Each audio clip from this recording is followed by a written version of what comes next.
Hey everyone, I sincerely appreciate your support. If you enjoy my audiobooks, I would be truly grateful if you could subscribe to the channel. And if you'd like to support even further, you're welcome to become a Patreon member, where you can access audiobooks of novels as long as they are freely available on the internet. Your kindness and support mean so much. Thank you. But Compa in this life is not called Compa, but Lukang, so the so-called Compa rice should be called Lukang rice in this life. When he heard the news from his men, even Wei Wen was so excited that he was incoherent. There actually is such a place in the world, where rice is everywhere, and some of it even rots on the ground but no one harvests it. What a waste. Just by reading the text, Wei Wen felt as if his heart was being cut by a knife, and he wished he could collect it for the people there. If there really are gods and fairy lands in this world, Lukang should be like this. How happy and joyful it would be if everyone had enough to eat. But how did the ninth prince know all these things? Such a thought flashed through his mind uncontrollably, and then Wei Wen threw it aside fiercely. No matter how he knew it, as long as he could save people, Wei Wen didn't care how he knew it. Smart people always know what to ask and what not to ask. Wei Wen only cares about the results, not the process. Compa rice can be harvested as soon as it is planted, regardless of whether the soil is fertile or barren, and can be harvested up to 3 times a year. The same is true for Lukang rice. People nowadays have never seen this thing before, so they are naturally shocked. But actually this is nothing.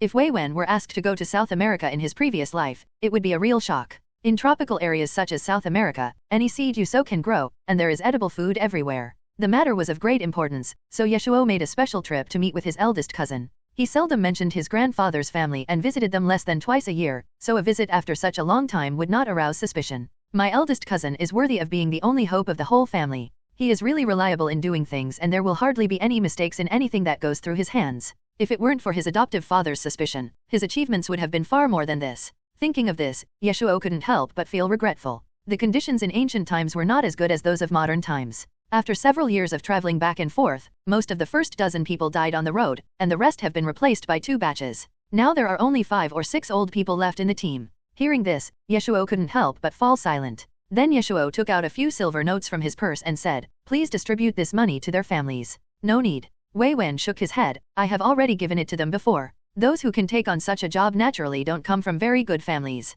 If they are given too much at once, it would be troublesome if they cannot protect the children. I will have messengers send money there every year until their children reach adulthood, which will be better." Very good. Wei Wen has learned how to distribute pensions without any guidance. Ye Shuo finally kept the banknote. Although the Lukang rice has been found, it is of no use as long as my grandfather has no intention of rebelling. Even if he has the intention of rebelling now, it is too late. Except for my grandfather himself, people like my uncle and cousin can hardly be the opponents of the eldest prince and his generals. Therefore, Lukang rice is not a good thing for the Duke Zhen's mansion, but will become a death warrant. This thing can only be used at critical moments, so it is better to keep it in Lukang for the time being. Apart from the Yellow River's change of course 2 years ago, the grain harvests in the past 2 years have been pretty good. Anyway, I haven't heard my cheap dad worry about it, so there must be enough to eat and it won't be of any use for the time being. After finding out the situation, Ye Shuo didn't want to worry about it anymore, but then he changed his mind and realized that the eldest prince and the crown prince were now fighting like a pair of black chicken eyes, and the other brothers would join the battle sooner or later.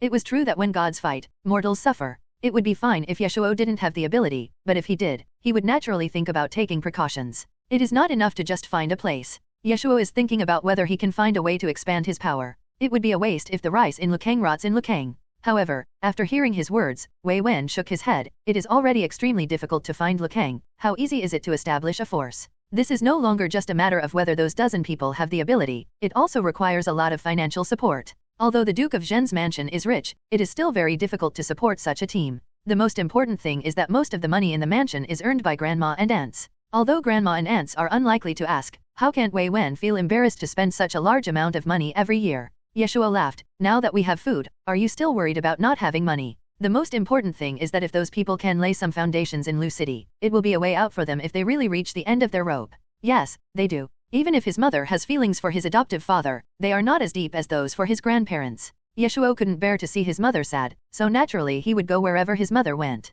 In addition to the remaining foundation of his grandfather, and when Ye Shuo has thoroughly understood the skills of the secret guards will no longer be a threat. If it really doesn't work, and they really can't make it in Shangjing, they can still run away, right? Of course, this was just a helpless choice. Even if there was a glimmer of hope, my grandfather probably would not leave here. Ye Shuo thought about it, then asked his eldest cousin for a charcoal pencil and started writing on the spot. After a while, the method of making distilled liquor was developed. Since we have grain, making wine is an excellent choice. Distilled liquor is definitely a far cry from today's low-alcohol liquors that are full of impurities. It's a dimensionality reduction attack. Wei Wen had never thought that his younger cousin could also make wine. After a quick glance, he said, if it really has such an effect, it would be nice to sell it to dignitaries. Drinking alcohol harms the liver, why would you harm your own people? No matter what kind of wine it is, no matter how precious it is, it will ultimately do more harm than good. Ye Shuo finally discovered that among all the people he knew, very few of them looked outside. Such a good thing should naturally be left for the people of Biding to enjoy. Biding is located in the north, where the winter is extremely cold and people need alcohol the most to warm themselves up. Therefore, almost everyone in the north loves and is good at drinking. It would be a pity not to take advantage of such a good market and such a good opportunity to make money. Ye Shuo's heart is very small and can only accommodate people from his own country, not people from other countries. The prices of grain and wine are high, and only princes and nobles can drink them to their heart's content. Ordinary people of Biding cannot be cheated, and at the same time, Biding's combat power can be weakened. Why not do it? After hearing what his little cousin said, Wei Wen also felt that it made sense. Anyway, let's try this recipe first and see how effective it is. It's not that Wei Wen doesn't believe him. After going through so many things, Wei Wen no longer has any doubts in his heart. It's just that he always has to get the finished product, which will make him more convincing. If you just make it at home, the equipment is very simple. The only difficulty is the cooling equipment. However, the temperature of well water is enough. If that doesn't work, saltpeter can also make ice. Ye Shuo nodded, and talked to his grandparents for a while. When it was evening, he left after saying ask me if you have any questions. Although Wei Wen was a clumsy person, he estimated that he and the servants around him should be able to do the job. He accidentally saw his eldest grandson fiddling with something in the kitchen, and he was fussing with half a bag of rice. The Duke Zhen, who had come all the way to see him, was heartbroken. As an old general who had fought in the battlefield, what he hated most was people wasting food.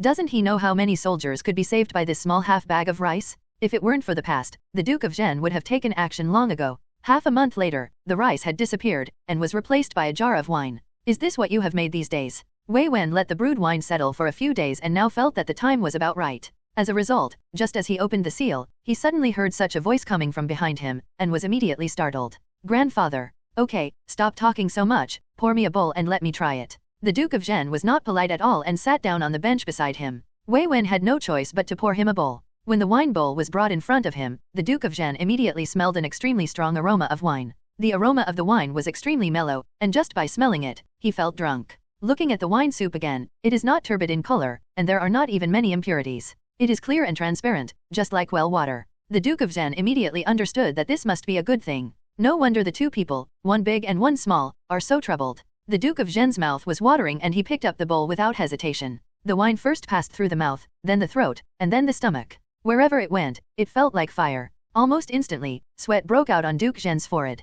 Good wine. The Duke of Zhenqiuo couldn't help but his eyes lit up. Wei Wen didn't use much rice, only a little over a pound in total. The wine that came out later was not as strong as at the beginning, so he stopped immediately according to the instructions on the recipe. The grandchildren will not be able to enjoy this pound of wine, but it should be enough if I just share it with my sons. Hearing him say this, Wei Wen couldn't help but remind him, think carefully, this is just one jar of wine. Once you drink it, it will be gone. Just brew more after you finish drinking it. The old duke didn't care. Now that he has a mountain of gold, is he still worried about not having money to spend? But the next moment, Wei Wen shook his head and said, I knew you would say this once. When my cousin was leaving, he specifically told me to only do this once and not again. When Ye Shuo came here before, he knew how much his grandfather, uncle, and cousins could drink, one jar after another. But the problem is that alcohol is really not a good thing. For the sake of their health, it is better to forget about drinking this kind of strong liquor with an alcohol content of 40 or 50 degrees. The Duke of Zhen's expression froze in an instant. When he heard that they were going to provide such good things to the people of Biding, the Duke of Zhen flew into a rage on the spot. You two are really betraying each other. Unfilial sons, two unfilial sons. Wei Wen withstood the pressure and asked, Grandfather, based on your understanding of the Biding people, do you think this is feasible? After all, Wei Wen had never really dealt with the Biding people, so he was inevitably a little nervous. Upon hearing this, the Duke of Zhen sneered, let's put it this way, if there is really a chronic poison in here, do you believe that they can drink themselves to death? The winter in Biding is extremely cold, and people can freeze to death if they are not careful. This strong liquor is not only a pastime for them, but also their lifeblood. How could anyone refuse it? Wei Wen immediately felt relieved. The Duke of Zhen looked at his eldest grandson eagerly, feeling deeply regretful. If he had known, he should have taken a closer look when his eldest grandson was processing the batch of rice. Now, he couldn't even remember how his eldest grandson did it. Wei Wen remained unmoved. The eldest grandson is so hard-hearted that the Duke of Zhen is helpless and can only see if his youngest grandson can think of a solution. As for distributing the only jar of wine to his sons, forget it. The Duke of Zhen planned to put the jar in the room, next to the bed, and drink it slowly. However, the Duke of Zhen made a sad discovery that after tasting this wine, he could no longer drink any other wine. Those things are as light as water, and have a sour taste. Is that something people drink? It's almost like horse urine. After more than 1 pound of distilled liquor was consumed and it was time for dinner, the Duke of Zhen suddenly lost interest. Ye Shuo's uncles were surprised to find that their father didn't drink anymore. This is good wine that Zhao spent a lot of effort trying to get from outside. Father, are you sure you don't want to try it? Could the old man be sick? His uncle spoke tentatively. However, the Duke of Zhen just sniffed it and immediately lost interest. The taste of this wine is extremely mixed, not even a fraction as good as the wine brewed by my grandson. It is really tasteless. No, you can drink it by yourselves. The Duke of Zhenqiuo flatly refused. Ye Shuo's uncles soon started drinking heavily. It is indeed a good wine, the taste is really extraordinary. I have to drink it sparingly and not guzzle it like usual. Seeing how excited they were, the Duke of Zhen shook his head. What a bunch of ignorant people, this is all they can achieve in their life. Alas, the people of Biding are so lucky.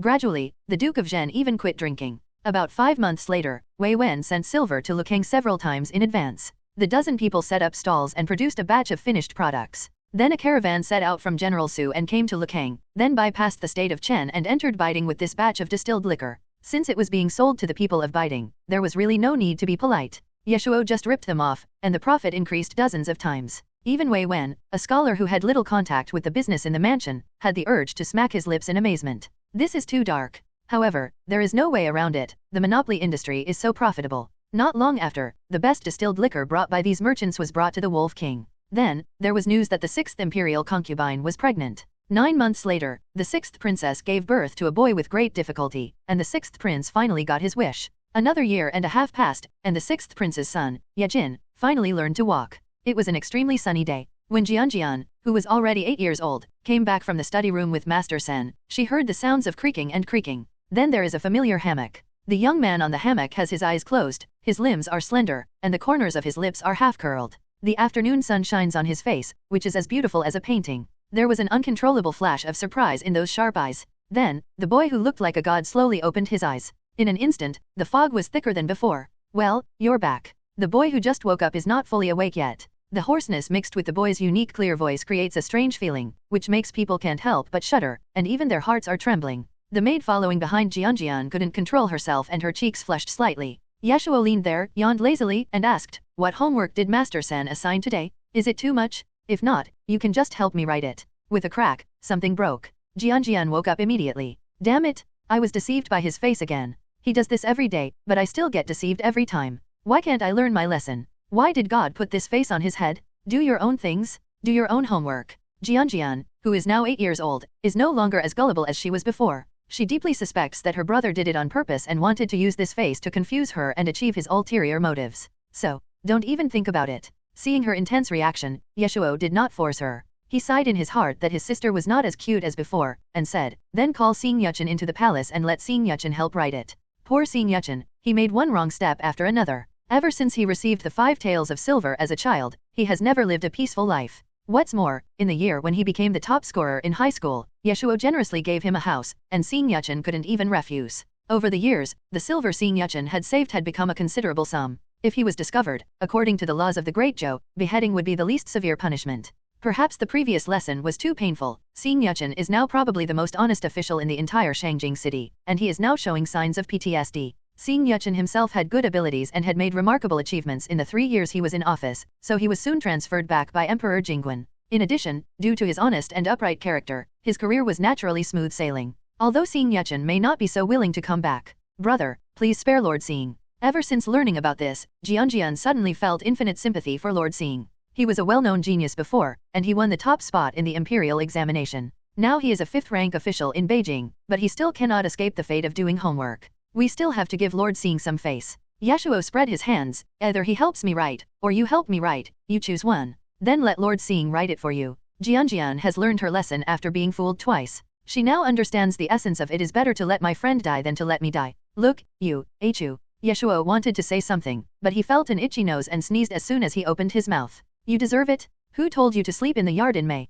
It's fine if you just slept, but you didn't even cover yourself with a blanket." Despite complaining like this, Jian still pulled out her handkerchief, her eyes full of hidden worry, fearing that he would get sick again if he wasn't careful. When the imperial concubine and the 6th princess came back from touring the garden, what they saw was the 7th princess teaching the 9th prince a lesson. This scene can only be seen in Kiowa Palace. Other princes don't have the patience to fight and play with the princess all day long. Hey, Jinner is here. Let Uncle 9 take a look to see if our Jinner has gained weight again. When Ye Shuo saw the little kid in the 6th princess's hand, his eyes lit up. Before the little kid could react, he felt his feet were off the ground the next moment. Ye Shuo is now 16 years old. He is already over 1.8 meters tall and has a tendency to continue growing taller. In addition, he inherited good genes from his grandfather, so his body is extremely strong. Although it doesn't look much from the outside, the explosive power contained in his body is far beyond what ordinary people can compare to. The old Duke of Zhen once estimated that, in terms of strength alone, he is no worse than he was in his 20s, but his grandson is only 16 years old and has not yet reached his peak.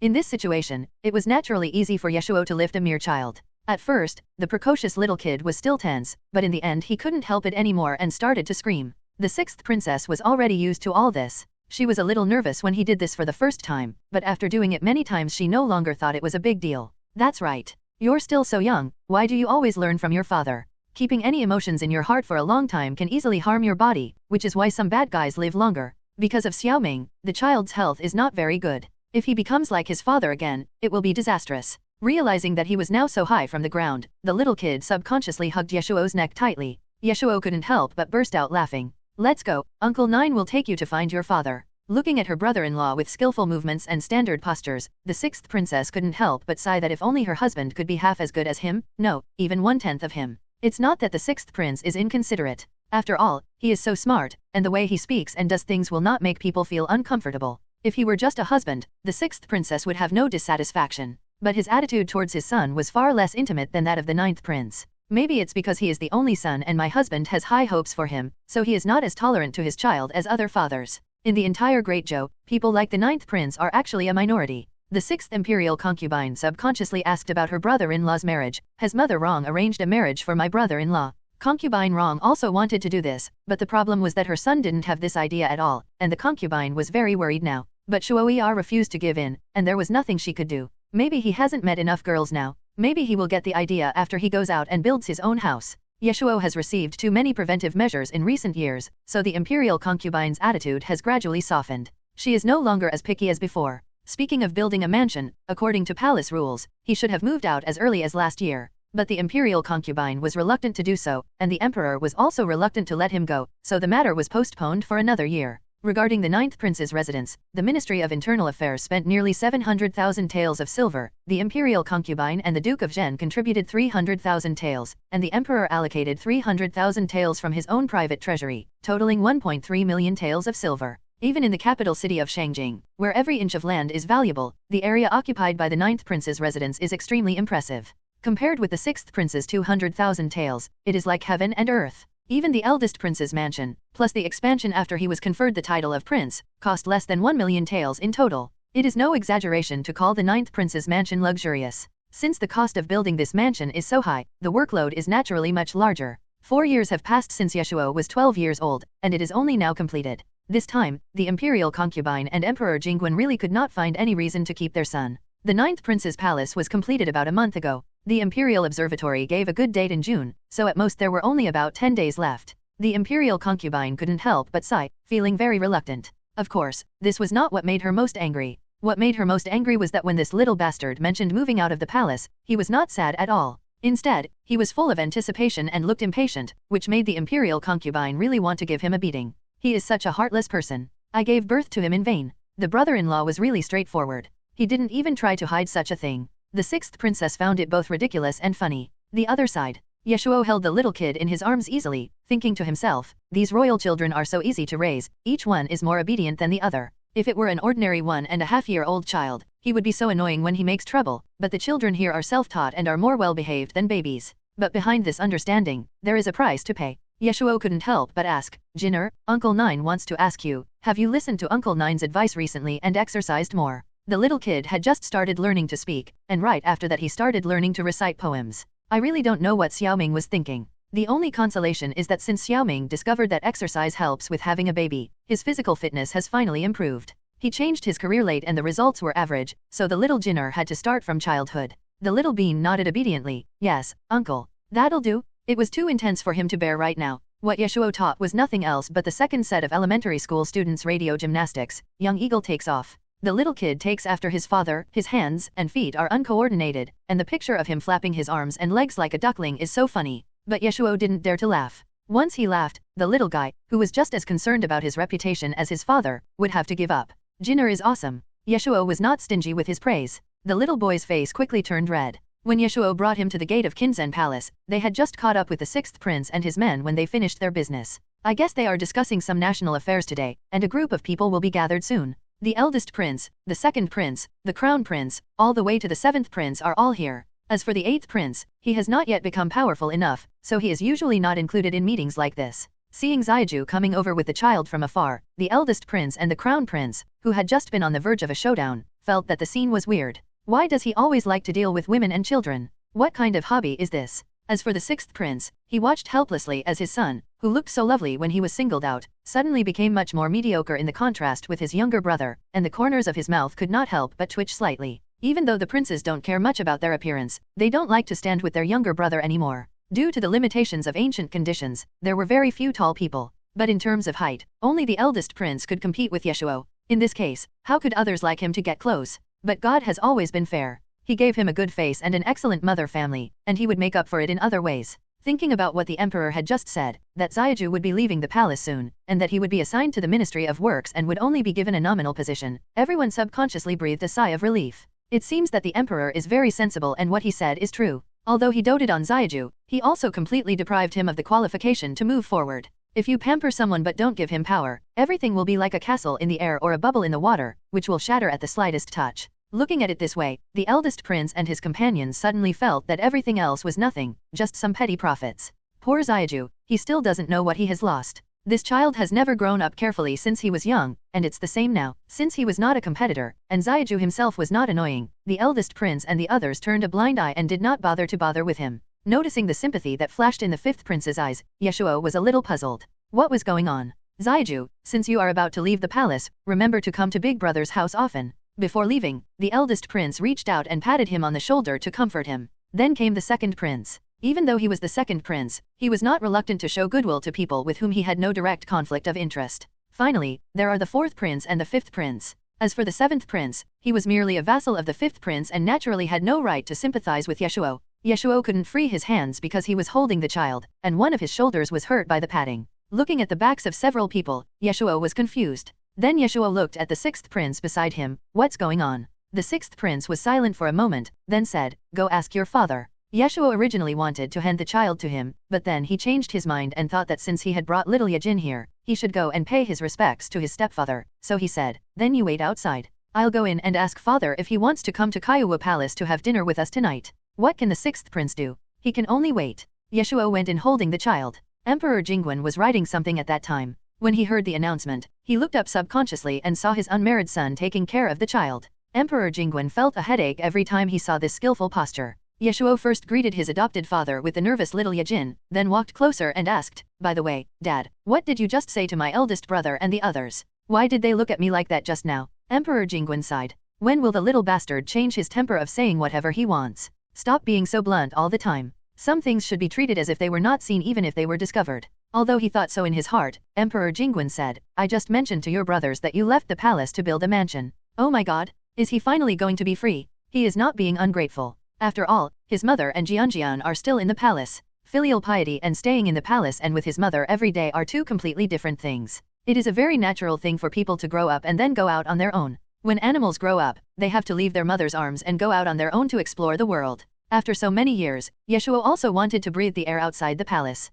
A hint of anticipation and surprise subconsciously flashed in his eyes, but then Ye Shuo thought of something and immediately restrained himself. Ye Shuo still remembered that when his cheap father asked this question last year, he just smiled and his cheap father was so angry that he immediately locked him up for another year and couldn't stop scolding him for being heartless. Ye Shuo couldn't make the same mistake again. Just like that, Emperor Jingwen watched the little bastard with a distorted expression as if he wanted to laugh but didn't dare to, pretending to be in pain, but in fact he didn't even notice that his white teeth were exposed. Emperor Jingwen was immediately angered by this unfilial son. You bastard, you can't even pretend. Emperor Jingwen was angry that he dared to treat him so perfunctorily. Ye Shuo felt that his stepfather was really hard to please. In his heart, he liked him for being like this, but in his words, he disliked him for being like this. Oh, Dad, don't be angry, don't be angry. You'll get sick from being angry. Besides, he won't change if you get angry, so it's useless. Oh, by the way, Father, it's been such a long time, and I haven't been to my own prince's palace to see it. Have you bought all the furniture and ornaments inside?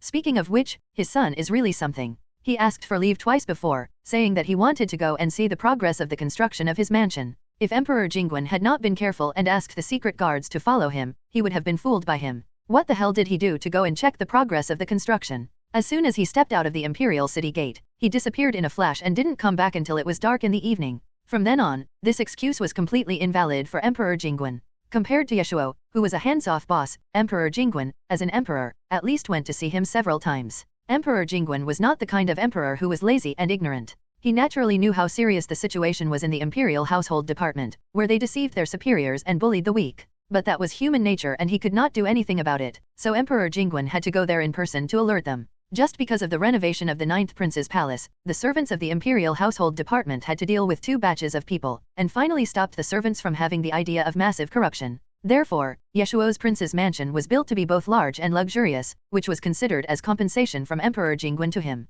As for what the compensation is, the answer is self-evident. Almost everything has been prepared. Emperor Jingwen answered himself without even needing Wang Ziquan's reminder. Sometimes the difference between caring about someone and not caring about him is so huge, especially for an emperor who has so many sons and cannot devote so much energy to the harem. A child who wins his heart is like a treasure, while a child who dislikes him is just a weed. In addition to the 300,000 taels, Emperor Jingwen also picked out a lot of good things from his private treasury, and now they are all placed in his son's house. Emperor Jingwen didn't even mention it to anyone. After you leave the palace, remember to report to the Ministry of Works every day. The Ministry of Personnel, the Ministry of Revenue, the Ministry of Rights, the Ministry of War, the Ministry of Justice, and the Ministry of Works, with the Ministry of Works being the last. At this point, Emperor Jingwen could not help but pause. This decision had been made before, but when it was actually spoken, Emperor Jingwen couldn't help but wonder if this would be too harsh on Ziyaju. Cutting off his path to power was too cruel for a prince. But if we don't do this, the eldest prince and the others probably won't agree. As time goes by, Ziyaju will eventually get hurt.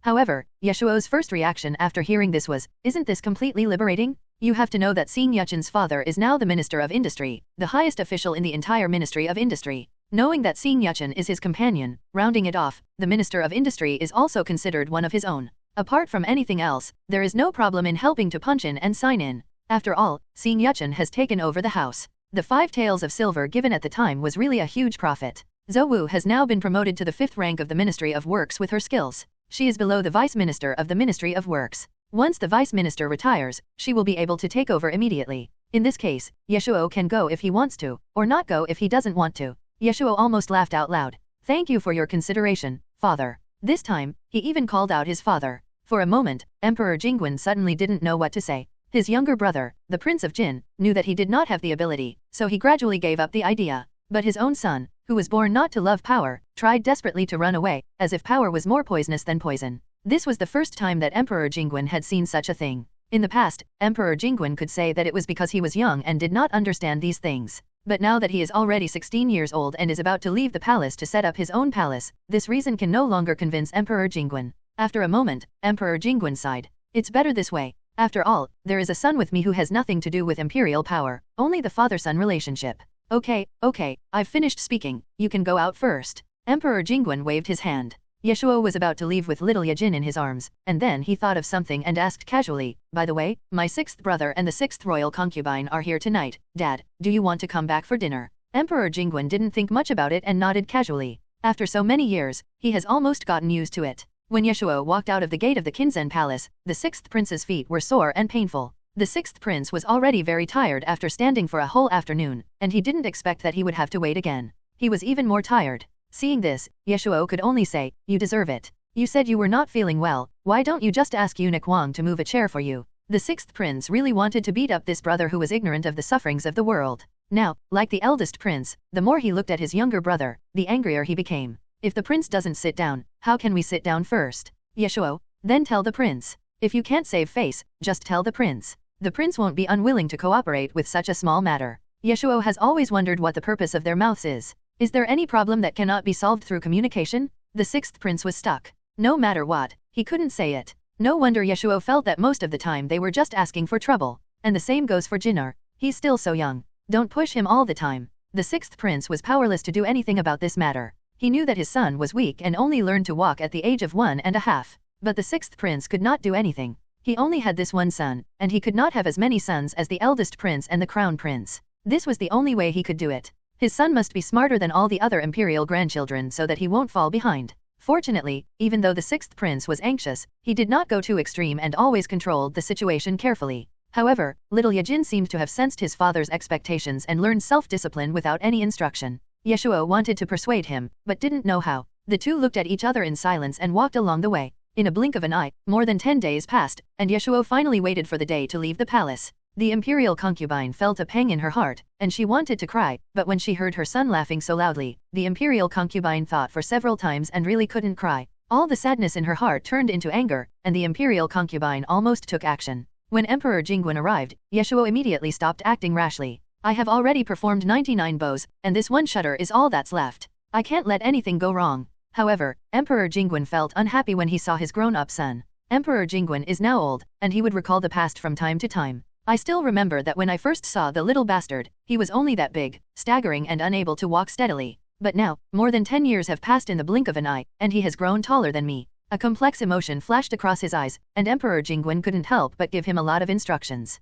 Ye Shuo was only concerned with imagining his wonderful future life and didn't notice the implicit meaning of his words, which told him to remember to visit the palace more often when he had time. But Emperor Jingwen was a man who cared a lot about his reputation. He would never say much, let alone speak directly. His words could usually only be understood by listening in a roundabout way. When he met someone like Ye Shuo, it was really useless. It's not that Ye Shuo really didn't understand, he was just too lazy to guess. Emperor Jingwen was so angry that he almost died when he saw his son saying and so much. How could I have given birth to such a thing? Get out of here. Go away and never come back. Everything was fine at the beginning, but now he started scolding again. After so many years, Wang Ziquan had become accustomed to it. Ye Shuo pretended to be reluctant and said goodbye to his mother, stepfather, and Jian in tears. Seeing his tears, Emperor Jingwen was instinctively startled, but before he could see clearly, he saw Ye Shuo had turned around. In the end, all that was left of Emperor Jingwen and the imperial concubine was a back view. It has always been like this between parents and children. Although they are the closest people, they cannot accompany each other forever. Wang Zishan was the emperor's close attendant, and at this moment he subconsciously wanted to comfort him. The prince's leaving the palace to build a mansion proved that the prince had grown up, which was a good thing. But when he looked up inadvertently, he saw that the emperor's eyes were slightly red. One can imagine the shock in Wang Ziquan's heart. This is the emperor who suffered so much back then without blinking an eye. Although Emperor Jingwen had recovered as normal when they returned to Kiowa Palace, as if the scene just now was just Wang Ziquan's hallucination, Wang Ziquan still remembered it deeply in his heart. The other side, Ye Shuo was still a little sad at first. After all, after so many years, he had long been accustomed to being his mother's little baby. It was really hard for him to leave suddenly. But soon, he adjusted his mentality. They were almost at the palace gate, and Ye Shuo became happy again. This scene happened to be seen by the commander-in-chief who was on patrol. As a close minister to the emperor, the commander-in-chief was naturally very good at guessing the emperor's intentions, and he knew that the emperor had never been willing to let the ninth prince leave his side. The emperor loves his son so much that he even made an exception and kept the ninth prince for another year.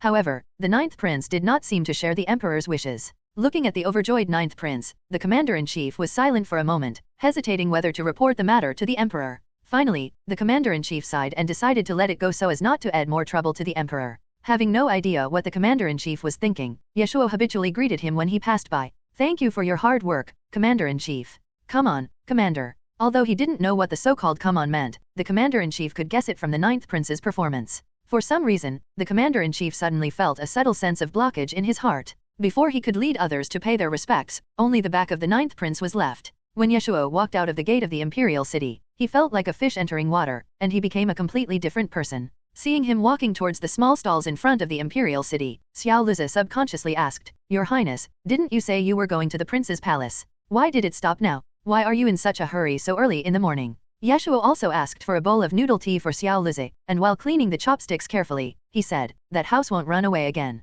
Xiao Lizi opened his mouth, but suddenly couldn't say anything to refute. To be honest, this noodle tea is quite delicious, and Xiao Lizi gradually shut his mouth. After eating the noodle tea, Ye Shuo felt even fuller. He didn't take the carriage today specifically because he wanted to have some fun. As usual, Ye Shuo found a tea house and sat down. It would be fine if Ye Shuo didn't come here often, but now that he has moved out, he will naturally be a frequent visitor here in the future. In ancient times, there was a lack of entertainment, and few people were literate, so most of the compiled storybooks were not to Ye Shuo's taste. It's okay to listen to it occasionally, but Ye Shuo can't stand it for a long time. Ye Shuo had money. Over the past few years, he had taken advantage of Beiting. Apart from sharing the profits with his eldest cousin and his men, Ye Shuo had already accumulated a huge amount of wealth. Not to mention comparing it with the national treasury, one person certainly cannot compare with a country, but he is definitely much richer than his cheap father. Money makes money in Lu City, and even if Ye Shuo tries his best to squander it, he can never keep up with the speed of making money. In this case, Ye Shuo will naturally never lack money to spend. The people of Beiting are not stupid. They have noticed this over the years, but there is nothing they can do. The imperial court cannot prohibit it at all. Once the hole is opened, it will be difficult to close it again. Even though they added new laws, many people would still take a sip every winter, even at the risk of having their hands chopped off. Compared to the extreme cold, the pain is still bearable. Faced with repeated bans, Beiting had thought about directly killing the people who produced distilled liquor, but unfortunately, the people who produced this kind of liquor were not in Beiting's territory. The production place of distilled liquor was in Lukang, and there was the Chen state in between, so Beiting was really out of reach. All they could kill were innocent merchants who brought goods to sell. But Beiting wanted to trade with Chen and Dezhou, and merchants were really indispensable. If too many were killed, other merchants would be unwilling to come, and Beiting would be the one who would suffer in the end. Then, Beiting adopted the method of self-production. After all, distilled liquor was not a very confidential thing, and it was not surprising that the method of making distilled liquor was leaked. But unfortunately, Beiting simply did not have that much grain to consume. Food and recipes are indispensable. Nowadays, none of the three countries can sustain such consumption, so Beiting can only watch helplessly. The power of Lukang is being nurtured with Beiting's money, and it is growing stronger and stronger. Now, unless there is a large-scale invasion, a small force going to spy will have no way back. Soon, small-scale invasions will no longer be a concern. Not to mention that my grandfather has very mature methods of training soldiers. The modern military training methods that Ye Shuo brought out are definitely a dimensionality reduction attack at the moment. With food, money, and land, the soldiers trained in this way will naturally be much stronger than those of Beiting, Chen State and Dezhou. On the contrary, the number of people gathered in the force is less, and the number of people has now become a burden. When Ye Shuo brought out the method of training special forces, for a moment, the cousin seriously suspected that he was going to rebel. After all, if we continue to expand at this rate, it may not be impossible to achieve success in a few years or even decades. Didn't you say you should leave yourself a way out? This road is too wide and too smooth. Self-protection is self-protection. Killing those who want to hurt them is also called self-protection. It's like lurking. As long as all the enemies are killed, wouldn't it be considered a success? What the cousin didn't know was that until now, Ye Shuo still hadn't done everything. This is just the beginning. It's just distilled liquor. He hasn't yet brought out his other killer weapon. Tobacco, a highly profitable industry whose annual tax revenue can support the annual military expenditure and still make a fortune. If this thing was brought out and placed in ancient times, Ye Shuo didn't know what would happen. The packaging is small and convenient for transportation. No matter whether you are a commoner or a noble, you can have some after dinner. The one who can make money is really good. But Ye Shuo really has no shortage of money now, and smoking is harmful to health, so he thinks about it and decides to give up. In this case, it would be easy for Ye Shuo to listen to a book that suits his taste. Anyway, he didn't feel bad about spending Beiting's money. He just regarded it as a contribution to the GDP of Dazhu and a relief for the working people. Thinking of this, Ye Shuo took out a silver note from his purse. Ye Shuo had been here a few times before. When the owner of the tea house saw his demeanor, he knew that this young man must be rich or noble, but he didn't expect that he would be so generous. The owner of the tea house subconsciously took a look and was shocked to find that they were all large denomination silver notes, with a total of at least 17 or 18 notes of 1,500 taels.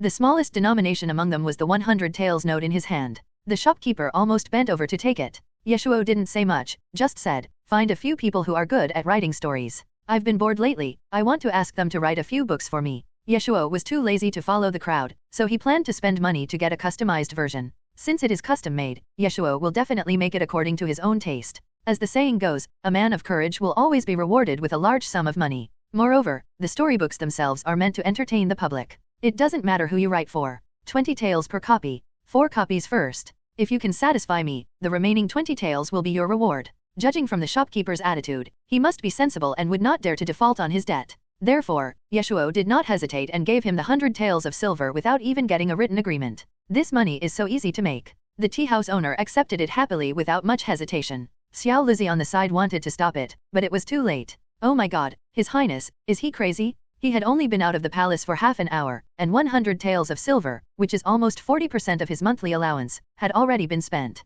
At this rate, even with the subsidy from the imperial concubine, it would still be far from enough for His Highness to spend. It's over. If this continues, the 9th prince's mansion will be ruined by his own master sooner or later. Xiao Luzi is about to cry. However, Ye Shuo seemed not to notice and explained his request in detail to the shopkeeper. The literati in ancient times were extremely talented, and their creative works were also quite rich. Not to mention the 4 great classics, but also works like Strange Stories from a Chinese Studio, White Snake and Green Snake, 3 Words and 2 Pats, etc., which one is not a classic among classics, and they were all written by the ancients. Of course, if it is just the fantasy of a poor scholar, then it will definitely not work. The more money Ye Shuo gave, the more demands he naturally made. The shopkeeper carefully asked him what he was talking about. Ye Shuo did not hide anything and casually told him 1 or 2 stories. The more the shopkeeper listened, the brighter his eyes became. Since he runs a tea house, the owner naturally has some vision and can tell the value of the stories he tells. Only, if you want a book of the same standard, I'm afraid this silver is not enough. The shopkeeper looked a little embarrassed.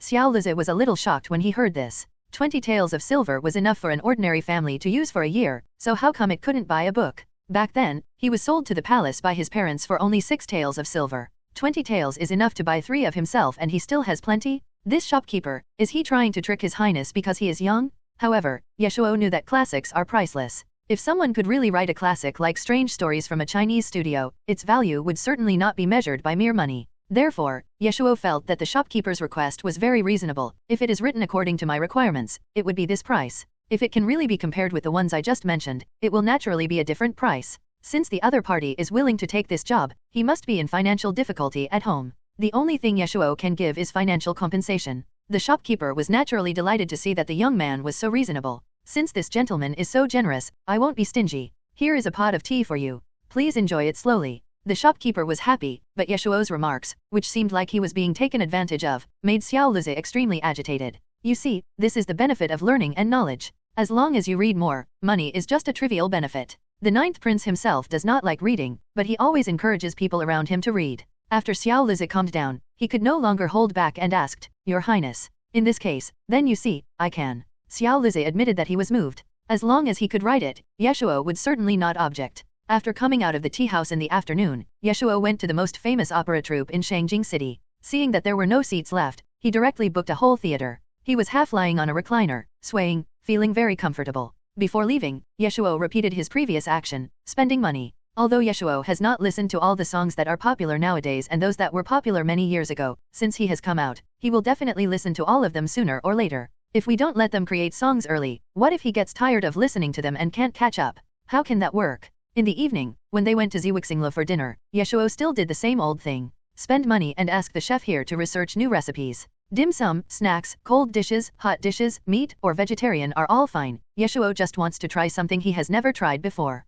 Who wouldn't want the research funds that fell from the sky? In order to get the money, the chef's eldest apprentice immediately packed his bags and prepared to find new ingredients for him. When he returned home in the evening, Ye Shuo made another detour and got a few musicians to stay in his house. Now that he has just opened his mansion, it is naturally very deserted. It is a good opportunity for him to listen to some music to warm up the atmosphere. There are also horses. They should be raised as soon as possible so that they can go fishing and hunting everywhere in the future. How can they do without a decent means of transportation? After all, the 9th prince is also a prince. In addition, Emperor Jingguan intends to let the 9th prince cultivate brotherly feelings with his other sons, so basically several princes live on the same street. Even if they are not on the same street, they are not far away. When the eldest prince finally came back after traveling day and night to appease his men, he saw his younger brother being surrounded by several musicians when he returned with heavy steps. Are these all going to be brought into the palace? He had no recollection of any musicians assigned to him by his father, so the eldest prince could not help but point at the group of musicians holding zithers and pipa and ask.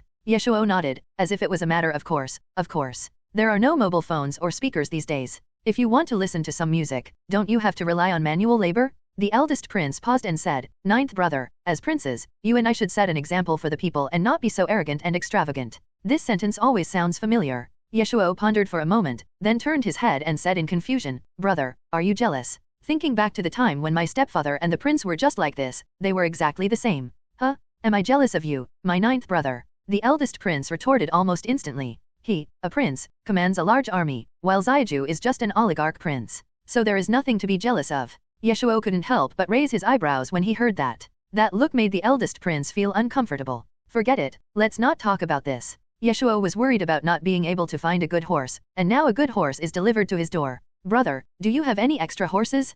Can you give me one? Ye Shuo scratched his chin and looked at him expectantly. As everyone knows, the eldest prince is a military officer, so the horses in his camp will naturally not be bad. The eldest prince. This brother is so shameless. The eldest prince, who had never been asked for anything so directly, didn't react for a long time. But this is really not a big deal. Horses are extremely expensive to ordinary people, but they are nothing to the eldest prince. But the eldest prince didn't know what he wanted the horse for, so he asked. Ye Shuo said without hesitation, of course, to go out and play. He has already moved out, so staying in Beijing won't be enough to keep him there. Ye Shuo had specifically asked his grandfather before, and the old Duke Zhen admitted it himself, that with his current skills, he could run anywhere without any problem. As long as it is not the enemy's base camp, he can go anywhere. So Ye Shuo didn't even need guards, he could just leave whenever he wanted. I plan to ride horses to climb mountains, go fishing, and then travel to several nearby cities. It would definitely be boring to stay in one place all the time. Ye Shuo counted on his fingers one by one, but planned in his mind where to go first. Ye Shuo thought he had plenty of time, so he didn't plan to be in a hurry.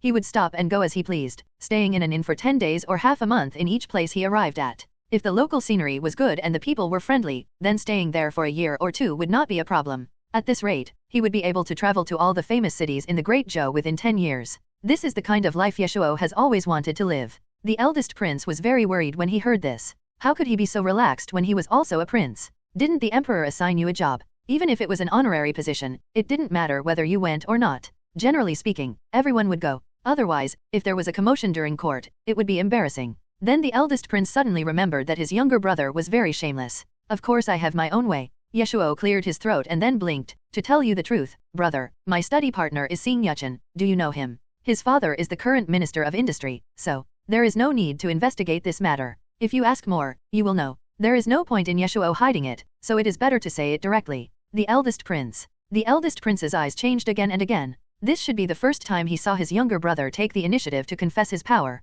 But the Minister of Works is a shitty power. Although he is one of the 6 ministers, he is far from comparable to the other ministers. Only he thinks this is a good thing. Although it is indeed a good thing for him. Didn't you see that his brother was so happy that he almost flew up in the air? Brother, I see you must be tired after coming back so late. This is the musician I hired at a high price. Why don't you just come to my house and have a seat? Ye Shuo pointed to the 9th prince's house not far away, with a polite and enthusiastic attitude. However, the eldest prince was so upset that he was in no mood to argue with him anymore. No need. You should keep this extravagant thing to yourself. After saying this, the eldest prince flicked his sleeves and left. As he walked, the eldest prince suddenly thought of a question. If he achieved great things in the future, would he still have to support him? This was the son of the imperial concubine, and he had a noble status. As long as he hadn't made a big mistake, no one could treat him badly. A rare brother who has no ulterior motives. But when you think about it, it's really infuriating. Thinking of this, the eldest prince suddenly became even angrier. The eldest prince secretly swore that if such a day really came, he would never spoil him like his father did. As long as we cut off his subsidies, we will see how he can live freely. Thinking of this, the eldest prince suddenly felt much more relieved. Tisk, these people are so stingy. Ye Shuo waved to the musicians, signaling them to follow. Ye Shuo quickly arrived at the gate of the 9th prince's mansion, where a group of maids and servants had been waiting for a long time. The news from the palace said that he would come out in the morning, but now it was dark and the 9th prince had not come yet. Just when everyone thought that the 9th prince would not come today, he was suddenly seen outside the door. Greetings to the 9th prince. The butler was the first to react and then saluted. Others followed closely behind. Greetings to His Majesty the 9th prince. No need to be polite, everyone please stand up. By the way, you're the housekeeper, right? Have someone settle these people first, and then go shopping with me. Speaking of which, Ye Shuo hasn't seen what his new home looks like yet. When the butler saw the musicians, he was stunned at first, and then he immediately asked someone to arrange them. It was so efficient that it was obvious that they were carefully selected. Although the light at night is not very good, under the reflection of lanterns and moonlight, one can still vaguely see the appearance of the entire mansion. Every house, corridor, pavilion, tower, brick, and tile were all carefully selected. Even the bricks and stones inside the mansion were exceptionally smooth. They were all chiseled from the mountains and transported here piece by piece. The decoration of any room is extremely exquisite, grand but not vulgar. Especially the crane screen in Ye Shuo's room was extremely delicate. At first, Ye Shuo thought it was the work of some famous artist, but when he walked closer, he found out it was embroidery. The total length is over 3 meters. It is so big and there is not a single mistake. The embroiderer must have put a lot of effort into it. Ye Shuo's bed was covered with a brand new ivory mat, which Ye Shuo had previously left for Jian to sleep on. Emperor Jingguan then took out the one that the late emperor had rewarded him with from his private treasury and gave it to his son. Look at the paintings hanging on the wall. They are all works by famous artists throughout the ages. They are all authentic. Even one painting alone is priceless. Emperor Jingguan was of an elegant nature and was fond of calligraphy and painting, so he naturally collected quite a few works, and now most of them had arrived at Ye Shuo's house. What's more, Ye Shuo's entire bed is made of golden Nanmu wood, which is extremely luxurious. Even Ye Shuo couldn't help but take a deep breath at the generosity of his stepfather. The other rooms, though inferior, were also extraordinary. There are nearly 20 such rooms in the entire prince's mansion. Further back is a vast garden with a martial arts field and a mountain. There is a small pavilion on the mountain, and in the courtyard at the foot of the mountain is the hot spring water that was specially brought in. As soon as he got close, a faint smell of sulfur rushed into Ye Shuo's nostrils. After finishing the tour and returning, Ye Shuo took a bath on the first night and only came out after soaking until his whole body was warm. The wet robe was a little loose and stuck to Ye Shuo's body. Wearing wooden clogs, Ye Shuo walked through the corridor and returned to his room. The mattresses had been dried in the sun in advance and were full of the smell of sunshine. Ye Shuo didn't choose any bed and fell asleep after lying on it for a while. The first night at the prince's mansion passed quickly. The next morning, the eldest prince and his entourage came out of the prince's mansion one after another and rushed to attend the morning court. When they passed by here, they couldn't help but pause. I saw that the door of Zaiju's house was closed. Not only the door, but even the 2 lanterns at the door were not lit. It was obvious that he was not going to get up anytime soon. Now Ye Shuo doesn't even have to do homework or read books, so naturally he is more indulgent than before. As expected, Ye Shuo didn't go to court at all. Emperor Jingguan was sitting at the top. He looked down and couldn't help but take a deep breath. He was not surprised at all. The censor standing by quickly noticed the absence of the 9th prince and subconsciously began to criticize him. However, not to mention Emperor Jingguan, even the eldest prince and others had to speak for him. It's better to be lazy than to suddenly fall in love with power without realizing it. No matter how powerful the censor is, he will find it difficult to achieve anything if he is besieged by so many people. The Minister of Works, who had received the notice in advance, was in tears. His son had taken a house from the 9th prince, and now he, as his father, was also implicated. So why did his son accept the house given by the 9th prince? The Minister of Industry couldn't figure it out no matter how hard he tried. When the eldest prince and his companions left court, it was almost time for Ye Shuo to get up. After slowly washing and getting dressed, Ye Shuo faced the rising sun, leisurely walked down the street with Xiao Luzi, and started a new round of play. When the eldest prince and other ministers came out of the imperial city hungry, they happened to run into the 9th prince, who was eating a bowl of fried liver at a small stall at the foot of the imperial city with a gusto. The smile on the 2nd prince's face froze. Wow, what a large group of migrant workers. No, they are the pillars of the country. You haven't eaten yet. Seeing that his brothers looked strange, Ye Shuo asked tentatively, can we have some together? Now that he has seen it, Ye Shuo wouldn't want to eat alone, right? In order to prevent improper conduct in front of the palace, ministers and princes usually did not eat during the morning court session, so as to avoid wanting to go to the toilet after staying there for too long, or eating the wrong food. They would generally eat after returning home. The eldest prince and the others snorted in their hearts at the same time. Who would want to eat something so shameful? The eldest prince and the others were about to refuse when they heard him say, I'll treat you. The eldest prince and others paused for a moment. It's not that they are short of money for this meal. How much does a bowl of fried liver cost? The main reason is that the emperor gave them too much money, and they felt uncomfortable. Even if the emperor only gave them a minor job, they still felt uncomfortable. Zaiju finally showed his generosity, so how could he not take advantage of it? The eldest prince and the others finally sat down next to Ye Shuo in silence. The Taifa, who also came out with the crowd, took the opportunity to get on the carriage, but was afraid of being discovered and caught by him, so he left without looking back. The man selling fried liver nearby was so happy when he saw this that he farted with joy. He watched as several nobles in dragon robes walked out of the palace gate, chatted with the young man at the stall, and then went straight to his stall. Oh my god, even the princes and the nobles came to eat the food I made? My ancestors had done good deeds. They really had done good deeds. The hawker placed several servings of fried liver in front of the distinguished guests with an extremely pious attitude. After only one glance, the 5th prince subconsciously became picky. This color, is it for human consumption? Ye Shuo rolled his eyes at him and said nothing, but just picked up the bowl and took a sip. The eldest prince ignored him and took a sip. Although this thing is not as exquisite as the ones made by the imperial chef in the palace, it tastes good and is enough to fill the stomach. You don't need the chef in the prince's mansion, but come out to eat this. The eldest prince didn't quite understand what his younger brother was thinking. Ye Shuo shook his head, you don't understand. No matter how delicious something is, there will come a day when you get tired of it. Changing the taste frequently can keep it fresh and last longer. Besides, is it a question of what to eat? Rather than eating, getting up in the morning and breathing fresh air is the most important thing. Brother, you guys are really boring. They have no interest. The eldest prince and the others were almost laughing in anger, but what they were thinking was, Zaiju, you can be proud for now, wait for the order from the emperor, and see how long you can be proud. Several people, including the 6th prince, kept cursing. The 5th prince almost finished the entire meal while complaining. The 5th prince complained that the fried liver was not clean nor tasty, but he ate half a bowl of it in one breath. Ye Shuo had no idea what he was doing. Seeing that the time was almost up, the brothers stood up. Xiao Lizi paid the money almost under the gaze of several princes. They had no idea how much their younger brother was worth now. Looking at the copper coins that Xiao Lizi took out, they suddenly felt even happier than when they had eaten the fried liver just now. Then the few of them separated at the street corner. The eldest prince was heading to the military camp, the second prince and others were heading to the 6 ministries, and as for Ye Shuo, it went without saying that he was heading to the tea house. After listening to the book, Ye Shuo planned to go to the medical clinic in the capital and hire 2 apprentices who were proficient in acupointment massage, and have them come to his home regularly every day to massage him and relax his muscles. Seeing this, the eldest and second princes stopped in their tracks and asked, "Aren't you going to report to the Ministry of Works?" Ye Shuo didn't even think about it. "I have already asked someone to send a message to the Minister of Works." The Minister of Works knew equals he had punched in. Besides, his position was just an honorary one, it didn't matter whether he went or not. If there was any problem, Zhou Wu would tell him directly. There was no need for Ye Shuo to go to work every day. Just like that, the eldest prince and his entourage watched their younger brother walk into the tea house in front of them. The eldest prince snorted coldly, flicked his sleeves and left. After the second prince and the fifth prince had walked for some distance, the fifth prince could not help but sighed, "I really envy my ninth brother." Among so many princes, only the fifth prince told the truth.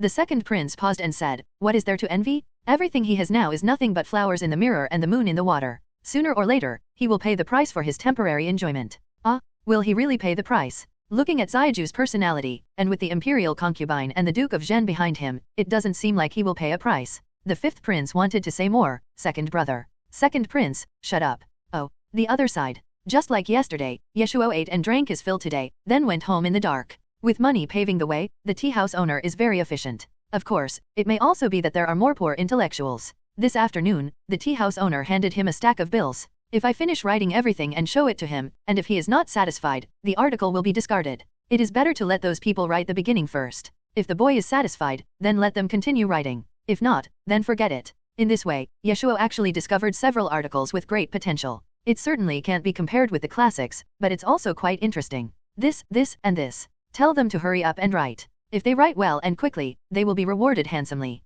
As soon as Ye Shuo said this, the tea house owner became even more excited. Then we went to the opera troupe and the clinic. We strolled around here and there, and the day passed quickly. I didn't feel bored at all, but rather very fulfilled. After all, spending money is a very interesting thing in itself. As expected, Ye Shuo ran into the same person at the same time and place again. But this time, the eldest prince had an extra black horse in his hands. The black horse had shiny fur and strong limbs. It was obviously a good horse that was carefully raised. When the eldest prince stroked the horse, there was even a hint of pity in his eyes. "This is the offspring of my war horse, named Qingfeng. I am giving it to you now. Ziju, you must treat it well in the future." The eldest prince originally used Qingfeng as a spare horse, but now he is back, right? He really can't use it, and it's really pitiful for this horse to stay in the barracks every day, so it's better to give it to Ziju. At least he can go out and have some fresh air often. Feeling the great prince's attention, Ye Shuo couldn't help but become serious, of course. As everyone knows, the fodder in Baiting is the best and the horses raised there are the strongest. Ye Shuo happens to have several caravans in Baiting, so it should not be difficult to ask them to transport the fodder back.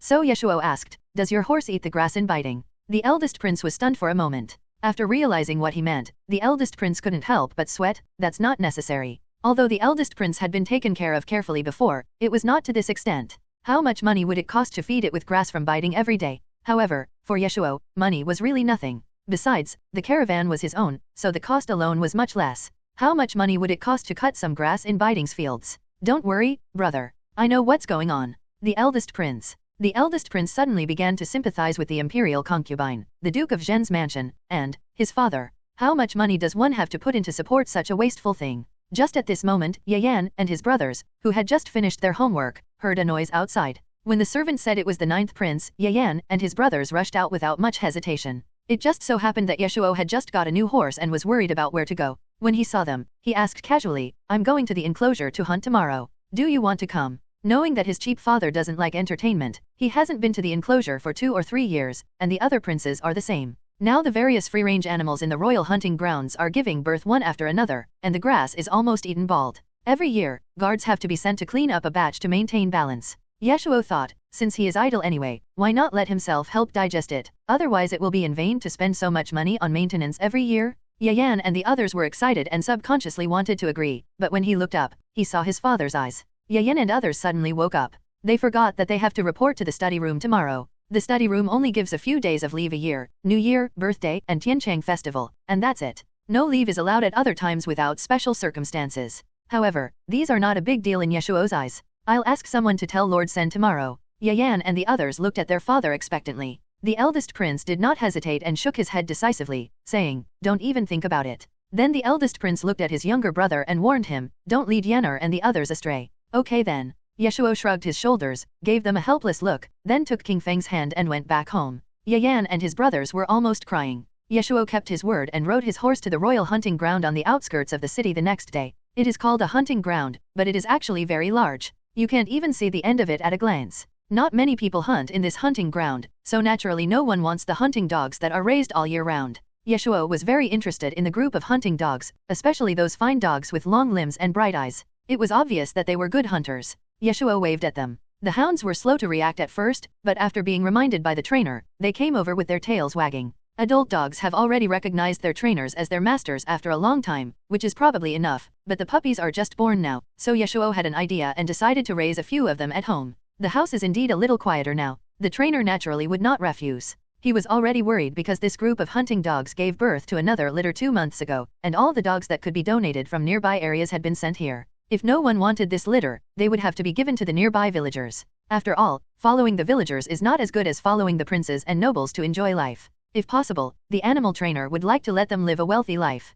There are 6 in this litter. Apart from this one, I've seen all the other little ones. They all have good qualifications. Looking at the 5 strong puppies and one obviously weak one, Ye Shuo didn't care if there was one more or one less, so he said, "Leave these 6 to me, I'll take them away at night." The trainer was immediately delighted. Xiao Lizi was so excited at the sight of the prey that he couldn't help but reach out and touch it. In this way, Ye Shuo, with a group of hunting dogs and several guards, spent a whole day in the enclosure. When he left, in addition to the 6 weaned puppies, he also took away 2 hares and a deer. After returning to the mansion, the dusty Ye Shuo handed the hare and deer to the kitchen, asking them to help cut them and then marinate them with spices. He planned to have a barbecue in the pavilion on the mountain in the evening. By the way, Ye Shuo sent the servants in his mansion to knock on every door. He couldn't finish all the food by himself, so he asked them to ask his brothers if they were interested in having a barbecue together. However, the eldest prince and his men had worked all day and were exhausted. At night, they had to sleep in the rooms of the prince's wives and concubines. How could they have the leisure time to eat barbecue? Ye Yan and the others wanted to go, but they haven't finished memorizing their books yet.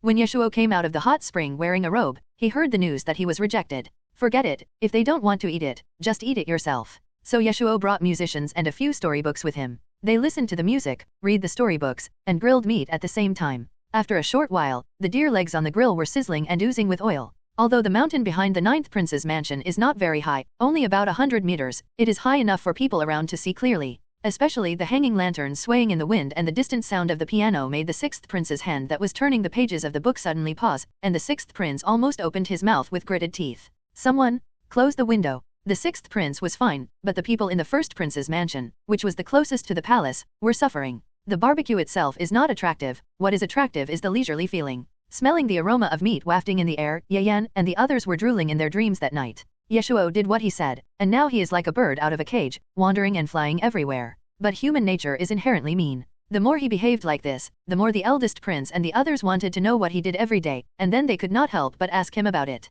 Then, Ye Shuo's itinerary slowly unfolded before everyone's eyes. On the first day, we ate fried liver, went to a tea house to drink tea and listen to storytelling, and listened to opera in the afternoon. The next day, we went hunting. On the 3rd day, they went fishing, relaxing and having a picnic in the wild, and they ran into Prince Zhou. In the end, Ziyaju returned with a full load. The 9th prince's mansion had a fish banquet that night, but as for Prince Zhou, as expected, there was no feast. On the 4th day, Ziyaju went hiking and stayed overnight in a temple on the mountain. He had a vegetarian meal in the morning and then came back. The 5th day, the 6th day, the 7th day, the eldest prince and others gradually became numb. In just over a month, Ye Shuo's goal was no longer limited to Shangjing City. He began to ride his horse directly and headed towards several other cities. The nearest city was about 2 days' journey from Shangjing, so it was impossible for Ye Shuo to return on the same day, and he stayed there for nearly half a month. It can be seen that Ziyaju's itinerary is gradually expanding. If this continues, it won't be long before he can no longer be found. Half a month later, Ye Shuo came back. When he passed by the enclosure on the outskirts of the city, he couldn't help but go there again.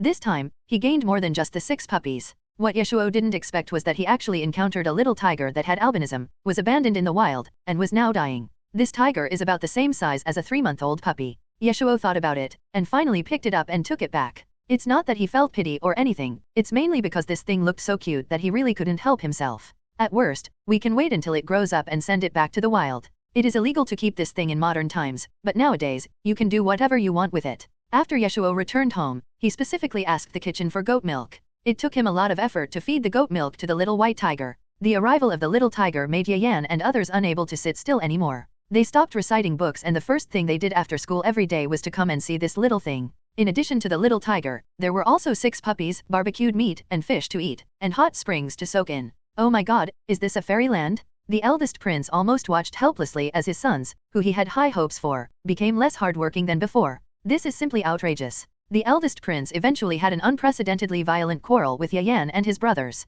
The eldest prince was so angry that he seemed a little frustrated. Why are you guys competing with him? Why don't you compete with Ye Sun more? Your 9th uncle has no ambitions. Do you want to be like that, too? In fact, Ye Yan and his team aren't not working hard, they are just not working as hard as before. The most important thing is that they also feel that such days seem to be quite good.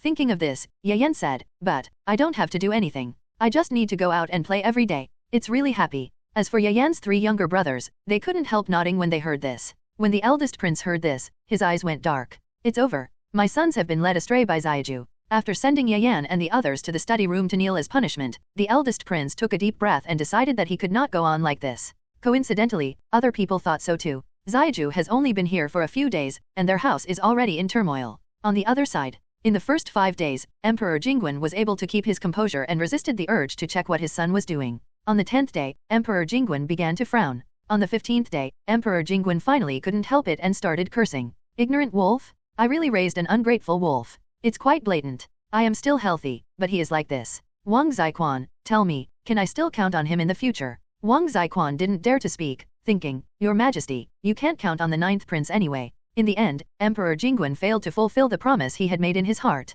Emperor Jingwen initially thought that the little bastard had grown up and it was time to let him go. It was pointless to keep holding on to him. As a result, now, bullshit, let him go? He shouldn't have let him leave the palace in the first place? Freedom? That little bastard doesn't deserve this word. This thought reached its peak after he asked the secret guards to investigate what he had been doing recently. Every day outside the palace, he either listened to operas or storytelling, or went fishing and hunting. He even went to the capital city and stayed there for half a month before returning. When Emperor Jingwen received the news from the commander-in-chief, he was in disbelief for a moment. Are you sure he went out alone? After receiving the affirmative answer from the commander-in-chief, Emperor Jingwen couldn't help but take a breath. Then why are you still standing there? Why don't you bring him back to me? Zhou has never traveled far since he was a child. The only time he went far was to the temporary palace. He was with so many people. Could he know the way? If he didn't know the way, what if he accidentally went into the deep mountains and forests and couldn't find his way back? Although the official road was relatively safe, it was not without its problems. If he really encountered danger, would he want to bite the enemy's ear to escape?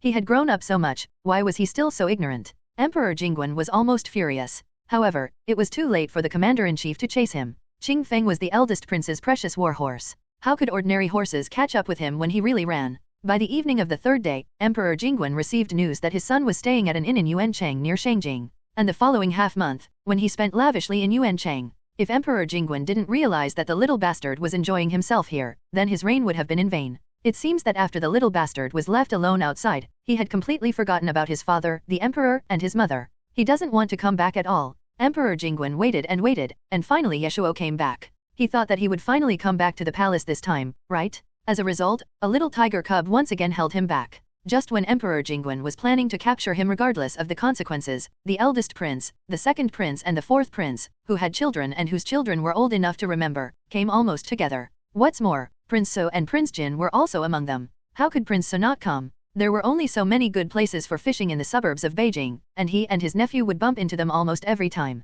Prince So was busy helping Emperor Jingwen with his work on weekdays, and he could not stand being deprived of such a hobby. As for Prince Jin, before Ye Shuo came out, he was the most comfortable person in the capital. But Ye Shuo spent a lot of money, and all the good things came to him first. The storyteller that Prince Jin was used to listening to would always tell stories that his nephew would like to hear every time he went to the tea house. The Prince of Jin is not inferior to him, but the key is that the Prince of Jin has no money. The shop under the name of King Jin is certainly profitable compared to that of ordinary people, but it is far from enough compared to Ye Shuo. The more I thought about it, the angrier I got. Wasn't Prince Jin coming to the palace to complain? Soon, several people started to complain to each other in the Kinzen Hall. Soon Emperor Jingwen understood the demands of the eldest prince and his 2 brothers. No matter what method, we must get Zhou back. Emperor Jingwen, the little bastard is really capable of angering so many people at the same time. Emperor Jingguan was very angry at first, but now he is not angry at all. Instead, he is worried that his son will be eaten by his brothers and uncles. Emperor Jingguan had no choice but to clear his throat and quickly call the secret guards over.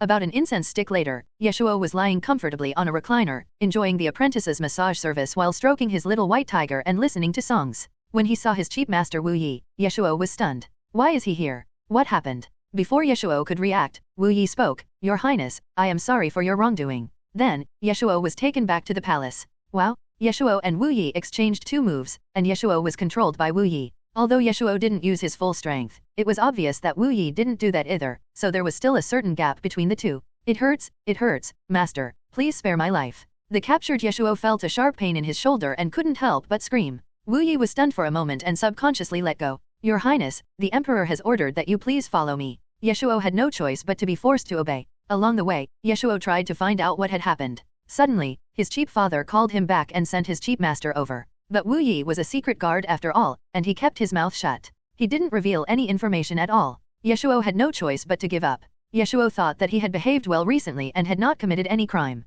In the palace, his mother concubine, Jian, and his grandfather's family were doing well. So when Ye Shuo saw the brothers and uncles in the palace, his first reaction was, "Hey, it's so lively today, are you planning to have some kind of party?" Ye Shuo quickly filtered through all the important dates, and then froze. "Okay, it seems there isn't one." Emperor Jingguan felt a headache when he saw his son who was totally unaware that he had offended the public. Then, Emperor Jingguan spoke in front of the expectant eyes of the eldest prince, Prince Su, and Prince Zhen. "From now on, you should not go out again. Stay in the palace. When your stubborn nature is worn away, I will let you leave the palace." Caught off guard, Ye Shuo, So, why is this happening? Ye Shuo racked his brains but couldn't figure out the reason. He just felt that he was extremely innocent. Ye Shuo, who had only played for 2 months before being forced to return to Kiowa Palace, looked completely depressed. He lay on the table, feeling weak and wanting to cry but unable to. Jian, who was practicing calligraphy nearby, could not help but sneer when she heard this. "You deserve it. Bad brother, stinky brother, he went out to play for so long and didn't even call her?"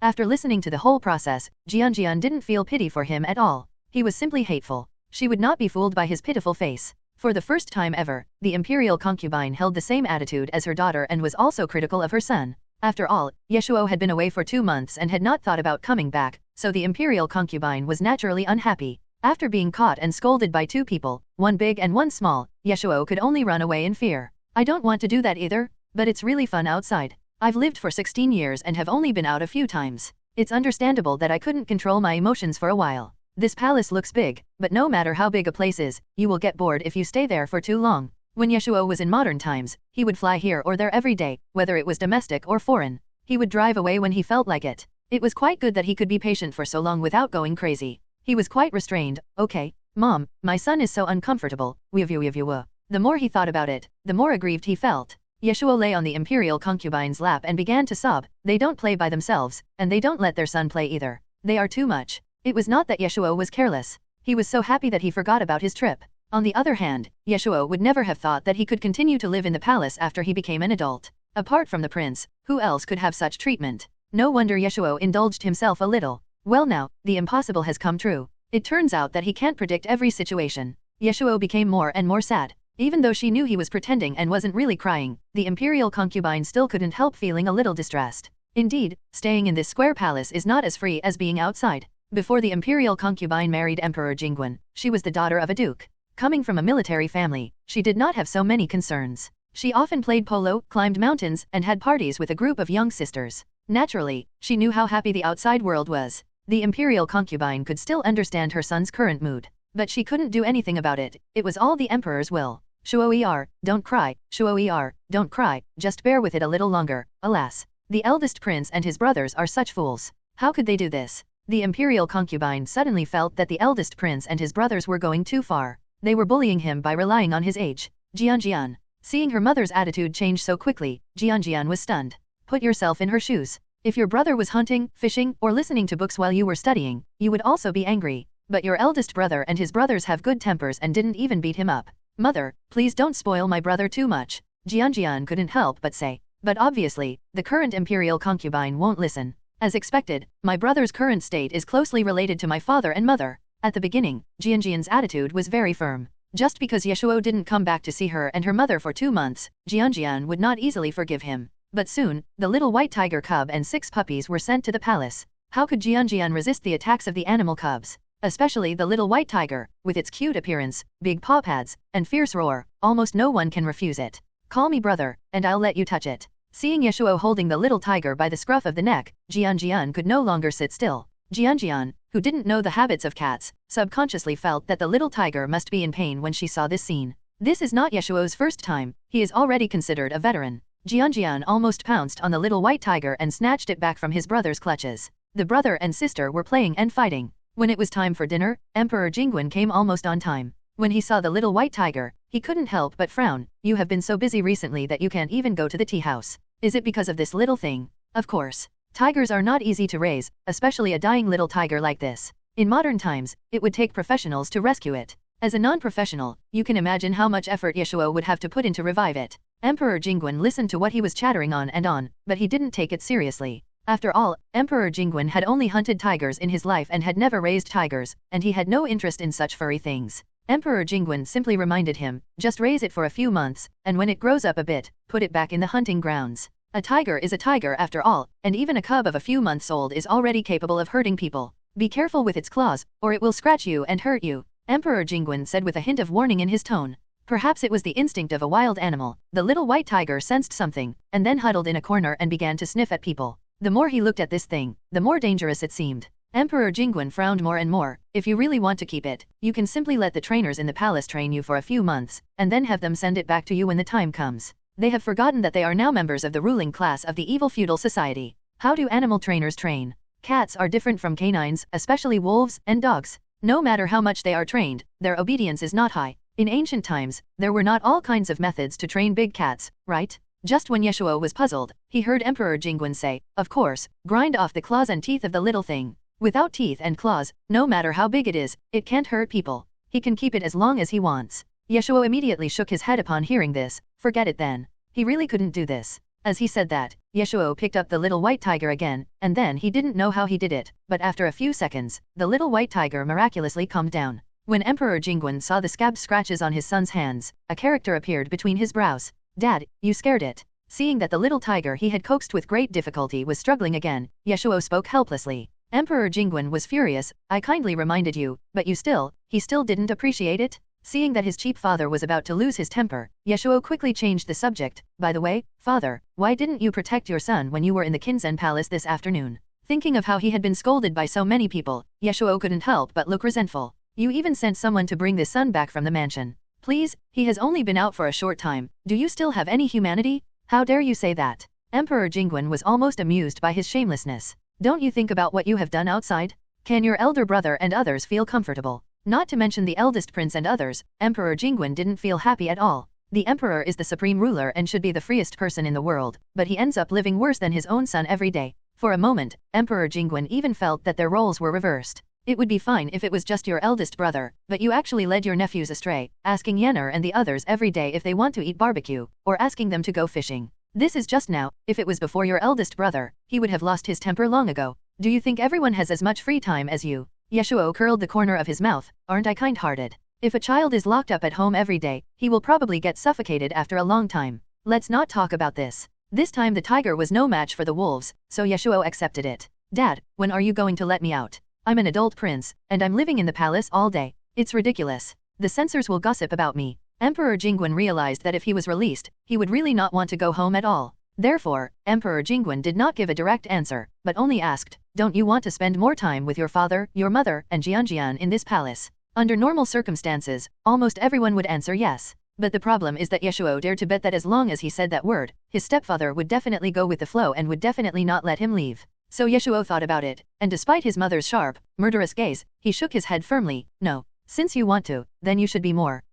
Emperor Jingwen was stunned. 4 people, including Wang Ziquan, looked over almost immediately. Ye Shuo spoke the truth. I'm sorry, Dad, Mom and Jian. Now I want to go out of the palace and have fun. Emperor Jingwen was stunned at first, and then he became furious. After that, Ye Shuo couldn't get out at all. If he wants to get out again, he will probably have to wait until next life. In addition, he even had to continue studying with Lord Zhen and the Grand Tutor. This time, Emperor Jingwen insisted that he learn what filial piety meant. This was probably the first prince since the founding of the Great Zhou who left the palace to set up his own residence and then was sent back to go back to school. After hearing the news and what he had said to his father, the eldest prince and others fell silent. If he had said a few nice words, things wouldn't have turned out like this. When his not guilty sentence turned into life imprisonment, Ye Shuo felt that it was time for him to escape from prison. No, to run away completely. There is no way. Who told the people here? They can't play. These days, people are not allowed to tell the truth. Ye Shuo was walking on the road, kicking pebbles for fun. The peach blossoms around him fell down and fluttered in front of his eyes, which made his eyebrows and eyes look stunning.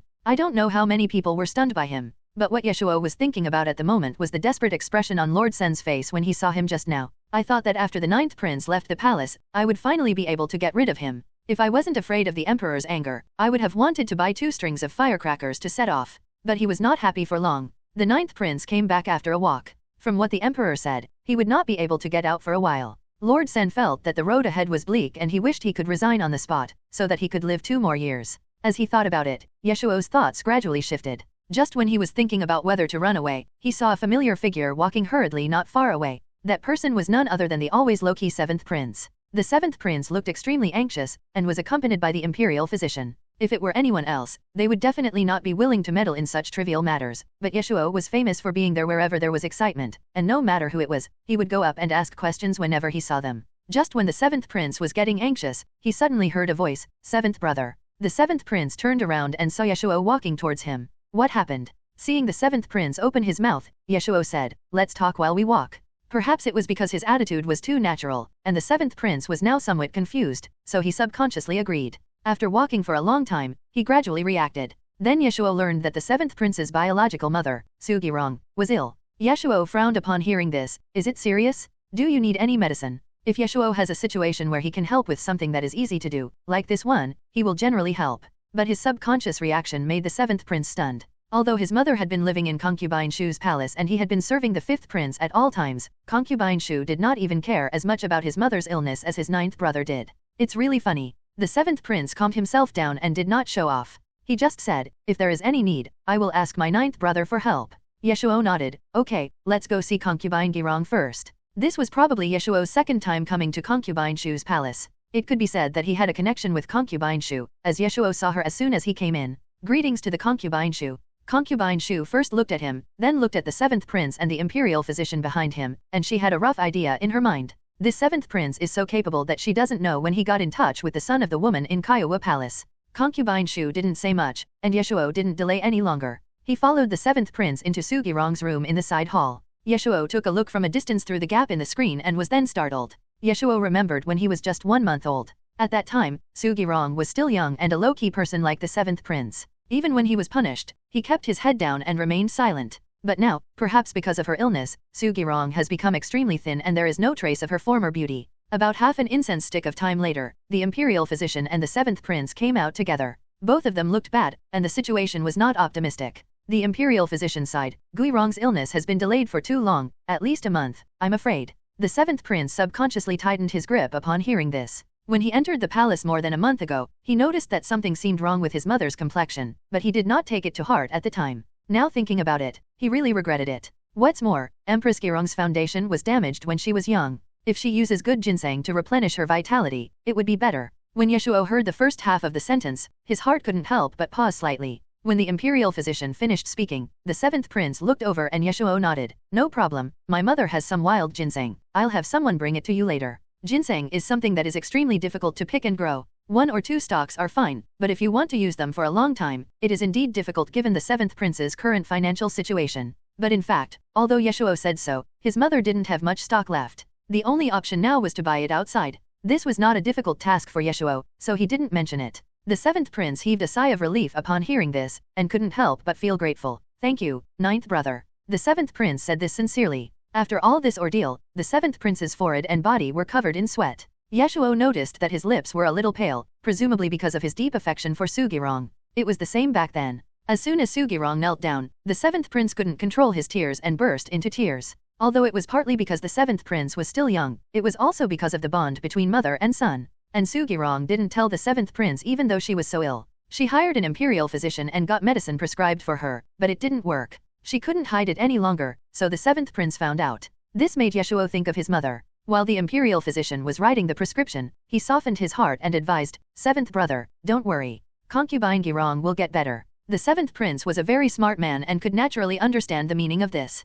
Similarly, he finally noticed his own embarrassment at the moment. The seventh prince pulled the corner of his mouth and forced a smile, saying, "Thank you for your good words, ninth brother. You don't know, ninth brother, I have been dependent on my mother since I was born. I am not afraid of being laughed at by you if I tell you this. If something bad happened to my mother, I really don't know what I would do." It can be seen that the seventh prince was very flustered and said things that he would never say under normal circumstances. Ye Shuo couldn't do anything else but pat his hands and comfort him. "It will be fine, everything will be fine." Gradually, the seventh prince became less nervous. After Ye Shuo returned, he asked someone to deliver the ginseng shortly afterwards. A few days later, Ye Shuo accidentally met the fifth prince, but the fifth prince at this time acted as if nothing had happened and even asked him if he had seen the seventh prince. "Really? This old seven has been gone for so many days. I don't even know if he has finished the task I asked him to do for me." Ye Shuo was stunned for a moment, then asked, "You still don't know what the seventh brother's situation is now? The fifth prince, what could possibly happen to him?" That shouldn't be the case. Given the relationship between the fifth prince and the seventh prince, it's impossible for him not to know that Sugirong was seriously ill. While Ye Shuo was stunned, the fifth prince suddenly thought of something. "Oh, you mean Sugirong's illness. But what does Sugirong's illness have to do with him? There are so many palace servants, and he can't help much. There are still so many things to do in the Ministry of Revenue. No matter what, it can't affect the work, right? I came here today just for this matter. Forget it, I won't talk to you anymore. I have to go find him." Looking at the fifth prince's hurried back, Ye Shuo's heart skipped a beat. Perhaps because he had known the fifth prince for so long, Ye Shuo almost forgot that the fifth prince always treated people differently based on their social status and he was not always friendly to everyone. The fifth prince was arrogant from the beginning, but Ye Shuo was even more arrogant than him, which forced him to restrain himself when facing Ye Shuo. The fifth prince had one face when dealing with Ye Shuo, and another attitude when dealing with the seventh prince. The seventh prince has followed the fifth prince since he was a child. The seventh prince's mother is a person in the palace of concubine Shu. The identities of both mother and son are suppressed by concubine Shu and the fifth prince. Over time, the fifth prince naturally regards the seventh prince as a slave, and slaves cannot have their own thoughts. After so many years, the fifth prince has long been accustomed to it. It would be fine if such a balance was not broken, but once it was broken, it would probably lead to a disaster. Ye Shuo instantly recalled that when he was in the study, he saw that the seventh prince had clearly started writing a poem, and he wrote 2 whole lines before changing to something else. This proved that he actually wanted to express himself in his heart. The reason why the seventh prince was constrained in every way and forced to listen to the fifth prince was that his status was low, and also, Sugirong was in the hands of concubine Shu, so the seventh prince had to obey. There are not so many masochists in this world. What there are only people who have to compromise. In order to let his mother live a good life, the seventh prince was willing to bury his intelligence and talent, be driven by concubine Shu's son, and become a transparent person among the princes. Thinking of this, Ye Shuo shuddered immediately. Then, rare medicinal herbs began to be sent to concubine Shu's palace as if they were free. In Ye Shuo's opinion, if this matter can be solved with money, then it is not a problem. If not, just when Ye Shuo was thinking about something, 37 days later, Sugirong died. Despite being kept alive by so many precious medicinal herbs, Sugirong eventually died. Ye Shuo's mind went blank at first, and he suddenly remembered what the imperial physician had said before. What's more, Empress Girong's foundation was damaged when she was young. If she uses good ginseng to replenish her vitality, it would be better. She was injured when she was young. Since the fifth prince treats the seventh prince in this way, concubine Shu must not be much better to Sugirong. Ye Shuo hurriedly asked Xiao Lizi to find out how concubine Shu had treated Sugirong over the years. As expected, Sugirong's injury was indeed related to concubine Shu. Sugirong was originally a maid in concubine Shu's palace, but she was favored by her stepfather. Concubine Shu was naturally unhappy, but who could be happy? Soon after Sugirong was favored, concubine Shu made excuses to make things difficult for her, and that was when Sugirong fell ill. As a result, she didn't recover well, and the birth of the seventh prince made her even more injured, and even damaged her foundation. An emperor would never care so much. He would just favor whoever he liked. He didn't know or care whether a little palace maid would suffer a catastrophic disaster because of his small action. Emperor Jingguan had the same problems as all other emperors, and he was never lazy. After Sugirong's death, concubine Shu thought it was unlucky and refused to allow anyone to set up a mourning hall in her palace. Even after so many years, concubine Shu had no feelings for Sugirong, so Sugirong was hastily buried according to the palace rules. The second prince didn't care much about his younger brother. After all, the seventh prince had been mediocre since childhood. Besides, how capable could a prince be if he could even be controlled the fifth prince? When Ye Shuo heard that the seventh prince not only did not make a fuss, but was even calmer than before, it seemed that he knew it was useless and that Sugirong would not come back no matter what, so he gave up struggling. Then, only 3 days after Sugirong was buried, not even the 7th day had passed, the 7th prince went to the Ministry of Revenue to do his work as usual. calm, too calm, which was totally different from the anxious look on the 7th prince's face when he first heard that his mother was ill. Ye Shuo just felt that something was wrong. Ye Shuo thought that this was bad enough, but he didn't expect that even worse news was waiting for him. A few days later, probably less than a month at most, the crown prince had a big fight with his tutor. Considering how much the grand tutor values the crown prince, the fact that he was so furious must mean something serious. The Teifu is old-fashioned and stubborn, and it is difficult for him to change his mind once he has made up his mind. Under other circumstances, these would all be shortcomings, but his stubborn temper also means that he cannot tolerate any flaws. He won't change when he's young, and even less so when he's old. In addition, Ye Shuo had expressed concerns before, so he thought that the crime the prince had committed this time must be serious. The more he cared about it, the angrier he became, to the point that the grand tutor didn't even care about his manners. There are so many details in front of us that it is difficult to ignore them. Looking at the familiar palace wall, Ye Shuo suddenly felt a little breathless. Noticing the sadness on his face, the imperial concubine was startled at first, then slowly walked behind him. If you really can't stay here any longer, just leave if you want. Concubine Rong didn't know what her son was thinking at the moment. She just thought that Ye Shuo was bored of staying in this palace. Since it was so painful, why not leave? Shuo was different from me. As a concubine, I could never leave. He could be free, so why trap him here? Although the imperial concubine was worried and concerned, she also knew the pain of losing freedom. Rather than making herself happy, the imperial concubine hopes that her 2 children will live happily. If her own happiness is built on the suffering of her children, the imperial concubine really would not bother to do it. Ye Shuo was startled when he heard this, and spoke subconsciously, "Mom." Ye Shuo's mind was in a mess. He had actually wanted to run away before, and now after these 2 things happened he wanted to run away even more. Ye Shuo is not a saint. If things go on like this, he is afraid that he will not be able to remain indifferent. Sometimes there are things that you know you can't do, but you still can't help but want to try. But sometimes these attempts often result in death. As the saying goes, those involved in the matter are often confused, while those who are not involved can see things clearly. Even the smartest people will inevitably fall into this vicious circle. After Ye Shuo joined the game, as a person in the game, it was impossible for him to be as rational as he is now. Failure to maintain absolute rationality is the beginning of downfall.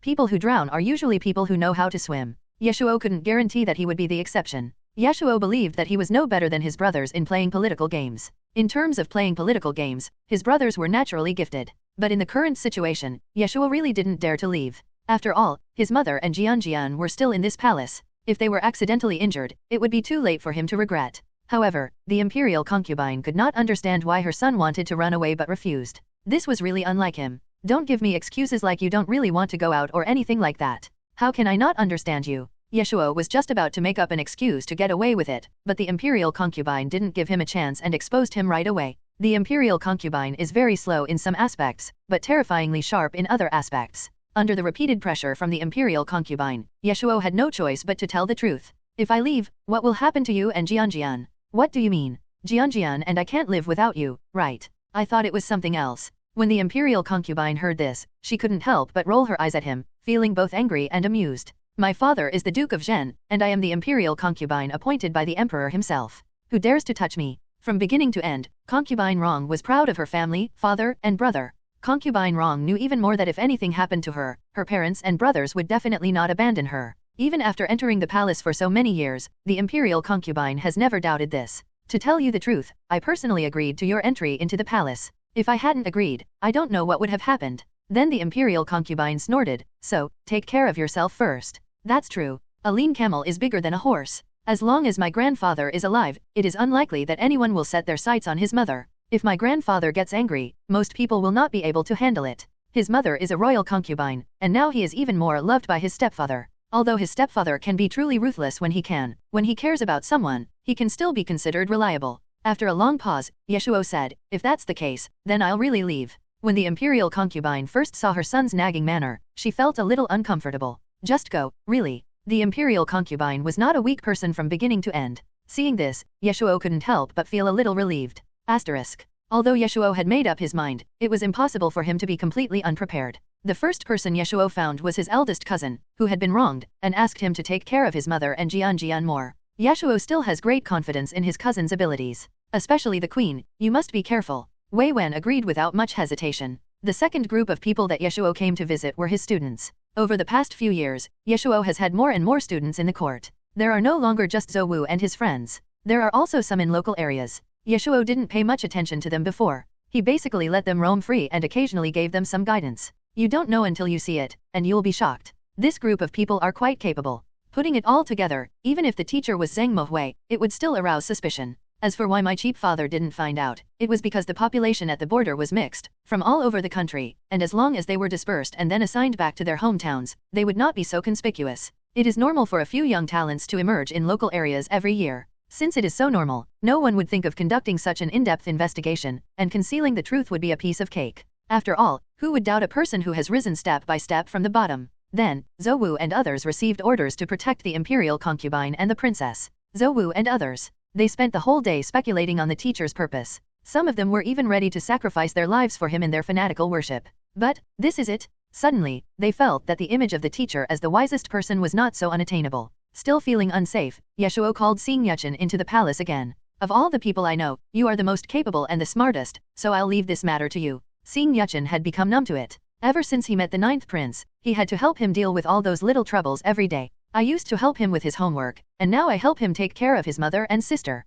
I have never done any serious work. But Xing Yuchen really couldn't refuse. After all, there was no one else around him except himself. Xing Yuchen had no choice but to agree. This is what happened openly. As for the harem, Ye Shuo then found Zhao Chongrong and the others. Although Zhao Chongrong and the others are not as high-ranking as his mother, they are old ladies after all. They have been in the palace for so long, so no matter who they are, they must be capable. Madam Zhao, Madam Su, Madam Li, I am really worried about my mother, so could you please take care of my mother and Jianjian after I leave? Ye Shuo didn't force anyone, as long as someone could give him a reminder at the critical moment. Zhao Chongrong and the other two loved the brother and sister the most, and naturally responded to all their requests. I can't guarantee anything else, but if you pay a little attention to the movements of each palace, there will be no problem. Concubines of high status have their own way of living. After settling his mother and Jianjian, Ye Shuo started to think about the little white tiger and the 6 small dogs. A little white tiger is fine, but a tiger that is a few months old is no longer something that ordinary people can deal with. Although 6 Chinese greyhounds together are ferocious enough, the worst thing to be afraid of is when they are separated.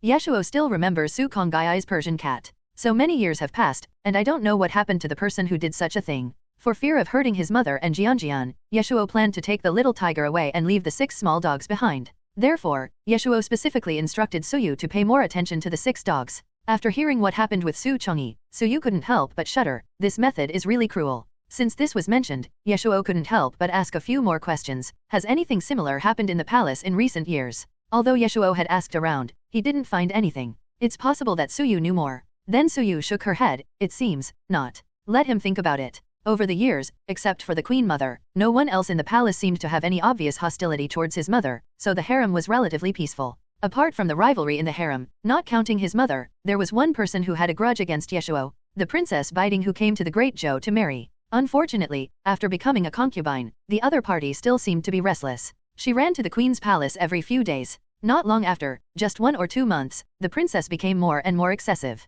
Finally, her stepfather couldn't stand it anymore, so he found a random reason to imprison her, and she has not been released yet. Because of this incident, the Queen Mother was severely reprimanded. Logically speaking, she should not be able to cause any trouble, even if she had some ability, with the people in her cousin's hands, as well as Empress Zhao and the increasingly clever girl Suyu, they could not reach into the Kaiwu Palace. It felt like it was about right, but to be on the safe side, Ye Shuo personally took a brush and wrote a few letters before leaving, and asked someone to send them out. Everything is ready, except running away. Ye Shuo would definitely not be able to escape by himself. He would be stopped before he even reached the palace gate. After many years, Ye Shuo got into the Teifu's carriage again. The Grand Tutor was now exhausted both physically and mentally, and was just feeling worried when he heard a slight sound coming from under his butt. This movement seems familiar. The master suddenly dreamt of 10 years ago. Then, as expected, Ye Shuo once again climbed out of the box in the Teifu's carriage. Teacher, I didn't expect that after so many years, you still haven't changed your old habits. As if he didn't notice the crack in Teifu's expression, Ye Shuo planned to run away without thinking, but then he thought of something and turned back. The Teifu subconsciously thought that he was going to ask him about the quarrel between him and the Crown Prince. Over the past few days, many people had asked him about it openly or secretly, and the Teifu was tired of making up excuses. Just as the Grand Tutor subconsciously put his full attention, the next moment, he heard him ask, Teacher, I remember you once said that you have many students, all over the Great Zhou. The master was stunned, not knowing what he meant. In that case, does our sect have any tokens or something? Give me one. Grandmaster. Wait, Ye Shuo suddenly remembered that the tutor seemed to have a ruler that he had used for many years to punish students. Ye Shuo had noticed when he was beaten before that the ruler was worn out and had a patina on it, so it looked like it was quite old. Ye Shuo was beaten almost every day before, so the tutor gradually developed the habit of carrying it with him. Let me think, it seems to be here. When Ye Shuo opened the third drawer, he saw what he was looking for at a glance. That's it. Before the tutor could figure out what he wanted this thing for, the next moment, Ye Shuo gave him a big bear hug. Teacher, take care. With the character of the grand tutor, how could he be so close to others in his life? The old man was embraced and a little embarrassed. He was about to scold him for being a bookworm in a rage, but then he heard this sentence. Then, the Taifo watched Ye Shuo put the ruler into his arms, jumped off the carriage, and ran away like a dog. By the time the grand tutor reacted, Ye Shuo had already rushed into the prince's mansion. Maybe Ye Shuo was unlucky, because when he came out he happened to run into the eldest prince who finally had half a day off. Hey, brother, you're back so early today. The eldest prince couldn't help but frown when he saw this. What are you doing? Ye Shuo shrugged casually. I have nothing to do, so I plan to go out for a walk. The eldest prince looked suspicious. I always feel like something is wrong, but I can't put my finger on it. After a while, the eldest prince finally reacted. Wait, didn't the emperor forbid him to leave the palace? How could he get out? It happened that the eldest prince had just come out of the military camp, also riding a horse. After noticing that Ye Shuo was heading in the wrong direction, he immediately chased after him. The two men were running one after the other at lightning speed. The wind around them was like a knife cutting on Ye Shuo's face, and in a short while his hair was messed up. Seeing him getting closer and closer to the city gate, the eldest prince couldn't help but yell, "Stop him!" Ye Shuo's heart tightened and he immediately sped up. Almost at the last moment before the city gate closed, Ye Shuo successfully squeezed out through the gap in the door. Thank you for the Qingfang, big brother. I don't need words to express my gratitude for your kindness. I will go ahead. The eldest prince. Hearing Ye Shuo's voice from afar, the eldest prince's teeth were about to break. He never thought that his brother would run away so blatantly. He even rode the horse he had given him. Not long after that, the eldest prince received a letter. It said that during the time he was away from home, he was asked to help take care of the imperial concubine and the princess. You don't have to think about who it is. Along with the eldest prince, the second prince, the crown prince, the fourth prince, the fifth prince, the sixth prince, the seventh prince and the eighth prince all received the same content. Since he was so sensible, these people wouldn't be so shameless, right? This Zaiju, the second prince saw it but didn't say anything. The other side. Since Ye Shuo has been too mysterious in recent days, Emperor Jingwen wants to see what he plans to do. As a result, the man just rode away on horseback. Judging from the situation, he is planning to run far away this time and won't be able to come back in a short time. Emperor Jingwen was so angry that he almost died, but what made him even angrier was that the imperial concubine and the others knew about it in advance but did not try to stop it. Just as Emperor Jingwen was about to open his mouth to curse, he heard the imperial concubine and Zhao Chongrong kneel down in unison and say in unison, "Please forgive me, your majesty." Emperor Jingwen. Emperor Jingwen looked at the imperial concubine. He was reluctant to give up something he loved so much. Then he looked at Zhao Chongrong and the others. They were all elderly people living in the palace and had no children. Besides, they were always low-key and tactful, so they had to be given some respect. In the end, Emperor Jingwen turned away and left. A loving mother often spoils her son. Just spoil him. When he gets into big trouble, you will regret it sooner or later. 10 miles away from Shangjing, Ye Shuo met up with Xiao Luzi, who had smuggled out under the pretext of shopping. Leading Xiao Luzi and Little White Tiger, they headed south, stopping from time to time, until they reached Liangzhou. Perhaps it was because of the little tiger following him, Ye Shuo and his group attracted a lot of attention along the way. Unlike the ninth prince who had been pampered since childhood, Xiao Luzi became alert almost subconsciously. He originally thought that His Highness's ostentatiousness would surely attract someone with ulterior motives, so he was very careful in every aspect. However, he found that, there didn't seem to be anyone so foolish as to target them. But what Xiao Luzi didn't know was that it wasn't that no one had bad intentions, but that Ye Shuo solved it secretly. Just like when they were staying at the inn on the first night, because the next city was still some distance away, they had to settle for the next best thing and choose to complain to the small inn in the town. Then, just after midnight, Ye Shuo clearly heard the sound of a lock being pried open outside. However, with the little white tiger around, the 5 senses of wild animals are much more sensitive than humans. When Ye Shuo heard the little white tiger's growl, he woke up immediately. He picked up the chopsticks and threw them out. After that, the people outside fell silent. It was obvious that they understood that this young man was not easy to mess with and they had met a tough guy. When Ye Shuo opened the door, apart from the chopstick stuck in the opposite wall, there were only messy footprints. Whether it was Ye Shuo himself, the little white tiger, or the fat and strong Qingfang with shiny fur, they all made people very greedy. Along the way, Ye Shuo basically encountered all kinds of situations. There were people stealing horses, tigers, and even people, and all kinds of methods were used in an endless stream. After all, Ye Shuo was not omnipotent, and sometimes he would fall into the trap, but fortunately he reacted in time and was not tricked. It was just that he would be in a very embarrassing situation occasionally. Ye Shuo had smelled the drug twice. If the little white tiger had not reminded him in time, he would probably have fallen asleep. Later on, Ye Shuo had evolved to the point where he would stare at the chef cooking, and would not touch the food or water on the table even if he left for a short while. In ancient times, living in peace without anyone to protect you was indeed much more difficult than it is today. And along the way, Ye Shuo was also growing rapidly. He has a strong learning ability and his previous disadvantages were due to his lack of experience. Now that he has seen it, he has gradually become proficient. When passing by a certain city, it happened to be the solar term and the city was extremely lively. Ye Shuo had just entered the city. The black horse, the white tiger, and the dazzlingly handsome young man, this combination was extremely eye-catching. In addition, they were both obviously strangers, so they would naturally be noticed by those who were interested. To be able to raise horses so well, and with this young man's demeanor and bearing, he must have been born into a wealthy family. The young man is so ignorant of the ways of the world that he doesn't even know how to restrain himself. He parades around like this, it's almost as if the word fat sheep was written all over his face. As if he didn't notice the unusual things around him, Ye Shuo kept comforting the somewhat restless little white tiger. Although the little white tiger has always been hanging out with people, this is the first time it has seen such a lively environment. Due to its nature as a wild beast, it must have subconsciously wanted to be on guard, and its aggressiveness was stronger than usual. Fortunately, it is only 5 months old. If it had grown a little bigger, Ye Shuo would not have dared to take it out again, at least not to a crowded place. Taking advantage of this opportunity, a man with ordinary appearance passed by Ye Shuo. Xiao Lizi watched helplessly as the other party tried to steal the purse of His Highness the Ninth Prince but failed, and his own purse from his waist was touched by His Highness instead. Oh my god, if His Majesty saw this scene, he would probably faint. This, Your Highness has only been out for a short time and he has already learned bad things? Ye Shuo had been robbed once before, but fortunately the thief didn't know kung fu, so he caught up with him and beat him up before he got his money bag back. How could Ye Shuo make the same mistake again? He used force to intimidate the other party, and he actually learned something from it. Now, it comes in handy. The man walked a long way before he realized something was wrong. He felt like something was missing around his waist. He subconsciously touched it, but as expected, he found nothing. When I looked back again, I saw the young man holding his purse and smiling at me. The man immediately realized that he had fallen into trouble. Just as he was about to slander the other party as usual, Ye Shuo had already taken the lead and opened the purse in his hand. Maybe because he left in a hurry and didn't have time to deal with it, the purse was only covered with another layer on the outside and another layer inside. Judging from the fabric used for the inner layer, it is obviously not something for men. Then Ye Shuo asked, "Whose purse is it? Who lost it?" Upon hearing this, the people around immediately started checking their pockets. The man knew that he could not do anything, so he quickly slipped away in shame. Then, Ye Shuo met the first owner who came to claim the lost item. The man thought Ye Shuo would give it to him immediately because he saw that he was young and dressed like a nobleman. However, he actually asked him what was inside and how much money was in it. The young man's expression immediately became awkward. "Okay, you move aside first.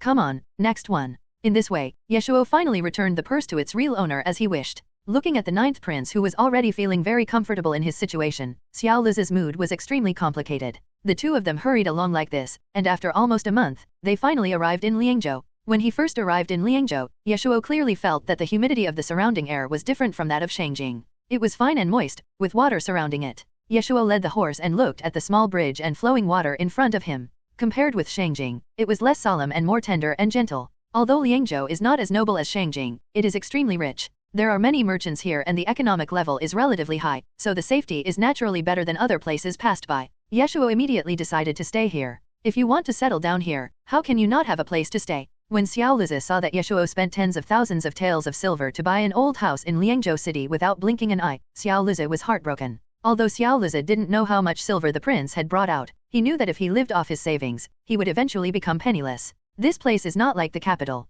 Without the subsidies from the emperor's concubine and the old Duke Zhen, Xiao Lizi has even imagined the scene of himself and his master sleeping on the streets. Although Ye Shuo would not go hungry because of these mere tens of thousands of taels of silver, after all, Biding was sending him silver continuously, but he would not really do nothing. As a person, you have to find something to do, otherwise you will be useless, right? Especially along the way, Ye Shuo saw so many businessmen in fancy clothes, such fat sheep, it would be a pity not to slaughter them. Gradually, several thoughts flashed through Ye Shuo's mind. The other side. Emperor Jingwen initially thought that his son had never suffered much since he was a child, so how could he get along so easily outside? He probably thought that he would cry and shout to come back soon. Emperor Jingwen had even decided that he must teach him a lesson when the time comes. However, he waited for a month. Emperor Jingwen soon received news that his son had settled in Liangzhou. The little bastard really went alone with one horse, and at most a little eunuch who was of no use other than serving, and they traveled through mountains and rivers and finally reached Liangzhou in the south. Emperor Jingwen didn't know what to say for a moment. If he had put a bit of this energy into serious matters, he probably wouldn't be in this state now.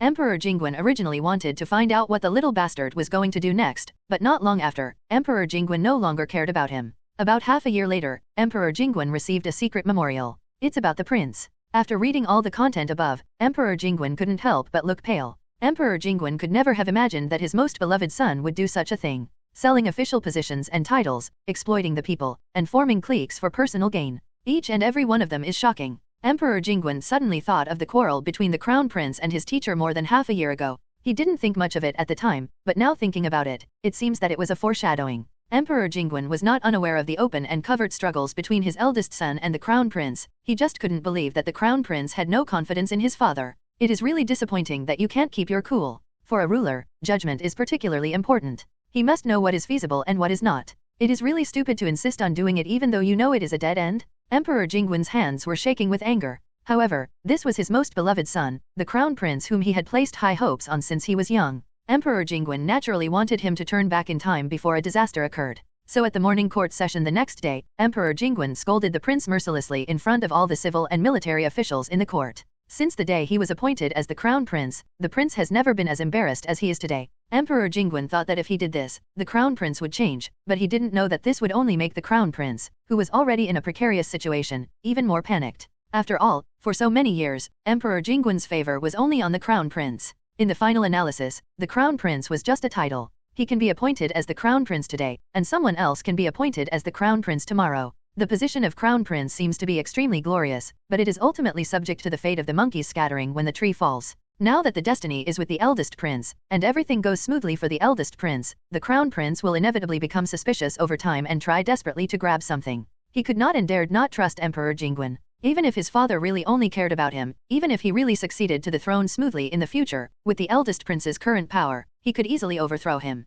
So many soldiers are loyal to the eldest prince. They have been at the border for 10 years and have lived and died together. How can this be changed by ordinary people? Otherwise, why would my father be so afraid of the Duke of Zhen? The prince was unwilling to watch himself being dethroned, and even more unwilling to be an emperor in name only in the future. My father had an eldest prince back then. What does he have now? Everyone wants to have the initiative in their own hands, and no one wants to sit and wait for death. The emperor's attitude is ambiguous, the eldest prince is aggressive, and his younger brother is ambitious. Even though he knows it is a poison to quench thirst, the prince has to take an extreme approach. But for Emperor Jingwen, it was impossible for him to tell the crown prince everything. As for military affairs, there was no way he would fall in the same place twice. Emperor Jingwen believed that his attitude was extremely clear and his original intention had never changed from beginning to end. It was precisely because Emperor Jingwen had suffered in the past that he knew what it was like to be a crown prince and walk on thin ice, so he did not want his son to go through all of this. Emperor Jingwen had no choice but to give birth to the eldest and second princes. His position as crown prince was unstable at the time, and he needed sons to consolidate his position.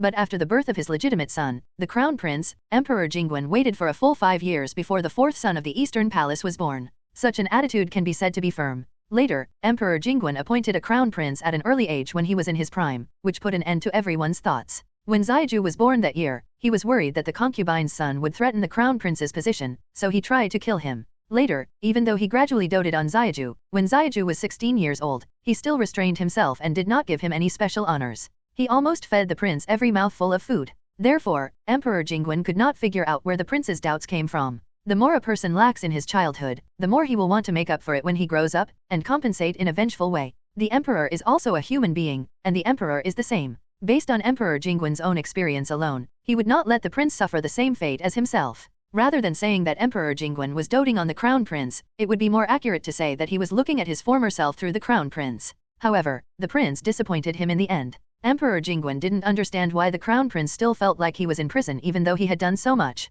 The crown prince did not understand. His father had obviously always favored him, so why didn't he protect him to the end and instead imposed restrictions on the eldest prince? Such an ambiguous attitude was really suspicious. But unfortunately, neither of them is the kind of person who speaks their mind freely, and as they each have their own concerns, they naturally drift apart. Unlike Ye Shuo, the prince could not stand losing face in public, especially in front of his brothers. And what about Emperor Jingwen? He didn't know how to educate his children from the beginning. It is difficult for a person who has never been loved by his father to know how to love a child and what love really is. The more harsh Emperor Jingwen was, the more the prince became obsessed with power politics. About half a year passed like this. Emperor Jingwen was heartbroken and disappointed. When the prince's power expanded to a critical point, he could not help but take action and secretly dealt with a very key figure under the prince. At this point, the prince's fear reached its peak. Discovered? The more well-behaved and obedient a child is, the more ashamed he is to admit his mistakes, and the more he wants to cover them up. Therefore, the prince's first reaction was not to confess, but fear, shame, and anger. Seeing that the crown prince not only did not repent but became even more crazy, the friction between Emperor Jingwen and the crown prince intensified, and the relationship between the father and son took a sharp turn for the worse and reached freezing point. Looking at the prince who was gradually indulging in sensual pleasures, at this moment, Emperor Jingwen could hardly remember how handsome and bright he looked when he was in his 20s. The other side. Half a year after Ye Shuo came to Liangzhou City, after he had almost figured out the inside story of Liangzhou City, he decided to open a black shop, no, a restaurant. This restaurant only accepts extremely treacherous and evil people. Only those who have committed extremely heinous crimes are allowed to enter. Anyone who enters the restaurant is classified according to the level of crime. Primary criminals are paid 1,000 taels of silver a day, mid-level criminals are paid 2,000 taels of silver a day, senior criminals are paid 3,000 taels of silver a day, and special level criminals are given special treatment, with the pay ranging from 5,000 taels to 10,000 taels, depending on Ye Shuo's mood. There was a reason why he dared to ask for such a high price. Anyone who entered his restaurant, no matter what crime he had committed, even if the person was guilty of a heinous crime, Ye Shuo could protect him from death until he had spent all his money. Of course, treason is an exception, and Ye Shuo doesn't want to rebel against his adopted father. After hearing what the ninth prince said, Xiao Liz's first reaction was that he was crazy. Young master, are you trying to kill yourself? He was shielding a criminal. Even his status as a prince could not protect him. I beg you, sir, please don't be confused. Xiao Liz was about to cry. However, Ye Shuo was not too worried. Although this idea is absurd, I have to give it a try. What if it works? Many criminals would not reveal the whereabouts of the dirty silver if they knew they would not survive, but what if there was a chance to survive? For a dying person, 1 more hour would be good. When the time comes, the money will be returned to the victim's family.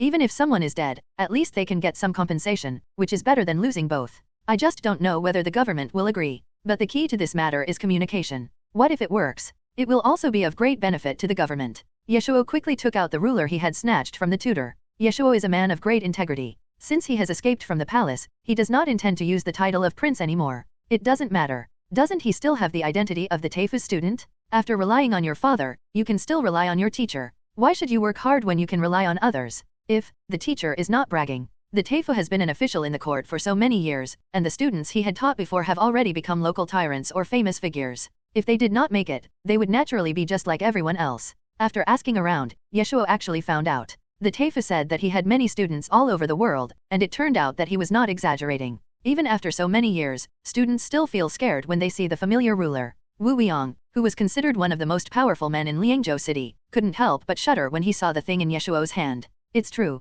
You said you were the teacher's student. Do you have any other evidence? Perhaps because time has passed, the filter has become thicker, and Wu Weiyang was really reminded of the past. If you don't believe me, you can write a letter to the teacher. Ye Shuo is as real as gold and is not afraid of fire. He is not false at all. About 10 days later, Wu Weiyang actually received a reply and had a strange expression on his face. Wu Weiyang knew his teacher's personality, so he could not have imagined that the teacher could be so concerned about a student that he actually asked him to take care of the boy in the letter. Wu Weiyang thought about it and finally made a connection with Ye Shuo and the prefect of Liangzhou. Liangzhou's economy is already developed, so the officials here are naturally more flexible. The other party was originally a little hesitant, but as soon as Ye Shuo said that he would be responsible for everything, the governor of Liangzhou no longer had any worries. If it works, it is his political achievement. If it doesn't, it is his youth's problem. He won't lose anyway, so there is no harm in giving it a try. Then, Ye Shuo's Ping'an restaurant opened. There is no shortage of desperate people in this world. If they have lost their lives, what do they need money for? When they are desperate, even if it seems ridiculous, people will still come to them.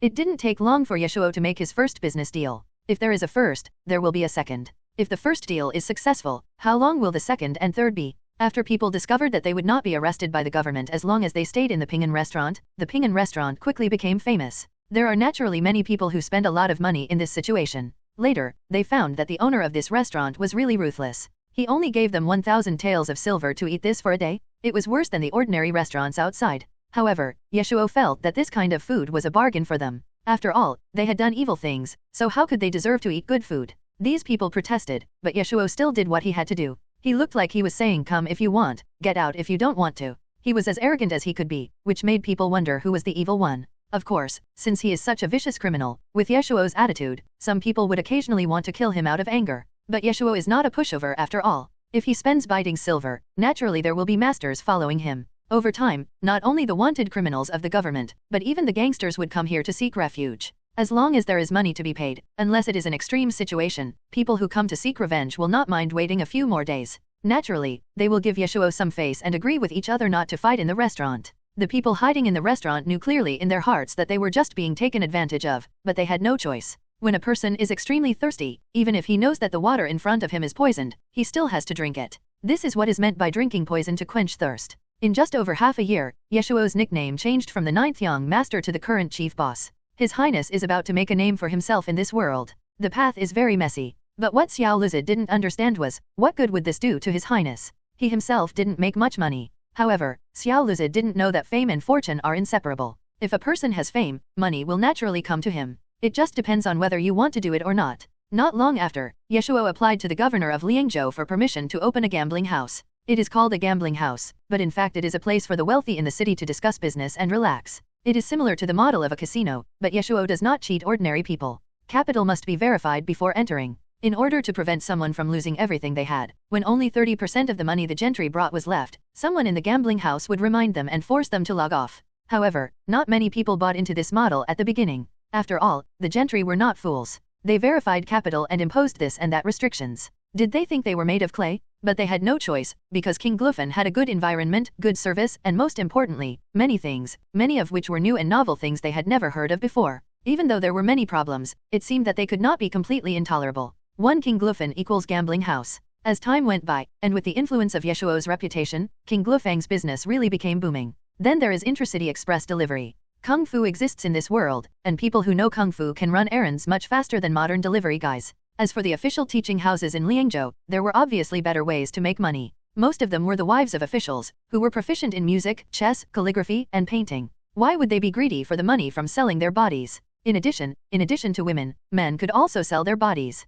There were many women doing business in Liangzhou. When it comes to marketing, the ancients were still far behind. After the magistrate of Liangzhou tried to make some changes, he found that it was true. When the people inside were not asked to sell their bodies, the wealthy people in Liangzhou city were more willing to invest money in it. No one knew why. In the past, Liangzhou's economy was developed, but there was not much entertainment, and money was not circulated, so it was just for show. Now that so many new and interesting gadgets have suddenly appeared, everyone's money naturally has a place to go. In just 1 year, seeing the promising growth in tax revenue, the governor of Liangzhou was so excited that he immediately made Ye Shuo his close friend. Looking at the two people who were talking about brothers all the time, Xiao Lizi could only pray for the prefect, hoping that he would never know the truth. In a blink of an eye, 2 years passed. The exhausted Emperor Jingguan finally decided to tour the south and personally eradicate those cancers one by one. It just so happens that when I pass by Liangzhou, I can stop by to see how the little bastard is doing recently. As the relationship between him and the crown prince became strained and the other princes were fighting openly and secretly, Emperor Jingguan now felt relieved only when he mentioned his youngest son. Although Emperor Jingguan's goal was to clean up the officialdom in the south, he did not say it explicitly out of consideration for the crown prince's face.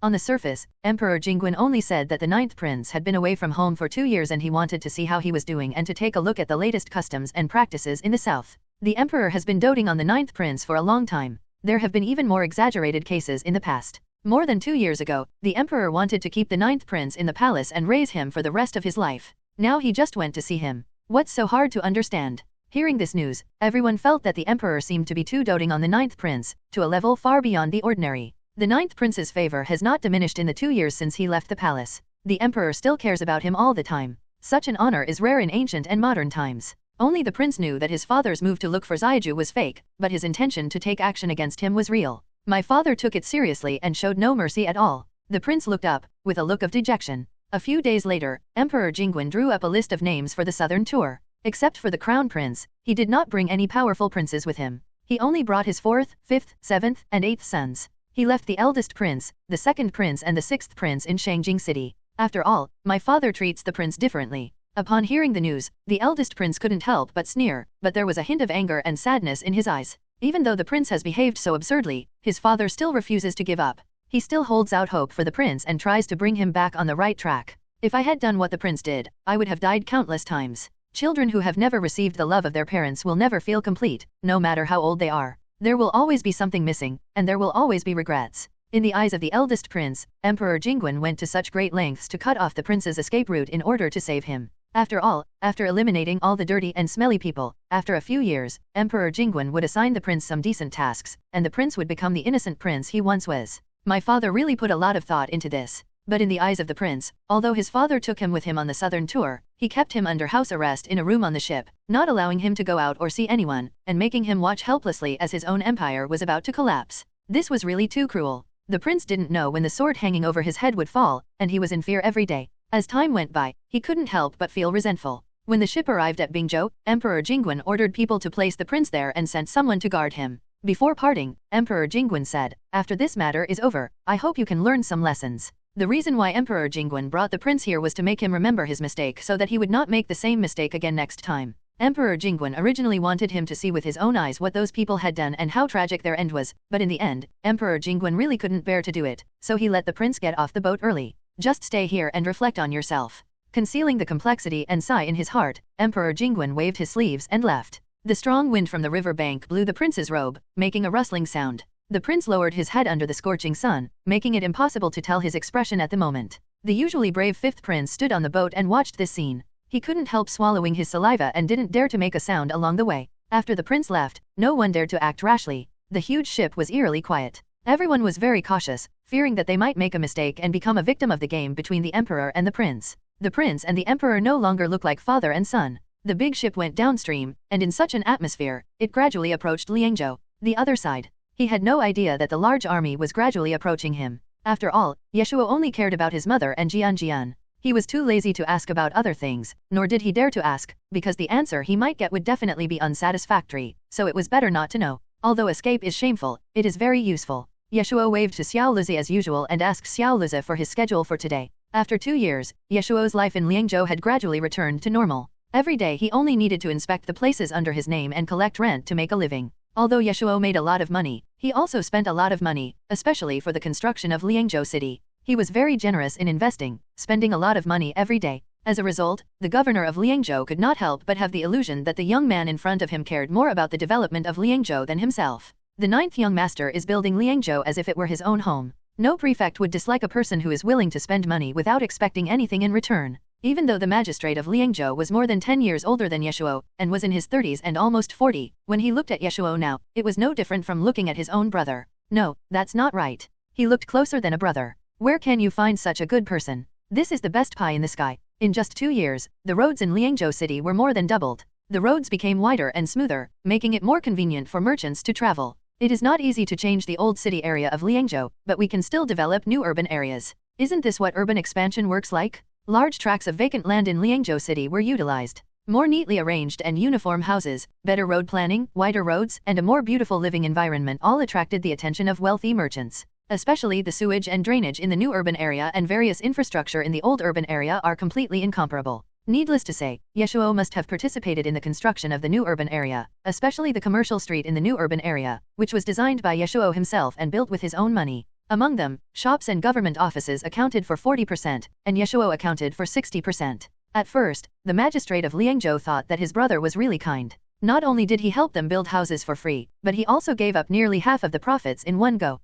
However, after the first quarter's turnover came out, the magistrate realized that he was too happy too early. Even if it was only 60%, he would have made a fortune. As expected, there is no business without fraud, so how could a businessman let himself suffer a loss? After the optimization of Liangzhou's infrastructure, whether it was the environment or other aspects, it was abruptly raised a lot. In this case, the wealthy businessmen from other cities would naturally gradually flow to Liangzhou. Who doesn't want to enjoy better resources at the same cost? The streets in Liangzhou were wide and smooth, and it was more convenient for them to use horse-drawn carriages to travel when doing business than in other places. In the past, Liangzhou was rich, but only relatively speaking. Compared with Shenzhou and Yeling and other places, it was still far behind. But now Liangzhou has gradually caught up. The more wealthy merchants came, the more money Ye Shuo earned. The previous initial investment was nothing, and his business became more and more prosperous. It was a virtuous cycle. Since Liangzhou has become wealthy, tax revenue will naturally rise. With more tax revenue, the resettlement of poor people has been put on the agenda. Coupled with Ye Shuo's generous donation, resettlement houses have been built in large numbers in the west of the city. Before, Ye Shuo was short of manpower, so he specifically asked Zhang Mohui to send a few students over. With these students leading the teams, the construction teams under Ye Shuo's command were fast and good, not to mention the quality of the projects. With Ye Shuo personally supervising it, there was really nothing to complain about. In their spare time, even people from other cities would invite these construction teams over, and Ye Shuo behind the scenes naturally made a fortune. In addition to this, Ye Shuo also took a lot of money and set up several special awards, which, needless to say, were naturally related to innovation. No matter what kind of innovation it is, Ye Shuo will accept it all. After all, Ye Shuo is only one person, and the development of Dezhou requires the joint efforts of everyone. It is not advisable to force things to happen. We should mobilize the enthusiasm of everyone and make progress together. With such a huge reward, Liangzhou City naturally became a place where flowers blossomed. The advancement of science and technology can often promote the development of agriculture. The magistrate of Liangzhou always felt that if he continued to develop like this for a few more years, his path to promotion would be just around the corner, and by then being granted a title of nobility or appointed as prime minister would no longer be a dream. Perhaps it was because Liangzhou was developing too rapidly that other cities around it could no longer sit still. The governors of various places racked their brains and frantically thought of countermeasures. After all, Liangzhou was so outstanding that if they didn't think of a solution, they would soon be outdone. This governor of Liangzhou was really hateful. He was so eye-catching that they had no choice but to move. If one party wants to keep up with others, others have to follow suit. The life of officials becomes difficult, while the lives of the people below are getting better and better. So, it's okay for them to sacrifice. Sacrificing one prefect to save millions of families is truly the virtue of a saint and is worthy of praise. Ye Shuo seemed not to notice that so many people were involved because of him. As the center of the storm, Ye Shuo felt quite at ease. Ping'an restaurant hasn't had much business recently, but Ye Shuo doesn't mind. After all, a decrease in the number of criminals is a good thing. Ye Shuo took the booklet handed over by Xiao Luzi and flipped through it. He found that he had to go to a shop in the east of the city to collect rent today, so he changed his clothes and walked out of the house under the protection of two martial arts masters. Now in Liangzhou City, who would not call him chief boss when seeing him? Even the prefect always used this title to make fun of him. Not to mention, Ye Shuo really felt like a mountain king in Liangzhou. It was really quite impressive and exciting. After greeting the people he interacted with, Ye Shuo successfully collected this month's rent from the high-end cloth shop in front of him, and then walked into King Glufang with the more than 100 taels of silver. Since he had nothing to do, he just came in and played a few games. It just so happened that he felt like playing today. The moment they saw Ye Shuo, the guests in King Glufang were stunned at first, and then cheered. The 9th young master is here, the 9th young master is here. Wow, the owner of King Glufang is here, which makes those who lost to him before suddenly excited. Old rules, who will go first? Ye Shuo rolled up his sleeves, put one foot on the stool, looked around and asked, Me. Soon, King Glufang became lively. The other side. Emperor Jingguan thought for a long time and finally decided to give the little bastard a surprise, so after he got off the boat, he only brought a few guards and the 4th, 5th, 7th, and 8th prince with him. However, as soon as he entered the city and saw the scenes before him, Emperor Jingguan was immediately stunned. There is no other reason, the changes in Liangzhou today are really too great. The new and wide street, I don't know what it is paved with, but at first glance, it is extremely flat without any undulations. Coupled with the neatly arranged houses around, and the orange vests coming and going on the street, stopping when waved, Emperor Jingguan couldn't help feeling a little confused. He didn't even remember that there was such a place under his rule. Or maybe it was because I hadn't left Beijing for a long time, so I didn't know the situation outside was like this. Then Emperor Jingguan shook his head and said, No, that's not right. When he passed through Bingzhou and other places before, he didn't see such scenes, and he didn't hear any reports from his subordinates. It must be unique to Liangzhou and it only appeared recently. After observing for a while, I found that the people here all walked with smiles on their faces, and they looked very prosperous. I guess this is because they are extremely looking forward to and yearning for their future life. Emperor Jingguan had an idea, and then called over a man in an orange vest and asked, Excuse me, young man, what is the meaning of wearing this? In addition to delivering things to customers, the orange vests also do various odd jobs part-time. They can stop at any time and as long as they know and can do it, there is no problem. Not to mention introducing the current situation in Liangzhou to others. These people used to be beggars in Liangzhou City, and there were also refugees who poured in from other places. Ye Shuo arranged some resettlement houses for them, and then had them registered by the prefect. They also received concentrated training before taking up their posts to improve their professional capabilities. Now they do odd jobs every day. Although they are not rich, they have no problem with eating every day. Beggars and refugees were gathered together, making them easier to manage, and the crime rate in Liangzhou City was reduced a lot. A low crime rate and good public security will attract more people to settle here. The prefect wanted to hug Ye Shuo, who came up with this idea, and give him a big kiss. This was not the first time that Orange Vest had encountered this situation. He had long been accustomed to it. Anyone who first came to Liangzhou had to go through this experience. A few guests, they must be from other places, right? Hearing this, the princes became nervous for a moment. After all, they did not bring many people with them today. If their identities were discovered, they would be in danger. However, the Orange Vest seemed to have seen through their thoughts and waved his hands, saying, Don't be nervous, my guests. I'm not trying to find out your identities, but I've encountered this kind of situation quite a lot. If you don't believe me, look over there. Following the line of sight of the man in the orange vest, the fourth prince and his companions realized that they were not the only ones there. There were many other people in gorgeous clothes at the city gate who were acting the same way as them. Those are all businessmen from other places. Judging from the way you are dressed, you are also here to do business in Liangzhou, right? Forgive the orange vest. Although he has received training, with his vision, he can only see this much. Emperor Jingwen nodded calmly. That's right. We are new to your place and are a little confused. I wonder if this young man could take us around Liangzhou city. No problem. Please follow me. The orange vest was responsible for this job.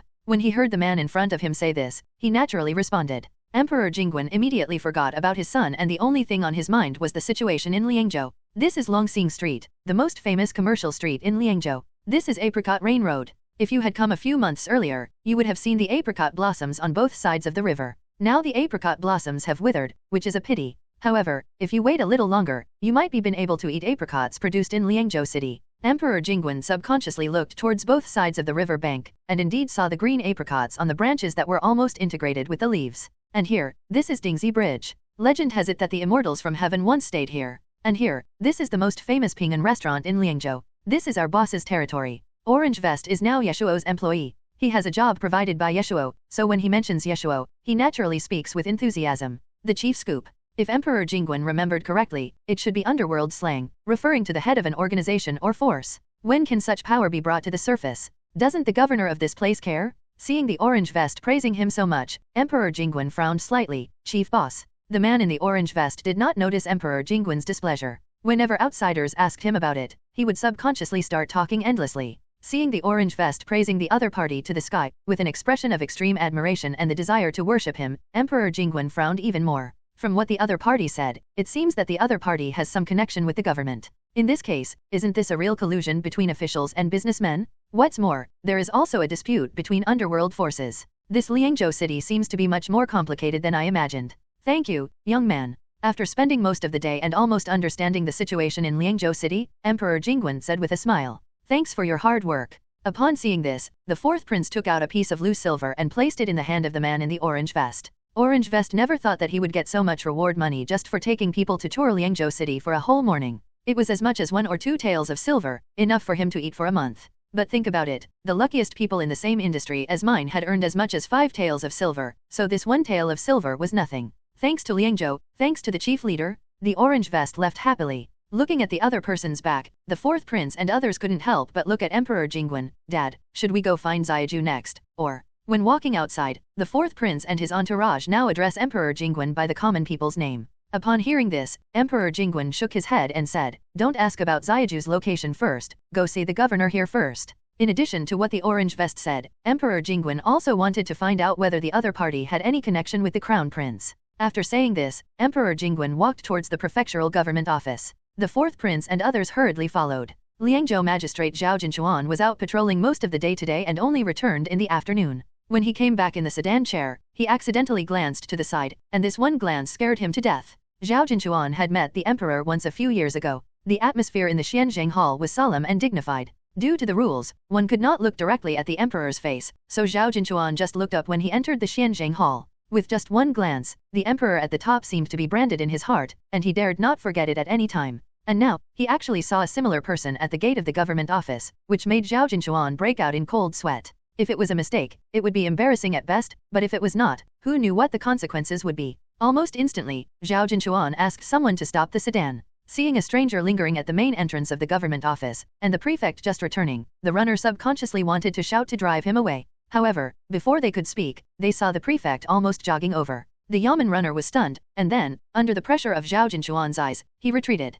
Zhao Jinchuan took a deep breath, then pretended to be relaxed and bowed. Sir, may I ask your names, gentlemen? Emperor Jingwen raised his eyebrows slightly and uttered the word Ye. The surname Ye is the royal surname, so my guess must be correct. Zhao Jinchuan hurriedly ordered people to welcome the distinguished guests into the government office. But Zhao Jinchuan didn't dare to believe the other party's one-sided statement. After a pot of good tea, Zhao Jinchuan boldly asked, this is a serious matter. Apart from these, do you have any other evidence? Bold. The fifth prince jumped up immediately. Emperor Jingwen was not angry. Instead, he was very satisfied with the prudence of the Liangzhou prefect. He just hoped that the other party would not let him down in the end. When Zhao Jinchuan saw the token in Emperor Jingwen's hand, he no longer had any doubts. He immediately knelt down and shouted, long live the emperor 3 times. I have been negligent, and I beg your majesty to forgive me. Emperor Jingwen sat at the head of the table and did not call out, but simply asked, where does this chief of Liangzhou city come from? Here it comes. Hearing this, Zhao Jinchuan immediately became extremely alert. Zhao Jinchuan did not dare to hide anything, but told everything he knew. A young man? White tiger. 2 years ago? The 9th master? Upon catching these keywords, Emperor Jingwen was stunned. This combination sounds very familiar. Emperor Jingguan paused and asked, since he only arrived in Liangzhou 2 years ago, how can you be sure that the other party has no ill intentions? You know, your actions are really bold now. After all, the other party has helped him so much. In this situation, Zhao Jinchuan naturally has to help the other party to refute a few words, so as to prevent the emperor from misunderstanding that he is a person with ulterior motives and then killing him. After thinking about it, Zhao Jinchuan hurriedly said, Your Majesty, the young man named Gu Shao really has no ill intentions. Your Majesty does not know that he is the student of the Grand Tutor. He is knowledgeable and talented, and has good character. Since he came, Liangzhou has developed so much. I hope your Majesty will understand. When Emperor Jingguan heard the words Taifu student, he was basically certain that it was his son. Emperor Jingguan didn't expect that the little bastard actually had such ability. It seemed that he had grown a lot after being out for 2 years. Emperor Jingguan suddenly felt relieved. Sure enough, the little bastard was just slow in coming to his senses. He wasn't really hopeless. How could his son be mediocre? Emperor Jingguan did not explain anything at the moment, but just said, in this case, call the man over and let me see him. Zhao Jinchuan naturally didn't dare to refuse, and quickly sent the people around him to invite him. Result. Half an incense stick later, the yamen runner was sweating profusely. My lord, the 9th young master is currently in King Glufang, busy. He said he would not come. Ye Shuo had done this before, and since he was now the god of wealth of Liangzhou, Zhao Jinchuan was used to turning a blind eye to it. They are our brothers, who would care so much. But this time the situation is clearly different. Zhao Jinchuan couldn't help but look at the yamen runner. Didn't you say we had a distinguished guest? The yamen runner felt extremely wronged, and he must have said it. The other party's attitude was also very firm. He was busy and had no time, and unless his father came, he could wait until he was done with his work before talking about anything. Zhao Jinchuan didn't even dare to look at the emperor and the princes. Emperor Jingguan was actually interested. King Glufang? What a nice name. What does it do? Zhao Jinchuan. Finally, under pressure, Zhao Jinchuan had to answer, Your Majesty, it is a gambling house.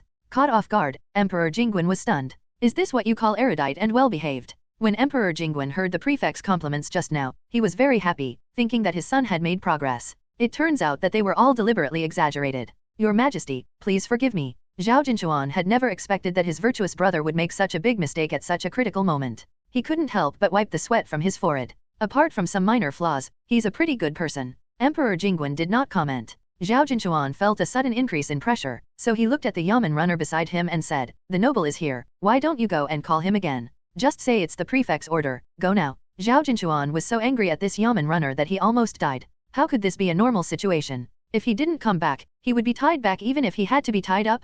Zhao Jinchuan winked at the yamen runner, indicating that he should bring more people this time. The yamen runner was about to take action when he heard Emperor Jingguan say, Wait. Then Emperor Jingguan came down from his seat at the head of the table and said, I will go with you. 4, 5, 7, and 8 princes were shocked when they heard this. They also wanted to see what Xiaozhu looked like now. The 5th prince laughed the most happily. Isn't this bad? Although Zhao Jinchuan didn't dare to let the emperor and the prince enter such a smoky and foul place, he didn't dare to refute it after all. Your Majesty, Your Highness, this way please. The other side. Ye Shuo originally thought of leaving after losing the 100 or so taels of silver today, but he didn't expect that he was so lucky today that up to now, not only has his capital not decreased, but his chips have been increasing. A rough estimate is that the pile of silver in front of him must add up to several thousand taels. I don't even know how many waves of people have just gone down. Ye Shuo did a good job in preventing addiction. These wealthy merchants from Liangzhou City now only regarded King Glufang as a den of money. It was a place for them to relax and have fun after returning from business trips or completing a big deal. Therefore, they did not bring much silver every time they came here. They did not expect Ye Shuo to come today. If they had known this, they would have brought more silver. King Glufang is Ye Shuo's territory. Out of the principle of keeping things within the family, Ye Shuo comes here to play several times a month. This is one of King Glufang's ways of attracting customers. Over time, he naturally became familiar with this group of wealthy businessmen. It's quite strange to say that this 9th young master is so young, but he has made such a big plate. The key is that most of them are still alive. Such means are really amazing. The most important thing is that he is good at gambling and can basically do anything. No wonder he became the boss at such a young age. Wu Weiyang initially felt sorry for the downfall of his fellow disciple, but as time went by, he actually became a frequent visitor to King Glufang. Seeing another person defeated, Wu Weiyang, who was well prepared, immediately took over. Junior brother, this is a gambling master specially invited by my senior brother, you'd better be careful. After losing to Ye Shuo last time, Wu Weiyang felt uncomfortable no matter how he thought about it, tossing and turning, which led to today's scene. Ye Shuo was not afraid when he heard this, come on. Perhaps because Ye Shuo made the loudest noise, many people didn't even care about playing and rushed over. When Emperor Jingguan arrived, what he saw was his son sitting in front of the gambling table, rolling up his sleeves, standing on a stool and shouting. Several princes, including the 4th, 5th, 7th, and 8th, were also deeply shocked by this scene. As princes, when have they ever been to such a dirty place? On the other hand, Zhu is so skilled that he feels more comfortable than at home. Ye Shuo replaced the poker in his hand with a dice cup and started shaking it almost at the same time as the other party. The dice cups jingled and clanged, dazzling the onlookers. Seeing his son so excited, Emperor Jingwen's face turned pale. With a dong sound, the dice cups fell onto the table at the same time. The bet between the two was simple, just comparing the size. Ye Shuo did not hesitate and was the first to unveil his dice cup. The 5 chi converged to the origin. I accept your approval. The moment the dice cup was opened, the 5 dice with 6 points on them looked like blooming flowers, making people dizzy. Ye Shuo looked at the opposite side with a hint of amusement. If he had heard correctly, the opponent should also have 5 6s, so this was a draw.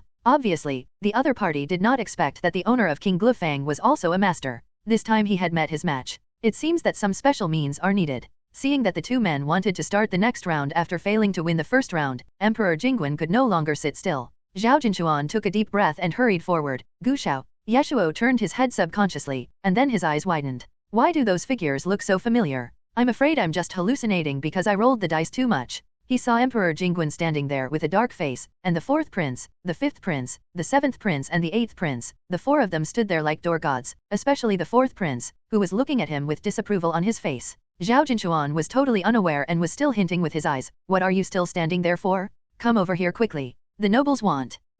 Why are you running? Stop right there. Without waiting for his adoptive father to speak, Ye Shuo flicked the dice cup in his hand and ran away. Zhao Jinchuan was so frightened that he almost died. Emperor Jingwen made a prompt decision. Come here, capture him. Ye Shuo was almost about to push open the window and jump out, but when he was about to succeed, someone grabbed his foot at the last moment. Turning around, it turned out to be the 4th prince.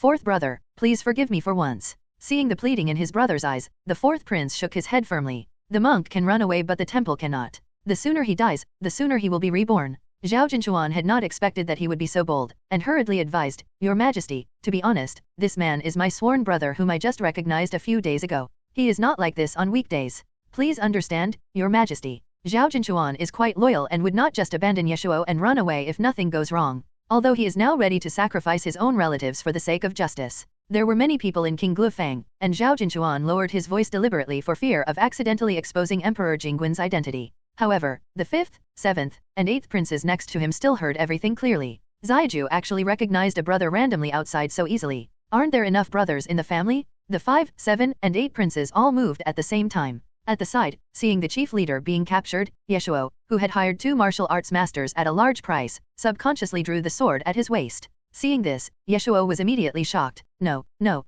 we are on the same side, don't do anything. Ye Shuo had no choice but to come before Emperor Jingwen and kneel down with a plop. Father. The 2 martial arts masters were stunned. After they reacted, they put away their swords and bowed their heads to admit their mistake. Old master. Emperor Jingwen. Emperor Jingwen almost choked back the words that were about to come out of his throat. As for Zhao Jinchuan standing aside, he finally couldn't keep his calm expression anymore. If Gushao is the prince, then wouldn't I be? Who was the man who just gambled with you? Why did he seem to call you his junior brother? How many relatives did the little bastard recognize in the outside world? Upon hearing this, Ye Shuo hurriedly explained, that man's name is Wu Weiyang, and he is the teacher's student. Emperor Jingwen suddenly felt pity for Teifu. He was afraid that the Teifu would never have thought that the bad student he taught was actually leading the good students astray. You even want to borrow the influence of the grand tutor. You are really something. Ye Shuo couldn't help shrinking his head. The old man, the grand tutor, has many students all over the world. It would be a waste if we don't use him. Isn't this? Seeing so many people looking over here, Emperor Jingwen couldn't help but take a deep breath and said, let's talk outside. Emperor Jingwen did not want to be a monkey for people to see. Ye Shuo had no choice but to follow. Before leaving, he signaled to the shopkeeper with his eyes to take back the money he won, otherwise it would be gone later. After walking out of King Glufang, Ye Shuo lowered his head obediently, ready to listen to the lecture. Emperor Jingwen also thought that it would be quiet outside, but who knew that it would be even worse outside than inside. He's a great boss. The chief. The group of people from Zhongcheng sect are causing trouble in our area again. Chief, when do you think we can gather our brothers and fight back? In the past, Ye Shuo didn't think there was anything wrong with these titles, but now that his chief father and the others were here, Ye Shuo suddenly felt ashamed. Of course, compared to him, Emperor Jingwen and the 4th prince would only be more embarrassed. Zaiju is making a mess outside. What is he doing? Seeing that the other party was completely unaware and was still urging him, Ye Shuo pulled the corner of his mouth and said, for the time being, I guess I can't go. The man was stunned. Why? Ye Shuo pointed at Emperor Jingwen and said, well, my father is here. That's indeed not good. His face became serious and he quickly called out, "Hello, old man," and then several people left quickly. Emperor Jingwen thought that the matter was about to end there, but who knew that something even more powerful was waiting for him. When Ye Shuo saw shopkeeper Yu and his men coming to inspect the shop downstairs, he instinctively felt something was wrong. However, before he could say anything, shopkeeper Yu saw him and immediately came forward to greet him. "Hey, isn't this the 9th young master?" Shopkeeper Yu is now in his early 30s, still at the age of charm, with a rosy face and extremely beautiful appearance. However, Emperor Jingwen on the side frowned subconsciously. For some reason, he always felt that there was something wrong with the way the other person looked at his son. Soon, Emperor Jingwen's premonition came true. "9th young master, what do you think of what I told you last time?" Because Ye Shuo had been to the music academy several times before, Manager Yu thought he was new. With such a stunning appearance, it was hard for Manager Yu not to be attracted. Although the misunderstanding was later clarified, Manager Yu still couldn't stop thinking about him. Shopkeeper Yu dares to guarantee that this young man must be better than he imagined. Shopkeeper Yu does not ask for eternity, but a brief encounter with him would be good enough. What Manager Yu was talking about was nothing else but a one-night stand. Ye Shuo felt numb all over. In the past, Zhao Jinchuan always teased him about these romantic affairs, but now it was too late to regret. Emperor Jingwen was almost laughing out of anger. "Have you ever been to that kind of place?" Hearing this voice, shopkeeper Yu finally succeeded in noticing the strangers around Ye Shuo. "They are." Ye Shuo hurriedly said, "My father, my 4th brother, 5th brother, 7th brother, and 8th brother." Shopkeeper Yu immediately returned to his serious demeanor and said, "Since your father is here, I won't bother you for now." Even shopkeeper Yu felt embarrassed at this moment. "Tell me, what else are you hiding from me?" After Manager Yu left, it was not known whether Emperor Jingwen was furious or not, but he calmed down instead. Ye Shuo had no choice but to bring his stepfather and the others to Ping'an restaurant. The 5th prince didn't think anything of it at first, but when he went up to the 2nd floor and saw the prices of the vegetables above, he couldn't help but let out a strange cry. "You're asking 40 taels for one fish, are you running a shady business?" Ye Shuo, "Sorry, he runs a black shop." And now the way Emperor Jingwen looks at him is no different from the way he looks at the cancer of society. Even if the 5th prince was ignorant of the sufferings of the world, he knew that 40 taels of silver for a fish was definitely not normal. It was so blatant and arrogant, and it further proved that his involvement with the prefect was deeper than imagined. Emperor Jingwen came this time to deal with the crown prince's affairs, but unexpectedly, he caught Ziyaju first. Emperor Jingwen looked at his son and for a moment he didn't know whether he should continue the investigation. Ye Shuo suddenly remembered something and quickly changed the subject. "By the way, Dad, Brother 4, Brother 5, Brother 7, Brother 8, why are you here? Why didn't you let someone know in advance?" If he sent someone to notify them in advance, he would never let his stepfather and the others see that kind of scene. "Isn't it because of you?" The 5th prince said unhappily. "You haven't been back to the capital for 2 years. Father is worried about you, so he wanted to stop by and see you during his southern tour." Ye Shuo's first reaction when he heard this was, bullshit. This was pure nonsense. No matter what his cheap father did, he would never go so far just to see him. Ye Shuo subconsciously wanted to refute, but then he changed his mind and thought, why should he refute? Since they said so, then so be it. It would not do him any good to expose them. Real. Seeing his brother first startled, and then with a mixture of excitement, disbelief, and shock in his eyes, the 5th prince choked. Wait, did he really believe it? I was just saying it casually. 4th brother, 5th brother, 7th brother, 8th brother, I thought you were still angry with me. Also, Dad, I haven't seen you for more than 2 years, how come you have white hair? Ye Shuo actually noticed this from the beginning. Compared to 2 years ago, his stepfather's condition was obviously not as good as before. Although his majesty has increased with age, the traces of time on his face cannot be concealed no matter how hard he takes care of himself. I guess the fighting in the palace is more intense than I imagined. Ye Shuo couldn't help feeling sad.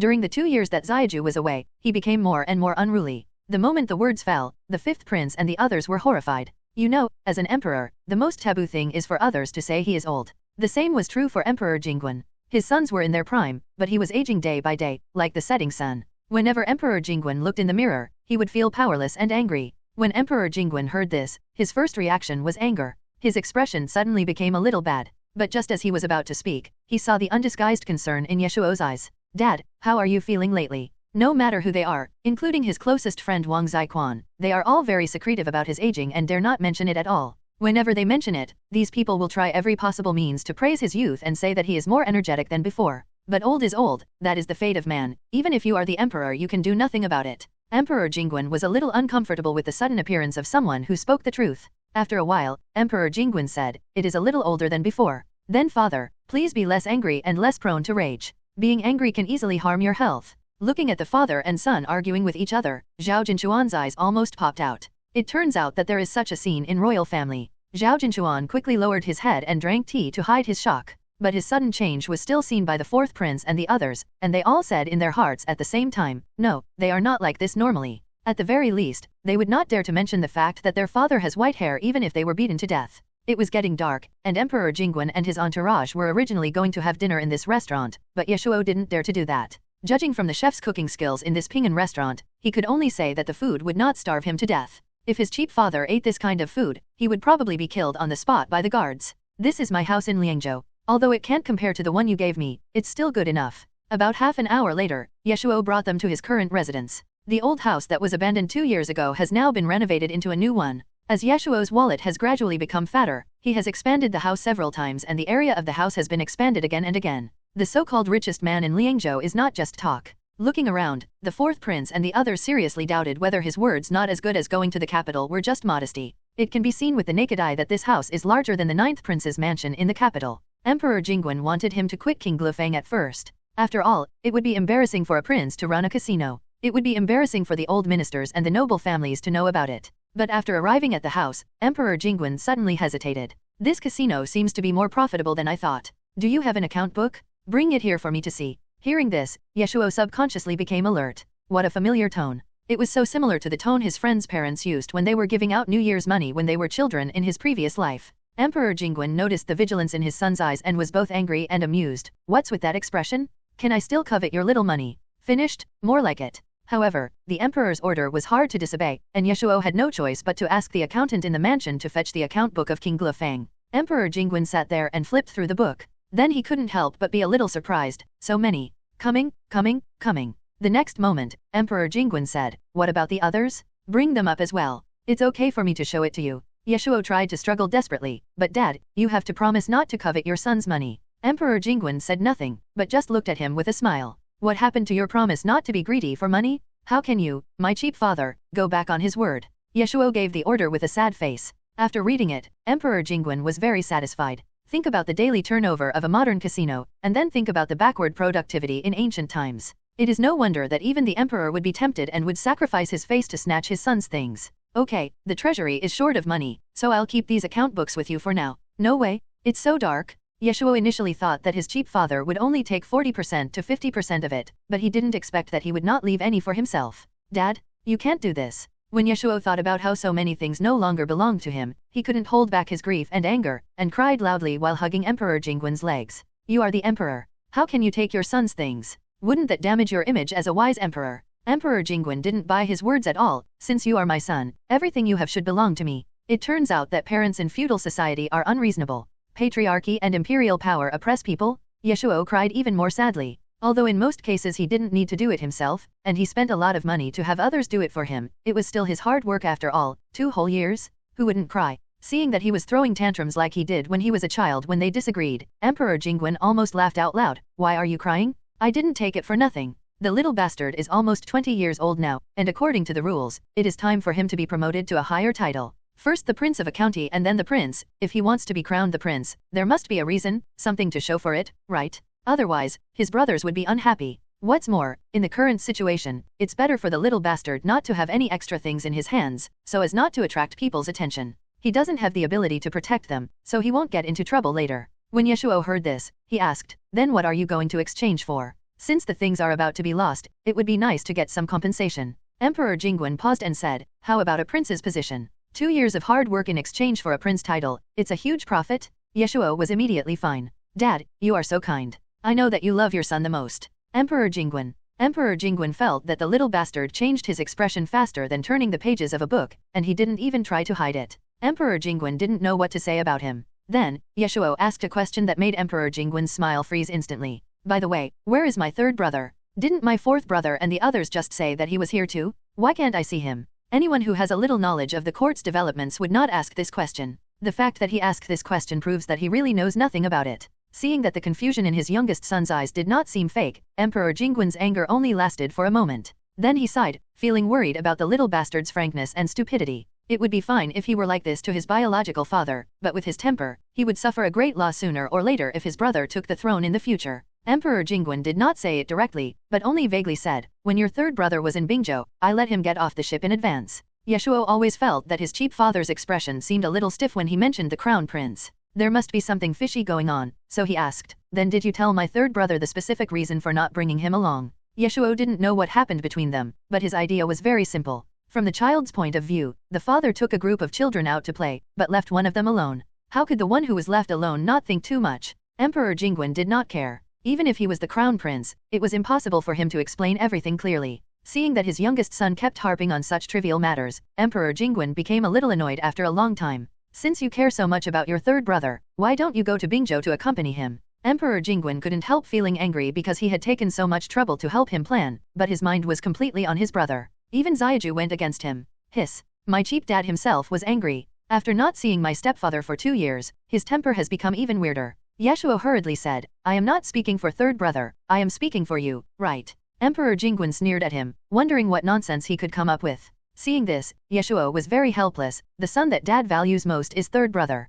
Dad, you don't think your son can't see it, right? Since you value him so much, how can your son bear to see you sad? If it can be avoided, why not avoid it? If you really feel embarrassed and can't save your face, then let your son convey your message. Someone, bring paper and pen. Without giving Emperor Jingwen any chance to refute, Ye Shuo had already spread out the paper and held the pen in his hand. Then Ye Shuo raised his head and said seriously, okay, Dad, start talking. Ye Shuo's movements were smooth and flowing, and when Emperor Jingwen reacted, he only saw his son's eyes full of expectation. However, Emperor Jingwen's attitude was very firm. He would not say it. Ye Shuo didn't mind, if you don't want to say it, then I'll say it for you. After saying this, Ye Shuo wrote the first line of words. I wish to inherit your throne. When he heard the first few words, the veins on Emperor Jingwen's head began to throb wildly. Ye Shuo seemed not to notice and continued, I haven't seen you for a few days. I miss you so much. Stop. Emperor Jingwen couldn't bear it any longer and gritted his teeth to call for a stop. What the hell did you write? A family letter, isn't that how a family letter should be written?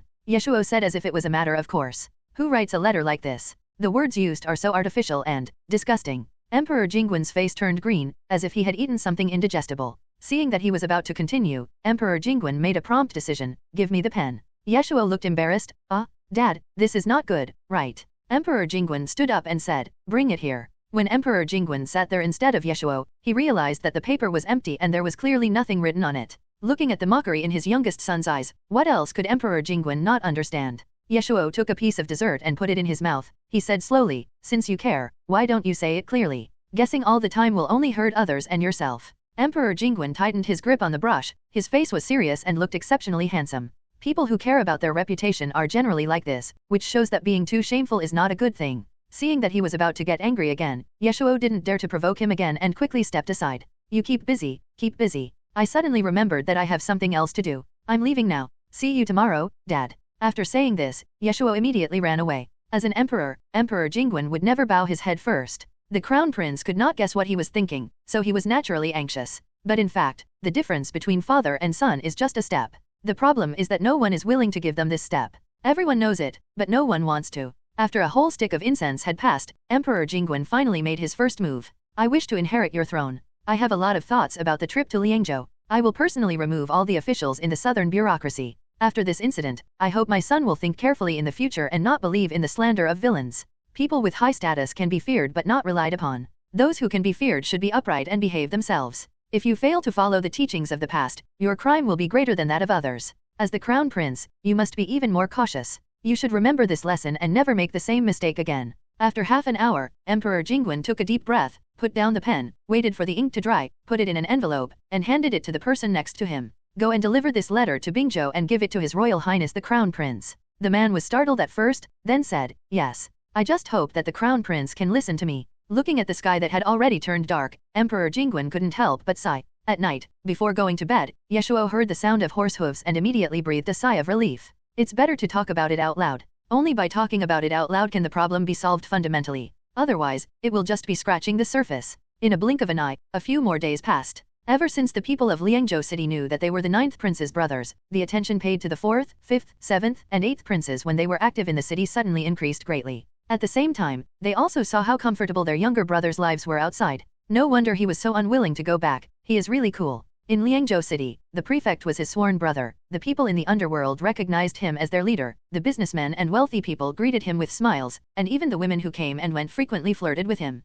There's no way, not only men like women, women in the world also like men. Although they cannot express their preferences openly due to etiquette, the frequent glances back cannot deceive people. I don't want to take this kind of beauty home, but it would be nice to be able to take a few more glances at her on the street. It wasn't so obvious in the past when they were in Shangjing. The noble ladies in Shangjing City, firstly, seldom went out, and secondly, they knew clearly his identity. They thought that marrying a prince who only doted on them but had no ability would not be of any benefit to the family. However, despite this, many people were still tempted. After all, even though the ninth prince was notoriously arrogant and debauched, just looking at his face would make people feel much better even if they just put it at home. Unfortunately, before the noble ladies had a chance to act, Ye Shuo was summoned back to the palace by the emperor, and then he disappeared. It was really a pity. The 4th, 5th, 7th, and 8th princes only heard about this after Ye Shuo left. For a whole month after Ye Shuo left, he was the only topic of conversation in the capital. Upon inquiry, they found that most of the information was spread by women. Then the 4th, 5th, 7th, and 8th princes realized that their 9th brother was so popular.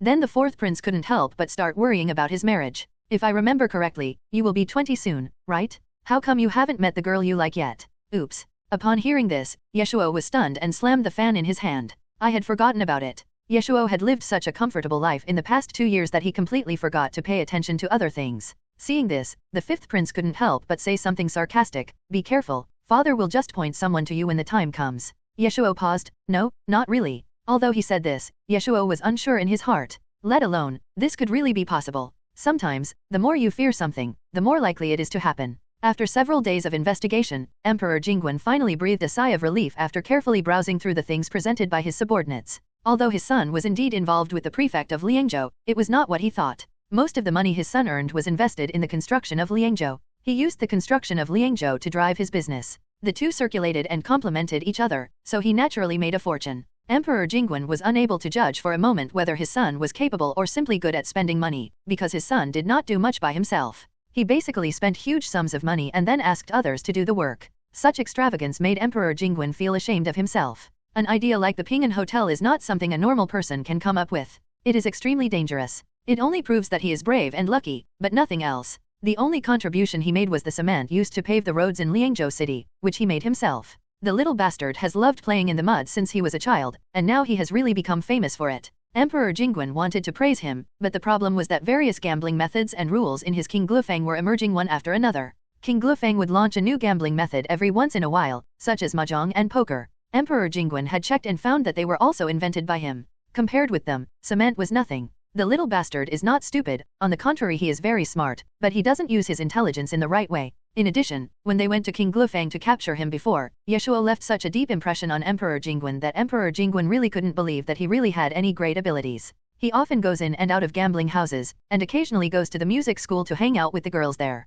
He goes hunting, fishing, and flower viewing every 3 to 5 days. Zaiju is still the same Zaiju. These things that were investigated cannot be called secrets. They can be completely regarded as the little bastard's daily leisurely life. Emperor Jingwen couldn't help but feel relieved while sighing. Similarly, Emperor Jingwen also discovered a problem. Until now, his son had not become smart. Although he would occasionally go to the music school, he had never asked the women there to serve him. Usually, except for Xiao Lizi, he was surrounded by burly men. In other words, his son still hadn't lost his virginity until now, which made Emperor Jingwen wonder if there was something wrong with him. This discovery made Emperor Jingwen extremely worried. This kind of thing would be inconvenient even for a biological mother to ask, as it concerned the offspring of his youngest son. Emperor Jingwen hesitated for a long time, and finally, suppressing his embarrassment, summoned Xiao Lizi and asked him a few questions. But Xiao Lizi's answer made Emperor Jingwen feel even more depressed. Even Xiao Lizi said that there has never been a woman around him, which proves that there really has never been a woman around him. Emperor Jingwen put his son's marriage on the agenda without hesitation.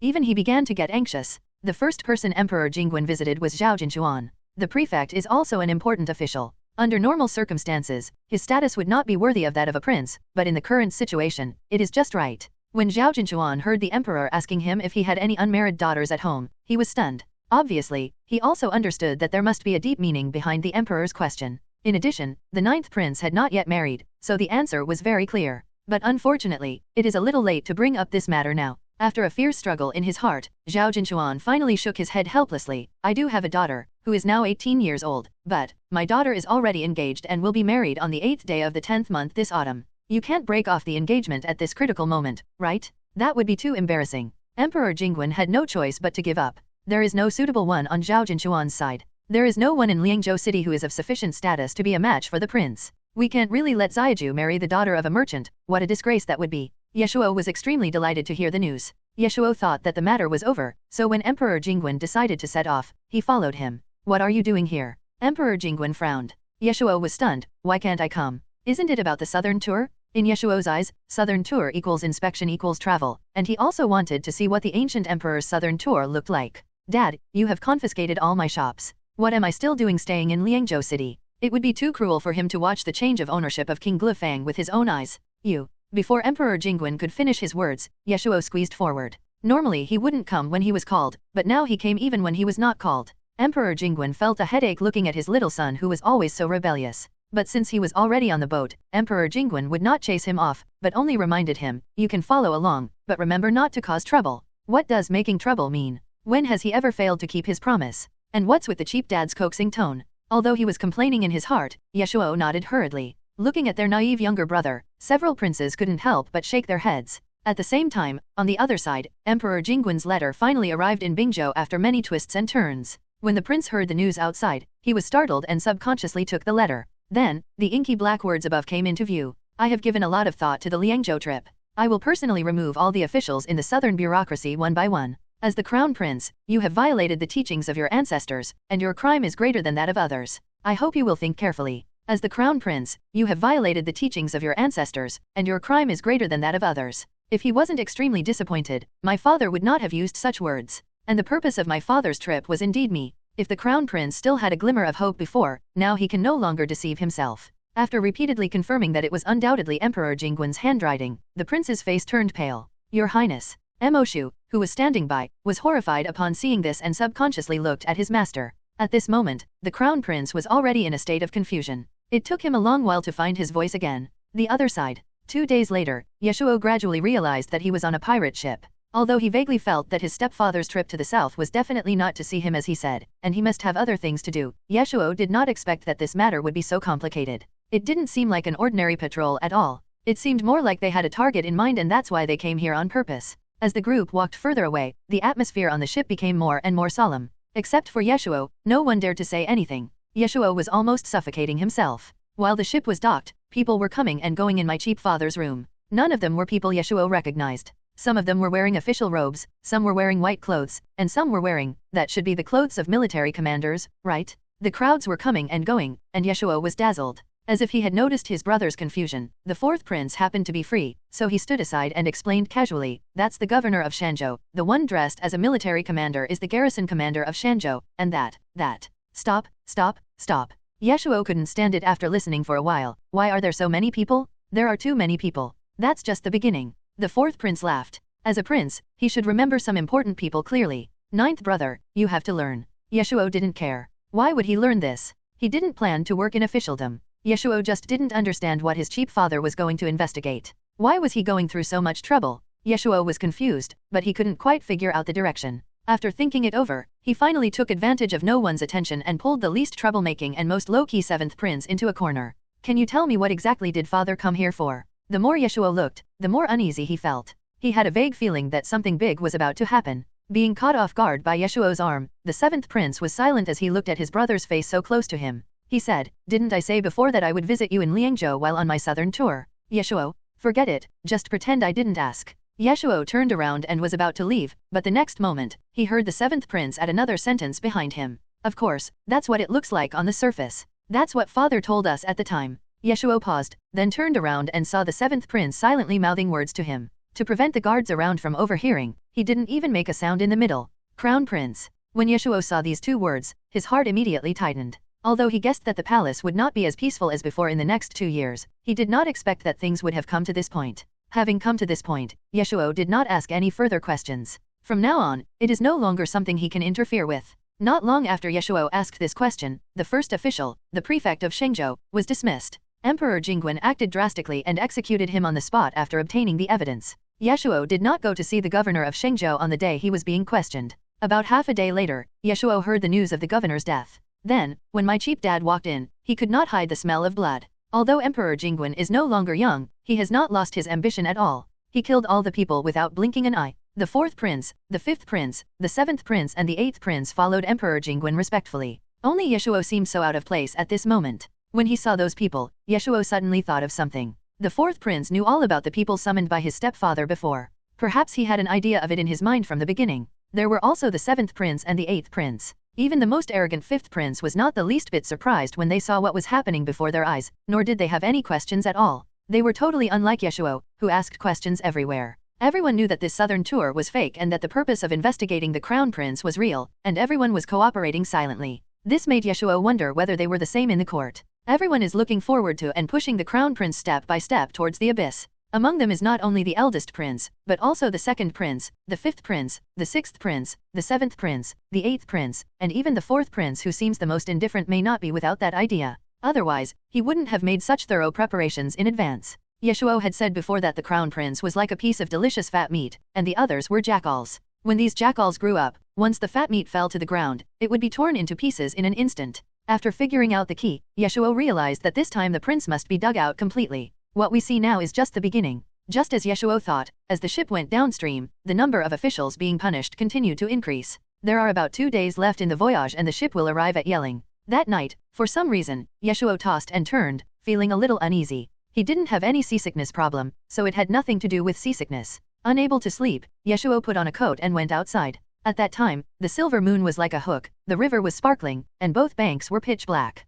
Only the sound of cicadas was extremely noisy. When Ye Shuo walked to the bow of the boat, he discovered that his cheap father couldn't sleep either and was also outside getting some fresh air. Ye Shuo tiptoed up behind his cheap father and quickly covered his eyes with lightning speed. Emperor Jingguan. Emperor Jingguan's thoughts were instantly disrupted. The next moment, he heard the person behind him speak in a rough voice, "Guess who I am?" Emperor Jingguan took a deep breath and said, "Zaiju, if you don't let me go, don't blame me for being rude." Who else could it be? Did he think his brothers were as boring as him? Others didn't have the guts to do that. There is no one else in the world who can do such a thing. Tisk, Dad, this is boring. Ye Shuo didn't want to do it either. The main reason was that when he saw someone with their back to him, he couldn't help it and his hands became particularly itchy. It might be a problem brought by the modern times and he couldn't get rid of it after all this time. As he said that, Ye Shuo sat down on the deck, and the word dirty that Emperor Jingguan said was stuck in his throat. It was hot and humid in the summer, even though there was water all around. Ye Shuo waved the folding fan in his hand and said, "Dad, why aren't you sleeping so late? Didn't you sleep either?" Emperor Jingguan asked the guards to move a chair and then had someone wipe it clean carefully before he sat down. One has noble manners, and the other is a playboy. The contrast between the father and son is too obvious. Emperor Jingguan couldn't stand it any longer, so he scolded, "You don't stand properly, you don't sit properly, look at you, you don't look like a prince at all." Ye Shuo didn't ask him what was bothering him, because the anger had already burned on him. Ye Shuo stood up reluctantly. Just as he was about to say something, he accidentally saw an iron hook flying straight towards his cheap father. "Be careful." Ye Shuo subconsciously stepped forward and pulled his stepfather aside. Then came the sound of breaking air. Although the hook missed this time, it still managed to hook onto the edge of the ship. The guards beside him swung their swords and hastily cut it off. However, even though one was cut off, the next one flew over. Immediately afterwards, iron hooks came like raindrops, almost covering the entire edge of the boat. Then, countless black shadows flew out from the water, holding hidden weapons, aiming directly at Emperor Jingguan. "Protect the Emperor." With a roar, almost all the guards rushed over. Then came the 4th, 5th, 7th, and 8th princes. Ye Shuo closed the folding fan in his hand and was about to move when he saw Emperor Jingguan subconsciously pulling him behind him. "Don't make trouble." Although so many years have passed, perhaps because he is too out of touch, Emperor Jingguan still habitually treats him as a child. Ye Shuo. While Ye Shuo was stunned, the 4th, 5th, 7th and 8th princes had already arrived in front of them. What's worse, the 7th and 8th princes had not even put on their clothes yet, but they rushed out immediately when they heard the noise. Several princes held swords in one hand and escorted Emperor Jingguan to a safe place together with the guards. Almost at the same time as the first wave of attack occurred, a dozen secret guards emerged from an unknown corner. Ye Shuo glanced at the ground and saw that the dart-type hidden weapon had left a slightly whitish mark on the deck because it was soaked in water. After Ye Shuo realized what was happening, he quickly said, "Be careful, the hidden weapon is poisonous." Upon hearing this, a dozen or so secret guards frowned and became more brutal in their actions. They did not care about leaving any survivors and killed them on the spot. Ye Shuo made a special observation and found that Master Wu Yi was not there. He guessed that his adoptive father had left him in Beijing to monitor the movements of all parties.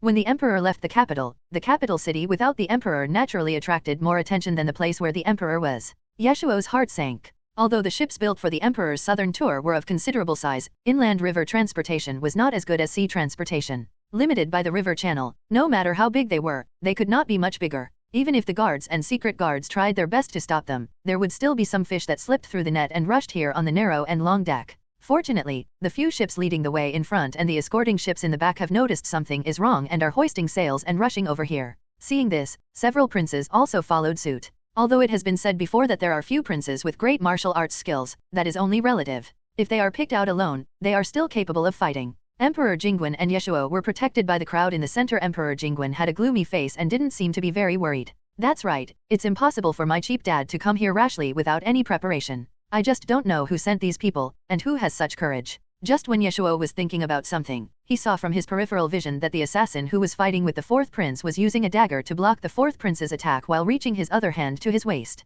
Ye Shuo didn't even think about it. He turned his wrist and a nail flew out from his sleeve. During these 2 years outside, Ye Shuo has grown a lot and basically carries small gadgets like hidden weapons with him. This flying nail was none other than the one used by the secret guards in the palace. Ye Shuo had seen it before at his cheap master's place, and after he came out, he specially ordered someone to make an identical one, without any difference at all. In such a chaotic situation, everyone thought it was the secret guards who did it, and even the throwing technique was exactly the same. A flower of blood exploded from the assassin's wrist almost instantly, and the fourth prince took the opportunity to kill him with a sword. At first Ye Shuo thought that with these dozen secret guards, although their abilities were not as good as Master Wu Yi's, they were specially trained after all, and they would surely be able to quell the turmoil soon. However, what Ye Shuo did not expect was that after just one stick of incense had passed, the number of assassins not only did not decrease, but increased instead. Looking at the escort ships in front and behind, the sails of the ships were set on fire at some point, and the raging fire illuminated half of the sky. The timing chosen by the other party was very clever. The river where they were located was much narrower than before. The escort ships on both sides could not sail side by side and could only follow in front or behind. In this way, the distance was immediately widened a lot, and rescue could not be so timely. Ye Shuo was almost certain that the other party had planned this in advance and had been lying in ambush here early in the morning. These assassins are wearing diving suits made of fish skin and shark skin. There are so many of them that ordinary people cannot afford to do so. Diving suits made of fish skin and shark skin are simply a great help to people who can swim. No wonder the other party was so close but no one noticed. So who is it? After about a quarter and a half hours, more than half of the dozen secret guards were dead, and the group of assassins were not much better off. They were covered in blood, and their shark skin had long since become tattered. Seeing that victory was imminent, they unexpectedly found that before their reinforcements arrived, the enemy's reinforcements arrived first. There were more people in the second wave than in the first wave, and they were even more crowded. They were also covered in shark skin, but the quality was even better. In less than 3 rounds, one of the secret guards was defeated and killed by the opponent with one blow. The leader of the first wave of assassins was stunned at first, then he thought of something and started to cooperate with the other side.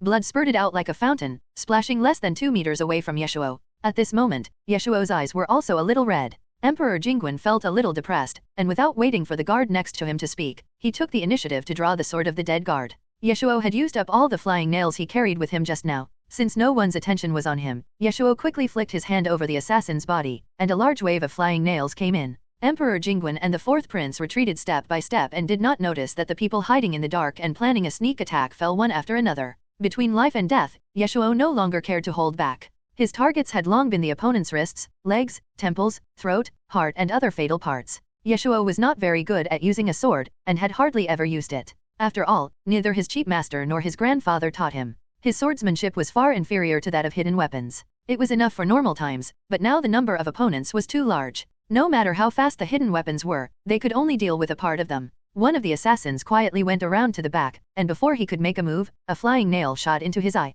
The assassin screamed and was immediately killed by Emperor Jingwen, who was with Ye Shuo. Unfortunately, the eyesight of Emperor Jingwen, who was in his 50s, was no longer as good as it used to be. The old man refused to tell anyone about his presbyopia and pretended to be serious every day, but he was eventually exposed by accident. Don't be distracted at a time like this. Emperor Jingwen knew that his son was incapable of killing anyone. Ye Shuo, Emperor Jingwen was not young after all, and he had to take care of a son, so he gradually felt a little overwhelmed. While Emperor Jingwen was fighting with one of the assassins, the other assassin was already ready to strike. Ye Shuo had just rescued one of the guards when he turned around and saw that the assassin had come behind his cheap father. As for Ye Shuo, you can ask him to help, but you can't ask him to risk his life to help. Unless the other party fights for him first. Either it's his mother, his father, or his closest relatives, otherwise forget it. Call him a cheap dad. He doted on him before, but this doting was mixed with too many other things. Ye Shuo himself was unwilling, but who told him to protect himself just now? Ye Shuo subconsciously touched his sleeve, only to find that the flying nails had been used up long ago.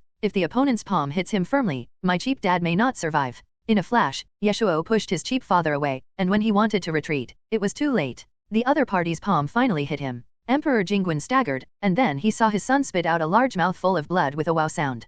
Emperor Jingwen's pupils suddenly shrank, and the hand holding the sword trembled. Damn, who is this guy? So powerful? Ye Shuo thought that he had been practicing martial arts for nearly 18 years, but it was still a virgin martial art. It shouldn't be so weak, right? Ye Shuo thought that he could block it, but he didn't expect that he couldn't. For a moment, Ye Shuo seriously doubted whether his grandfather was lying when he said that he could walk alone and was not afraid of ordinary people. However, what Ye Shuo didn't know was that the person opposite him was even more frightened than he was. How come he is not dead? Could it be that his skills have regressed? The palm strike just now actually made him feel as if he had slapped the man in black that he had met before. Then, the assassin felt a pain in his lower body, and within 2 breaths, he was completely silent. Dad, I told you, this trick of mine works, cough cough cough. However, at this moment, Emperor Jingwen had no time to care about what moves he had just used, and hurried over to check on him. Shuo, are you okay? Ye Shuo wanted to say that he was fine, but he couldn't stop coughing as soon as he opened his mouth, and all he coughed out was blood foam. Dad, you say, I'm not going to die, right? Feeling severe pain in his chest and blacking out in front of his eyes, Ye Shuo was completely panicked. It's over, it's over. My internal organs must be broken. When Emperor Jingwen heard him say this, tears were about to fall from his eyes, and his voice was a little choked. No, you won't die, believe me, I won't let you die. At the same time, on the other side, seeing their leader fall, the other assassins immediately lost their composure. Seeing that the Emperor's reinforcements were about to arrive, one of them gritted his teeth and shouted, burn the boat? Burn the boat quickly. No matter what, Emperor Jingwen must die here today. All the cooking oil and wine in the cabin were smashed, and soon the smell of fire came from the ship. In addition, when the assassin was at the bottom of the water at the beginning, he had already chiseled more than a dozen large holes in the bottom of the ship. Now the time was almost up, and when everyone came to their senses, they found that the ship was tilting to one side. Suddenly, without Ye Shuo's support from behind, the 4th prince and his men felt a surge of pressure. They had been able to remain uninjured before, but now it was no longer possible. After a short while, several of them were covered in bruises. Then, Ye Shuo saw someone holding a sword and stabbing his cheap father. He barely got up and pushed the sword away, but he lost control and fell into the river. In the end, what Ye Shuo saw were his stepfather's eyes filled with shock and anger, and his frantic roars. Emperor Jingwen ultimately failed to maintain his noble image as an emperor. Ye Shuo thought, this should be the end of the matter, right? He knows how to swim, so it shouldn't be a big problem. As a result, after a short while, his stepfather and his group of brothers fell down like dumplings. This scene made Ye Shuo dumbfounded. But in the water, those wearing shark skin have a lot of advantages over them. After trying his best to kill a few more underwater, Ye Shuo felt relieved when he saw that no one was biting him anymore. He was completely exhausted and held on to a piece of wood tightly. He struggled for a few times and then lost consciousness. The big ship sank, causing a huge wave, and for a while the rescue ship could not get close. After waiting for a long time for the wind and waves to subside, they saw that the entire river was filled with corpses, including assassins and guards. The scene was in chaos, and for a moment, no one could tell who was who. The key point is that the emperor is still on that ship. The commander who was responsible for ensuring the safety of the emperor and the princes during the southern tour was so frightened that he jumped into the water without caring about anything else, calling on everyone to join in the salvage. Quick, go find His Majesty and the other princes. However, at this time, due to the previous capsizing of the boat, huge waves were created, forming a whirlpool. Some people were caught in the whirlpool and died on the spot, while others had already been pushed away. It was extremely difficult to find them now. Ye Shuo killed and saved people at the same time, but he didn't know how many people he had killed, let alone how many people he had saved. Anyway, who he saw was his own. He helped him, and now he was exhausted, so he fainted. It was unknown how much time had passed. Ye Shuo was awakened by the cold. When he opened his eyes, his hand slipped due to weakness and he fell off the wooden board into the water, almost choking him to death. Ye Shuo swam to the shore with almost all his might. His chest felt burning with pain, but his internal organs should not be broken, otherwise he would not be alive today. Fortunately, Ye Shuo couldn't help but feel relieved. He looked up at the sky and found that it was already bright. Judging from the speed of the river, he should have drifted quite far. He had not seen the surrounding scenery and Ye Shuo could not tell where he was. There are mountains all around, so it would be difficult to get out. However, before he could catch his breath, he saw a person floating down from upstream. The color of this dress. Ye Shuo was startled and hurriedly looked for something to fish it out. If it was too late, he would not be able to catch up. Fortunately, Ye Shuo found a branch in time and stopped the man. Ye Shuo waded into the water again, gritted his teeth, and fished the man out. As expected, he is indeed his cheap dad. Ye Shuo remembered that not long after he fell into the water, his stepfather also fell down, and then it was the 4th prince and the others. I guess they saw that the ship was about to sink and there were too many assassins on board, so they had no choice but to jump down. Ye Shuo also killed many assassins underwater. As long as they are not too unlucky, the 4th prince and the others should still be alive. I just don't know where it's drifting to, and whether everyone is on the same route. After pulling the man out of the water, Ye Shuo quickly checked his cheap father's breath and found that although his cheap father's breath was weak, it was still there. Ye Shuo couldn't help but breathe a sigh of relief. If his stepfather was gone, there would be chaos in the capital, as his mother and Jianjian are still in the palace. By that time, Ye Shuo couldn't guarantee that he could protect the safety of his mother and Jianjian in such a chaotic environment.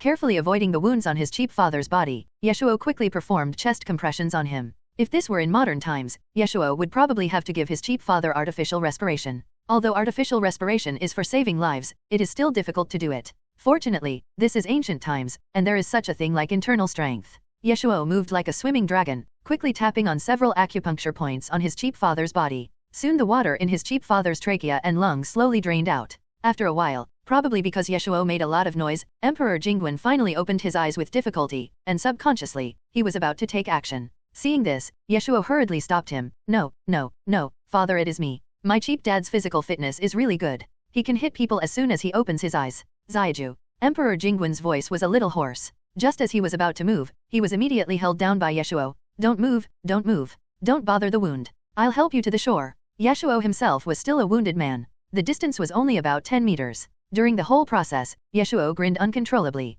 In modern times, except for the last few years of illness, he had never suffered such suffering. Seeing him like this, Emperor Jingwen didn't know whether to say that he was young and healthy, or to scold him for being weak. The most basic requirement for a real man is to remain calm when attacked by swords. No one is like him. He burst into tears when he was injured. He doesn't have the demeanor of a prince at all. After finally helping his stepfather to lean against a big tree, Ye Shuo saw that his wound was still bleeding, and even his lips were white, but he didn't say a word. Ye Shuo was shocked. Dad, don't you feel the pain? Forget it. He is just like that. He probably won't be able to let go of his imperial heirs in his lifetime. Ye Shuo took out his flint and lit a bonfire. After making sure he wouldn't freeze, he took 2 deep breaths and said, Dad, wait here. I'll go get you some herbs. If this blood continues to flow like this, it will eventually run dry. Ye Shuo pulled open Emperor Jingwen's clothes and saw a huge bloody hole. Ye Shuo did not dare to delay. Seeing his son's actions, Emperor Jingwen was stunned for a moment. This flint. I've suffered losses before, so I'm specially prepared. Ye Shuo has learned a lot in the past 2 years.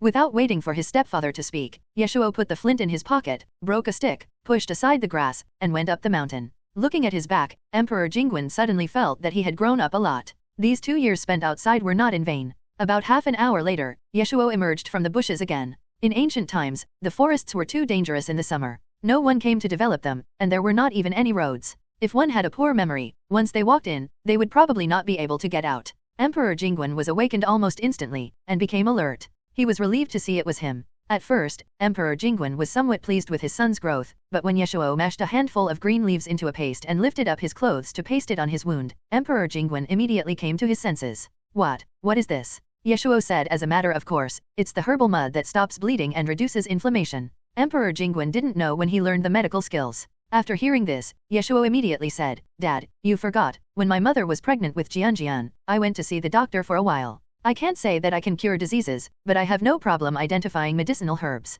But how could Emperor Jingwen trust him? After careful recollection, Emperor Jingwen found that it was more than 10 years ago. The most important thing was that he did not learn anything at all. Emperor Jingwen immediately broke out in a cold sweat. Stop! I warn you, don't come over here. And don't use. At this point, Ye Shuo couldn't listen to him. Taking advantage of his cheap father's inability to resist, he applied the medicinal mud directly without blinking an eye. You know what? Some Chinese herbal medicines are really magical. The bleeding stopped in just a short while. Although the bleeding was stopped, Emperor Jingwen never wanted his son to treat him in his lifetime if possible. Then Ye Shuo took out a bunch of wild fruits from his arms. They were all found with great difficulty. There were wax gourds and wild cherries, which were only available in this season. Emperor Jingwen ate 2 wild cherries with doubt, and his teeth almost became sour. Normally he would turn his nose up at these things, but now he had no choice at all. Emperor Jingwen was puzzled as to who could have such great power. However, at this moment, the son who was pinching his nose and eating cherries suddenly stood up. Emperor Jingwen was startled and looked over. Before he could react, Ye Shuo had already picked up the branch skillfully.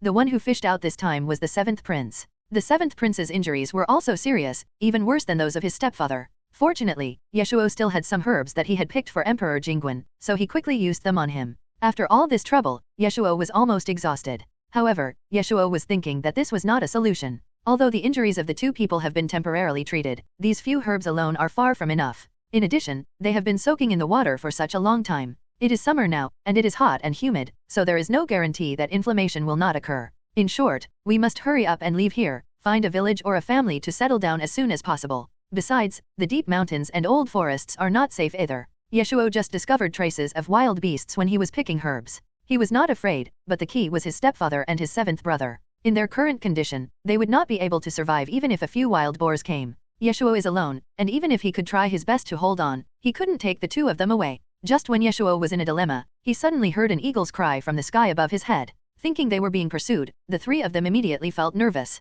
Looking up suddenly, Ye Shuo saw that the eagle was circling above their heads, as if observing something. Ye Shuo subconsciously wanted to bring the eagle down, otherwise their position would be exposed. However, the eagle was flying too high. Ye Shuo threw several stones but it was of no use. When the stones flew to a certain height, they no longer had that much force and were easily avoided by the eagle. Seeing the other parties dodging movements so skillfully, Ye Shuo's heart sank again and again. There is no doubt that this eagle was specially trained by someone. Just as they guessed, someone soon heard the noise and came over. Ye Shuo hurriedly lay down and pretended to be seriously injured, so that if he met a strong enemy, he could at least catch the opponent by surprise. However, what Ye Shuo, Emperor Jingguan and the seventh prince did not expect was that the person who came was actually an old man. The old man was about 70 years old and was dressed like a woodcutter. If you didn't know him, you would think he came to the mountains to chop wood. But if you look closely, you can see that he is different from an ordinary woodcutter. His breathing is long and powerful, and you can tell at first glance that he is a martial artist, and he doesn't feel any worse than his master Wu Yi. Ye Shuo, who had lost confidence due to the previous battle, didn't think he could beat him.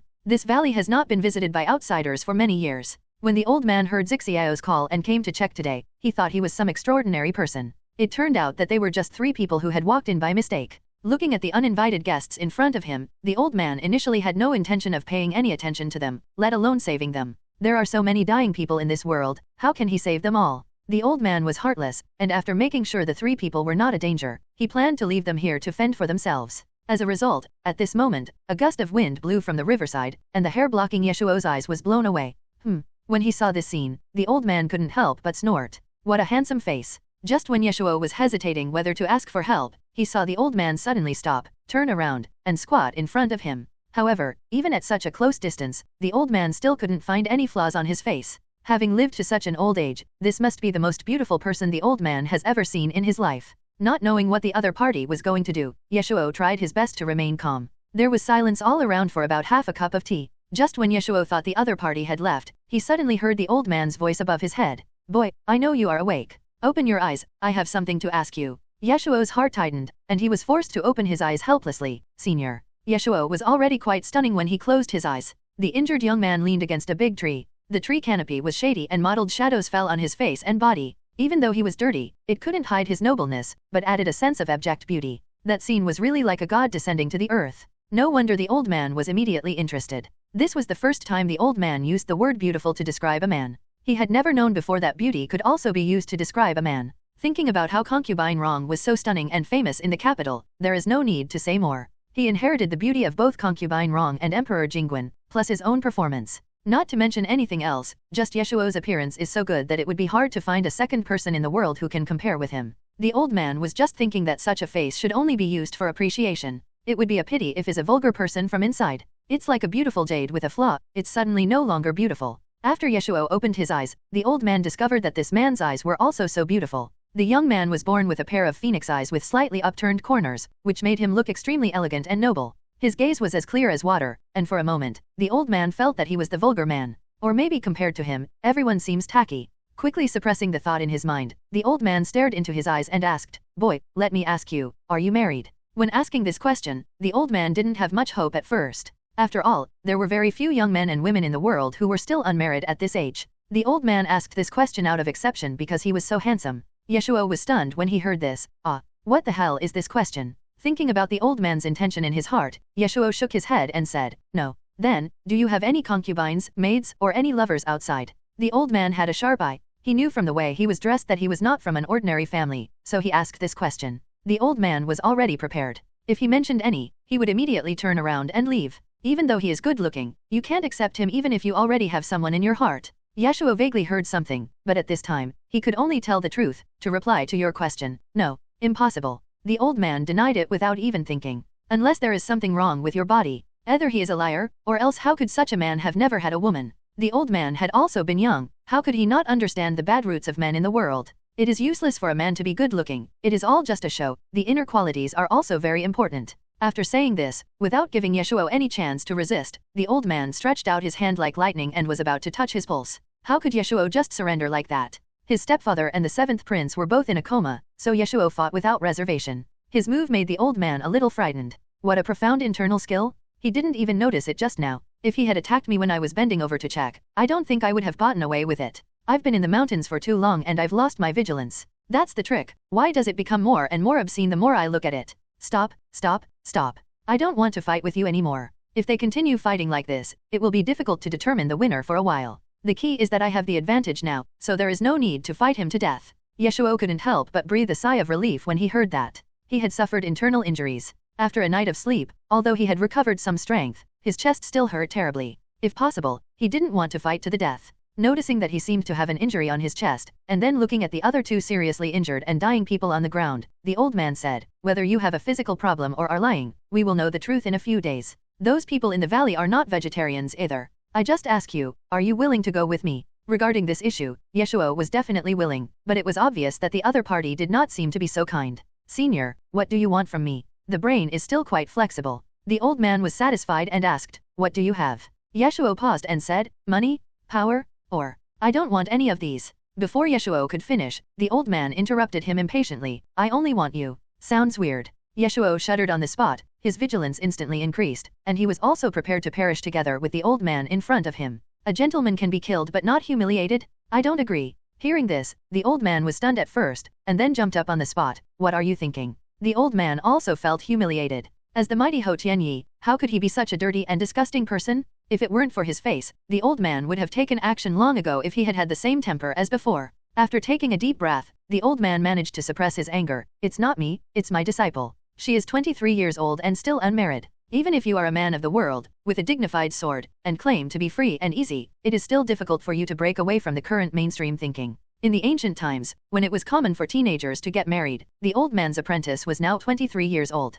How could he not be anxious? Not only was he anxious, but everyone in the Medicine Valley was anxious. The old man is already 70 years old this year. How many years can he live? He was worried when he thought about leaving his disciple alone in this world. But the problem is that ever since that incident, his disciple has refused to give in, which has made the old man and his group very anxious. Well, there is no other way, the old man can only try other methods. Ye Shuo's arrival rekindled hope in the old man's long silent heart. The old man didn't believe that his disciple would not be tempted if he brought such a beauty back. Doesn't the young man in front of him look much better than his apprentice's senior brother who is not even remotely related to her? If this young man is the moon in the sky, then her senior brother is the firefly on the ground, and how can the light of a firefly compete with the brightness of the bright moon? But the problem is that even if she is the old man's apprentice, Ye Shuo cannot agree. Marriage is about mutual affection between two people. How can it be forced? However, the old man still didn't care, who said this is a forced sale. If his disciple looks down on him, the worst that could happen is that he will just return the goods. My disciple can buy it, but you can't.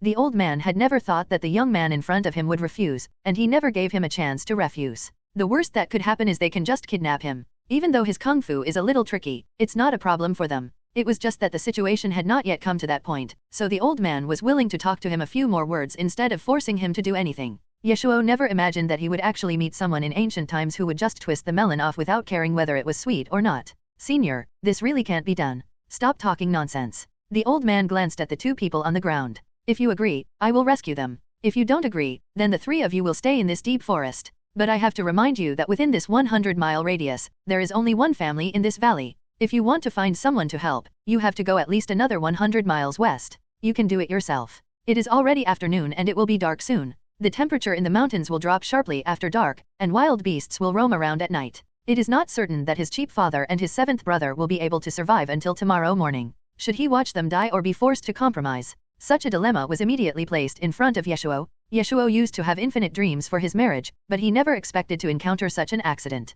Ye Shuo tried to struggle desperately. "Senior, can you please show some leniency for the sake of being a fellow martial artist?" The old man was not a soft-hearted person when he was out there. If he had not raised his apprentice by accident, he probably would never have known what the word emotion was in his life. Want him to show kindness to a stranger? How is that possible? Hearing this, the old man turned and left. Anyway, Zixiao is guarding here. Once these two people are dead and the young man's physical strength is almost exhausted, it won't be too late to force him back. If it was someone he knew well, Ye Shuo could still find the other person's weakness. However, if he suddenly met a stranger, no matter how capable he was, it would be useless without the third eye. Finally, when the old man's figure was about to disappear, Ye Shuo finally spoke. "Senior, please stay." Ye Shuo was helpless. "I promise you. On the bright side, this old man's apprentice may not necessarily think highly of him, so there might be hope for the situation to turn around. In this world, not all women have to get married. This old man's disciple has been able to fight against the secular world for so long, so she will surely not compromise so easily. Thinking of this, Ye Shuo felt certain. The old man turned and looked at him, as if trying to determine the truth of his words. Are you serious? What else can Ye Shuo do now that things have come to this? A gentleman's word is his bond. So, the matter is settled. According to the old man, unless his disciple doesn't want him first, Ye Shuo can only belong to his disciple. For his stepfather and the seventh prince, Ye Shuo sacrificed too much. Maybe he heard the conversation between the two while he was unconscious, but Emperor Jingguan's brow subconsciously raised and his eyeballs kept moving, as if he was preparing to struggle to wake up. But he had no choice. He had lost too much blood and did not have the strength to do so. After tossing and turning for a while, he could not resist his body's reaction and fell into a deep sleep. Ye Shuo carried his adoptive father on his back, while the old man carried the seventh prince on his back. It was only then that the old man realized that the person on his back seemed to be quite good-looking, better than his apprentice's senior brother, but because Ye Shuo had set such a good example before him, the old man didn't even notice him the whole time. Seeing this, Ye Shuo was about to sell out the seventh prince, but then he suddenly remembered that the seventh prince had already been married and had a lot of concubines in his house, which did not even meet the threshold required by the old man. Ye Shuo could only give up in disappointment. When they got on the road, the old man asked Ye Shuo a lot of questions, such as his age, height, weight, etc. The old man asked everything. When he heard that he was only 20 years old, 3 years younger than his apprentice, the old man frowned subconsciously. But soon, the old man put the matter aside. He's only 3 years younger than his apprentice, so it doesn't matter. Ye Shuo thought about it and thought that he couldn't sell himself at a big loss, so when he was halfway there, Ye Shuo said, Master, you see, since we are now a family, my 4th brother, 5th brother, and 8th brother are still missing. I don't know where they were washed away by the water. Could you please help find them? Caught off guard, the old man stopped abruptly. What did you just call me? Master, what's wrong? Ye Shuo acted as if it was a matter of course, which made the old man start to wonder. This change of words is a bit too quick. The old man has been in the underworld for many years and claims to have seen all kinds of people, but this is the first time he has seen someone like Ye Shuo. The old man thought that he would make trouble for a while, and even made some preparations. Seeing that the other party had not spoken, Ye Shuo could not help but urge, Master, why don't you speak? Master, please respond. Judging from what happened just now, this old man's eagle is much more reliable than human eyes. If an eagle can be used to find people, it will surely be much more efficient. The old man's expression changed several times, and finally, he said, You don't have to change your words so early. There must be something wrong when something is abnormal. Seeing that he was so obedient, the old man became alert. My disciple may not be able to like you. When she comes back, it won't be too late for you to change your mind. Oh, it turns out that person is not here. What is Ye Shuo worried about? He will take advantage of it first. But since I promised the master, from now on, I belong to the valley master. The old man narrowed his eyes when he heard this. Let me make it clear to you, don't think you can get away with this. I won't buy it. After all, the old man is a man who has experienced many ups and downs, and he is not so easily fooled. Since the master has chosen me, based on the master's understanding of his apprentice, I believe that she must like me. In that case, if we really fall in love with each other in the future, master, if you don't save me now, wouldn't it hurt the relationship between me and the young apprentice? It's not hard to guess what parents are thinking. They want to consider every aspect of their children. In modern times, there are countless parents who know that some of the school rules are unreasonable, but still dare not resist. Isn't it because they are worried about their children going to school? After the words fell, the old man couldn't help but snorted. You dare. It's hard to say whether one would dare to do it or not. Just like he said, what if they really fall in love? Although he forced the person to come with his words, the old man also hoped that the two of them could live in harmony. Ye Shuo looked back with innocent eyes, and their eyes met. Finally, the old man was defeated. Poor parents in the world. The old man blew a whistle, and the eagle seemed to have received some instructions. It circled at a low altitude and landed on the old man's shoulder. Then the old man seemed to give some instructions, and the eagle, having received the order, quickly flapped its wings and flew away. In addition to it, there are 3 other eagles lurking nearby. With these eagles serving as the eyes of Medicine Valley, it is extremely safe. So, since you have promised me, don't even think about running away. The old man couldn't help but remind him from the side. Ye Shuo had no intention of running away. With his father and the 7th prince injured, where could he run? Thank you, master. Ye Shuo even expressed his gratitude. Old man. Snort. About half an hour later, the two arrived outside the Medicine Valley. Standing halfway up the mountain and looking down, the entire Medicine Valley is surrounded by water on 3 sides. It looks like a very beautiful place. It's so beautiful. Ye Shuo turned around and said, Master, is this where we are going to live from now on? The old man choked and was too lazy to pay attention to him. He just carried the 7th prince on his back and walked downstairs. Ye Shuo didn't mind seeing this, and was even in the mood to appreciate the scenery along the way. After all, the old man saved him for his body and didn't want his life. As long as he didn't kill anyone, everything could be negotiated. There was always a way to solve the problem. After entering the Medicine Valley, Ye Shuo discovered that there were almost no people inside. There were only a few stone houses, which looked deserted. Hearing the noise, someone came out quickly. I said, Huo Tianyi, you. The person who came was also an old man. Although he looked a little younger than the one Ye Shuo had met before, he was also in his 60s. Seeing a stranger appear in the valley, Mei Yingzhou frowned subconsciously. However, at this moment, the old man, Huo Tianyi, said, it's just right, I was just about to look for you, I just saw a few patients here, come and take a look. Having said that, without giving Mei Yingzhou any chance to object, Huo Tianyi put the 7th prince on the bed used to treat patients in Mei Yingzhuo's home. Ye Shuo noticed that there were 2 people tied up on the other 2 beds in the room, looking in pain and wailing. Ye Shuo's heart immediately tightened. I always feel that this place doesn't seem to be a place where hermits and masters live. It looks more like a den of thieves. Medicine Man Valley, Medicine Man Valley, Medicine Man Valley. Ye Shuo had been in the underworld for 2 years after all. He carefully recalled the rumors he had heard and finally found a few words in a corner. Then Ye Shuo found that he seemed to have really entered a den of thieves. Rather than calling it the Medicine Man Valley, it was more like the Evil Man Valley. Anyway, according to the version Ye Shuo heard, the people living here seemed to be evil monsters who kill people without blinking an eye. No wonder he always felt something was weird. When Huo Tian saw that his eyes widened when he saw the 2 people next to him, he finally felt relieved. How about it, are you scared? Yes, a little. Ye Shuo said honestly, I was a little scared when I first saw them, but after hearing what Master said, I am not afraid anymore. After the words fell, Mei Yingzhou, who was checking the injuries of Emperor Jingguan and the 7th prince, was stunned. Master. Mei Yingzhou was confused. Don't we only have Zhe as our apprentice? When did this old man accept another disciple outside? When Mei Yingzhou looked at Huo Tianyi again, his eyes immediately became wrong.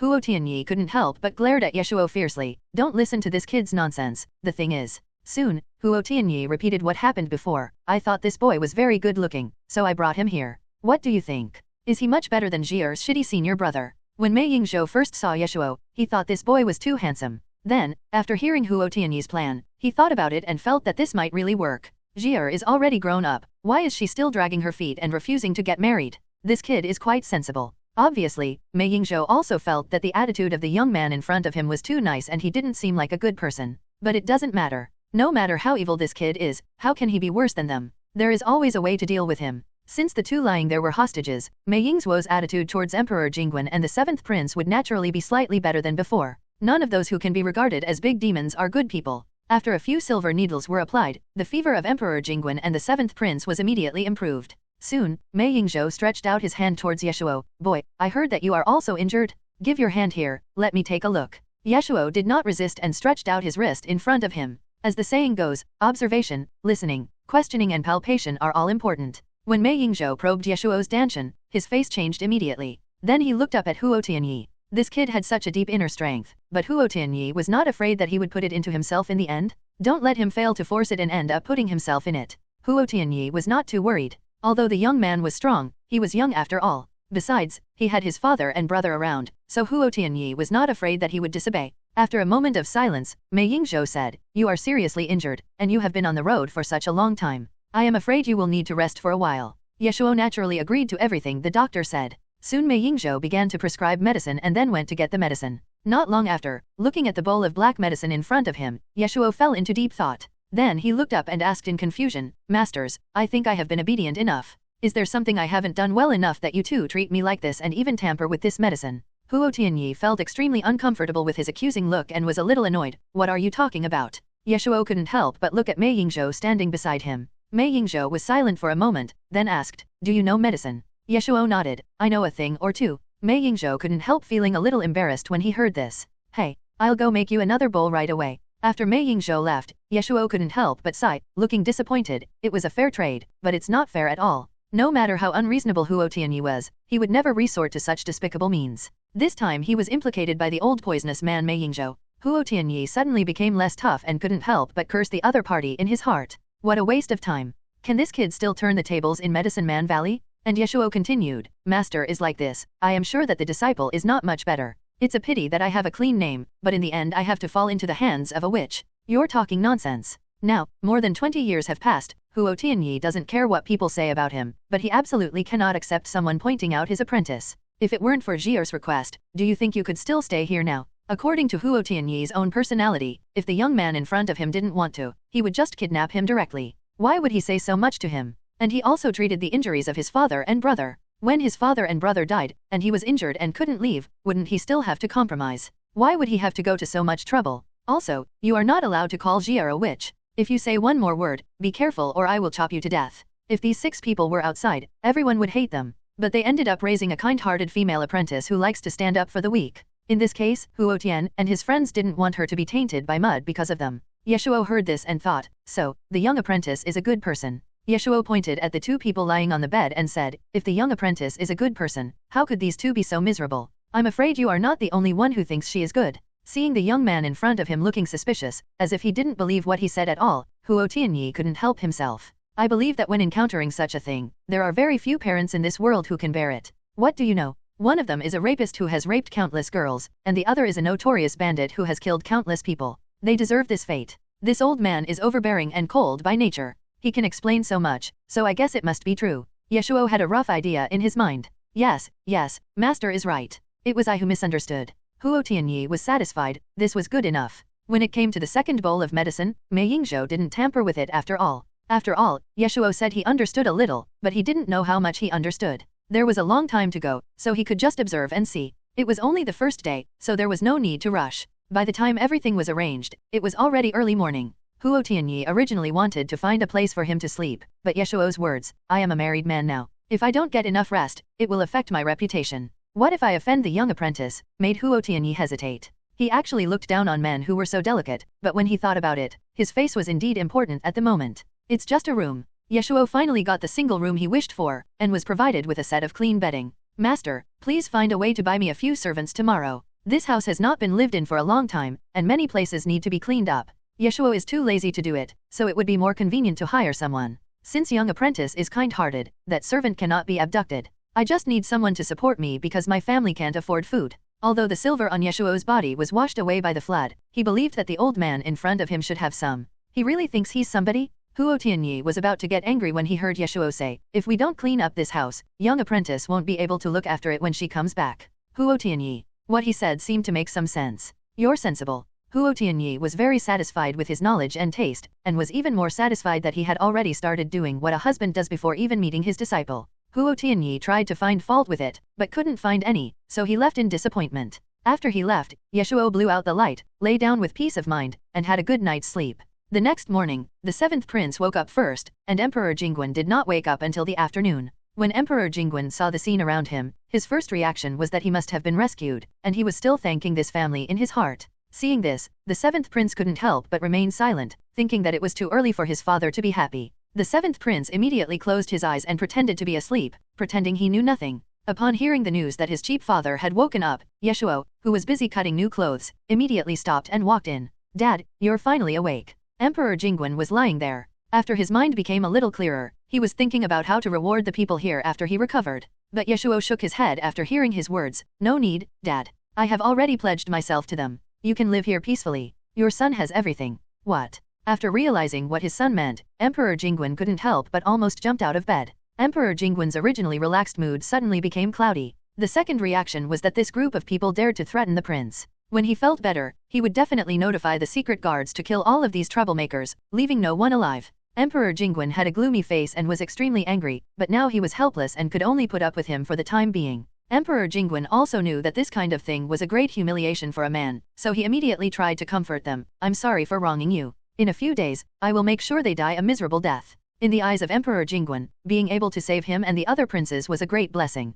These people actually dared to ask for rewards, which was really ungrateful. Even if the other party does not know that his son is the heir to the throne, he still deserves the death penalty. The slight feeling of gratitude disappeared in an instant, and only anger remained in Emperor Jingguan's heart. Emperor Jingguan thought he would see his son's humiliated face, but when he looked up, he found that it was not the case at all. The youngest son did not seem as indignant as he had imagined. At this moment, Huo Tianyi came in cursing, Hey, kid, you still haven't said whether you want Fu Guangduan or Zhen. He was just measuring the size, but he just ran away as soon as he said so, which made Huo Tianyi very angry. However, after seeing the other party, Emperor Jingguan also became angry. How dare you speak to the prince in such a tone? How presumptuous? Fu Guangduan is graceful and Zhen is elegant, each has its own merits. Ye Shuo thought for a moment and said, I want both. Huo Tianyi took a deep breath, I warn you, don't push your luck. Medicine Valley is not short of money. After all, the most untouchable people in the world are doctors. Mei Yingzhou alone is enough to run the entire Medicine Valley. Apart from Mei Yingzhou, the others also have their own means. They stay in this valley all year round and basically have nothing to spend, so they don't value money much. It is one thing to just not take it seriously, but it is another to be taken advantage of. However, Ye Shuo was somewhat helpless. When I was at home, I also had a luxurious life. You have seen what I wore before. Which one of them is not better than Fu Guangduan and Su Jin? My request is not too much, right? Young apprentice, and I haven't even gotten married yet, and you're treating me so harshly. If you're so stingy about the money, why bother trying to steal a groom for the apprentice? You are all famous seniors, and the young apprentice is a young hero. You shouldn't be so unreasonable, right? Although Huo Tianyi had lived in seclusion here for decades, he still had his old eyesight and knew that what he said was true. His clothes were indeed very expensive.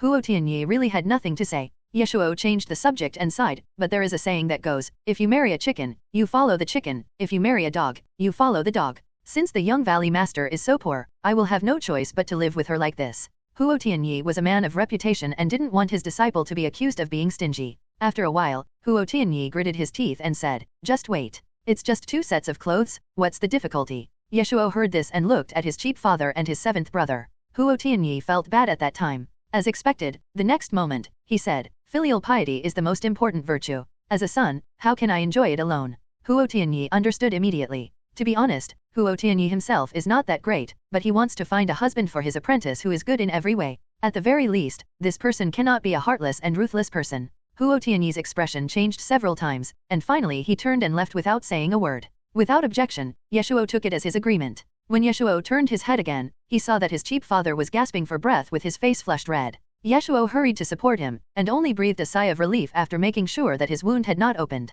Ye Shuo was about to withdraw his hand, but unexpectedly his cheap father grabbed it tightly, with emotions surging in his eyes. However, before he could speak, Ye Shuo could not help but remind him, Dad, 4th brother, and the others haven't been found yet. Emperor Jingguan. Not sure if it was an illusion, but Emperor Jingguan just felt a tightness in his chest. After holding it in for a long time, he finally managed to utter a few words, I'm sorry for wronging you. Actually, it's not that bad. So far, Ye Shuo hasn't felt any discomfort. As for the deal proposed by Huo Tianyi, since he wanted to ask for help, he naturally had to pay a price. I'll go get you and brother 7 something to eat. After Ye Shuo came out, he ran into Mei Yingzhou soon after. 4th master. Ye Shuo greeted the other party very enthusiastically. For a moment, Mei Yingzhou wondered whether this was the Medicine Man Valley where he had lived for decades, or the home of the young man opposite. There are a total of 6 people living in the Medicine Valley. Mei Yingzhou doesn't know martial arts, but he is good at poison techniques, so he barely ranks 4th, so Ye Shuo calls him the 4th master. Mei Yingzhou was silent for a moment, then asked coldly, what's the matter?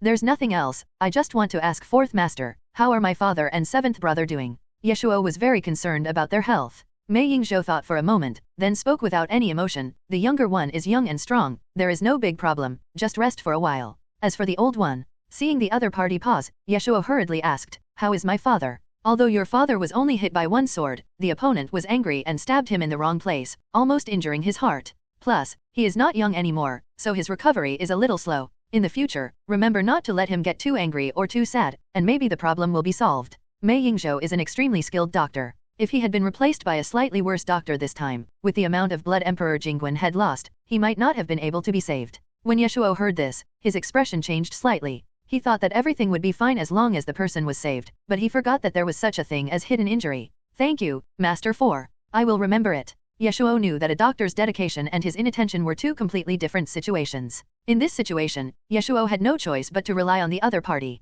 Thank you for your concern, Master 4. Seeing the pleading look in the young man's eyes, Mei Yingzhou was somewhat surprised and felt that he seemed to have underestimated the young man's character. But in the end, Mei Yingzhou didn't say any words of promise, he just nodded and said indicating that he understood. As for whether to do it or not, that was another matter. Ye Shuo couldn't force him. Then, Ye Shuo came to the kitchen of Yeren Valley. 1 Yeren equals medical. It's already afternoon, even the big devil still needs to eat. Now there is no servant here, and Ye Shuo can't rely on anyone else, so he can only do it himself. Fortunately, he was not a lazy person who did not know the difference between grains and vegetables. Even though he had been pampered for so long in ancient times, let alone being a top chef, he should have no problem lighting a fire and cooking a meal. Now that Ye Shuo needs help from others, his attitude is naturally very proper. You have to ask when you need it, and you have to work when you need to. In addition to his stepfather, 7th brother's share, Ye Shuo also made some extra, and several other masters also had shares. The demons in the Medicine Valley are also human beings, and as human beings they need to eat. There are both men and women in the Medicine Valley, including 2 old men, the first master and the fourth master, a charming woman in her 40s, a disfigured woman, a man who looks like a boy but is already 50 years old, and a monster who is neither male nor female and is not tolerated by the world. As usual, several people came to the small kitchen. None of them were good at cooking and they were too lazy to take care of things. The only purpose of food for them was to fill their stomachs. But today, something seems a little different. Ye Shuo was carrying a lunchbox and ran into a few people head-on. Ye Shuo greeted everyone skillfully, second master, third master, fifth master. Although they had only met once in the morning, as the saying goes, the first time is strange, the second time is familiar. We would be dealing with each other frequently in the future. Aren't these people familiar with Ye Shuo? While my cheap father and the others are recovering from their injuries, they will have to rely on these people for help. I left some food on the stove. If you don't mind, just use it. Several people were silent and no one spoke. Ye Shuo's gaze stayed on his second master, the beautiful woman, for a moment. Don't get me wrong, he didn't have any other intentions, he just felt that the other person looked vaguely familiar, but when Ye Shuo thought about it carefully, he couldn't remember what she was. Soon, Ye Shuo put this episode behind him. Seeing that they ignored him, Ye Shuo didn't feel embarrassed. He said hello to them and left. After he left, they came to the stove and the beautiful woman was the first to open the lid there, and then the aroma of food wafted out.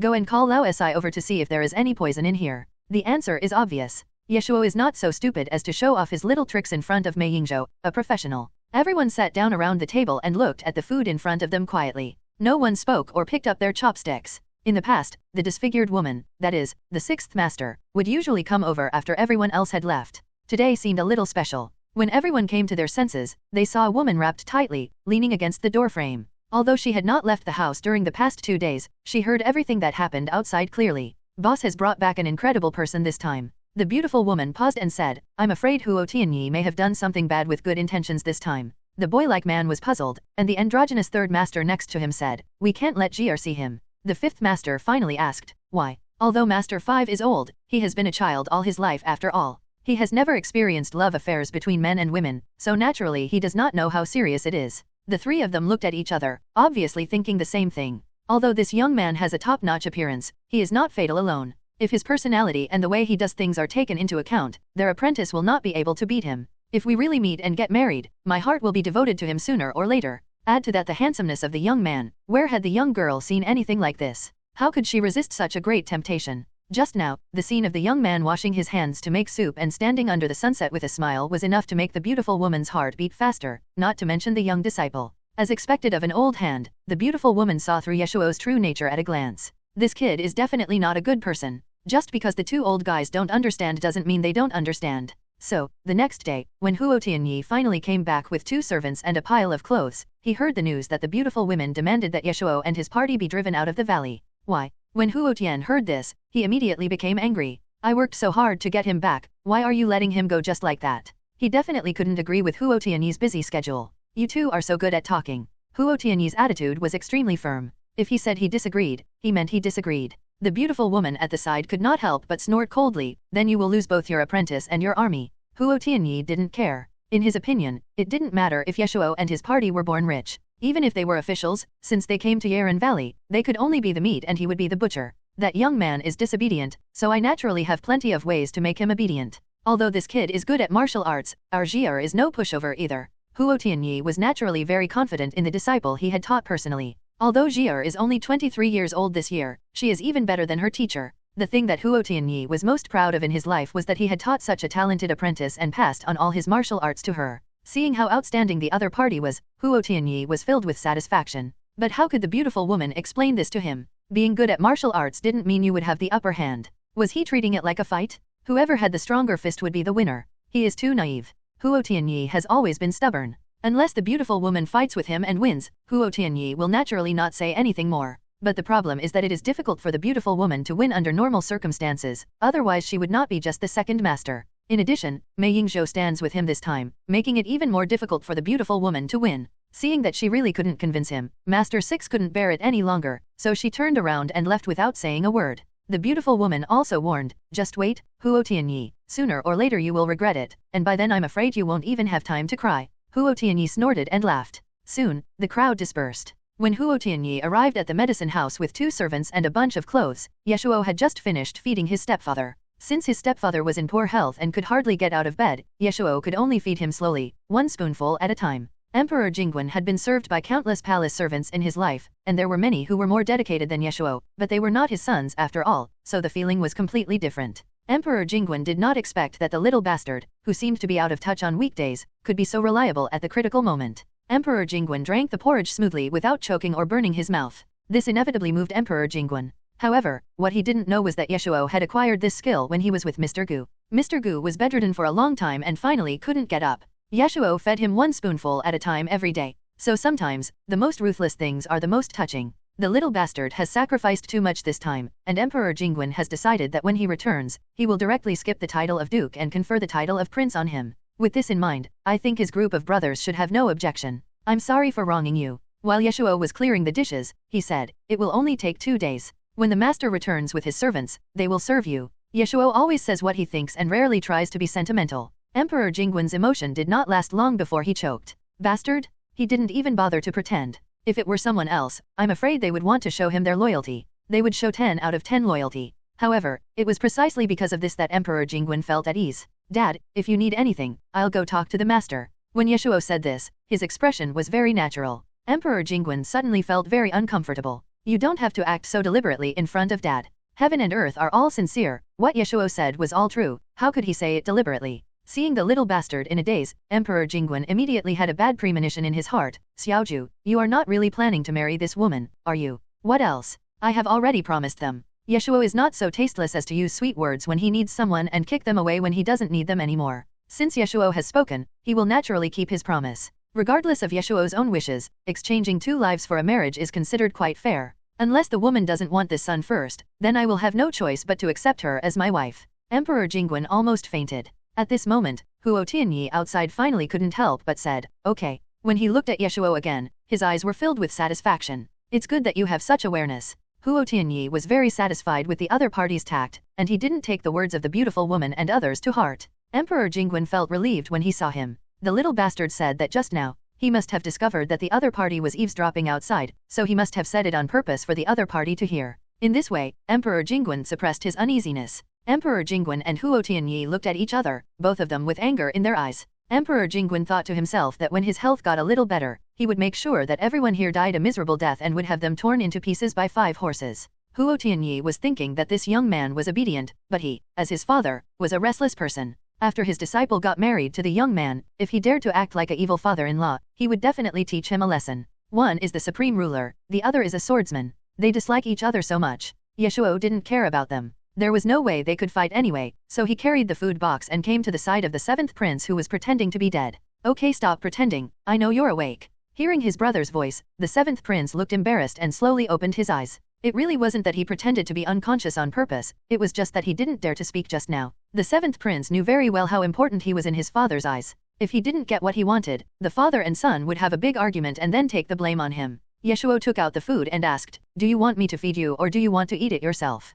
The 7th prince was not so shameless, I will eat it myself, I will eat it myself. Enduring the pain, the 7th prince sat up and slowly scooped up the porridge in front of him and drank it. About an incense stick later, Ye Shuo closed the door and walked out with Huo Tianyi. Here, this is the servant you wanted, and these are your clothes. Silk was expensive, and even Huo Tianyi felt the pain. Thank you, master. Ye Shuo couldn't help but thank you upon hearing that, being very polite and courteous. Master, can you arrange a separate room for my father and my 7th brother? The 2 people in the other 2 beds are so noisy that they can't sleep at night. Ye Shuo confirmed that those 2 people were indeed thieves. Considering that he was so knowledgeable and tactful just now, Huo Tianyi naturally didn't care about these trivial matters. Huo Tianyi was in a good mood. 2 rooms and 2 beds, what did that matter? And my 4th brother and the others, master, please pay more attention to them. As long as you are obedient, we are a family. I will naturally do my best to help you find your 4th brother and others. Huo Tianyi thought about it and decided to send out the eagles at night. By daybreak, it would be the 3rd day since the shipwreck.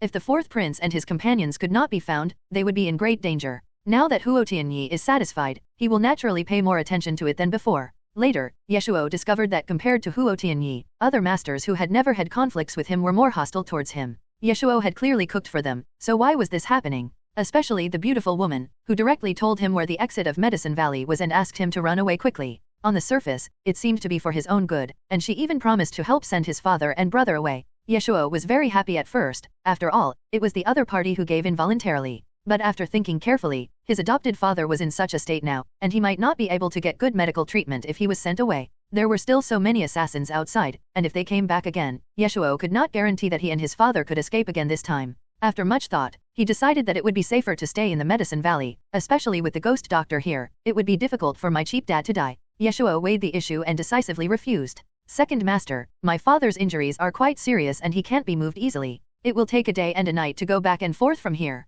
If something goes wrong along the way, do you have any plans to deal with it? Or, will the fourth master follow us throughout the entire process? The beautiful woman's expression froze when she heard this. She was not very well versed in medicine. She could treat minor injuries, but if an injury to the heart meridian really broke out, the patient would just have to wait for death. Seeing this, Ye Shuo knew that it was unreliable, so his attitude became more resolute. Seeing that he was not fooled, the beautiful woman gradually became anxious. From sweet words at the beginning to coercion and inducement in the end. Seeing that the other party was determined not to give up until he was driven out, Ye Shuo had no choice but to turn to Huo Tianyi for help. When Huo Tianyi saw that there was such a thing, he immediately became angry. This kid is a member of Medicine Valley in life and a ghost of Medicine Valley in death. I wonder who dares to drive him out. Ye Shuo also nodded repeatedly. I will stay in this Yeren Valley and wait for the young valley apprentice to come back. I will not go anywhere else. Beautiful woman. The beautiful woman was so angry that she almost died of anger at him. It's a pity that this old man has so much strength. It's really infuriating. The beautiful woman then looked at Ye Shuo again.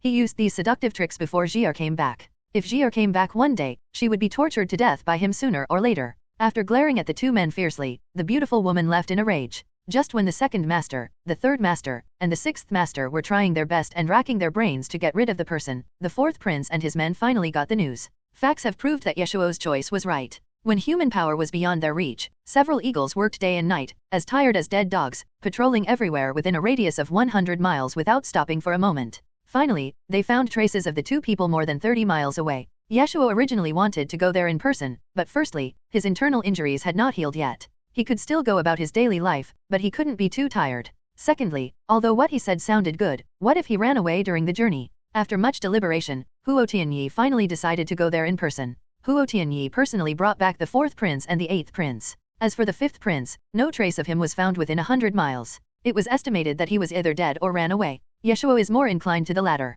After all, even if a person dies, there must be a corpse, right? After a few days, it should be able to float in the water. When Mei Yingzhou came out with a tired face, Ye Shuo hurriedly went to greet him. Fourth master, how are my fourth brother and eighth brother? The little one just fainted from exhaustion and hunger. He just needs to be nursed back to health for a while. As for the big one, it was another familiar pause, but this time the situation was even more grim than last time. The older one hit a rock when he was washed down by the water, and his right leg is probably broken. After he finished speaking, Ye Shuo was stunned. Mei Yingzhou had no feelings for them, so he naturally didn't care what they thought, and he didn't deliberately control the volume. When the fourth prince in the room heard this, his hands gripping the quilt silently tightened and his thoughts instantly became confused. The fourth prince only appears to be non-competitive on the surface, but he is not really non-competitive.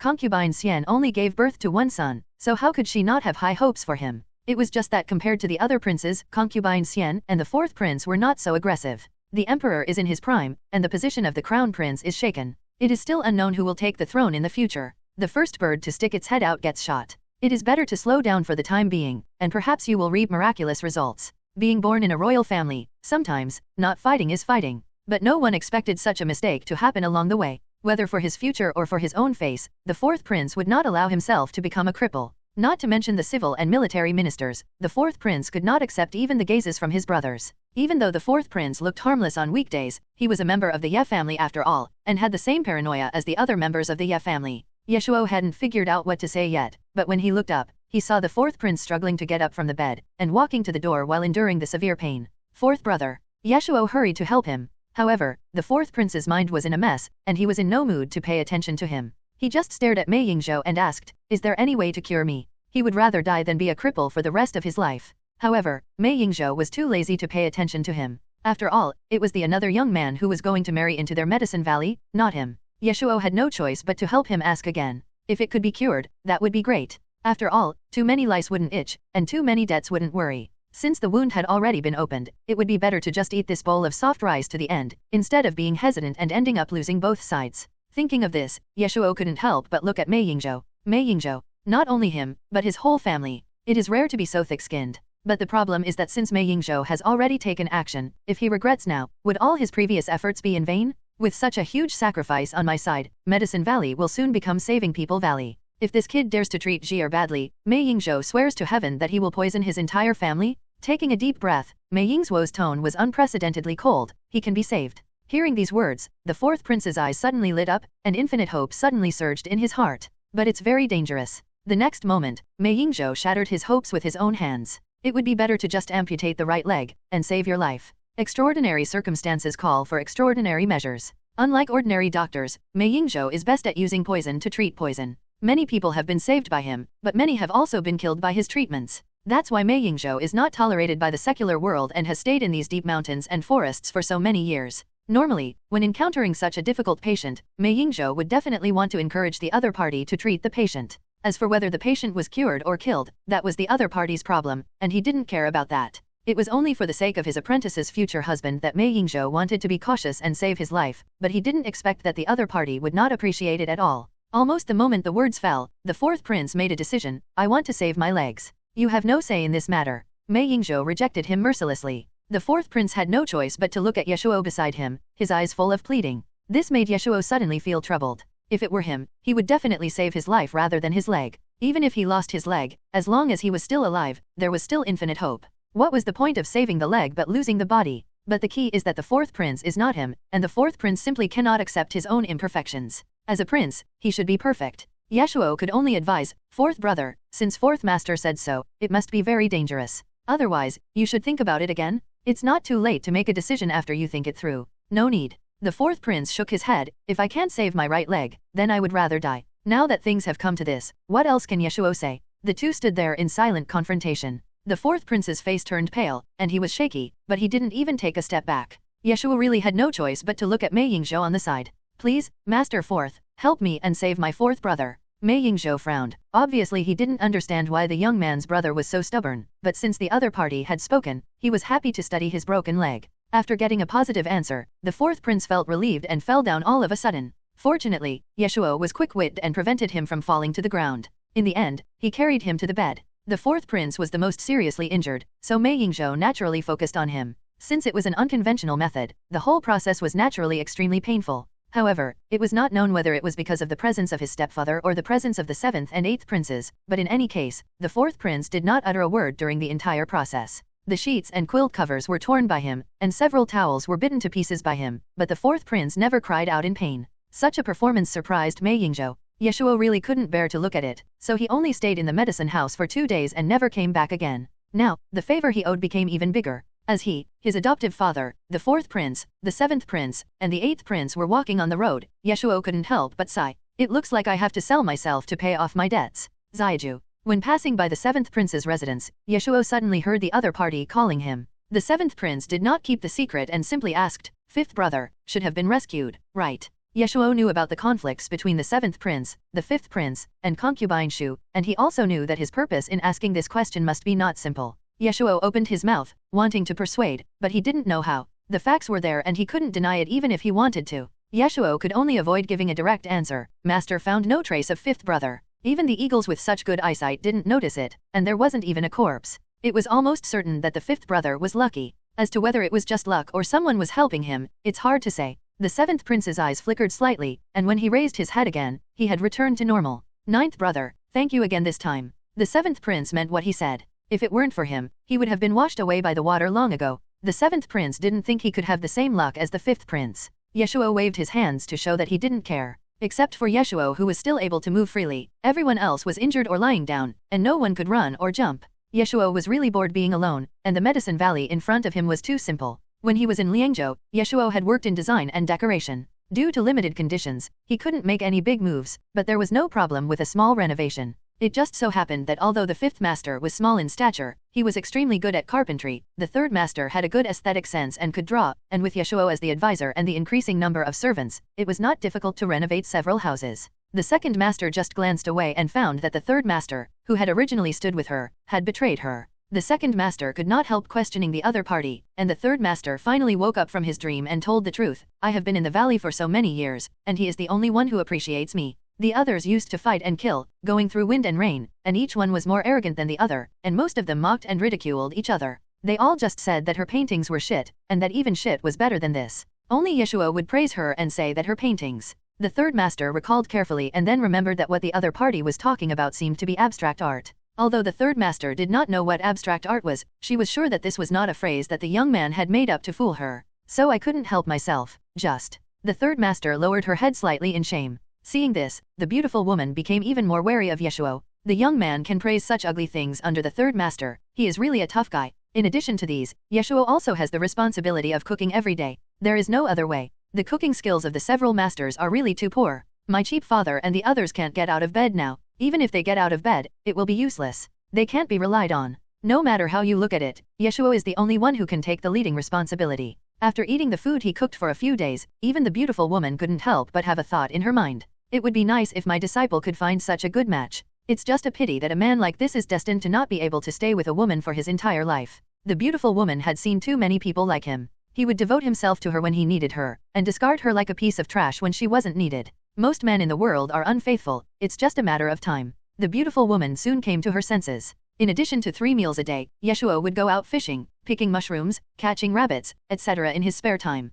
He lived a carefree life. At first Huo Tianyi was worried that he would run away, but later he found out that he would not even go away if you chased him with a stick, let alone run away. Huo Tianzi only knew that there was such a woman in the world, but he didn't know that there was such a man in the world. Laugh, laugh, sooner or later you will cry. The beautiful woman at the side couldn't help but sneer when she saw this. Fishing, catching rabbits and shrimps, and researching new menus. While Ye Shuo was busy in the valley, he didn't know that a few days ago, a group of people came here dozens of miles away from him, but they didn't stay long and left, so even the eagle didn't notice them. When the fifth prince woke up, he found himself on a large carved wooden bed. His second brother was sitting beside him. He seemed to be afraid that he would be too hot, so he fanned him intermittently. Seeing him wake up, the second prince also regained consciousness. Without caring about anything else, the fifth prince hurriedly got up and said, "Go and save father and Ziyaju and the others." The second prince paused while holding the folding fan, and then returned to normal in an instant. "I have already given the order." After thinking for a while, the second prince added, "That's why I came here this time. No wonder my second brother, who should have been in Beijing, is here." The fifth prince couldn't help but breathe a sigh of relief. The fifth prince was injured after all, and after he felt relaxed, he soon fell into a deep sleep again. Therefore, the fifth prince didn't know about it. Soon someone came in and reported what happened today. Although the second prince looked worried, he said, "Since there is no harvest today, it must be because the people under us did not search carefully enough. Let them search these 2 places again carefully. Although these 2 places are the most likely, since we can't find them, we can't keep wandering around here, right?" The visitor was about to speak, but he noticed the look in the eyes of the second prince looking back at him, and his objections immediately dissipated. After this person left, the room soon returned to peace. In this way, after a few days, fortunately, the 8th prince, who was the least injured, was finally able to get out of bed and walk. At the same time, a fiery red figure appeared in front of the medicine valley. The fiery red figure was none other than Yaoji, who had been traveling outside and had not returned home for a long time. Yaoji didn't really want to go back. As she grew older, every time she came back she would be urged to get married by the master and his people. Yaoji was simply fed up with it. But there was no way. She had been away for nearly half a year. If she didn't come back, the master and the others would definitely be angry. Also, Yaoji missed them too. No matter how good the outside world is, it is not as good as being in front of the master and his people. Yaoji just hopes that the master and his people can nag her less this time, and then she will be thankful. Thinking of this, the woman raised her foot and walked towards Medicine Valley. Then, as soon as she stepped into the Medicine Valley, the woman saw the young man with his back to her. The young man seemed to sense something strange behind him and turned around. Yaoji was immediately frightened by his appearance and ignored the young man's current condition. Her steps suddenly stopped, and then Yaoji heard the other party calling out, "My lord." The young people's voices are clear and pure and elegant. The word lord can refer to the ruler of a country or the head of a family. Caught off guard, after realizing what the other party was calling her, Yaoji, who was usually cool and knowledgeable outside, immediately blushed. At that time, Ye Shuo was processing the fish that had just been caught from the river. He was afraid that his clothes would get dirty when killing the fish. After all, Yaoren Valley did not look very wealthy, so Ye Shuo specially changed into a set of coarse cloth clothes. Ye Shuo had soaked in the water for a night, and many things on his body were washed away by the river. His clothes were deformed by the water and could no longer be worn. The fine jade hairpin on his head had now turned into a branch picked from any tree, but even so, it did not detract from his appearance at all, especially his pair of phoenix eyes, which were slightly smiling and watery, like waves on the river or the sea, so beautiful that staring at his eyes for a long time would give one a thrilling feeling, which would make one's heart tremble violently. The straw hairpin and plain clothes make the young man look even more handsome. As the saying goes, Lang Yan is unique and there is no one like him in the world. This is the case. A young man of similar age appeared in her home and called her master. Even the knowledgeable Yao Ji had never seen such a scene before. She suddenly stumbled when she spoke. Who are you? Why are you in my house?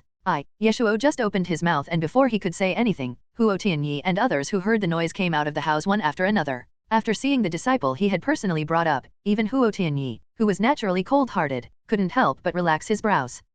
You still remember to come back. But Huo Tianyi has never been good at expressing himself. Even though he misses her in his heart, he still speaks subconsciously with sarcasm. Fortunately, Yao Ji has gotten used to it over the years. She also felt aggrieved in the past, but later she gradually discovered that the master actually loved her very much. Over the time, Yao Ji gradually learned to ignore those bad words. Ye Shuo, who was standing by, knew that these master and disciples had not seen each other for a long time and must have a lot to talk about. It was not convenient for an outsider like him to participate in them, so he whispered, "Young apprentice and the masters, please chat slowly. I will go to prepare dinner for you." After that, he did not say much and sat back on the stool quietly. Yao Ji's attention was immediately drawn to it. For some reason, Yao Ji felt that the young man was lonely and pitiful, and almost ignored what the masters were saying. The beautiful woman noticed this detail, and when she saw that her disciple's gaze subconsciously followed him, her expression froze. Didn't they just meet? If I had known that Jier would come back today, I would have locked this young man in the room and not let him out. But if Jier knew about that, I'm afraid she would pity him even more.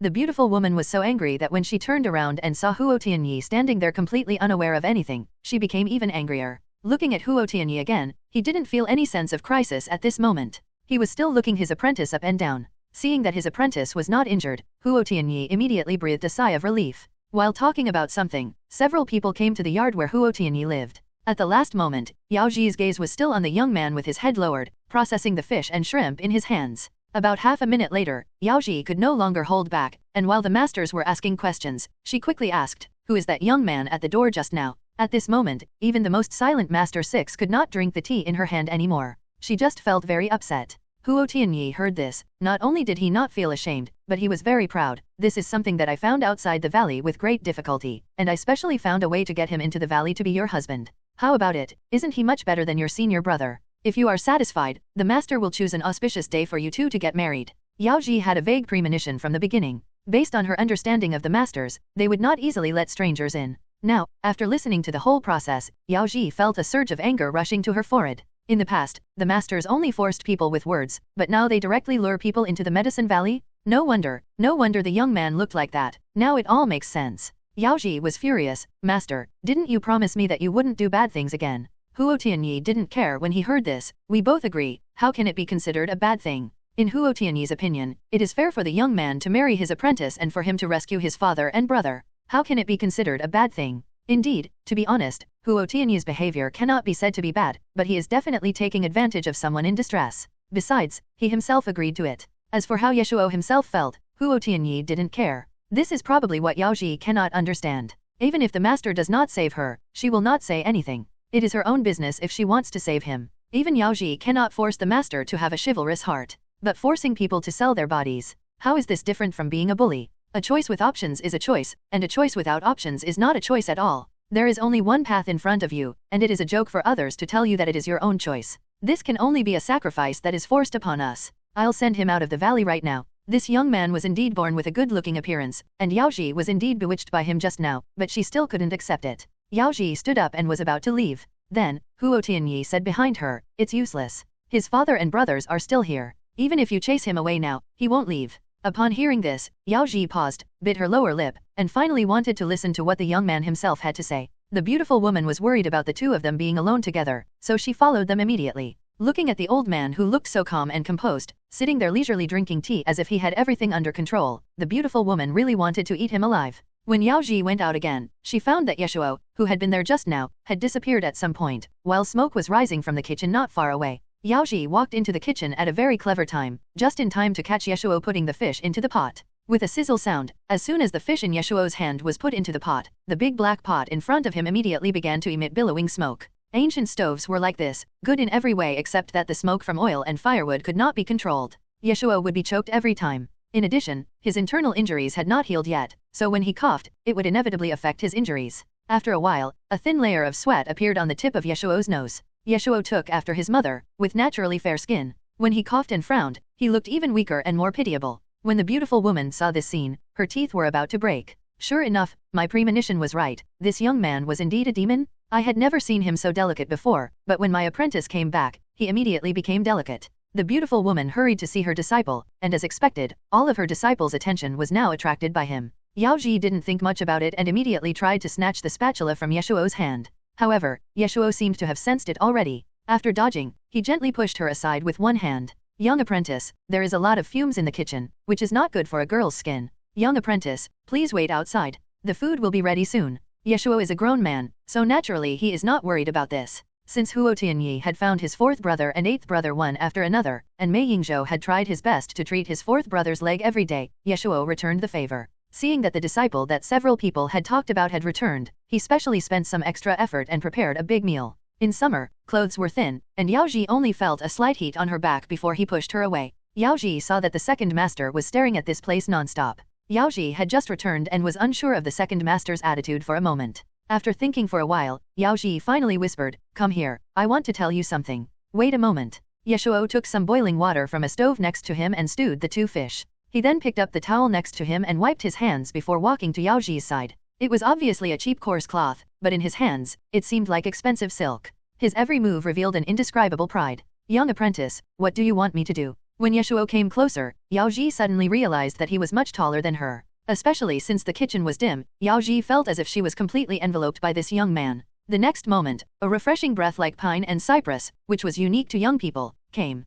When Yao Ji looked up again, she met his eyes. His pair of auspicious phoenix eyes seemed to be able to speak, revealing a hint of doubt in them. The distance was so close that Yao Ji could even see his tall nose, flawless skin like jade, and two slightly parted lips. If this happened to any other girl, she would probably lose her composure on the spot. Even though Yao Ji had been in the underworld for many years, she could still feel the heat constantly rising to her face. Yao Ji controlled herself and did not retreat, and managed to maintain her composure on the surface. Subconsciously looking away and not daring to look any further, Yao Ji whispered, "Do you want to go out? I can take you out." Ye Shuo was slightly surprised when he heard this, but then he shook his head. "I can't leave, my father and my brothers are still here." Yao Ji couldn't help feeling a little worried when she heard this. This young man doesn't plan to leave, what should she do? Just when Yao Ji was a little confused, she heard him say, "Young apprentice master, can you help Shuo? Yao Ji was stunned for a moment. What help?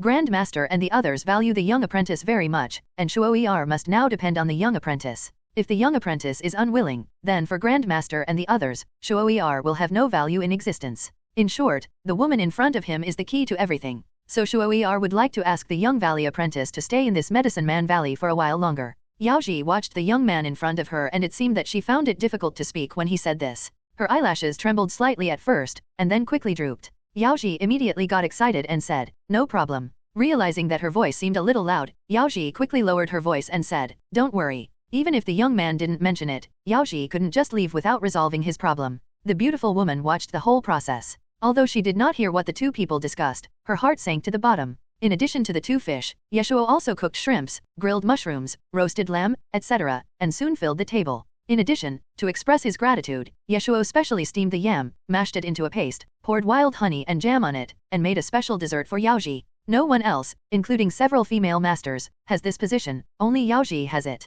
"Young apprentice, masters, I'm going to deliver food to my father and fourth brother." Soon, Ye Shuo left with the food box. Looking at the other person's back, Yao Ji couldn't help but feel soft-hearted. Such a filial and gentle young man was forcibly abducted by his master. The master was too much this time? The beautiful woman and the disfigured woman looked at each other, and a few words emerged in their minds at the same time. Big, momentum, already, gone. The other side. After handing the other separately packed meals to several servants and asking them to deliver them to his four brothers respectively, Ye Shuo lifted his clothes and came to his stepfather alone. After so many days of recuperation, my cheap dad was finally able to sit up. I guess he will be able to get out of bed in 2 days. While eating, Emperor Jingguan thought of something and asked casually, "What happened today? Why is it so lively outside?" Ye Shuo paused, cleared his throat, and said, "My future wife is back." Unexpectedly, a deafening coughing sound suddenly broke out in the room. Then, as expected, Ye Shuo was almost beaten out by his stepfather with a stick. Picking up the wooden bowl on the ground and putting it back into the food box, Ye Shuo couldn't help but imagine the image of the young apprentice in fiery red clothes.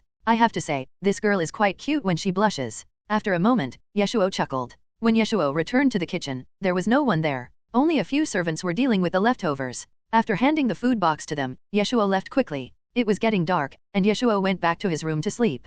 As luck would have it, he ran into Yao Ji at the door. Seeing the lock of the main house in the yard being opened, Ye Shuo was startled, and then a look of understanding flashed in his eyes. Yao Ji had never expected that the master would arrange for this young man to live in the side room of her courtyard before she came back. Ye Shuo's originally pale face gradually turned a little red, and he looked embarrassed, as if he wanted to say something but didn't know what to say. Yao Ji's brain exploded with a buzzing sound. At the same time, Yao Ji's sense of guilt instantly reached its peak. Because just now, Yao Ji, who always claimed to be chivalrous, actually had evil thoughts towards this powerless young man in front of her. Yao Ji was immediately frightened by the thought that flashed through her mind. For a moment, Yao Ji actually felt that it would be a good idea to let him stay. Having been out there for so many years, Yao Ji had seen countless despicable people, but this was the first time she had experienced such a thing. Everyone has bad habits. Yao Ji had never come into contact with the dark side deep in her heart before, so it was normal that she couldn't accept it for a while. She didn't dare to stay any longer and just ran away after saying, "I'm tired, I'm going to rest." Looking at the other person's slightly flustered back, Ye Shuo couldn't help but laugh silently. Before, Ye Shuo was a little worried about what he would do when the young apprentice came back, but he didn't expect that the young valley apprentice would be such an interesting person. It was especially interesting when the girl's cheeks were red and she was trying to maintain her composure. Ye Shuo couldn't control his evil thoughts anymore. After returning to the room, closing the door and calming down, Yao Ji suddenly felt annoyed. She felt that she had been in the underworld for so many years and had been a fool. She shouldn't have panicked over such a small matter. Fortunately, the young man was gentle and simple, and did not notice it, otherwise Yao Ji would really have been unable to live as a human being. Yao Ji was making the bed while thinking about something randomly. When she finished her work, she found the young man still in the yard, apparently sorting out the clothes he had washed during the day. Under the moonlight, the young man's figure was tall and slender, like a pine or bamboo, tough and beautiful. Seeing that the other party seemed to be about to turn around, Yao Ji got excited and quickly blew out the candle on the table. The main room in the yard suddenly became dark. When Yao Ji came to her senses, she was shocked to realize what she had done. Really, there was a window between them and he wouldn't know that I was looking at him through the gap. After realizing this, Yao Ji couldn't help but feel a little annoyed. Ye Shuo in the yard seemed not to notice that the candle not far away suddenly went out. He took the dried clothes into the house. Ye Shuo quickly fetched 2 basins of water from the water tank in the yard. It is September now, the height of summer. Even though it is relatively cool in the mountains, it is inevitable to sweat a lot throughout the day. Due to limited conditions, Ye Shuo could not take a hot bath, so he usually filled 2 basins of water and wiped his body at night. Usually, Ye Shuo is the only one in the yard, and he basically does everything in the yard. But isn't Yao Ji here right now? After all, she's a girl, so Ye Shuo can't go out shirtless. But the problem is, sometimes the more you cover up, the more alluring you are. Half covering your face is actually more tempting than being naked. Especially when looking from the dark to the light, under the reflection of candlelight, Ye Shuo's every move was cast on the paper-pasted window. He first took off the mosquito-repellent sachet from his waist and placed it on the table, then took off his coat. Then Yao Ji saw every move he made clearly. When he seemed to be starting to take off his innermost underwear, Yao Ji immediately lay down, not daring to continue watching.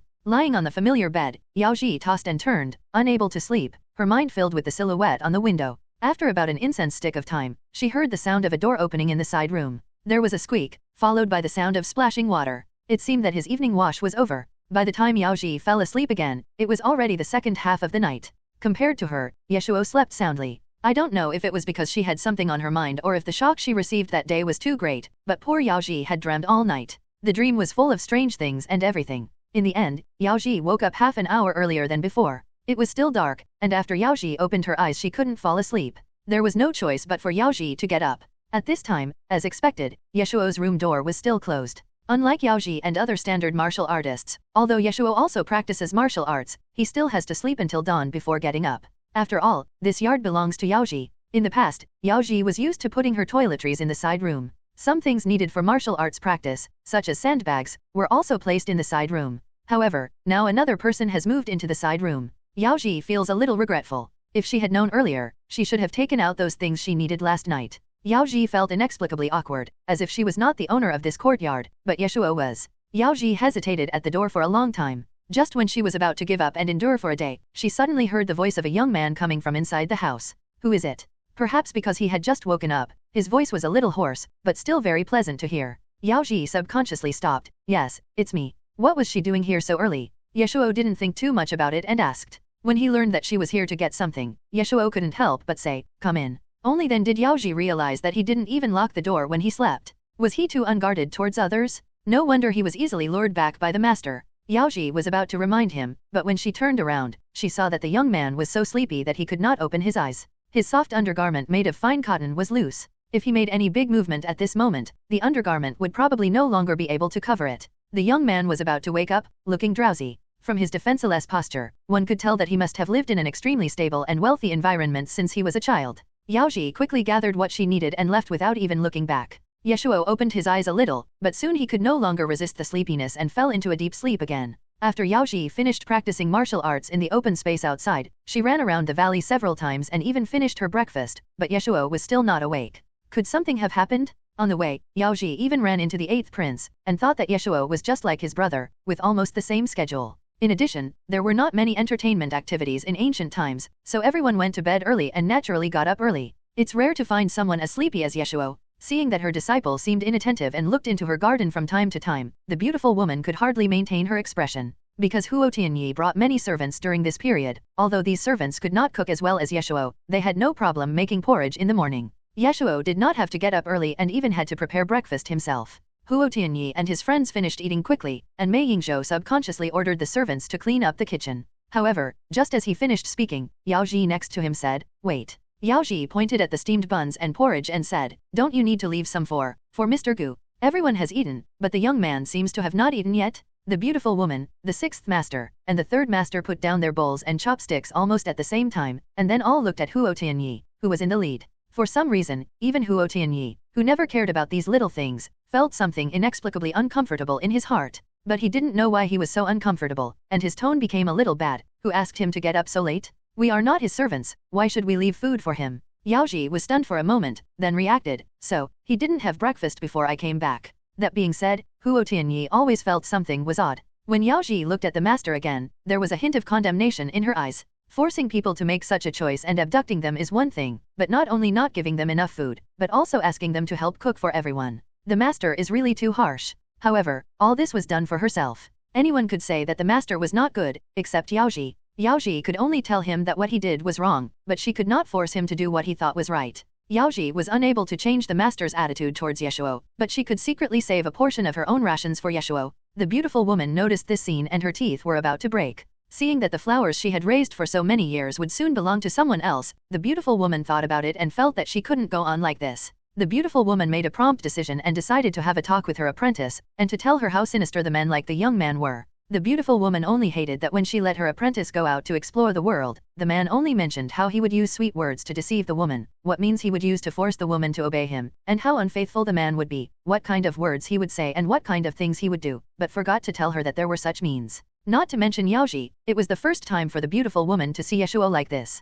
However, the young man's methods were much more advanced than those of other men. Feeling pity is a taboo for women. Women are born with soft hearts. If she feels pity for a man, she is not far from falling. Why didn't I think of this? The beautiful woman stopped Yao Ji just as she walked into the yard. However, before she could say anything, she heard the young man's voice coming from the side room. "Young apprentice, can you give Shuo a favor?" Seeing that his door was open, Yao Ji was hesitating whether to give him the buns and porridge in her hand, but unexpectedly he spoke first. Yao Ji immediately stopped caring about her second master. "What's the matter? Can you help me get another branch from outside? I accidentally broke the branch I used to tie my hair this morning because I used too much force." The sound came from far away and Ye Shuo walked out with his hair loose and a look of slight distress on his face. "Look." As he said this, he spread out his hand, and on the palm of the young man's hand, there was a branch that had been broken into two. Perhaps a branch broke and scratched his hand, and suddenly a striking red mark appeared on his wrist. The red mark was particularly eye-catching under the sun and hurt people's eyes. The beautiful woman took a breath of cold air almost instantly, her heart felt cold, and she no longer had any hope.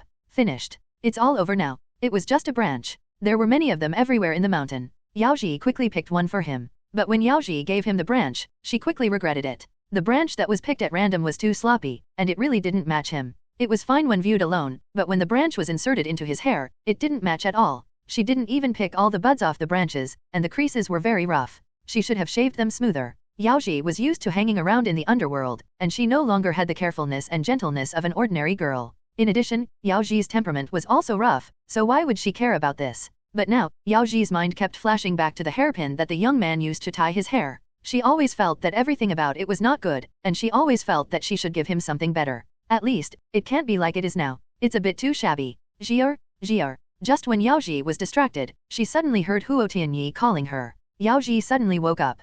Huo Tianyi was also a little puzzled. When he taught this child swordsmanship in the past, she was the most focused. Why did she seem a little absent-minded today? Are you feeling uncomfortable somewhere? Suddenly, Yao Ji made a decision in her heart. "Master, I suddenly remembered that I have something else to do. I'm leaving now. After much thought, Yao Ji finally couldn't bear it anymore. Looking at his disciples hurried back, Huo Tianyi thought that she had made another breakthrough in swordsmanship and was busy gaining insights, and he was immediately relieved. In the entire Medicine Valley, Master Five's carpentry skills were the best, and Yao Ji naturally learned some skills from him as well. I can't say about big jobs, but making some small things is no problem at all. When Yao Ji came to her senses, there was already a piece of peach wood in her hand. The other side. Looking at Ye Shuo, who was leisurely eating buns and drinking porridge, the beautiful woman inhaled and exhaled, and after repeating this several times, she forced herself not to attack him. But she was not so polite when she spoke. Even though she was always charming, she couldn't help but sneer when she treated Ye Shuo. You have someone to serve you food, you are living a comfortable life. Ye Shuo didn't take it seriously. He smiled and said shyly, since I am already the young valley apprentice's man, it's just a meal, I think it's still okay. Ever since Zhe came back yesterday, this young man has become a different person, revealing the coquettish aura of a vixen everywhere. What's more, he is handsome and his pretentious attitude is very seductive. But after Zhe left, he changed into a completely different person, which was really infuriating. If I had even a third of his ability back then, I wouldn't have ended up like this. Suppressing her anger, the beautiful woman couldn't help but sneer. If I tell you that the food you are eating now was taken from Zhe's share, would you still feel at ease eating it? Ye Shuo was stunned. Obviously, he didn't expect that this was what Yao Ji saved for him. Ye Shuo couldn't help but feel a slight warmth in his heart. This girl is cute and a little honest. The beautiful woman thought that the young man in front of her would be moved after hearing this, but she didn't expect that after she finished speaking, he not only did not stop, but ate even faster. Since the young valley apprentice specially left it for me, I should eat more. If I waste it, I will be letting down the other party's kindness. You. The young man was shameless and the beautiful woman had no way to deal with him. In the end, she walked out angrily with a cold face. Soon, Ye Shuo ate up all the porridge and buns in the lunchbox.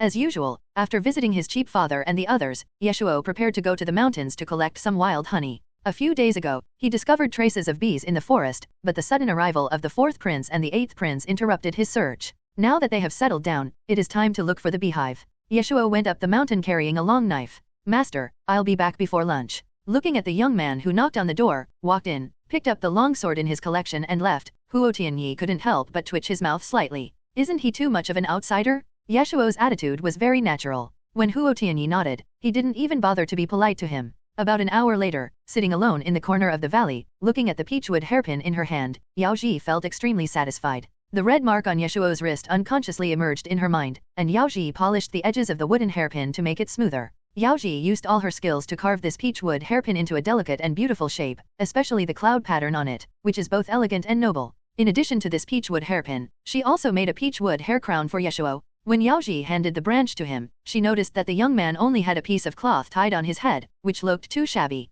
Yao Ji brushed off the sawdust on her body, rubbed her numb calves, and when she stood up, she put the two things into her arms. Although Yao Ji was a girl who lived in the underworld, she knew that things like hairpins and purses could not be given away easily, so she had no intention of giving them to him in her own name from the beginning, so she specifically found a corner where no one was. Yao Ji happened to meet the master on the way. After thinking it over, she decided to ask the master to pass it on. The master is the most tight-lipped and the most aloof. He is the one who is least likely to gossip in the Medicine Valley. When Huo Tianyi saw the hairpin and the crown, his eyes widened. The carvings on these hairpins and crowns are extremely exquisite. The smell of tung oil has not yet dissipated, and you can tell at a glance that they were freshly carved. Huo Tianyi watched Yao Ji grow up. For so many years, his disciple had never carved a hairpin for him. Huo Tianyi was so excited that he actually said what he was thinking. Yao Ji was stunned for a moment, and couldn't help but look at the master's hair, which was also a tattered piece of cloth. But, Master, you never mentioned it to me. If Ye Shuo hadn't taken the initiative to ask her for the branch, given Yao Ji's personality, she would definitely not have thought of these things.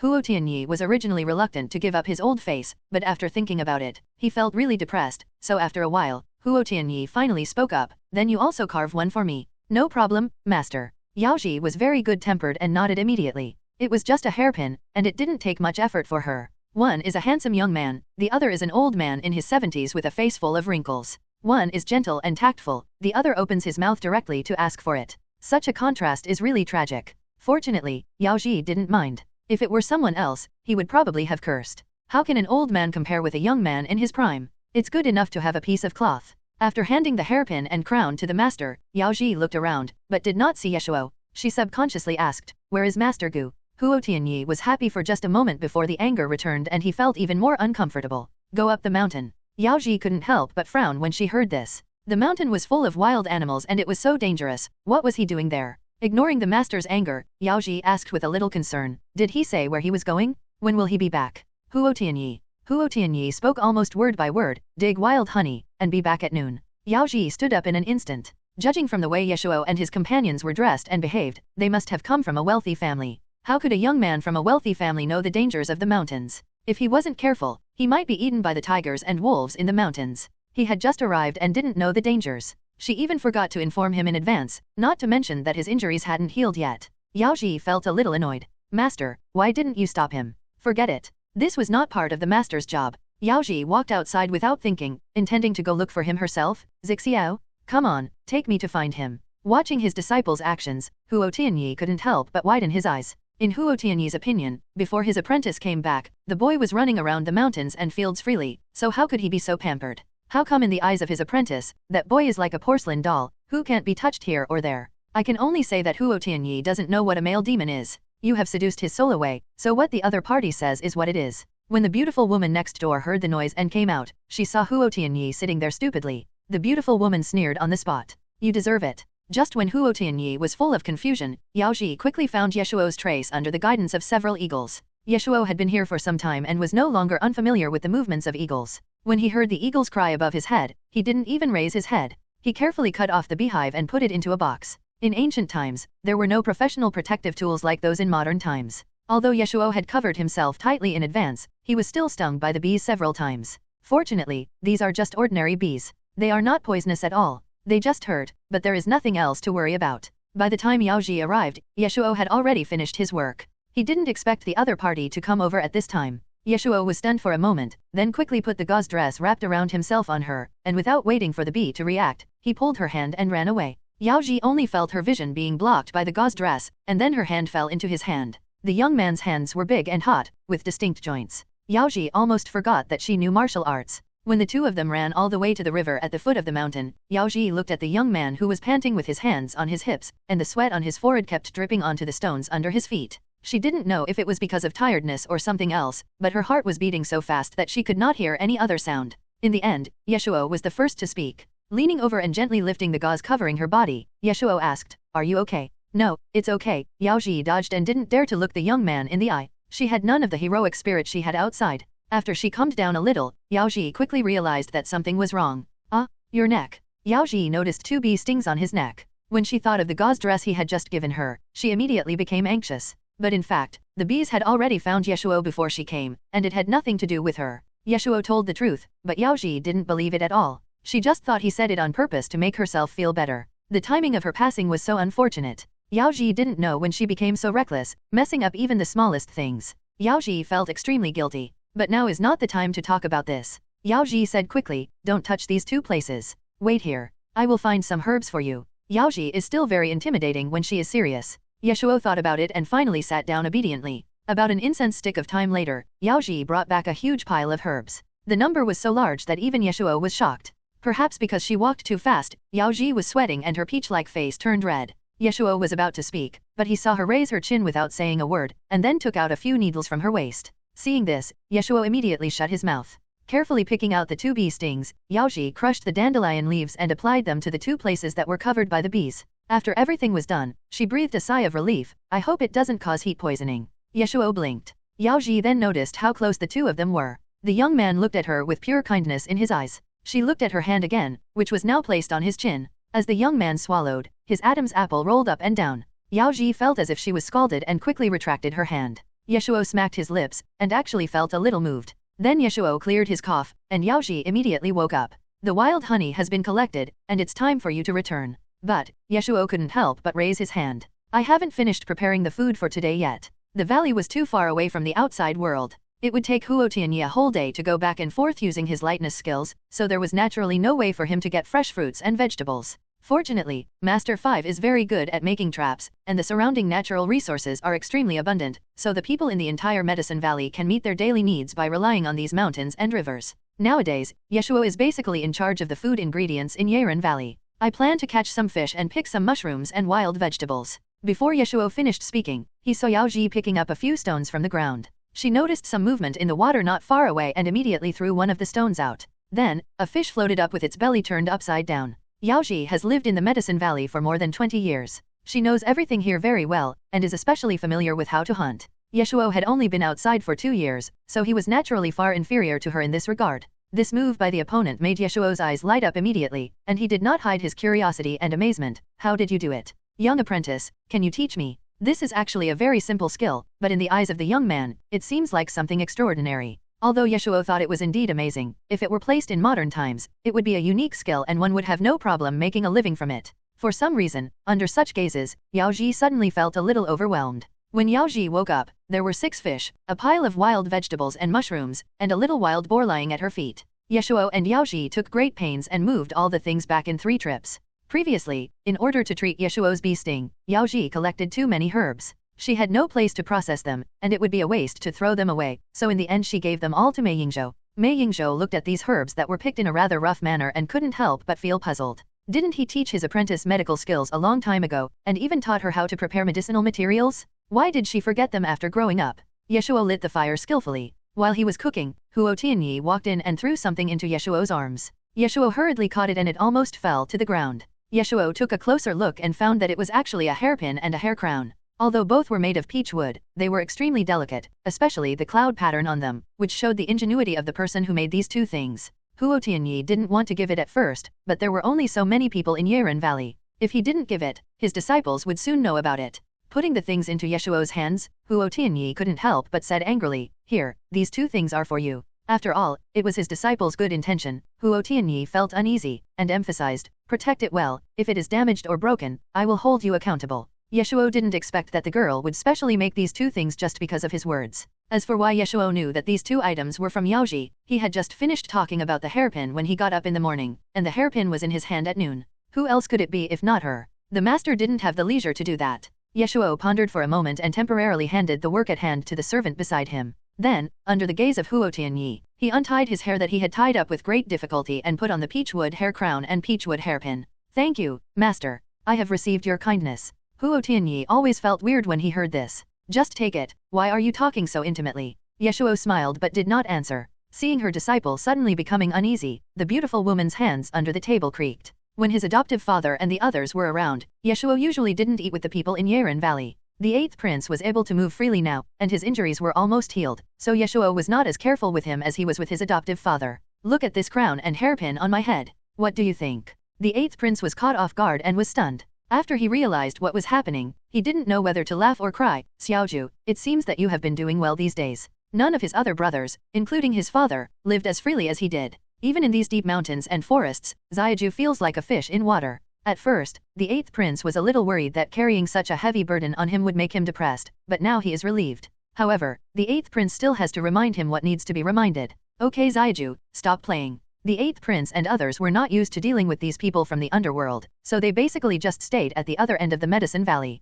But even so, it doesn't mean that the 8th prince knows nothing about what's happening outside. Be careful not to overdo it, or you'll lose yourself. Hearing this, Ye Shuo couldn't help but frown. "Who said I was playing?" Ye Shuo is not like this to everyone, and not everyone is worth his attention. The 8th prince laughed. "Otherwise, can you really marry that girl into our family? This Medicine Valley might be very impressive in the eyes of the people in the martial arts world, but it is nothing in the eyes of the royal family. Any team can annihilate them all here. And how could a mere chivalrous woman be a match for the prince? A woman like Yao Ji could be played with outside, but how could she be brought home? Wouldn't that make people laugh?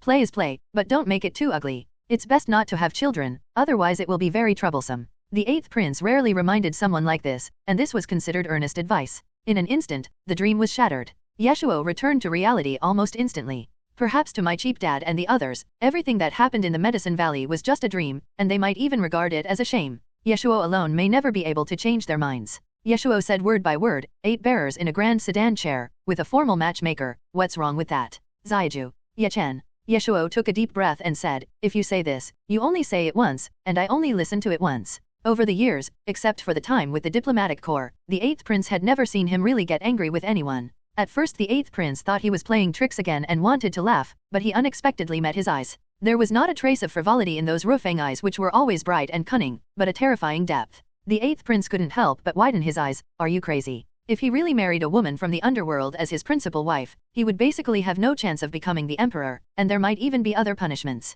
Only a madman in this world would cut off his own path so easily. Xiaoju, don't be willful. Father won't agree. As for this, there is always a way." Seeing this signal in his brother's eyes, the 8th prince couldn't help but gasp.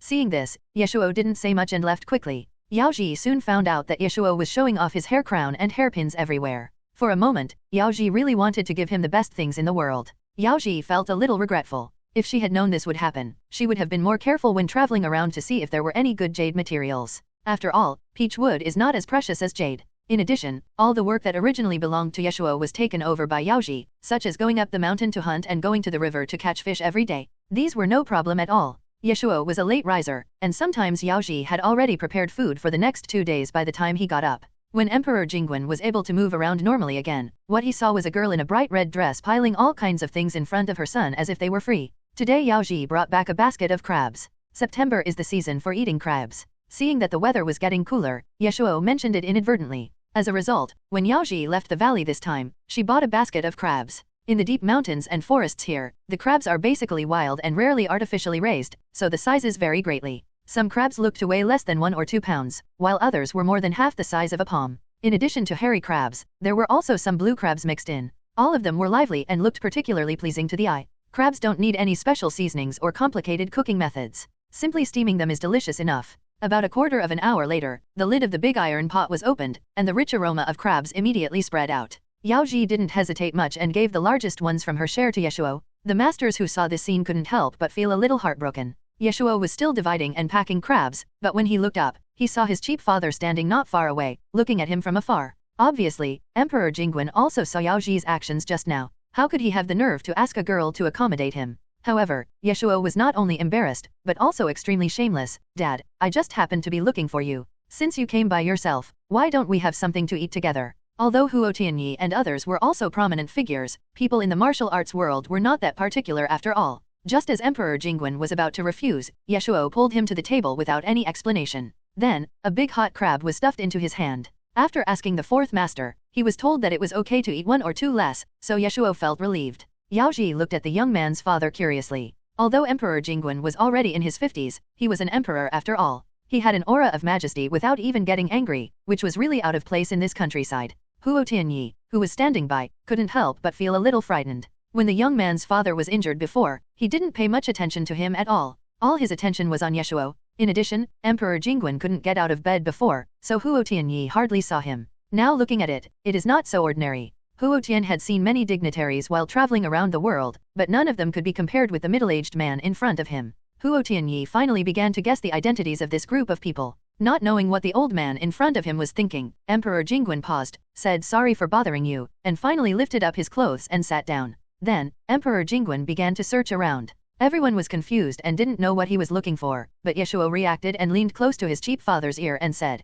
Dad, the conditions are simple right now, and we don't have the crab meat, so you have to make do with this. Emperor Jingwen couldn't help glaring at him. How could he eat without the crab meat? What would it look like if it was all over his hands and body? Ye Shuo almost forgot that his cheap father was a misophobe. But since he has already stopped the person, he naturally has to take responsibility to the end. It's okay, Dad. You don't have to get involved. I'll peel it for you. As he said that, Ye Shuo took the initiative to open a crab. The young man's hands were extremely deft. He easily shaved out the crab roe and a few crab legs with just 1 chopstick. As for the crab body, Emperor Jingwen would not eat much of the rest except for the part at the thigh root. Ye Shuo didn't hesitate and ate the rest of the crab body. Emperor Jingwen always felt that the little bastard was too obedient, which made him feel uncomfortable. But after all, in front of so many outsiders, he couldn't ask directly, so he could only ask with his eyes. What did you do? Ye Shuo looked back innocently. Emperor Jingwen took a deep breath and turned to look at the girl who was sitting face to face with his son. To be honest, although this girl is not stunningly beautiful, she is very smart and pretty, the kind of smart and pretty that has never been seen in the palace, without any impurities.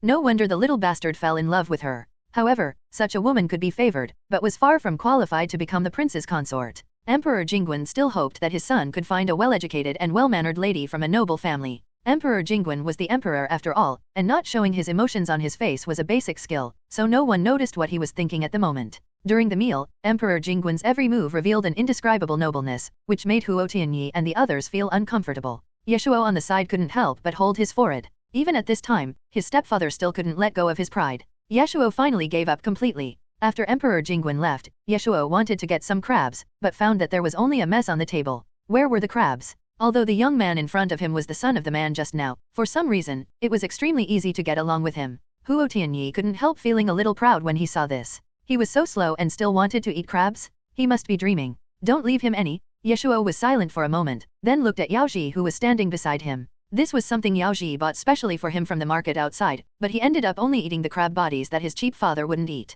No matter how he thought about it, he felt like he had lost out. My lord. As soon as these two words came out, Huo Tianyi immediately jumped up from his seat, and several other masters also looked over. Only Yao Ji's face was as red as an apple. Huo Tianyi was so angry that he yelled, "What are you yelling about?" Ye Shuo was stunned. "Didn't you say that I should marry the young apprentice? Why did this old man go back on his word? We have already agreed. You can't go back on your word at the last minute." Ye Shuo suddenly became alert. "It is true that I want you to marry my disciple, but he did not ask the young man to shout like that. Huo Tianyi is a man after all, and he naturally knows how humiliating it is to force another man to marry his disciple." Huo Tianyi did leave some room for himself out of fear that there would be hidden dangers 100 years later. But this young man in front of me never mentioned the matter of marrying into the wife's family from beginning to end, but he called me master first. His intention was so sinister. However, Ye Shuo really didn't care what he was called. After all, he no longer needed to rely on titles to declare his status. In short, you are not allowed to scream anymore. Huo Tianyi finally reacted. Unfortunately, it's too late. I am warning you, do not use these seductive tricks on Jier in the future, otherwise dash. Before Huo Tianyi could finish his words, Yaoji had already brought over a plate of crabs. This was something Yaoji had secretly left for him when she saw that the situation was not good. Master, second master, third master, fourth master, fifth master, sixth master, you are such a fool, why do you waste food? Yaoji felt helpless. It was obvious that the masters couldn't eat any more and would rather waste the food than leave any for him. If Yaoji hadn't discovered it in time, the last few crabs would have been spoiled by them. Really, why did it come to this? 6 people ganged up to bully him. What would happen if Yaoji didn't help?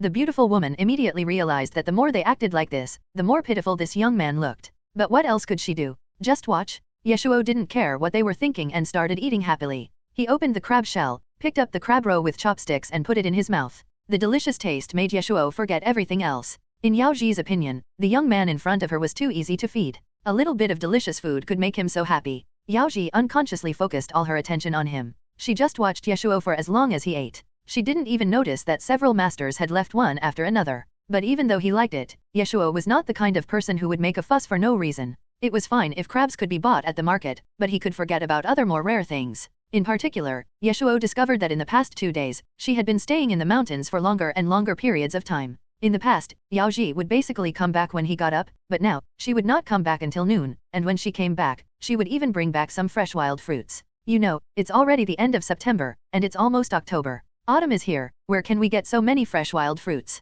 The first day was fine, but the second day was still like this. Ye Shuo couldn't help but feel suspicious. Then when it was night, he couldn't help but stop Yaoji. Have you gone deeper into the mountains in the past 2 days? Yaoji was stunned. How did he know? Under Ye Shuo's gaze, Yaoji nodded gently. Yes. Is it because of those fruits? Ye Shuo asked again. For some reason, Yaoji felt a little embarrassed when he looked at her. She originally wanted to just get away with it, but when she met his eyes, she suddenly couldn't say anything. Seeing this, what else did Ye Shuo not understand? Is it, for me? Yaoji opened her mouth and said, I saw that you like to eat it, so. It turned out to be because of me. Ye Shuo couldn't help but feel a little annoyed. This girl is silly, isn't this what happened? Well, actually, I don't really like eating that fruit that much. Liar. When Yaoji heard this, she subconsciously refuted it. The look in his eyes is clearly different when he treats things he likes and things he dislikes. Ye Shuo didn't know that Yaoji had seen through his lie yet, so he continued, so, can you please not go into the deep mountains to pick fruits for me? Okay. Yaoji wanted to refute at first, but when the last word okay came out, she couldn't resist anymore.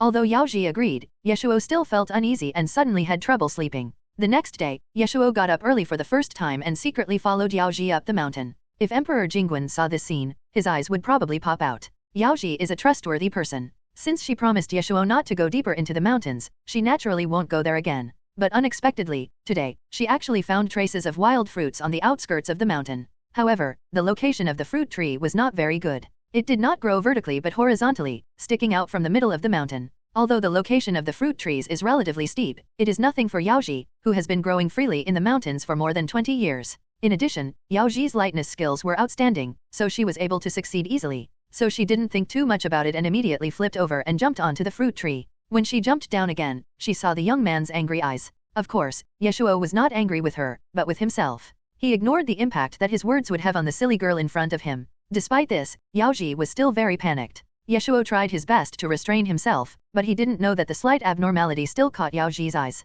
Ye Shuo was still the same, and Huo Tianyi and his group didn't notice anything different. Mei Yingzhou noticed that his disciple was absent-minded, and asked, Zhi, what's wrong with you? Why do you look so unhappy? Yao Ji didn't know what to say and her heart was in a mess. Master 4, I don't know either. But Yao Ji soon organized her words, it's just that I can't control myself when I'm with Master Gu. My heart beats very fast. Today he got angry, and I felt uneasy for no reason. I'm a little scared. I'm afraid he will ignore me in the future. Yao Ji kept on talking, what's going on? Fourth master, am I sick? Yao Ji had studied medicine with Mei Yingzhou for so many years, but had not found the corresponding symptoms, so she could only turn to her master for help. However, as soon as Yao Ji said this, Mei Yingzhou's yard instantly became quiet. Looking at his disciple's furrowed brow and slightly distressed expression, Huo Tianyi finally understood at this moment what it meant to regret something. Huo Tianyi never thought that things would turn out like this. According to his expectation, the young man was under his control and should be completely dominated by him. He held his father and brothers in his hands, and he would not dare to go west if he was told to go east.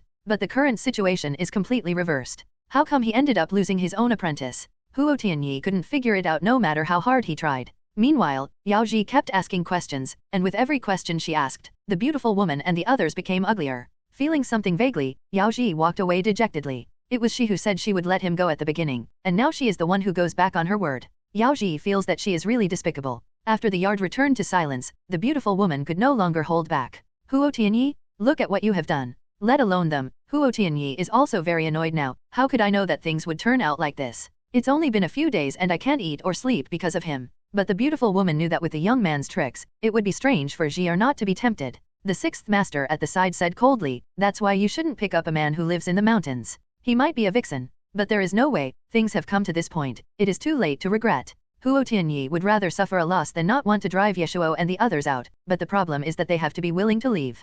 Huo Tianyi took a deep breath, so what should we do now? Now Huo Tianyi finally became humble. The 6 people thought about it, and finally a person emerged in their minds. My disciple's bastard senior brother Lin Zhan. If Lin Zhan showed up, he might be able to compete with this young man. But then the 6 of them gave up the idea. Forget it, they would rather have this male demon than their apprentice's senior brother. Although neither of them is a good person, there are differences in severity. So far, apart from the fact that the young man has bewitched Zhi, he is pretty good in other aspects. The 6 masters did not plan to inform Yao Ji's senior brother, but they did not know that Yao Ji's senior brother was already on the way and heading towards Yiren Valley. After all, Yao Ji came back without saying hello to him, and Lin Zhan really couldn't bear to give up his swordsmanship learned from Huo Tianyi, Meng Chunyan's disguise skills, Lu Fanking's hidden weapons, Mei Yingzhuo's medical and poison skills, as well as Zhuang Wuhen and Han Zionjiu's Commandanjia and Gu Yushu. These are all good things. Marrying Yao Ji is equivalent to possessing all the unique skills of the 6 people. How can Lin Zhan give up? I should have known that I shouldn't have made her angry. But it doesn't matter. Women can be coaxed and they will be fine. Walking on the road, Lin Zhan didn't care at all about his junior sister who was particularly naive when it came to matters between men and women. Lin Zhan was an old hand at this and naturally didn't worry about failing. And the other side. After Ye Shuo calmed down, he was hesitating about how to tell her. He told her not to go to such a dangerous place, it was not worth it, and the fruit was really not that important. As a result, Ye Shuo waited and waited, until dark, but she didn't come back. She was much later today than before. When it was almost midnight, Ye Shuo could no longer hold it in and was about to walk out of the house. As luck would have it, he ran into Yao Ji who had just returned. Yao Ji didn't expect that she had been wandering outside for so long just to avoid him, but ended up running into him. According to his usual habit, he should have finished washing up and was ready for bed. Yao Ji had practiced martial arts before, so her footsteps were as light as a feather, so it was difficult for Ye Shuo to find her. Yao Ji's thoughts were also rather confused, so the two of them accidentally bumped into each other. Careful. Yao Ji was about to steady herself, but Ye Shuo got there first and grabbed her arm.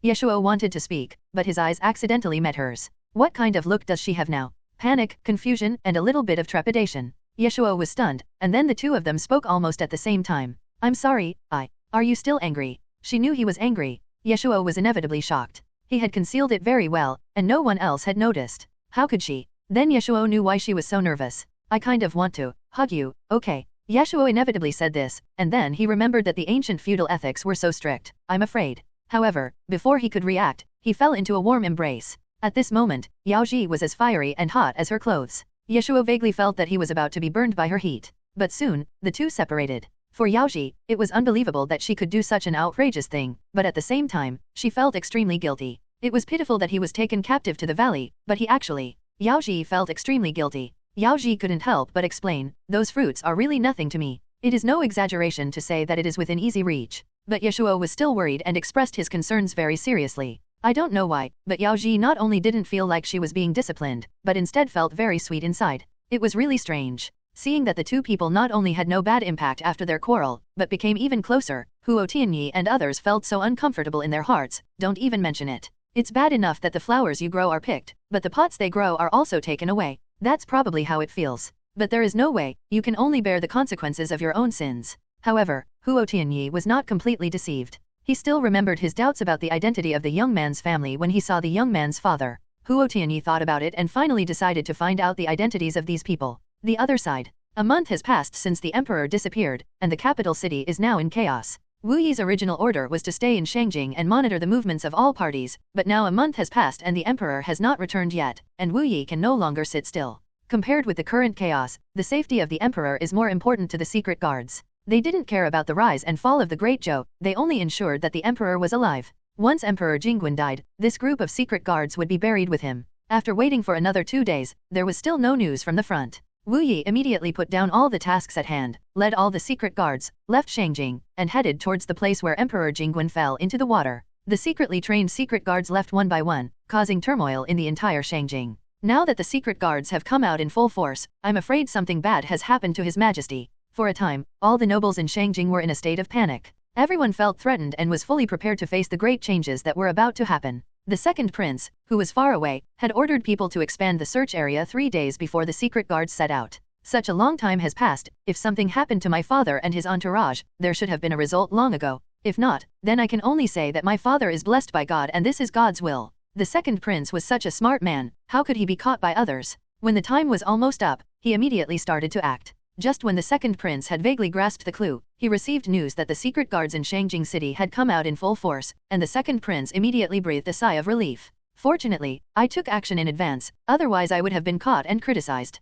The second prince quickened his pace, trying to find the trace of Emperor Jingguan and his entourage before the secret guards arrived. Medicine Man Valley. Knowing that Yao Ji's birthday was coming soon, and considering that she had given him a hair crown and hairpin before, Ye Shuo also wanted to make one for her himself. Ye Shuo had no problem with design, as he was used to seeing all kinds of novelty tricks in modern times, but when it came to putting his hands on it, Ye Shuo immediately ran into trouble. He had never done this kind of handicraft before, so no matter how good his brain was, it was useless as his hands simply couldn't keep up. Master Wu took a look as he passed by and couldn't help but sneer. A novice dares to do such complicated things. It seems that he lacks the most basic understanding of himself. Ye Shuo was not the kind of person who couldn't open his mouth. He begged Master Wu to teach him, but the problem was that Master Wu was lucky enough not to beat him up when he saw him. How could he be so kind? In this way, Ye Shuo scraped several pieces of material and didn't even make a fart. Master Wu, who was standing by, was so happy. But soon, Master 5 could no longer laugh. When 2 wooden splinters stuck in Ye Shuo's hand, Yao Ji discovered it and refused to let him do it again. Such a person should be well taken care of and should not be asked to do such rough work. Besides, she is not without hairpins to use. Seeing the young man looking like he was dying just because he had 2 thorns stuck in his body, Master Wu, who often did carpentry work and treated bumps and bruises as commonplace, was so angry that he jumped to his feet. What kind of man is like him? What's even more infuriating is that his disciple just fell for it. Master Wu had never had much contact with women in his life, so he naturally didn't know that a girl like Yao Ji, who was so powerful outside, liked someone like Ye Shuo. Ye Shuo failed in his challenge of the high difficulty and could only settle for the next best option and choose the simple one. After sharpening the peach wood, grinding it flat, and applying tung oil, a simple hairpin was ready. After much thought, he finally carved a mark that belonged to him in a very secret corner of the hairpin. Ye Shuo carefully wrapped up the best wooden hairpin, intending to keep it and give it to her on her birthday. After such a period of contact, Ye Shuo gradually discovered that she knew more than he thought. She is good at medicine and poison, the art of Kimindunjia, etc. Among them, her best skill is the swordsmanship which she completely inherited from Huo Tianyi. After truly seeing her, Ye Shuo finally realized how talented she was in martial arts. No wonder Huo Tianyi and the others regarded her as a treasure. He also understood why the arrogant Huo Tianyi treated the little orphan girl differently and even raised her together with other people. Ye Shuo just casually mentioned that his swordsmanship was so poor that he always suffered losses when fighting against people with weapons. Then Yao Ji thought about it and immediately handed him an iron sword that she used to practice martial arts when she was a child. Under the white oak tree, the sword lights all over the sky set off the woman's sharp eyebrows and eyes, which made Ye Shuo stunned on the spot. The half-green and half-yellow leaves fell down rustlingly, and a gust of wind blew, as if it was scattering fluttering rain of flowers. Before Ye Shuo's heart could start beating wildly, Yao Ji had already spoken. Wrong. While Ye Shuo was stunned, Yao Ji took the initiative to put her hand on Ye Shuo's wrist. That's the right amount of force. Once Yao Ji gets serious, she easily ignores other things around her. Ye Shuo, on the other hand, felt a little nervous when she approached him so actively. What he did before, he didn't expect to be retaliated so quickly. But after all, Ye Shuo was a very thick-skinned man. He suppressed the throbbing in his heart and quickly entangled with him. I don't know this move either. Young Valley apprentice, please teach me this one. Yao Ji just hugged him from behind, and when she came to her senses and met the young man's eyes, she felt her face getting hot and immediately let go of her hands. Practice well. Otherwise, with his current state, what would he do if he faced a strong opponent next time? Yao Ji couldn't help but worry about him. Afraid of angering her, Ye Shuo quickly stopped while he was ahead.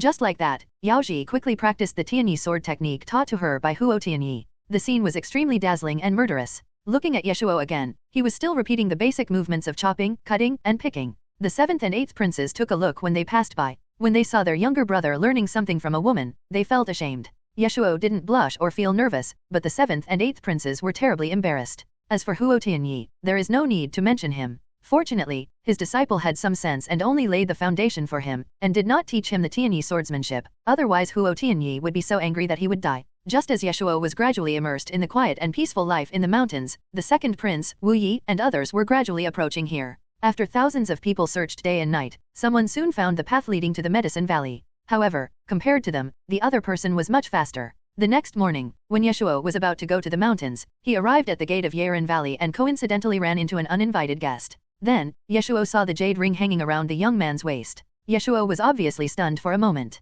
This thing seems familiar. At the same time, Lin Zhan couldn't help but look up and down at the strange young man in front of him. When he saw his face, Lin Zhan immediately felt a sense of crisis. How could there be a strange man in this Medicine Valley that has never seen outsiders for many years? Although Lin Zhan is not from Yaoren Valley, Yao Ji still has to call him senior brother. It has nothing to do with Yaoren Valley, but because the other party is the son of her biological father's senior brother. More than 20 years ago, before her death, Yao Ji's mother entrusted her newborn daughter to a beautiful woman, Meng Chunyan. Yao Ji's mother and Meng Chunyan are close friends. They have been friends since they can remember. Yao Ji's mother watched her good friend go from being full of vigor and vitality at the beginning to meeting the wrong person and becoming hated by everyone in the end. Even though Meng Chunyan was not tolerated by the world, Yao Ji's mother did not cut off contact with her. Yao Ji's mother believed in her own eyes, the handkerchief friend she grew up with, rather than the rumors outside. In this situation, even though the beautiful woman had become disheartened by the cold eyes of everyone, she still accepted the entrustment of Yao Ji's mother, and even promised Yao Ji's mother that she would raise her friend's daughter to adulthood and ensure her lifelong peace.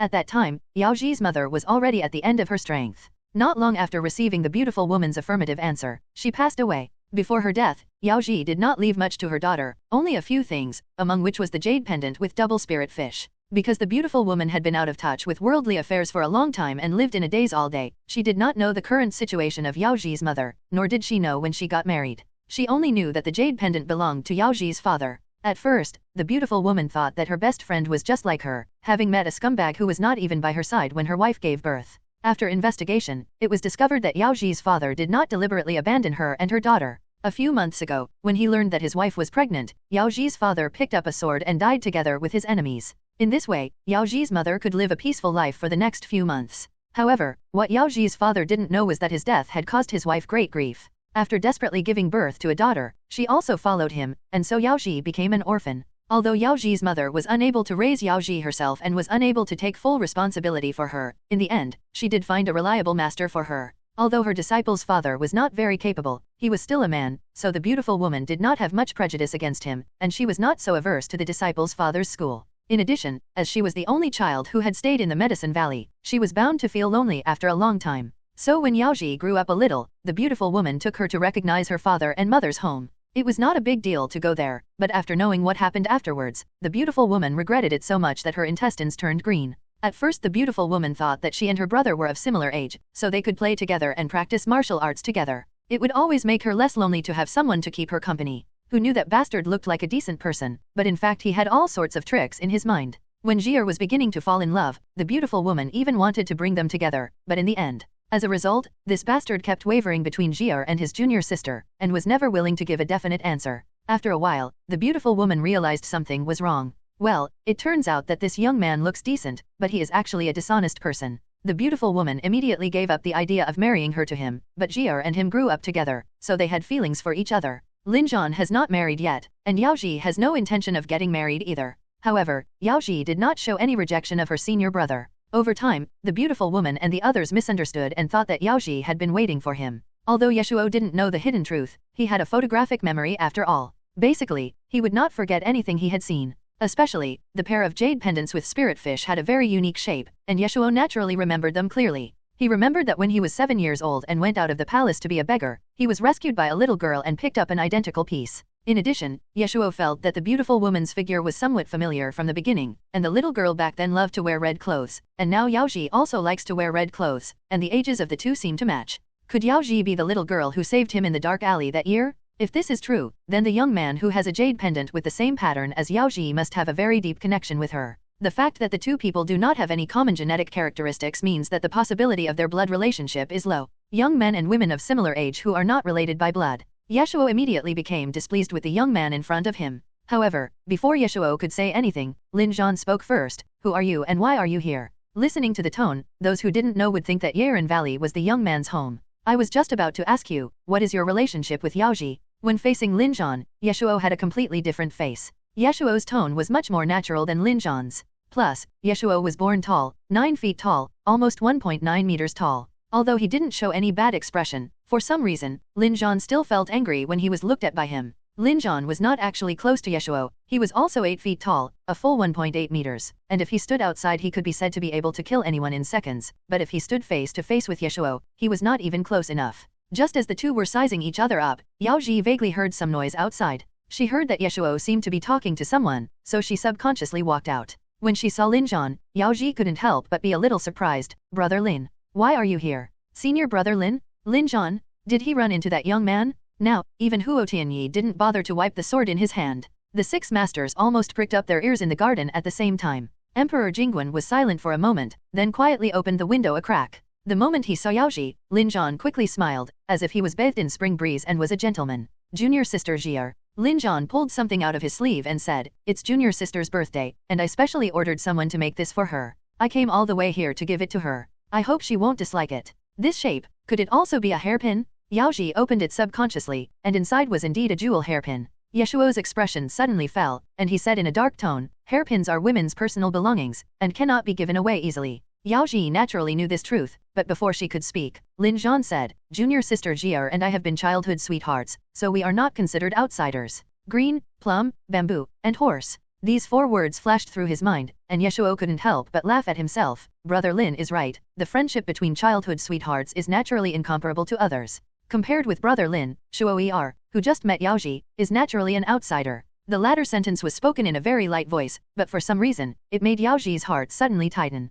You two can chat slowly. Shuo Er has something else to do, so I won't bother you anymore. Seeing that he was about to leave, Lin Zhan didn't have time to feel proud before he saw him first look at junior sister Yao steadily, and then turn around and leave. Yao Ji was immediately flustered by the various emotions in the young man's eyes. Yao Ji made her choice without hesitation. I'm sorry, senior brother Lin, please find a place to sit first. I'll talk to him and I'll be back soon. Yao Ji said this, but she never came back. Lin Zhan kept waiting and waiting, but in the end, he only got a few servants. Although the servants had a good attitude and served very attentively, they quickly found a room for Lin Zhan and brought him lunch. However, these were not what Lin Zhan wanted. Lin Zhan's nose was almost crooked with anger. This one-sided situation was really boring, and the 6 masters soon felt bored. As for Emperor Jingguan, he always felt that his son's behavior looked familiar. Just pay attention to him. Why do you care about me? When Ye Shuo returned to the room, he deliberately closed the door a little late. Yao Ji was so quick-eyed and quick-handed that she immediately seized the opportunity and blocked the door with her hands. Then Yao Ji heard these words.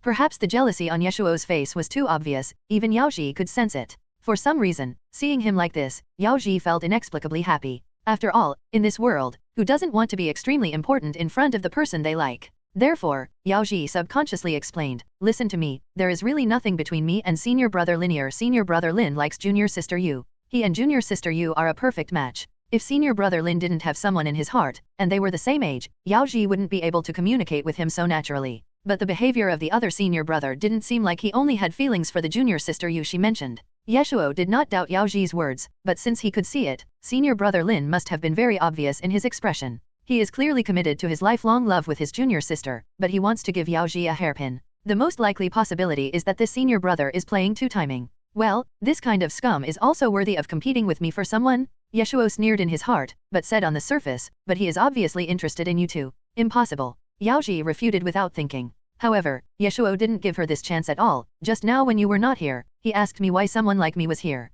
He also gave you a hairpin. He also told me that he was your childhood sweetheart. With every word Ye Shuo spoke, Yao Ji's doubts grew deeper. In the end, Yao Ji herself was not sure. But what finally made Yao Ji waver was Ye Shuo's next words. If you don't believe me, go ask your masters and see what they say. Ye Shuo understood it in an instant. If this senior brother was really a good person, Huo Tianyi would not be so anxious to pick up people randomly on the street. So Ye Shuo did not panic at all. Yao Ji followed his words and soon realized that second master seemed to have said that senior brother Lin was not a good person, but she did not pay attention to it at the time, so second master did not say it again. Ye Shuo continued, think about it carefully. When he was alone with you, did he really not do anything out of line? Indeed, whenever junior sister Yu was not around, senior brother Lin would become much more casual, his behavior would not be so particular, he would deliberately become gentle when speaking, and his words of concern would be much more than usual. In the past, Yao Ji just thought it was her illusion, but now that Ye Shuo had pointed it out, Yao Ji gradually realized that something was wrong. When so many coincidences come together, they are no longer coincidences.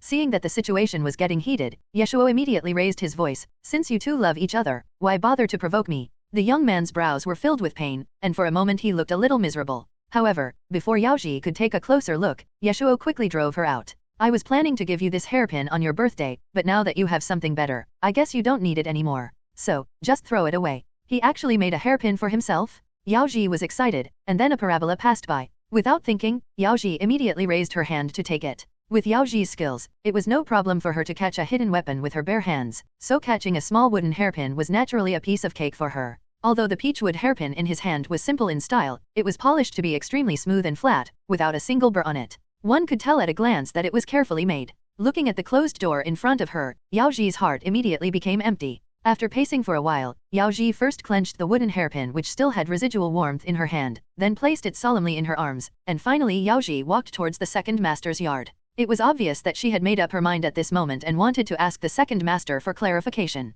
The beautiful woman soon learned the purpose of her visit, and almost instantly, she had a deeper understanding of the young man's methods. How long has it been? Less than an hour? The young man has already started to sow discord between her apprentice and her senior brother. But what could the beautiful woman do? She wished her disciple could see the true face of her shitty senior brother as soon as possible. With the idea of killing as many people as possible, the beautiful woman had no choice but to follow Ye Shuo's wishes and told her disciple everything she had seen and heard over the years. No matter what, the masters would definitely not harm her. After the second master's analysis and Yao Ji's own thinking, Yao Ji gradually discovered that senior brother Lin seemed to be trying to have his feet on both sides. No wonder he was so angry. If it were me, I would definitely not be able to tolerate such a thing. The beautiful woman was almost worried to death when she saw this. Although Lin Zhan had been found to be a scumbag, the other one didn't seem to be much better than him. What is this called? Both out of the dragon's den and into the tiger's den. The other side. Just when Ye Shuo was hesitating whether to add fuel to the fire and drive that man out of the valley completely, the seventh prince suddenly knocked on the door of his room.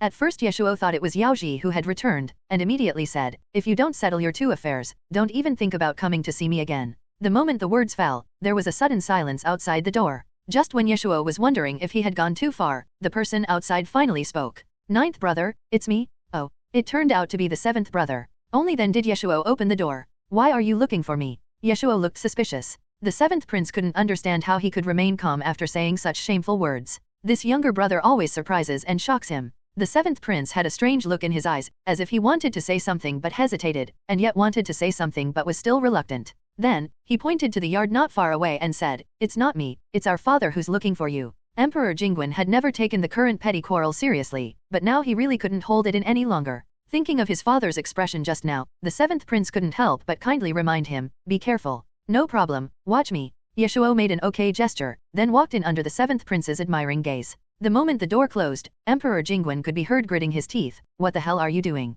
Before Emperor Jingwen finished speaking, he heard his son crying out, Dad. You have to make the decision for me. Those people teamed up to bully this son. Ye Shuo was crying and looked so miserable. Emperor Jingwen swallowed the words that were about to come out of his mouth. Emperor Jingwen was so angry that he laughed. They bullied you. Emperor Jingwen was not blind. Look at those masters he always called masters. After such a long time, look at how angry they were all because of him. Not only did he lose money, he also lost things, and he almost lost himself. If you think about it carefully, those people didn't actually gain anything. Ye Shuo paused and said, and Yao Ji, she also bullied your son. This is even more nonsense. During these days, Emperor Jingwen watched helplessly how his son had bewitched the girl. He served her with delicious food and drinks every day, and tried every means to get some new and interesting toys for his son. The girl almost took out her heart to show him. Whenever her son turned his face away, the girl would be flustered for a long time. In this situation, it was unclear where the bullying came from. Emperor Jingwen took a deep breath and suddenly calmed down a bit. Get up first and talk later. Seeing his stepfather's firm attitude, Ye Shuo had to stand up reluctantly. This time Emperor Jingwen called him over not for anything else but to ask him where he learned this act. The imperial concubine had an extremely hot temper and was rarely gentle and scheming, so it could be basically concluded that it was not the imperial concubine's fault. Ye Shuo said without hesitation, "Of course I learned it from the ladies in the palace. Your son has been in the palace for so long, he can't just stay there for nothing, right? I saw that you were quite fond of this trick, so I thought I would try it myself. But you don't know, Dad, this trick is so effective." Seeing his son's excited face, Emperor Jingwen felt his temples throbbing. No wonder it looks so familiar. There are so many good things in the palace, but he doesn't learn them, and he doesn't memorize books, but just learns these messy things, right? Have you ever seen a man like this in the whole world? For a moment, Emperor Jingwen thought he had raised a princess, but the problem was that even Jian didn't behave like this. When Ye Shuo heard this, he felt innocent, but this son has never chased a girl, how can he know how to chase a girl? Suddenly, Ye Shuo had an idea. Why don't you teach your son a lesson? When we were at home, my mother and the other ladies loved you very much. Dad is so powerful, he must have a way. Indeed, with so many women in the harem, which one of them didn't try to please him? If my son continues to be like this for a long time, it will not be a big deal. Fortunately, it was discovered in time. If it was discovered later, the embarrassment would have been brought to my family. Emperor Jingwen thought about it, and then spoke. For men, the words bravery and courage are the most important. Men need to rely on their own abilities, not on the pity of women, let alone these inferior means. Emperor Jingwen said a lot, and Ye Shuo listened very carefully. About a quarter of an hour later, Ye Shuo stood up. Thank you, Dad. I understand. Now that I have the right method, I will never be the same again. Ye Shuo spoke seriously, and Emperor Jingwen couldn't help but feel relieved to see that he was so obedient. After Ye Shuo left, Emperor Jingwen took a while to figure out what was going on. I always feel like something is wrong. But before Emperor Jingwen could investigate further, Ye Shuo seemed to have become a different person, and his whole aura suddenly changed. Compared with him, Lin Zhan himself could not compete with him. Now Ye Shuo's noble aura suddenly appeared, which made Lin Zhan look even more unbearable. Lin Zhan's demeanor was almost crushed to pieces under Ye Shuo's half-smile. If the young man picked up from the riverside is the phoenix in the sky, then Lin Zhan is not even a chicken on the ground. Seeing the two people coming almost at the same time, the beautiful woman and others couldn't help but wonder why they had regarded Lin Zhan as a major concern in the first place. Lin Zhan is not stupid, so he can see it. He also wants to work hard, but the final result is in vain. After all, the hardware conditions are there, and Lin Zhan cannot do it alone. There is no need to say much about his height and figure. Ye Shuo is almost half a head taller than him, which immediately pulls down Lin Zhan's momentum. Ye Shuo was born into a noble family in both of his lives. Although he was a casual person, his manners would definitely be good if he wanted to. Even if he relied on money and power, Ye Shuo had already built up his foundation. His every move and gesture was filled with confidence and composure that ordinary people did not have. If Lin Zhan deliberately dressed himself up, then Ye Shuo was born that way. People like him don't need to follow any rules. Whatever he does is the rule itself. Whether standing, sitting, or even walking, he was completely different from Lin Zhan. The beautiful woman and others suddenly discovered that Lin Zhan, who used to be so handsome, had such short legs. Ye Shuo was only half a head taller than him, but the difference in the position of their belts was more than just that. Although Lin Zhan also practices martial arts, even if he is not as good as Yao Ji, he is also one of the most talented young people in the martial arts world. But why is his waist so asymmetrical? It is not as thin and flexible as Ye Shuo's. Ye Shuo's waist is so tight that you can see it even through his clothes. His waistline is very obvious, and you can faintly see the outline of his waist and abdomen. In comparison, maybe it's because he used too much force, but the lines of Lin Zhan's waist are not that smooth.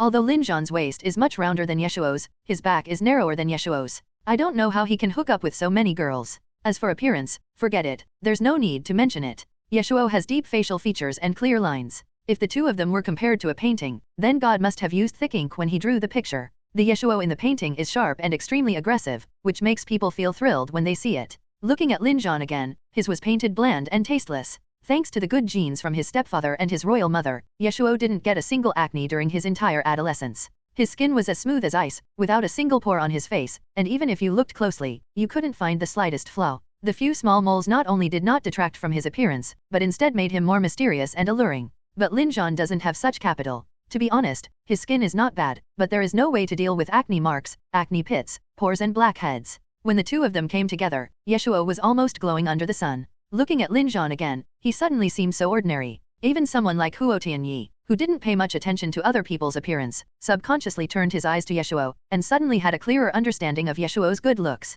Lin Zhan's face turned green when he noticed the strange atmosphere. Ye Shuo was very satisfied when he saw this. It was worth it that he specially changed into a set of clothes made of floating light forging today. Well, no matter how good-looking a person is, sometimes he needs something to set him off, right? With the floating light forging reflecting the sunlight, Ye Shuo looked as if he was illuminated, and he was radiant. Ye Shuo has lived for so many years and rarely bullies others by taking advantage of his power, but now that the situation is special and needs special treatment, he doesn't mind attacking the other party from all sides. After the two sat down, in order to ease the awkwardness, Lin Zhan subconsciously took a fruit from the table. Seeing this, Ye Shuo also picked one up. The skin of the fruit bought from outside was a little rough and slightly red. When it fell into Ye Shuo's hands, it immediately made his fingers look even whiter and longer. Looking at Lin Zhan again, his hands were perfectly integrated with the rough fruit. As if he had thought of something funny, Ye Shuo sneered softly. Although he didn't say anything and didn't even look at him, it was more powerful than if he had said or looked at him. Lin Zhan's face immediately turned from blue to red. If it wasn't for the wrong timing, the beautiful woman would almost laugh out loud.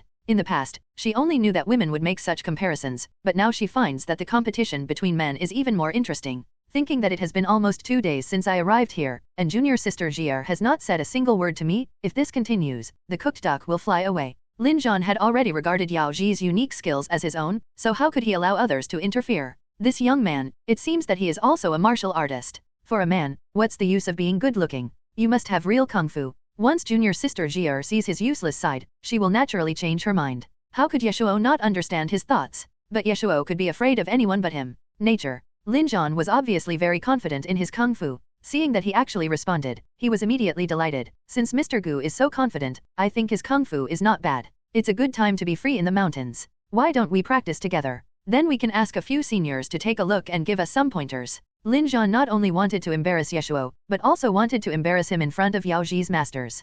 Ye Shuo agreed very readily, but Yao Ji became anxious. No way. Yao Ji looked at Ye Shuo, your injury is not healed yet. Ye Shuo then remembered that he seemed to have been slapped by the assassin before and suffered internal injuries. Almost a month has passed, and the pain in his chest has gone away in the past few days. But Ye Shuo is afraid of having any sequels. He has always attached great importance to his health since he was a child, so he still takes care of himself as before. Yao Ji thought that his injury had not healed yet. Lin Zhan thought his plan was going to fail and his face looked a little ugly. Unexpectedly, the young man had no intention of shirking his responsibility at all. It doesn't matter. It won't affect my fight with senior brother Linear. The subtext is that he doesn't take this guy seriously. This really pissed off Lin Zhan. He had wanted to say something polite, but now it seemed unnecessary. Huo Tianyi and others looked at each other and shook their heads. This young man's internal strength is comparable to Jia's. Although his moves are slightly lacking, Lin Zhan will not be his opponent. Soon Ye Shuo went to bring lunch to Emperor Jingguan, and then Emperor Jingguan learned that his son was going to fight with others for a woman.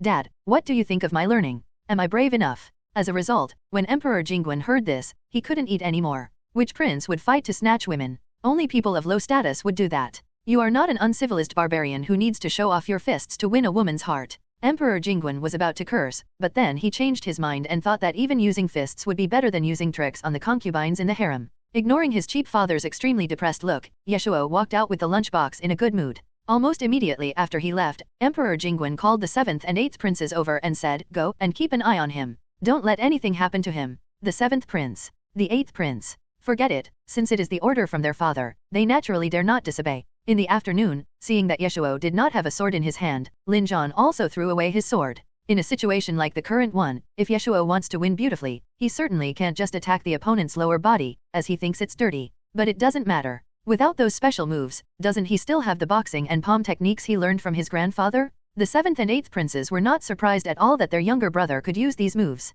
After all, the old Duke Zhenqiu had to teach his grandson some decent things to rely on, right? Ye Shuo had already prepared for a tough battle, but he didn't expect that Lin Zhan would be so vulnerable. After 2 palms, he could hardly hold on. Ye Shuo suddenly felt confused as to whether his kung fu was too high or too low. Why is it so strenuous at times and so easy at other times? Or is Lin Zhan just a show-off? But in fact, Lin Zhan's kung fu is not bad, and he is considered a leader in the martial arts world.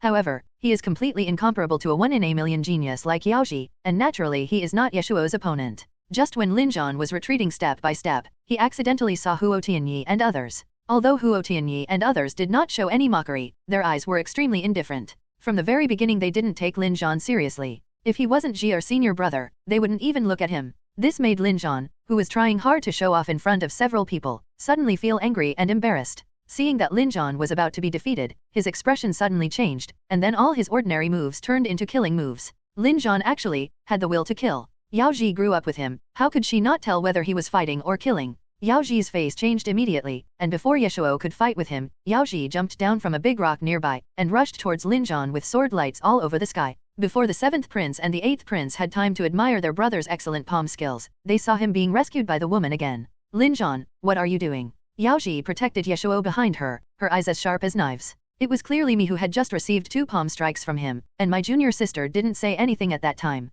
But now, before I even touched the corner of his clothes, my junior sister couldn't sit still. Lin Zhan's chest was already aching, and now he wanted to spit out blood. Seeing that the other party was protecting the man outside like this, Lin Zhan suddenly felt like he was wearing a cuckold and felt that Yao Ji had betrayed him. After finally waiting for Huo Tianyi and the others to leave, Lin Zhan could no longer bear it and pulled Yao Ji aside. The pain and humiliation made Lin Zhan blurt out his true feelings. Junior sister, can you wake up a little? Do you know what you are doing now? It was obviously him who started it first. Yao Ji was about to retort, but she heard Lin Zhan say, who do you think you are? Junior sister, you are already 23 years old. Do you know what this age means to a woman? You are not that pretty. Do you think a normal man would marry you? Do you think the man in front of you really likes you? He's lying to you. He's lying to you. Do you know that? Lin Zhan is probably such a person. He judges others by himself. In his mind, Ye Shuo is also trying to steal the unique skills of Medicine Valley. I'm telling you the truth. There is no man in this world who would allow a woman to be stronger than him. You are better at martial arts than him, but do you think he really likes staying under your protection?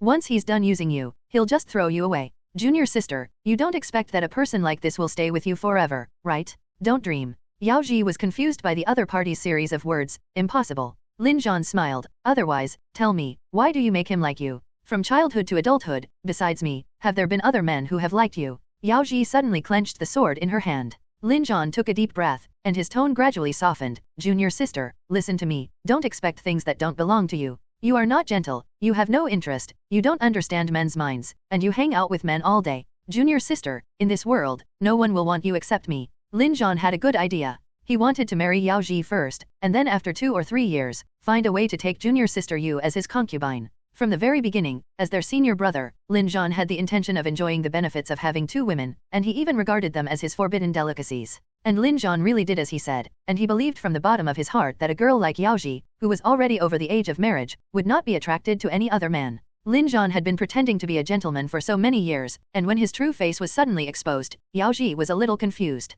When Yao Ji reacted and was about to strike him with a sword in anger, she suddenly heard the sound of horse hooves coming from outside the valley. This movement. There are so many people. Huo Tianyi and others' faces suddenly changed. At that time, Ye Shuo was talking to the 7th prince and the 8th prince. Both of them had a teasing look on their faces, vaguely wanting to laugh at him. Although Ye Shuo was chatting with them, his thoughts had long since flown away. I don't know what that bastard senior brother Yao Ji is talking to her. They haven't finished talking even after such a long time. It's over, it's over. It looks like Ziyaju is really screwed this time. He can't leave that girl even for a moment. Hearing this, Ye Shuo was about to speak when he heard the sound of horse hooves like thunder. The 3 of them changed their expressions, no longer caring about joking, and immediately turned their heads to look over. As for Emperor Jingguan in the yard, he also raised his head after hearing the noise. Looking at Huo Tianyi and the others, they all picked up their weapons and suddenly became alert. With so many people here and if they come with bad intentions, this small valley may not be able to bear it.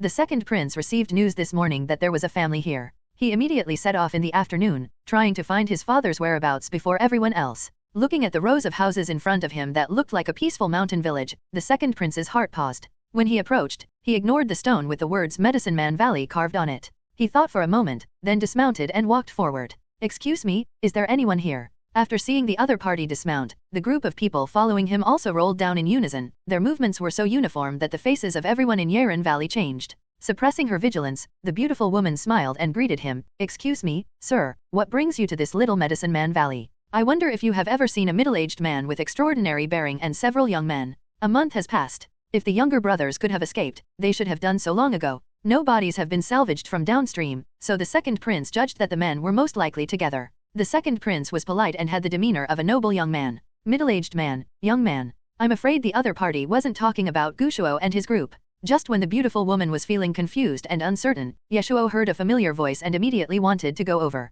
However, the 7th prince and the 8th prince on the side were quick to react. The 7th prince covered his mouth with his hand, while the 8th prince shook his head slightly at him. I think these two people also know the second prince's style. It is not certain whether the second prince came before everyone else for a good or bad thing. The ninth brother has not been to the capital for a long time, so naturally he doesn't know what has happened in the capital over the past 2 years. It is not a good thing that he trusts every one of his brothers so much. The eighth prince and the seventh prince looked at each other and immediately saw the same emotion in each other's eyes. However, Ye Shuo was not too worried. There were so many people here, and all of them were masters. It would be extremely difficult to ensure their complete annihilation. If any of the second prince ran away, there would be a risk of being exposed. The second prince had always been cautious and would not do anything so straightforward. Just as the seventh and eighth princes were preparing to observe how the situation developed, the beautiful woman quickly figured it out in her mind. If the other party has good intentions, then it won't be a problem if you lie, as the other party will naturally know that you are doing good for the young people. If it was malicious, then this lie could save their lives. In a flash, the beautiful woman immediately came up with an idea in her mind. What, young man? There are no outsiders here. Lie. The second prince had just looked from a high place and saw that there were clothes and quilts drying in each of these courtyards, but only a few of them came out. There must be something fishy going on. The second prince made a prompt decision. Someone, come here. Check every room for me. Seeing that the other party was coming with such a fierce momentum, Lin Zhan thought that the other party was coming to seek revenge. After all, he had been here for a day and had figured out that these people were injured and that was why they ended up here. Coupled with the beautiful woman's concealing attitude, Lin Zhan immediately misunderstood. Although Huo Tianyi and his men are strong, they are old after all, and are no longer as notorious as the Tianyi sword in the past. If a real conflict breaks out between the two sides, it is still unknown who will win and who will lose. Lin Zhan does not want to be implicated by Yao Ji's mistress. If I can't do it, then the two of them can't do it either. Seeing Yao Ji's incredible expression, Lin Zhan immediately jumped out. Sir, the person you are looking for is here. Caught off guard, Ye Shuo and the other two exposed their position in an instant. When the second prince looked in the direction of the voice, he saw the seventh prince and the eighth prince, one covering his mouth and the other pressing someone. Although he had some guesses in his mind before coming, when he saw that several people were full of life, the second prince couldn't help feeling disappointed. It's not that I have any problem with these three people, but as long as they are alive, the probability of anything happening to my father is not high. When Lin Zhan said this, the seventh and eighth princes could no longer hide their anger. They immediately started to hate Lin Zhan. Afterwards, the two of them were no longer embarrassed. They stood up and bowed to the second prince, second brother. The second prince knew why the two of them came here, and said with a half smile, I haven't seen you for a month, and I didn't know when you two brothers turned into mice. Ye Shuo also got up from the ground, cleared his throat, and called out, second brother. Anyway, he doesn't care about anything, so compared to others, the second prince naturally likes him much more. The second prince's expression softened slightly. Ninth brother, long time no see, how are you these days? Ye Shuo thought for a moment and said, it's not bad. It's freer than at home, but I have to worry about many things myself.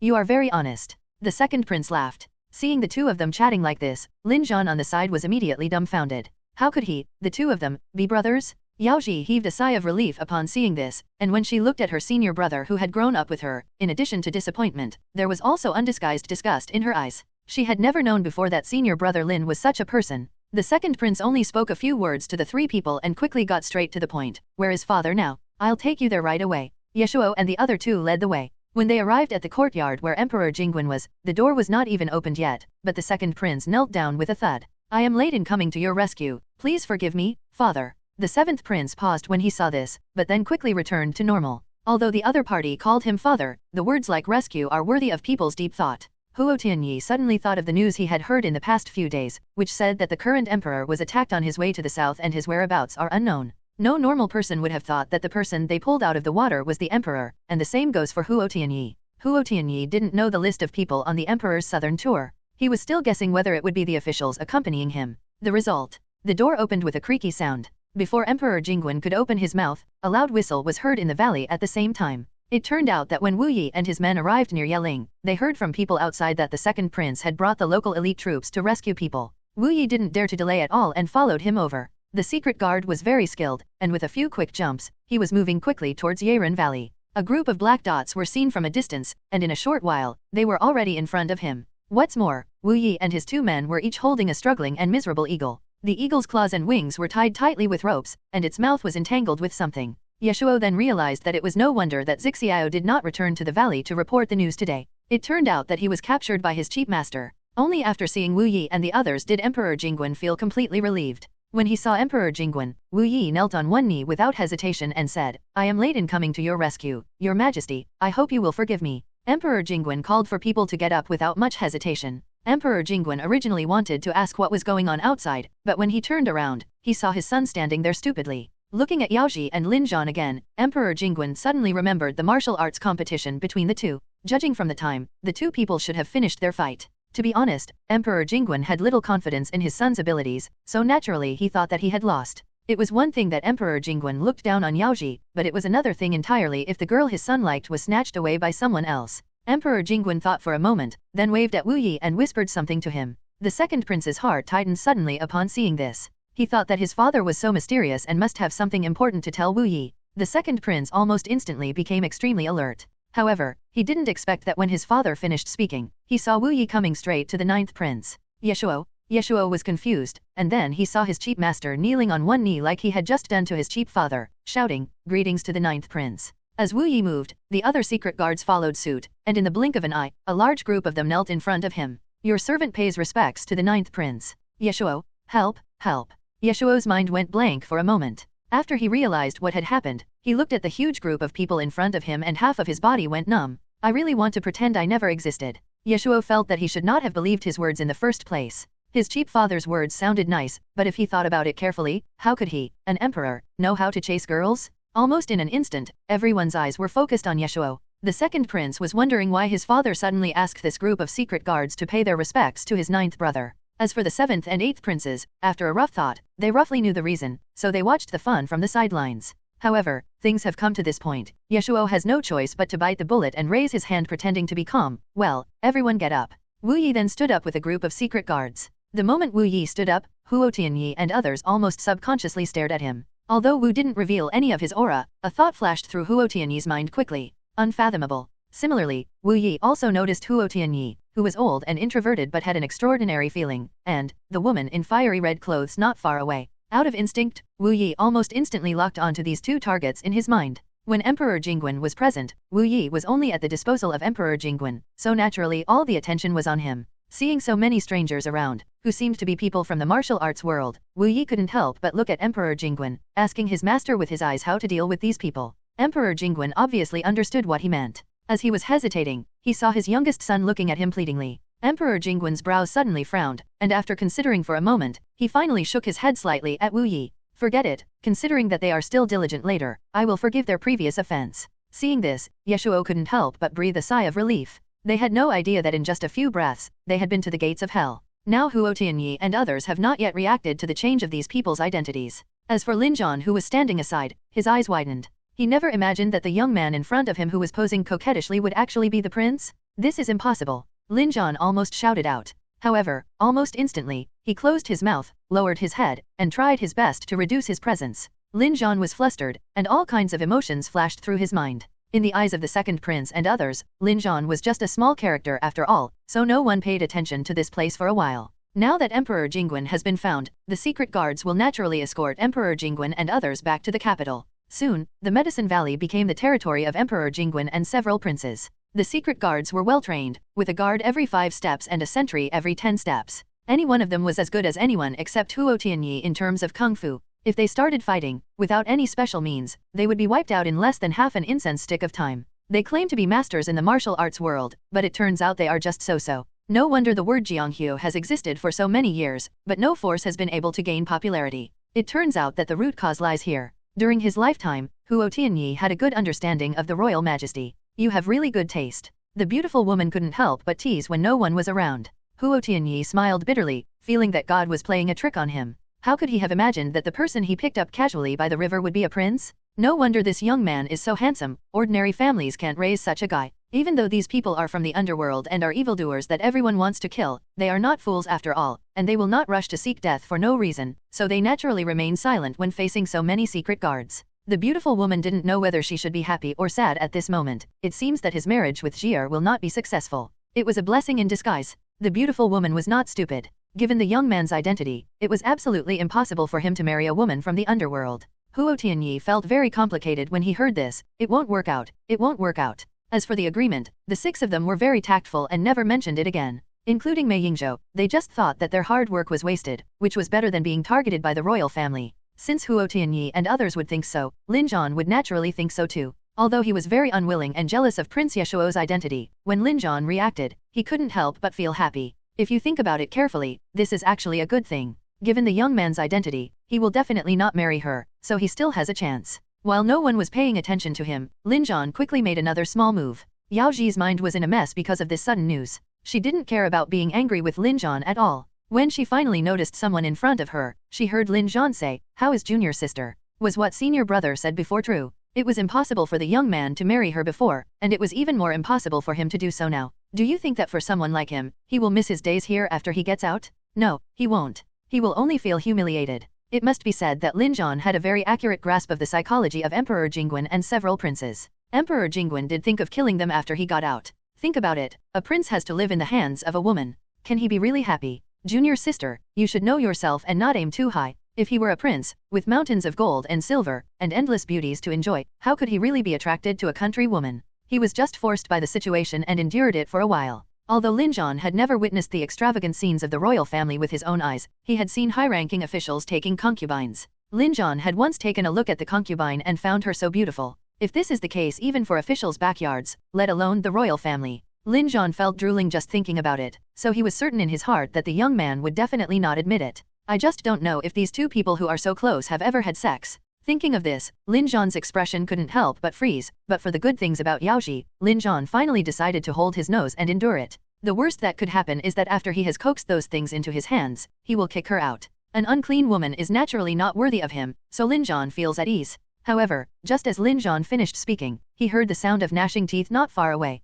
Well, I knew you had bad intentions. Ye Shuo had vaguely felt that Yao Ji was not in a good state before, and guessed that this person probably didn't say anything nice, so he was deliberately on guard. This time, Lin Zhan was caught red-handed by Ye Shuo. When Lin Zhan heard the young man's voice behind him, he was immediately startled. Before he could react, Ye Shuo waved to the people brought by the second prince. "Someone, take him down for me." He couldn't control the secret guards, but the people brought by the second prince were always obedient. Lin Zhan wanted to resist, but Wu Yi, who was always paying attention to the surrounding movements, shot him in the leg with a stone. Lin Zhan's right leg went numb and his knee went weak. Seeing this, the people next to him immediately grabbed him. "Who told you that I'm unhappy? She treats me well, and I'm so happy." Ye Shuo squatted down, and under the other party's incredulous gaze, he gritted his teeth and said, "Also, I'm telling you clearly, don't use your standards to measure others. This prince likes her like this, and this prince wants to marry her. 3 letters and 6 ceremonies, and 8 sedan chairs, nothing is missing." The moment the words fell, almost everyone was shocked, and the second prince finally understood what had just happened. Huo Tianyi and others were all in disbelief. When the news reached Emperor Jingguan's ears soon, he suddenly stopped. "Bastard, how dare you say anything?" But after knowing what Lin Zhan said to Yao Ji, Emperor Jingguan thought, no wonder the little bastard couldn't help it. Lin Zhan's size widened immediately. "Impossible? You are lying. As a prince, how could you possibly be interested in a girl from the martial arts world? What's more, this girl is already 23 years old?" In his eyes, what exactly did he think of Yao Ji? Ye Shuo was so angry. First of all, she is good at kung fu. How many people in this world have better kung fu than her? Secondly, she is kind. Kindness itself is an extremely precious quality, which not everyone possesses. Kindness with strength is simply a powerful weapon. Besides, she is very clear about right and wrong, and she doesn't bully others even if she has the ability. She is also very careful and considerate, and she knows so many things that others don't know. The more he counted, the more Ye Shuo looked at Lin Zhan as if he was looking at a bedbug. "Look at yourself again, how can you compare to her? You have the nerve to belittle her. Who do you think you are?" Ye Shuo took a deep breath and pulled Yao Ji's hand. "Let's not waste time talking to this kind of person, let's go." Looking at the backs of the two people, Huo Tianyi was stunned. The beautiful woman was also shocked. Wait, he's not really going to marry Jia, is he? If he really asked, I think his disciple would not refuse. Thinking of this, the 6 masters were not happy at all. Instead, their hearts sank and their eyes went dark. After walking a long way, they arrived under a familiar big tree. Looking at the angry Ye Shuo, for some reason, Yao Ji, the person involved, was not so angry anymore and even laughed. "He scolded me, not you. Why are you so angry? I just can't bear to see others mistreat you. I didn't expect that Lin Zhan, who looks like a decent person, is actually such a person behind the scenes. It's really hateful. No, I just forgot to ask someone to beat him up. I have to go back again." However, if Yao Ji doesn't let go, Ye Shuo will definitely not be able to go back. By the way, are you really a prince? What is supposed to come will eventually come. For some reason, Ye Shuo's heart suddenly trembled. He didn't dare to look her in the eye. Ye Shuo pretended not to care and sat down on the big rock next to him. "Ah, it's been like this since I was born." From the outside, you couldn't tell at all. Even now, Yao Ji still felt like she was dreaming. The atmosphere suddenly became quiet. Ye Shuo couldn't bear it. After a while, he couldn't help but ask, "So, will you come with me?" If it were a normal time, Ye Shuo wouldn't mind staying with her, but after leaving the valley, his stepfather would definitely investigate the assassination. The eldest prince didn't come, the crown prince didn't come, but the second prince was so active in running. This gave Ye Shuo a very bad premonition, and he didn't know who he would investigate in the end. There is also my cheap father's body, and my mother and Jianjian in the palace. Once you get out of the valley, it's two completely different worlds. Ye Shuo looked at Yao Ji hopefully. Yao Ji was silent for a long time, and then she just let go of his hand. The answer she gave at this moment was very obvious. The chivalrous women in the martial arts world are like birds flying in the sky. Even if they indulge themselves for a while, they are still unwilling to be canaries in a cage. Although she liked him, she didn't want to break her wings because of him. After a fierce struggle, the girl in red finally decided to give up. Yao Ji opened her mouth and was about to say something, but when she looked up, she saw the young man in front of her, his eyes turning red.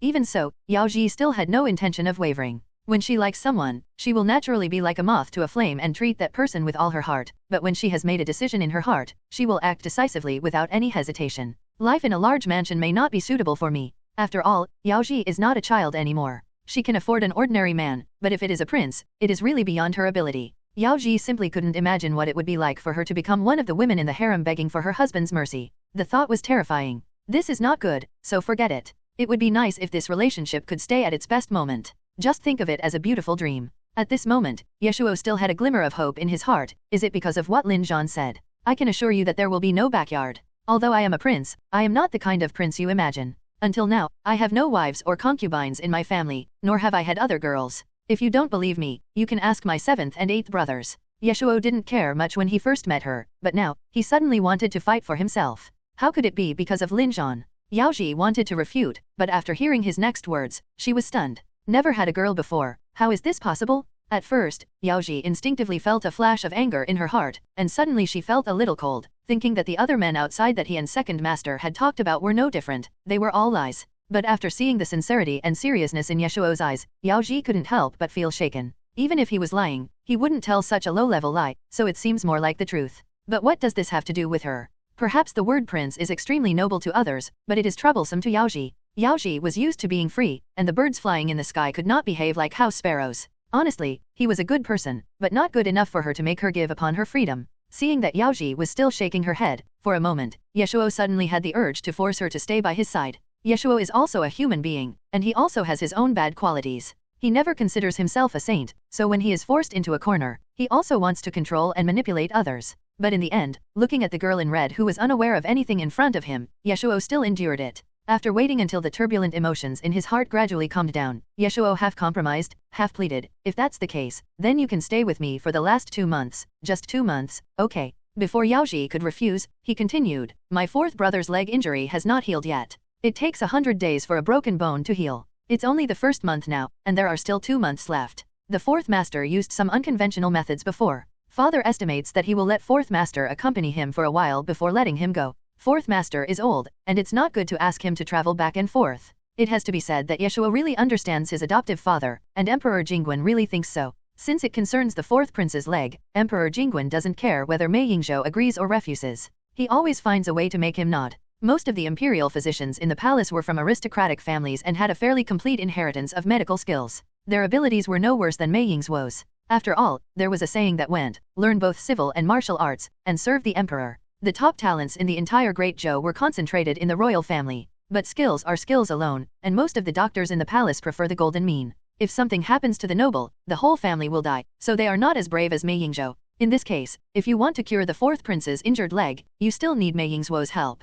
But in fact, Yao Ji, who inherited Mei Yingzhuo's medical skills, can also do the job. Now that the 4th prince's leg has been almost healed, all that's left is for it to slowly recover. There's actually no need to put in any more effort later on, so the 2 months that Ye Shuo mentioned really just meant that he wanted Yao Ji to stay with him for the last 2 months. Even if Ye Shuo didn't say it, Yao Zai would not let her elderly master work so hard. And this excuse of his was much better than Emperor Jingguan directly giving orders and forcing him to do so. Yao Ji didn't know the twists and turns. After thinking about it, she didn't give a direct answer, but just said, if your father really said so, then let's talk about it. Ye Shuo couldn't help but breathe a sigh of relief when he heard this. Based on Ye Shuo's understanding of his stepfather, he estimated that there was a high probability that something like this would happen. Sure enough, when everything was ready, Emperor Jingguan quickly gave an order that Mei Yingzhou must accompany him throughout the journey, leaving no room for Mei Yingzhou to refuse. Just when Mei Yingzhou was about to grit his teeth and admit it, Yao Ji stepped forward in time and resolved a possible conflict. Your Majesty, my teacher is old and it is not suitable for him to travel far. I beg your majesty to allow me to accompany him. Emperor Jingguan looked at her for a long time, and seeing his son clinging to her, he finally turned a blind eye, raised his hand, and let Mei Yingzhou go. Mei Yingzhou felt very complicated when he saw this. As the saying goes, serving the emperor is like serving a tiger. It was the past, but now Mei Yingzhou is very worried about his disciple following the emperor and a group of princes. Seeing this, Ye Shuo assured him, "Don't worry, fourth master, I am here to protect her." Mei Yingzhou was silent for a moment, then said, "It's hard for you to still call me fourth master." Hearing the call of fourth master, Mei Yingzhou gradually felt at ease. Wu Yi, who was standing by, had sharp ears and eyes. When he heard the word fourth master, his brows beneath the mask couldn't help but frown slightly. Result. Soon Wu Yi discovered that the ninth prince now had not only the fourth master, but also the first master, the second master, the third master, the fifth master, and the sixth master. For some reason, the secret guards on the side always felt that their leader seemed a little unhappy, but after a closer look, it seemed like a simple illusion. How strange. The other side. When she learned that her disciple had rejected the young man's invitation, even the beautiful woman was shocked. She thought that as long as the young man opened his mouth, her disciple would nod without hesitation. After all, her disciple's obsessed look these days did not seem fake. "Don't you like him anymore?" The beautiful woman couldn't help but ask while her disciple was packing his luggage. Yao Ji paused as she sorted out her clothes. "Like, how could I not like him? I believe no one would reject such a person, and the same goes for Yao Ji." Even now, when Yao Ji looked at him, she would still feel her face blushing and her heart beating uncontrollably. "But I know better what I want most. If he were just an ordinary man, I would definitely treat him like a treasure. I would give him whatever he wants and give him a pair of children. Unfortunately, he is not." Yao Ji was a little dazed, but soon returned to normal. Hearing these words, the beautiful woman seemed to have re-recognized the child she had raised. After a while, the beautiful woman smiled bitterly. "Master is not as good as you. If she had made this decision back then, she wouldn't have ended up like this." The secret guards around urged her to do her job, and after about an incense stick of time, Yao Ji had finished packing. After a month of treatment, the fourth prince's complexion looked much better than before, and his injured right leg could gradually move, but he could not use any strength, so he could no longer ride a horse and could only take a carriage.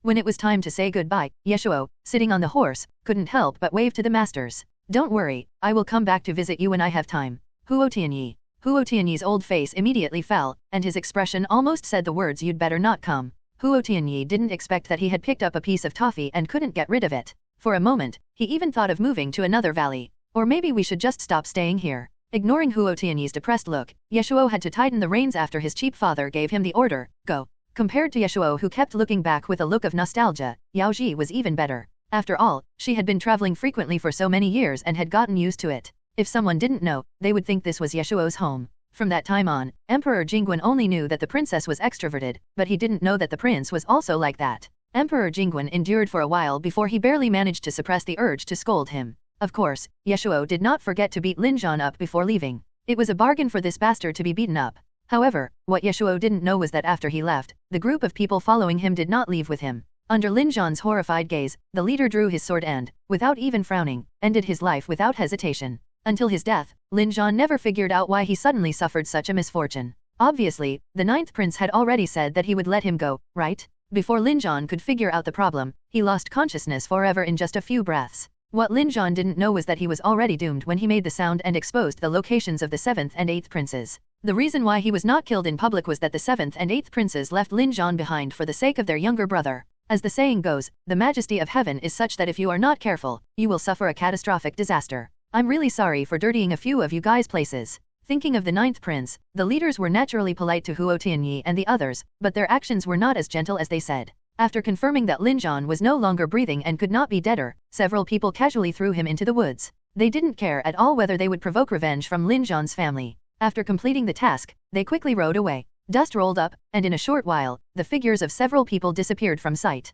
Even Huo Tianyi and his gang, who were considered big villains by the people in the martial arts world, felt horrified when they saw the other party behaving like this. After spending a long time with Ye Shuo, Huo Tianyi and the others began to develop illusions that they shouldn't have. At this moment, they finally understood what it meant that the royal family was ruthless. The moment they saw Emperor Jingguan, they immediately knelt on the ground and shouted "Long live the Emperor" 3 times, especially the commander who was responsible for the safety of the ship, who was now trembling with fear. Fortunately, he was the Emperor's man, otherwise he would have been killed by the second prince long ago. Now that Emperor Jingguan has escaped from trouble, it is time for his final judgment. I am incompetent and failed to detect the assassin's arrival in time, causing damage to the Emperor's body. Please forgive me, Your Majesty. To be honest, the assassins came so fiercely and silently that it was understandable that the commander failed to notice them in time. But there was no way the result was like this. Since he was given the task in the first place, he had to do it well, no matter whether it was beyond his ability or not. Therefore, Emperor Jingguan did not hesitate and immediately dismissed him from his official position and replaced him with another person.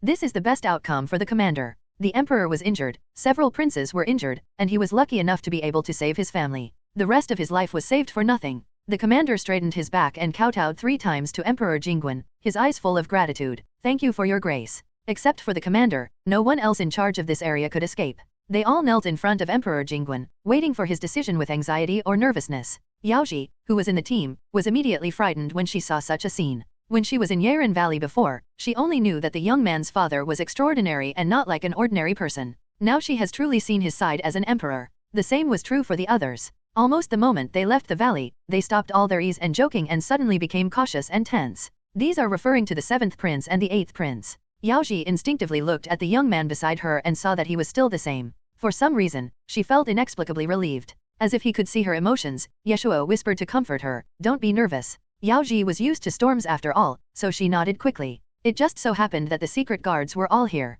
Seeing his cheap father whispering a few words to Wu Yi, and then 7 or 8 secret guards disappeared into the crowd one by one, he vaguely felt that these people should be going to investigate the assassin. Ye Shuo couldn't help but say, "Stay with me more in the next few days. If you have any problems, tell me. I will accompany you then." Yaoji opened her mouth and after a moment she uttered a soft "hmm."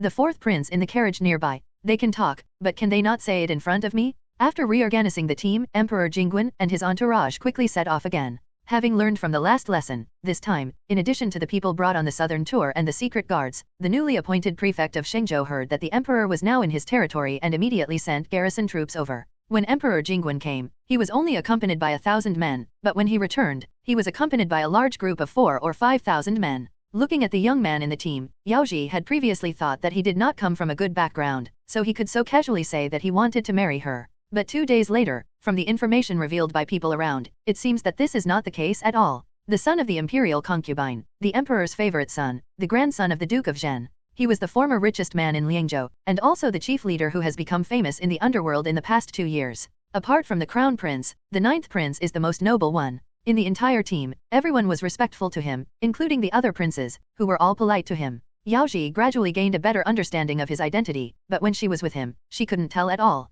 "Why are you looking at me like that? It makes me feel embarrassed and I can't even talk to people properly." Her eyes were too focused and Ye Shuo was a very perceptive person. After a while, he felt his back starting to get hot. Unexpectedly, Ye Shuo's charming face came closer, making Yaoji blush. "9th prince, please respect yourself." She pretended to be calm, but the red tips of the girl's ears still betrayed her. "There is no relationship between the two of us now. What's the big deal? There's no outsider here." Ye Shuo is not the kind of person who doesn't know his limits. He is definitely not like this when he is outside. The 4th prince at the side couldn't help but cough heavily, cough cough. When the two looked over, the 4th prince was somewhat helpless. "I'm still here." The 4th prince's desire to stand up again became stronger and stronger. Otherwise, if he met these two people, he would not be able to escape and would be forced to listen to their sour words. Ever since Yaoji took over the job of treating Mei Yingzuo's injuries, 9th brother has been visiting her more frequently. Seeing this, Ye Shuo did not seem panicked at all. "What's the big deal? 4th brother, you are not an outsider." None of the brothers like to gossip outside, and each one of them is more strict than the other, so Ye Shuo is more outrageous.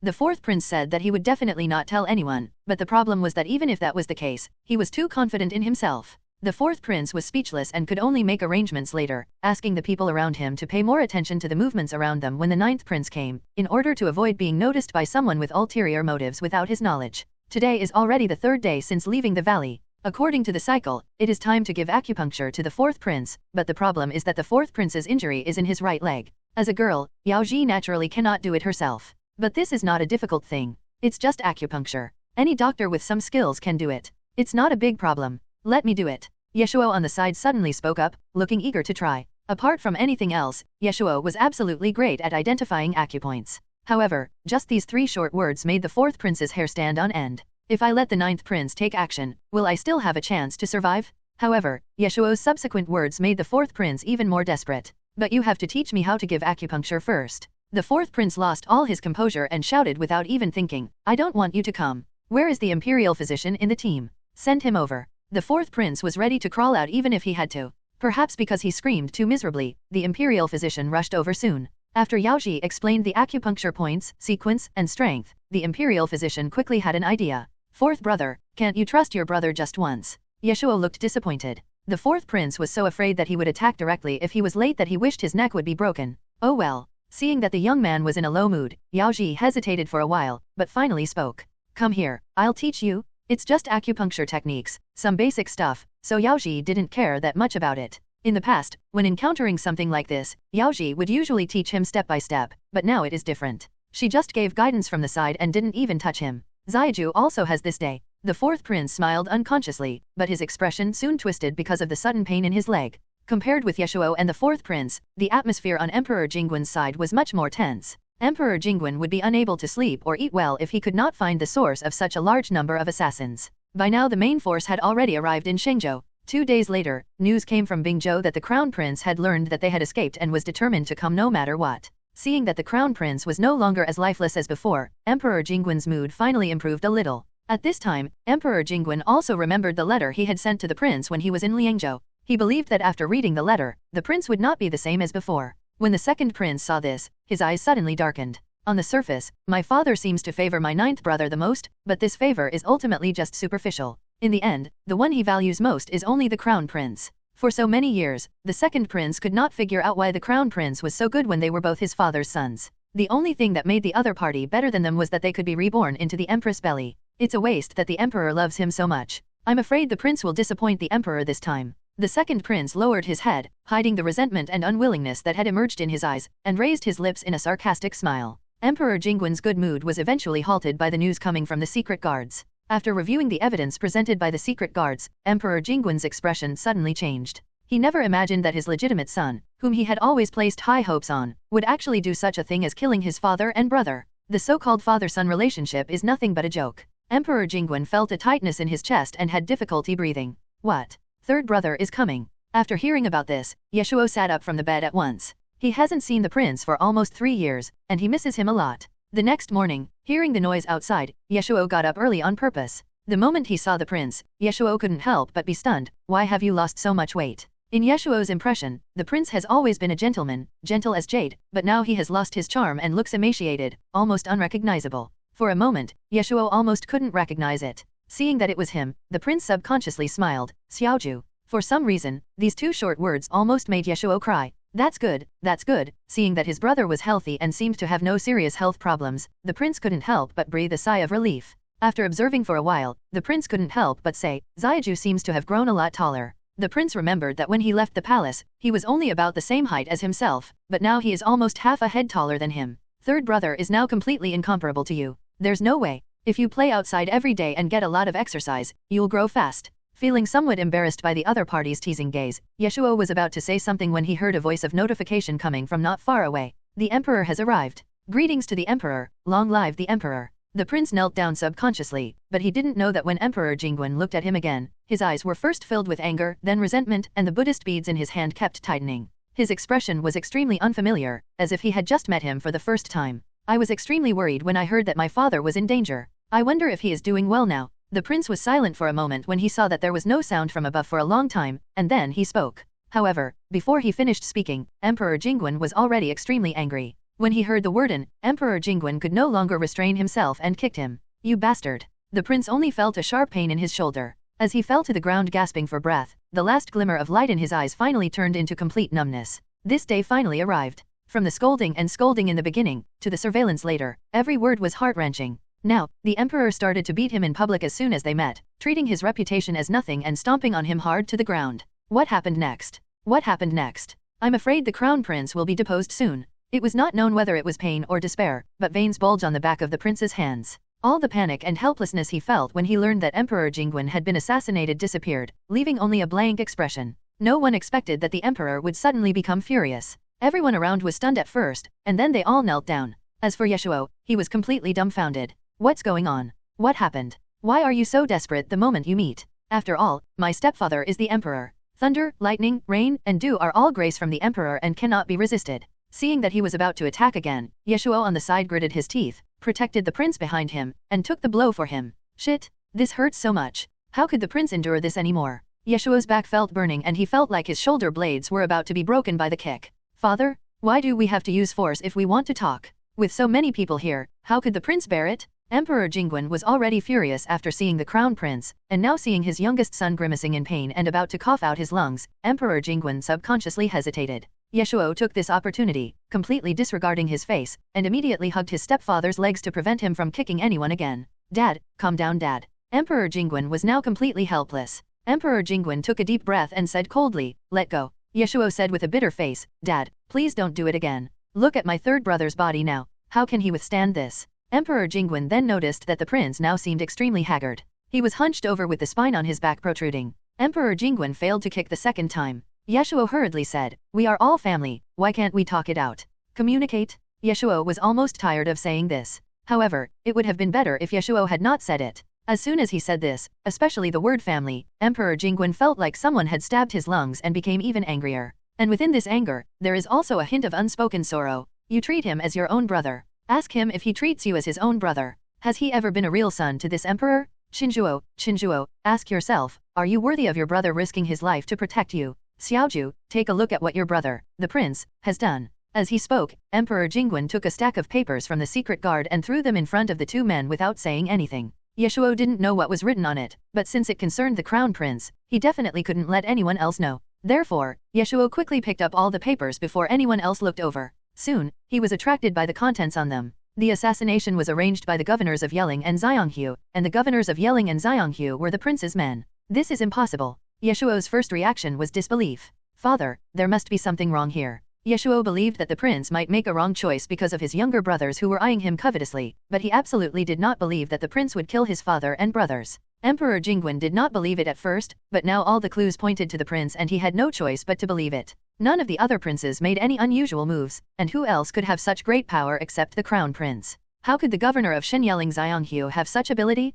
When Emperor Jingwen toured the south, the troops he brought were enough to deal with most situations, but in the end he still failed to prevent it. How could two governors, without more support behind them, turn the world upside down? The more expectations Emperor Jingwen had before, the more disappointed he is now. Prince, now that the evidence is irrefutable, do you have anything else to say? The prince remained motionless and silent. Ye Shuo suddenly became anxious. Third brother? Say something. If my father has doubts in his heart, what difference does it make whether he says it or not? In the past 2 years, the prince has said too much, he is really tired of it. Every time he explains, he gets no response, and gradually, the prince no longer has any extra expectations in his heart. The emperor's suspicion has reached this point, and the prince really has nothing to say. However, just when the prince was about to give up completely, he heard Ye Shuo next to him shout again, third brother, please. Suddenly meeting his brother's pleading eyes, the prince's already numb heart couldn't help but tremble. Now, I believe everything third brother says, so this must not have been done by third brother, right? After these words were spoken, the atmosphere suddenly became quiet. Just when Ye Shuo thought that the prince would not speak, he saw him shaking his head slightly and imperceptibly. Ye Shuo's heart suddenly came back to life, and he hurriedly looked at his adoptive father. Father, did you see it? It really wasn't done by my third brother. Father, please, check again. Emperor Jingwen was silent for a while, and finally waved to the person next to him. The prince is not feeling well. Someone, help him down to rest. This means that he will be put under house arrest again. Without waiting for others to approach, the prince stood up first. Ye Shuo looked at this, then looked at that, and without much hesitation, he stepped forward to support the prince. If it was anyone else, the prince would definitely not want them to see him in such a state of embarrassment, but if it was Xiaoju, in the end, the prince did not refuse. Following the instructions to the gate of the courtyard, Ye Shuo saw that the atmosphere was too depressing, so he pretended to be relaxed and said, third brother, don't worry too much. With the secret guards here, you will be cleared of all charges sooner or later. But in fact, innocent or not is no longer important to the prince today. The prince had already become disheartened. Xiaoju, you still believe in me, but my father doesn't.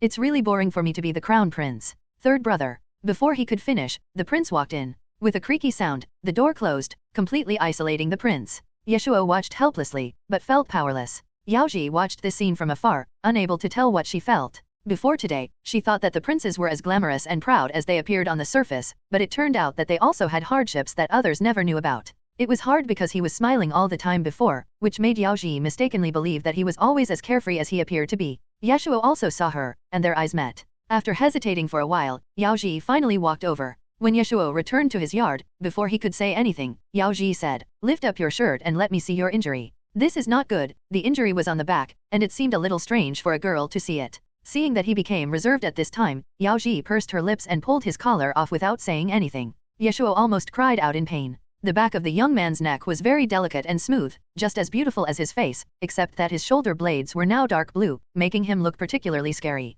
Yao Ji stretched out her hand to check and breathed a sigh of relief when she saw that no bones were injured. It's not serious, but once today is over, I'm afraid it will be swollen by tomorrow, which may affect the movement of this arm. Don't touch it or scratch it, it will be healed in a few days. Ye Shuo nodded obediently. Compared to Ye Shuo, the second prince was extremely angry after learning about this. Even at this time, the emperor was still tolerant. Even though the prince had committed such a heinous mistake, the emperor only put him under house arrest. Time and again, the second prince felt heartbroken. Father was so tolerant of the crown prince, but had he ever shown any mercy to his sons? Even Ye Shuo, who had pleaded for the crown prince, was now hated by the second prince. But the second prince has more methods than just these. Now that he has appeared here, the second prince has made all the preparations, and this time he must bring down the crown prince. Others may not know, but the second prince knows a shocking secret. Even though the eldest prince is now in the limelight, no matter how powerful he is, it is useless because his father will never choose him as the heir. My father has already suffered once as the Duke of Zhen, so how could he let himself repeat the same mistake? If the eldest prince can be quiet and stay as the Prince Ding for the rest of his life, it will be fine. But if he dares to show any sign of disloyalty, my father will definitely take drastic measures. It's ridiculous that the eldest prince is still kept in the dark until now, and is still dreaming of ascending to the throne. Without the crown prince and the eldest prince, he, the second in command, naturally would be counted among the last. Otherwise, with the two of them in front and behind, when will the second prince be able to make a breakthrough? His younger brothers are growing up one by one, and if he doesn't take action now, it might be too late. That's why the second prince acted decisively this time. So, the second prince came before Emperor Jingguan with what he had found out. Your Majesty, I have something to report. The secret guards moved quickly, but the second prince was not slow either. The secret guards had only been here for a short time, but the second prince had arrived half a month earlier than them. Emperor Jingguan ordered his men to present what the second prince had prepared. Emperor Jingguan looked at it while the second prince spoke below him. Since this concerns the crown prince, I shouldn't have said much, but this is a matter of great importance, so I have to speak. My son learned that half a year ago, in the spring, a small locust plague occurred in Yeling and Xianghu. Natural disasters are not serious, and they should be reported to the higher authorities truthfully. However, for some reason, the two prefects seemed to be bewitched, or they were afraid of losing their official positions, so they kept the disaster secret. My son has been to Yeling. The people in the two places had no harvest in the spring and had to rely on old grain to survive. In addition, the two prefects did nothing. Now people have started to die in Yeling and Xianghu. Father, the crown prince's subordinates had made such a big mistake. No matter how much Emperor Jingguan favored the crown prince, he could not protect him. It was not until this point that the second prince dealt the crown prince the fatal blow. In this case, even the ninth prince would not be able to help him. As it turned out, the second prince guessed correctly. Even Ye Shuo had no way to plead for the prince. The prince had never imagined that his indulgence would lead to such a horrific disaster. As the crown prince, you have violated the teachings of your ancestors. Your crime is greater than that of others. Perhaps my father is right, and I, as the crown prince, am the culprit. How can I have the dignity to continue being the crown prince? In the autumn of the 25th year of Jingguan's reign, Crown Prince Ye Shuo angered the emperor because of treason and corruption. On October 3rd, the emperor issued an edict to demote Crown Prince Ye Shuo to a commoner. On October 7th, a wealthy businessman named Hu in the Zhou Dynasty donated 200,000 dan of grain, and a wealthy businessman named Gu donated 100,000 dan of grain to help the victims. On October 10th, the deposed Crown Prince Ye Shuo committed suicide in Qingfeng courtyard. The emperor was deeply saddened and did not implicate him afterwards, retaining the title of his legitimate son. How could things turn out like this? In the early morning, Ye Shuo looked at the prince lying there quietly. His mind was blank, he didn't even know how all this happened. Ever since the second prince reported the crown prince for forming a clique and engaging in private activities 10 days ago, and his officials kept the locust plague a secret in order to protect their positions, causing the people in Yeling and Xianghu to be starving and living in misery, Ye Shuo has been busy ever since. Just as the second prince thought, after something like this happened, Ye Shuo naturally could not continue to protect the crown prince. Otherwise, where would he put those suffering people? Ye Shuo couldn't do such a thing. The only thing he could do was to help the prince to remedy the situation. Ye Shuo went to great lengths to order his men to transport grain from Lukang at full speed, regardless of cost, to relieve the urgent needs of Yeling and Xianghu. The businessmen surnamed Hu and Gu were naturally Ye Shuo's subordinates. Ye Shuo has been selling so much liquor to Biding for many years, so he naturally has a lot of caravans under him. The merchants named Hu and Gu are two of them. Fearing that the target would arouse suspicion if it was too large, Ye Shuo went through a lot of trouble to get these 300,000 dan of grain over. This was enough to feed the disaster-stricken people in Yeling and Xianghu for 2 months. With these 2 months, the grain from the imperial court would naturally be delivered, and the crisis in the two places would be resolved smoothly. Since October 3rd, the day the crown prince was deposed, Ye Shuo has been trying to contact people and has come to see the crown prince every day. At that time, the prince's condition was already very wrong. Ye Shuo saw it and was anxious. He kept persuading him to wait a little longer. Maybe things would turn around? Ye Shuo just thought that after making up for the mistakes, everything would be fine. He never thought that the prince would take such a step. Ye Shuo still remembered that when he came last night, the prince was still fine. How come he was gone when he woke up this morning? What Ye Shuo didn't know was that the reason why the prince was so calm was not because the crises in Yeling and Xianghu were resolved, but because he had already made up his mind to die. A dying person's heart is naturally extremely calm, and nothing can stir up waves in his heart anymore. Even after eating the last barbecue with Ye Shuo, when Ye Shuo was leaving, the prince specifically reminded him, "It's getting cold, remember to put on more clothes." Who would have thought that our meeting yesterday would be our final farewell? Ye Shuo raised his trembling hands and tried to check the prince's breathing. No, still no. Ye Shuo only felt a bone-chilling chill rising from the solace of his feet. For a moment, he froze there, unable to move, his mind filled with the scene of the first time he saw the prince. The boy was as gentle as jade at that time. Ye Shuo still remembered how helpless he looked when he hugged him. "Third brother, please don't do this." When the imperial physician and Yao Ji heard the noise and rushed over, they also gasped when they saw this scene. When Yao Ji's gaze met Ye Shuo's panic-stricken eyes, her heart trembled. After seeing her, Ye Shuo almost didn't hesitate and spoke instinctively, "Please, save him." At this moment, Ye Shuo seemed to have grasped the last straw. Yao Ji naturally didn't want to disappoint him, but the prince had been dead for a long time, his body was cold, and even if a great immortal came, he would be powerless. Wrapped in his expectant eyes, Yao Ji felt powerless. "I'm sorry." The string that was tense in Ye Shuo's heart finally broke. But he couldn't fall down now. Ye Shuo's body swayed slightly, and the next moment, he grabbed the bedpost next to him in time. When the slight dizziness in front of his eyes subsided, he gritted his teeth and let go. "There is still the level of cheap dad that I haven't passed yet. Although my stepfather demoted the prince to a commoner, besides being disappointed, he was also worried that this incident had caused too much trouble. If he didn't do this, he would not be able to stop the people from gossiping about it. That's why we say that the second prince's move was truly amazing, making it impossible for Emperor Jingguan to be partial to him." Ye Shuo couldn't help but think of what Mei Yingzhou had said before. The last time the assassin came for his cheap father, the assassins kept coming and finally stabbed his cheap father in the lower part of his heart and successfully injured his heart meridian. Although the external injuries have healed now, I still cannot be too sad or angry, otherwise it will hurt my body. If he knew. Ye Shuo couldn't help but look at Yao Ji who was standing beside him. "Do you still have the heart protection pill? This matter is already unavoidable. Ye Shuo can only make preparations in advance." Upon hearing this, Yao Ji hurriedly took out 2 pills from her sleeves. This medicine was brought out by Yao Ji from the valley. Afraid that she would be implicated if something bad happened, Ye Shuo opened the box. After the imperial physician checked it, he took the imperial physician to his stepfather's residence. On the way, Ye Shuo's mind was in a mess and he really didn't know how to talk to his cheap father. Just as he was about to step into the courtyard where Emperor Jingguan was, the prince's attendant, Mo Shu, who had been silent all this time, suddenly stopped him and handed him a letter in his arms. "This is what His Royal Highness the Crown Prince left for you, the 9th Prince." Ye Shuo couldn't help but stop. He quickly opened the letter, and then the prince's handwriting came into view. Ye Shuo had no idea how many times he had seen it when he was in the East Palace. The Grand Tutor always compared his handwriting with the prince's. But now the prince's handwriting was just like him, no longer vigorous and green, but full of gloom. "This majestic palace is indeed the most murderous place. My 9th brother, I am writing to you personally. As for the matter of Xianghu and Yeling, I know that I have committed a grave sin. I am ashamed to face the world. I feel ashamed of the teachings of the Grand Tutor and the grace of the Emperor. The only way I can thank the world is to die. What if the 2 merchants Hu and Gu later donated grain to make up for the shortfall? Could the dead people be resurrected?" The prince had never thought that his small action could cause such a big storm. What he had done in the past few years, every time he thought about it at night, even he felt disgusted. "I'm afraid that in the eyes of others, he has long been filthy, covered in mud and can't be washed clean. Where is the attitude of the Crown Prince?" But despite this, he still couldn't keep his position as the Crown Prince. "I'm afraid that in the eyes of others, he, the Crown Prince, has long been a joke. What's the difference between his behavior and that of a clown? From the glorious Crown Prince to the useless person now, the Crown Prince is really unbearable. Just thinking about it makes him feel disgusted." In addition, at this point, the prince felt that he had no hope of turning things around, and only death could protect the many children and concubines in the Eastern Palace. The Crown Prince knew that he was no longer able to resist, and his father extremely disliked him.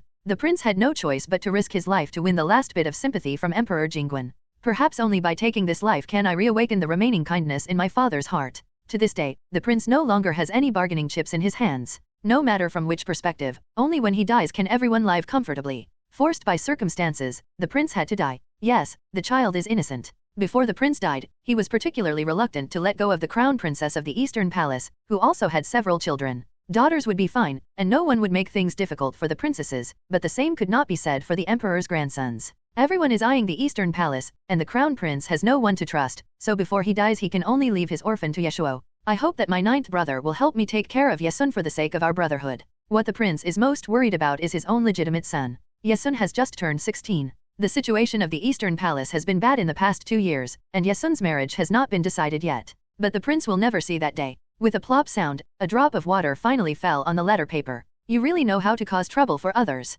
You can't let people rest in peace even after death? Touching his face randomly, Ye Shuo couldn't help but curse. After folding the letter and putting it back in his arms, Ye Shuo took a deep breath and said, I received the letter. There is no need for him to remind me. I will protect Ye Sun after returning to Shangjing. After all, Ye Sun was raised by Ye Shuo, so naturally he would not let him be bullied. After hearing the 9th prince's assurance, Mo Shu couldn't help but breathe a sigh of relief. Although the 9th prince behaves in an absurd manner, he is the one whose words count the most among all the princes. I, the servant, would like to thank the 9th prince on behalf of my master. No need. Ye Shuo paused for a moment and asked again, besides this, 3rd brother, did he say anything else before? This, naturally exists. Mo Shu lowered his eyes. The master said that he was sorry for you, for letting you see his unbearable side. Among the people in the world that the prince was ashamed to face, one was Ye Shuo. The prince felt a little sorry that he knew all this. Ye Shuo tried hard to hold back his tears. What else? Mo Shu added, also, the master said that he once wanted to be a gentleman. But it is difficult to be a gentleman.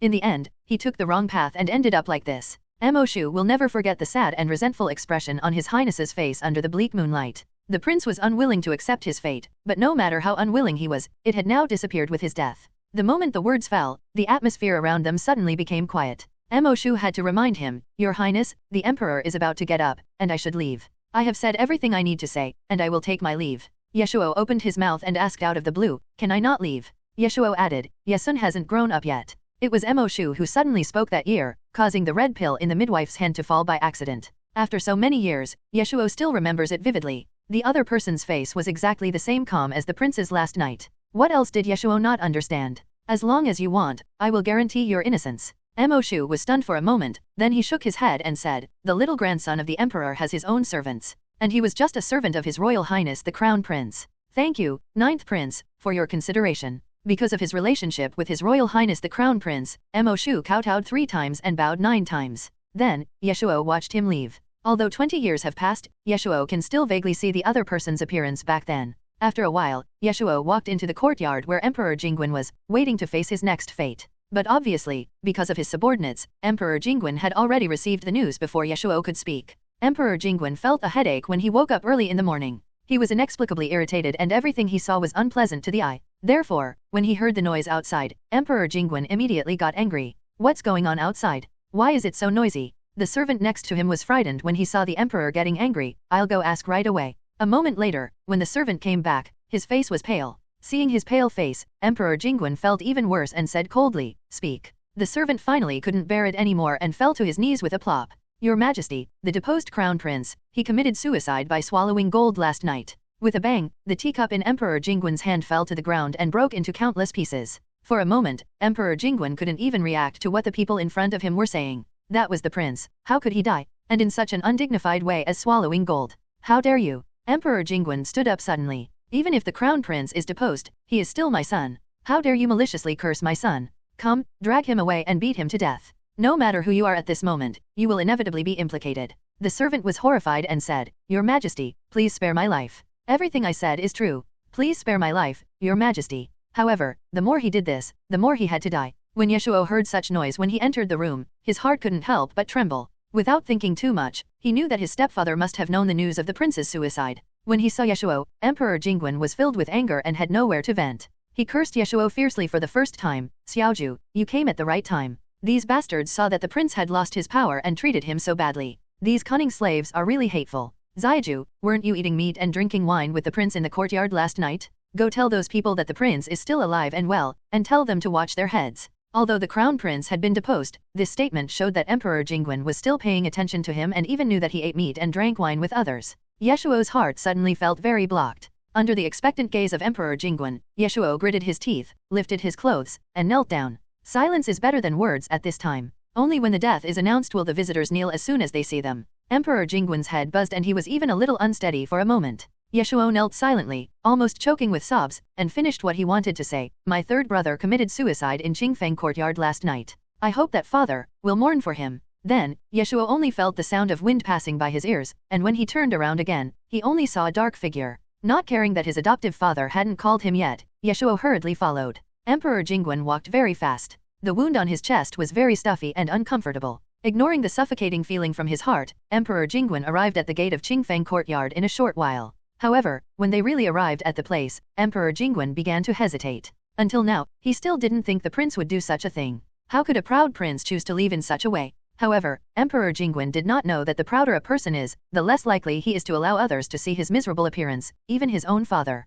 That's why the prince avoided other methods such as hanging and committing suicide, and finally chose the most painful and least noticeable way to commit suicide. Even though his intestines were pierced and he was in excruciating pain, he didn't even blink. So when Emperor Jingwen saw the prince's body, he just saw him lying there with a calm expression, as if he was just asleep. Emperor Jingwen breathed heavily and reached out with trembling hands to check the prince's breathing. Ye Shuo had just done something like this once, so the answer Emperor Jingwen came up with could only be the same as Ye Shuo's. The prince is dead and his body is cold. When touching the prince's cold body, the emperor, who was over 50 years old, felt his legs go weak for a moment. Losing one's father in childhood, losing one's wife in middle age, and losing one's son in old age, from ancient times to the present, these three great sorrows in life are the most painful for anyone, even for an emperor. After all, the emperor is also a human being, and as a human being, he has a heart and emotions. How could Emperor Jingwen not feel pain when he watched his most beloved son die in front of him, under his nose? But for Emperor Jingwen, the extreme pain was hatred and anger. As an emperor, he could not allow things beyond his control to happen, and the prince's suicide meant he had lost control of the situation.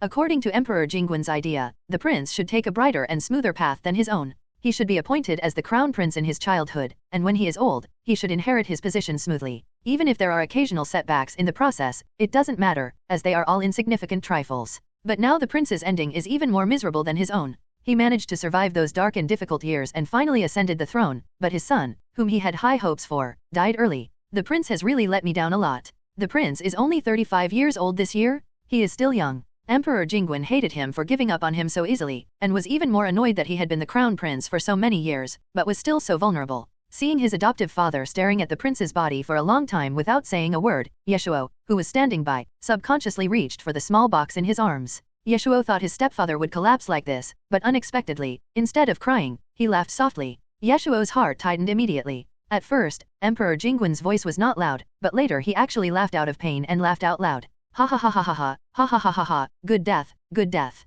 When he was the crown prince, he colluded with his clique, which was disloyalty. As a son, he didn't know that his body and hair were given by his parents, and he easily harmed them, which was unfilial. How can such an unfaithful and unfilial person be worthy of being my son? Come here, burn the body of the deposed crown prince and this house for me, come here, come. When Ye Shuo heard the first few words, he was shocked. When he was anxiously thinking about how to respond, he saw his stepfather's hand pointing at the prince stiffen. He took a few quick breaths, and then fell down holding his chest. Ye Shuo was quick-witted and quick-handed, pulling his cheap father up before he fell to the ground. At this moment, Emperor Jingwen's face was ashen, his teeth were clenched, and his lips were slightly purple. Ye Shuo acted quickly, and hurriedly pried open his cheap father's teeth with his hands, and then fed him the heart-protecting pill. Then Ye Shuo carried his stepfather on his back and ran to his stepfather's residence. As for those who stayed behind, they were now in trouble, and then they heard the ninth prince speak. Until father wakes up, none of you are allowed to move. Do you hear me? However, his majesty had just said something. If he didn't follow his majesty's instructions, I'm afraid.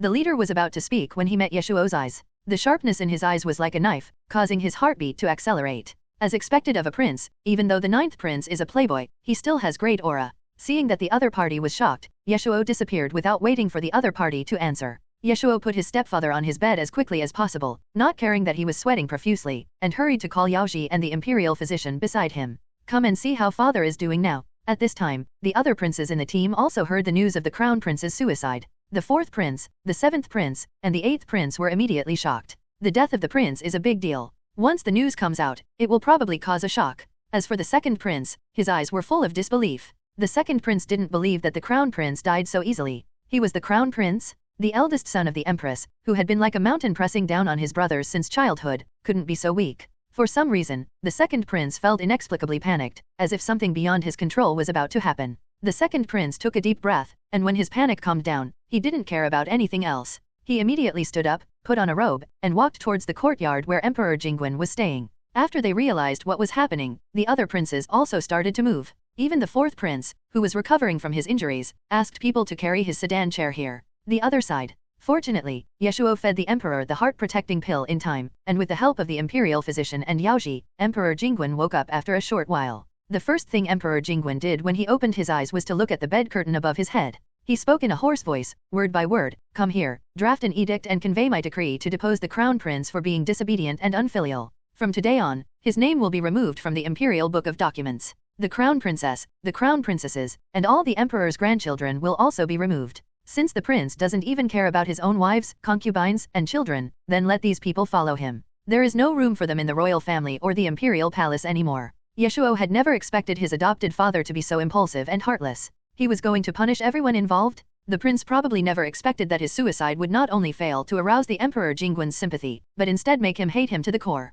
However, before Emperor Jingguan could finish, Ye Shuo hurriedly interrupted him. "No, Dad. This was all my third brother wanted before he died. Although my third brother was wrong, the crown princess and the others did not deserve this, Dad. Obligations are forgiven when one dies. If third brother knew that his actions would implicate his wife and children, he would probably not be able to rest in peace in the underworld. After so many years, third brother has become so exhausted. If you really did this, how could father and son meet again 100 years later?" Ye Shuo actually doesn't really believe in reincarnation, but since the ancients believed in it, he can only say this. "Could it be that, Dad, you really want third brother to become a lonely ghost? Is this really what you want? How outrageous." Emperor Jingguan was indeed furious. Hearing a roar from inside, the second prince and his men outside suddenly stopped and thought carefully, and decided that it would be better to wait until the storm subsided before going. Emperor Jingguan would vent his anger on others, and naturally he would also vent his anger on his youngest son. "Are you going to disobey me too, Dad, son?" However, before Ye Shuo could finish his words, Emperor Jingguan's fists and feet had already landed.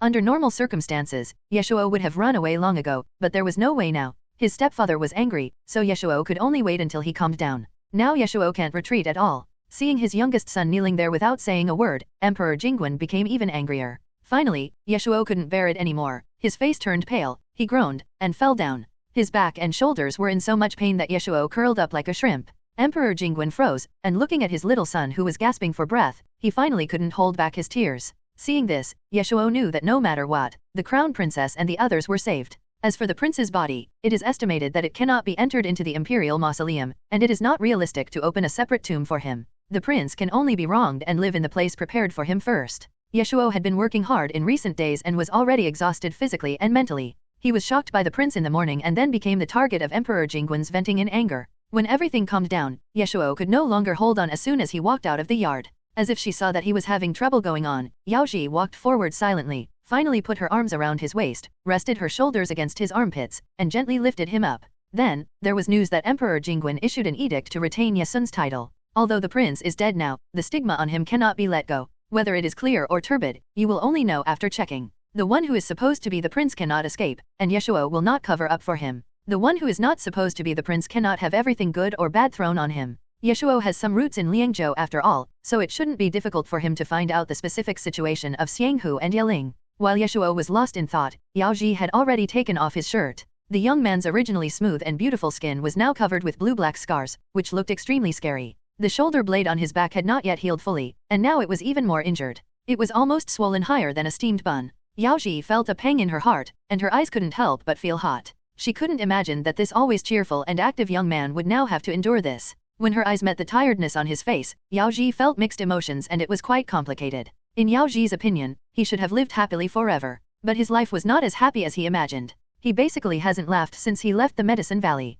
This grand palace is not as comfortable as being in a remote valley. He lives in fear all day long. If Yao Ji hadn't seen it with her own eyes, she would never have believed it. Fortunately, Yao Ji still had some bruises and sprains medicine that she used when traveling around the world, and now she could use them for him. When the ointment was applied to his body, Ye Shuo's back muscles began to tremble violently and uncontrollably. Hiss. It hurts so much. Ye Shuo, who had lived a life of luxury and had basically never suffered any hardship in his 2 lifetimes, was sweating profusely on his forehead. Only then did Yao Ji realize that the young man in front of her seemed to be particularly afraid of pain and could not stand even the slightest pain. Even in this situation, he not only had to face the death of his brother, but also had to take care of his father who had lost his son in middle age, become the object of his father's venting, and take care of the prince's funeral. Does he have pain in his heart that others don't know about? He tried hard not to shout out. After Yao Ji applied the medicine to him, Ye Shuo rested for about an incense stick of time. After he had recovered a little, he quickly got up from the chair. What are you going to do? The moment the words came out of her mouth, Yao Ji realized that she seemed to be meddling too much.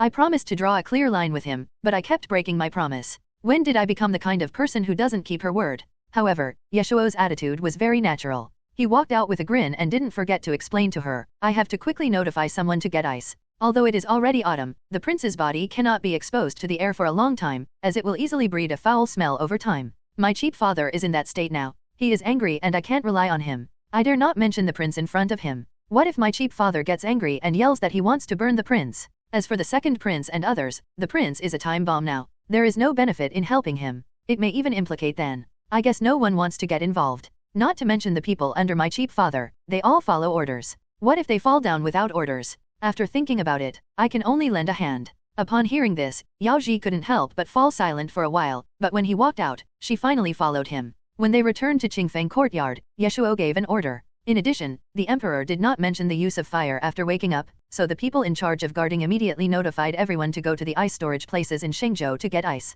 Then, before the prince was put into the coffin, Ye Shuo personally helped the prince change into new clothes from head to toe. But despite this, the moment the coffin was closed, Ye Shuo still felt his heart tremble violently. Just like his father in his previous life, after this separation, he will never see him again. The voices, smiles and appearances of the dead are all lost in the dust of time. Ye Shuo was obviously very tired, but after lying down, the prince's every word and action flashed before his eyes uncontrollably. Please stay with me. Yao Ji turned around and was about to leave, but suddenly heard these words coming from behind her. Yao Ji thought about it, and finally moved a chair and sat at the head of his bed. Ye Shuo tossed and turned due to fatigue in his heart and pain in his body. Yao Ji couldn't bear to see it anymore, so she decisively pressed a few acupoints on him. Ye Shuo felt relieved and gradually fell asleep. It was 2 days later when Emperor Jingguan managed to escape from his frenzy. Emperor Jingguan still had hatred in his heart, so it was naturally impossible for him to take the initiative to ask about the prince's affairs after his death. However, deep in his heart, he did have other emotions. Emperor Jingguan was stunned when he learned later that all matters had been taken care of by his youngest son.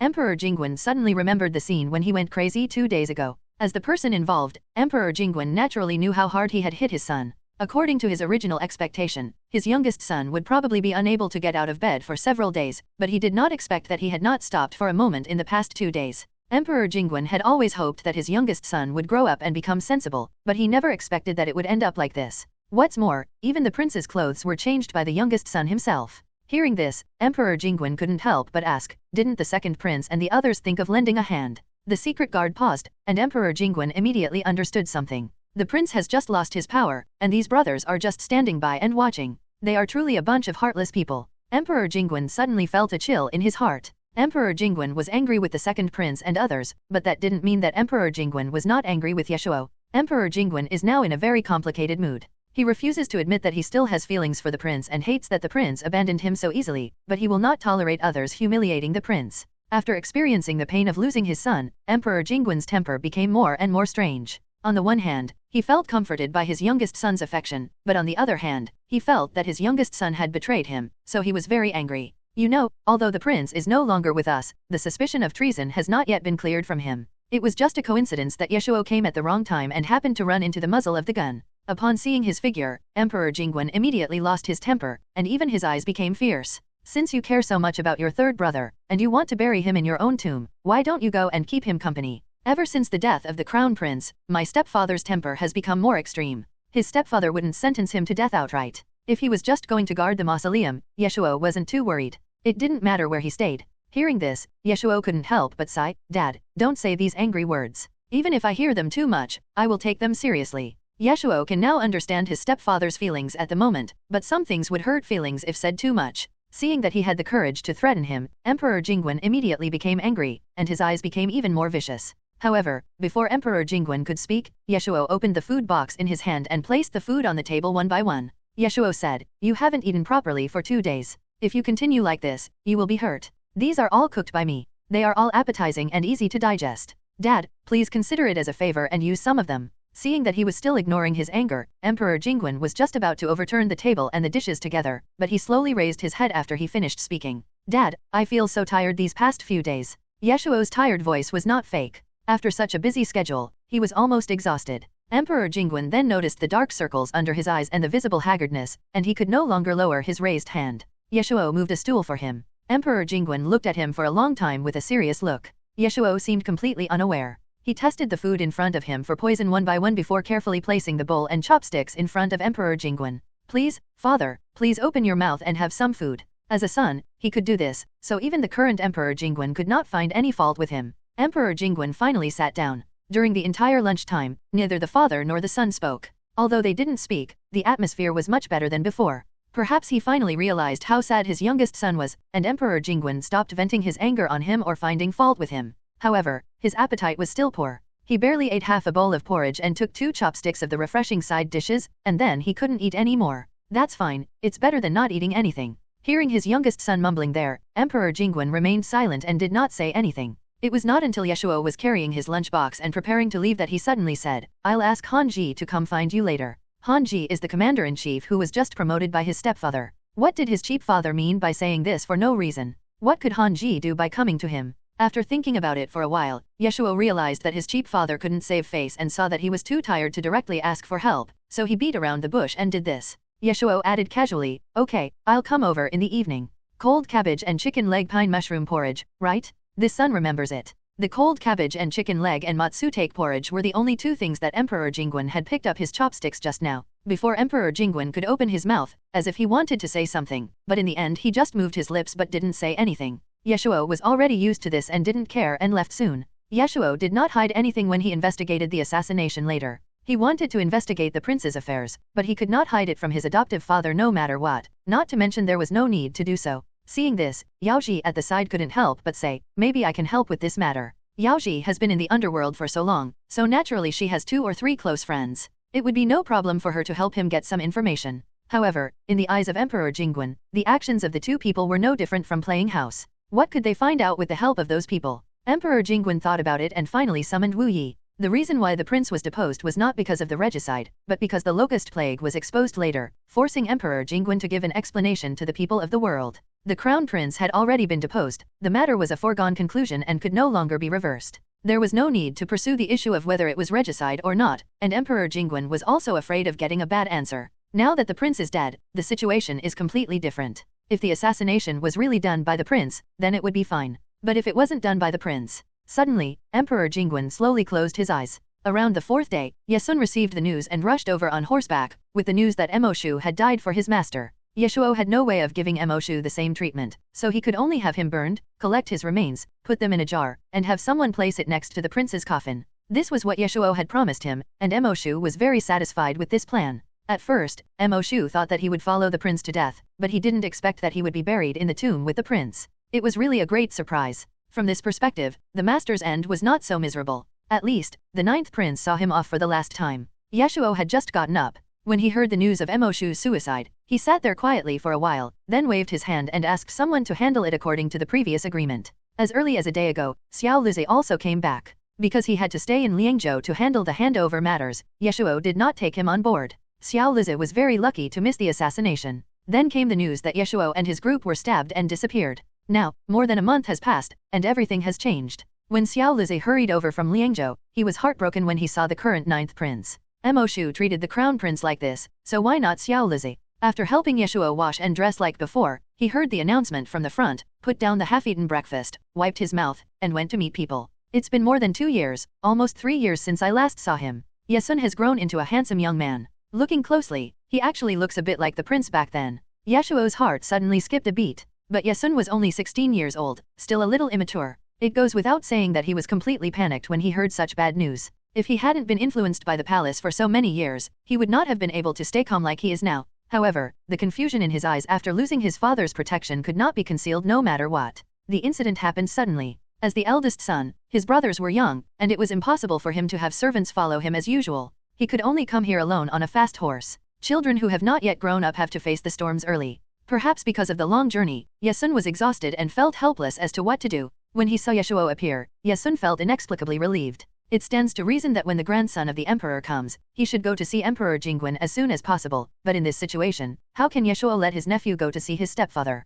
With the nephew's current appearance, if he goes, it will only make his stepfather's already unstable emotions even more out of control. So Ye Shuo said, "Don't rush to see your grandfather, come and meet your father first." Ye Sun remained silent, nodded, and then followed his 9th uncle in a daze. Fortunately, Ye Shuo had already taken care of everything before he came, otherwise he would not be able to count on the little grandson of the emperor. 4 days had passed since the prince committed suicide. Even though Ye Shuo had people add more ice every day, it still couldn't last long. It was only enough for Ye Sun to see the prince for one last time. You stay here with your father for a while. The coffin will probably be completely sealed by evening. Ye Shuo knew how much Ye Sun admired his father. Thinking of this, Ye Shuo couldn't help feeling distressed. The father and son must have a lot to say, and Ye Sun has been like everyone else since he was a child. He likes to keep everything to himself. At this time, Ye Shuo really didn't have the heart to tease him, and he rarely left space for the two of them. He was just worried that something might happen to Ye Sun, so Ye Shuo didn't actually go too far. Ye Shuo had just walked out of the yard when he heard the suppressed crying of a young man behind him.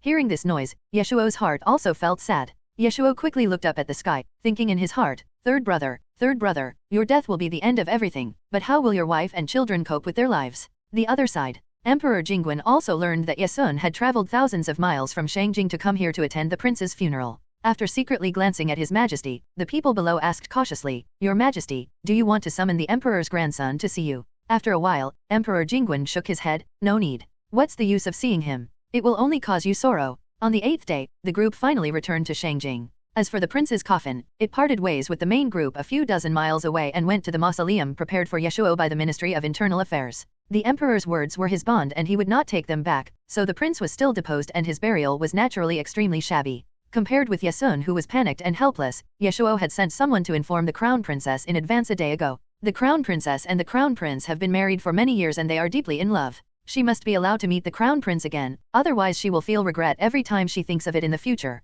The crown princess is in good spirits at the moment. Although she looks a little haggard, she does not seem as heartbroken and unable to control herself as imagined. Although the crown princess is weak, she is also flexible. Now that the crown prince is gone, she naturally has to help take care of this large family. Except for a few people, the rest still depend on her for their livelihood. But at the same time, the crown princess certainly could not stay in Shangjing any longer. It was no secret that Emperor Jingguan had even wanted to bury them all with the crown prince. If they continued to stay in Shangjing, it would be a disaster for them if they displeased Emperor Jingguan one day. Because of the incident with the crown prince, his father would probably no longer be the grand tutor soon. But his previous foundation was there, so it would not be too bad. Except that life would be much more difficult than in the Eastern Palace, there would still be a way out. What's more, the atmosphere in the East Palace in recent years is actually not much better than the outside world. At least I have some reputation in Liangzhou. My previous house is still empty. How about I send my third sister-in-law to Liangzhou? Ye Shuo had some roots in Liangzhou, which was better than other places. The crown princess was not very worried about her situation. As she was just a woman, even if there were party struggles in the future, she would not be affected. Everything would be fine if the crown princess took people to other places, but what about Suner? Suner had inherited the title in advance, so he had to stay in Shangjing. If he didn't stay, his descendants would be forever excluded from the upper circle. The crown princess actually didn't care that much, but she had no choice. With Suner's personality, he would definitely not be willing to do so. The crown princess wanted to use her mother's status to force him to submit. She only wanted him to be safe, and nothing else. But think about it, how can she control her child's life like this? Since Ye Shuo had spoken, he would naturally help him to the end. No matter if it was the prince's life-saving grace or the friendship between Ye Sun and him growing up together, Ye Shuo would not sit idly by. The reason why he ran away in the first place was because he couldn't stand seeing these things. Now that he saw them, he naturally couldn't run away. If Suner doesn't mind, I will take him to my house until he can stand on his own feet. With Ye Shuo watching nearby, no one could get their hands on the 9th prince's mansion. The crown princess never imagined that the one who would stand up in the end would be this brother-in-law who was always considered out of touch by others. The affairs concerning the crown prince's death, the placement of his relatives, and finding his son. In the entire royal family, he is the only one who truly regards the crown prince as his own brother. They often laugh and joke every day, as if they don't care about the people and things around them, but they are the most affectionate. But people like him are probably the hardest hit. The crown princess was silent for a while, and then, in front of everyone, she couldn't help but bow deeply to Ye Shuo. Ye Shuo was shocked and subconsciously wanted to help her up, but as expected, he was rejected by the crown princess. Uncle Ju is kind and righteous, so you should accept this gift. This gift is not what I want, and I am performing it on behalf of the deposed crown prince. Ye Shuo had no choice but to sit there on pins and needles and endure it. When it was time to say goodbye, Ye Shuo walked fast on purpose to leave space for them. Then the crown princess looked at her son. Her eyes changed several times, from loving and compassionate at the beginning to firmness in the end. Suner, from now on your mother won't be around, and everything will depend on you. And then there is. When you go to the capital, remember to listen to your 9th uncle and never forget the great kindness he has shown you today. A good family was shattered in an instant, and Ye Sun couldn't help but choke up. But in the end, he listened carefully to the end, and then nodded solemnly. Of course, my son will definitely listen to the 9th uncle. If there is a chance in the future, I will definitely repay this favor. After so many years, Ye Sun is no longer the little kid who would only scream when frightened. Just as the crown princess was packing up her things as quickly as possible and planning to leave the East Palace overnight, Ye Shuo also returned to the palace and walked towards the familiar Kaiwa Palace. More than 2 years have passed, and Kaiwa Palace is still the same, without any change at all. As soon as Ye Shuo approached, he heard a series of dog barking. Ye Shuo then remembered that when he left, he asked Jian to take care of a few small dogs. It has been almost 3 years now, and the 6 Chinese greyhound puppies have now grown into adults. Jian took good care of them, and they were all in high spirits. If the palace servants hadn't stopped them, these dogs would have rushed out long ago. Judging from the arrogant attitude of these dogs, his mother must still be the most favored person in the harem, and no one can ever let her suffer any injustice. When the palace servants saw Ye Shuo and Xiao Luzi, they were startled at first, and then they subconsciously shouted, "The 9th prince is back! The 9th prince is back!" It didn't matter that she shouted like that. The imperial concubine inside soon heard the noise and came out. The moment she saw Ye Shuo, she subconsciously pinched her waist and said, "You bastard, you still remember to come back." Ye Shuo, when did his mother learn to take advantage of his father? What could Ye Shuo do? He could only smile along. Her son hadn't come back for more than 2 years, and there was no news at all. Concubine Rong was so angry that she was about to die. She originally wanted to scold him, but when her eyes fell on the young man's now haggard eyebrows, somehow, the concubine's eyes suddenly turned red. By this time, the news that the prince had died on his way to the southern tour had already spread. After dragging Ye Shuo into the house, the handkerchief in the imperial concubine's hand was almost twisted to pieces. After struggling for a long time, she couldn't help but ask, "Does it hurt?" By now, Ye Shuo couldn't hold it in any longer. "It hurts, mother. It hurts so much for my son." The imperial concubine's tears suddenly fell. For the imperial concubine, the life or death of the prince had nothing to do with her, and she was not that close to the prince. But the imperial concubine knew that her son had a particularly deep affection for the prince, and after hearing these words, she couldn't stand it. This child is usually careless and seems to care about nothing, but his mind is more delicate than others. If it wasn't so painful, he wouldn't have shouted out like that. In a short while, the imperial concubine shed all the tears that Ye Shuo had not had time to shed in the past few days.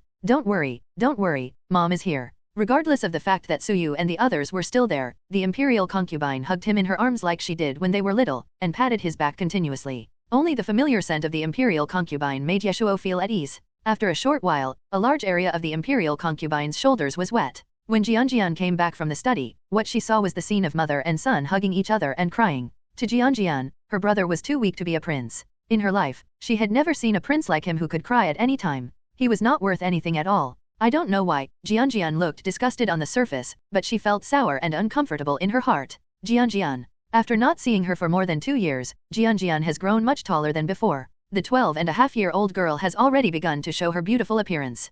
Princess Jian's eyebrows and eyes are bright, not as gentle as those of ordinary girls. In addition, she habitually has a cold face, which gives people a feeling of coldness and arrogance that is difficult to approach. Jian was quite favored by Emperor Jingguan in the palace. She was the only one among the princesses. Therefore, her aura and her cold eyes made people dare not look directly at her after looking at her for a long time. Looking at Ye Shuo and the imperial concubine again, their eyes were as red as rabbits, which made Princess Jian look even more majestic. I didn't notice it at normal times, but now it seems that the brother and sister were born with the wrong gender. As Jian grew up, her temperament became increasingly cold, hard and resolute. She hated seeing other people crying the most. But now her brother was looking at her from afar with his red eyes as if he had just cried. When she heard him calling her, his voice was hoarse and he looked as if he had suffered a great injustice. Jian's expression suddenly froze and her heart began to weaken uncontrollably. She could hardly maintain her cold face. Seeing her attitude softening, without waiting for Jian to put down her pencil case and the book in her hand, Ye Shuo still felt it was not enough, and turned around and hugged his sister and cried. Ye Shuo cried bitterly and said, Jian, I feel bad. The news of the prince's death was no longer a secret, but because Jian was young before, she could not remember many things. In addition, there had been constant disputes in the court in recent years. Since Ye Shuo left, Jian seldom went to the East Palace. Therefore, although Jian was very sad, she was far from being heartbroken. Jian has reached puberty and doesn't like to be close to people. When she saw Ye Shuo approaching, she instinctively wanted to push him away, but when she heard him crying, she really couldn't do it. Jian just stood there stiffly, letting his tears and snot rub all over her body. Can you calm down? Look at yourself, you don't even look like a prince anymore. Jian took out a handkerchief and wiped his tears as usual, like she did when they were children, with a look of disgust on her face. It is said that women are made of water, but now it seems that her brother is more likely to be made of water. It was not until the evening that Ye Shuo's emotions gradually calmed down. It's been such a long time since we last met. Jian seems to have grown a lot taller. Ye Shuo hiccuped and sobbed as he looked at his graceful sister in front of him, gesturing with his hands.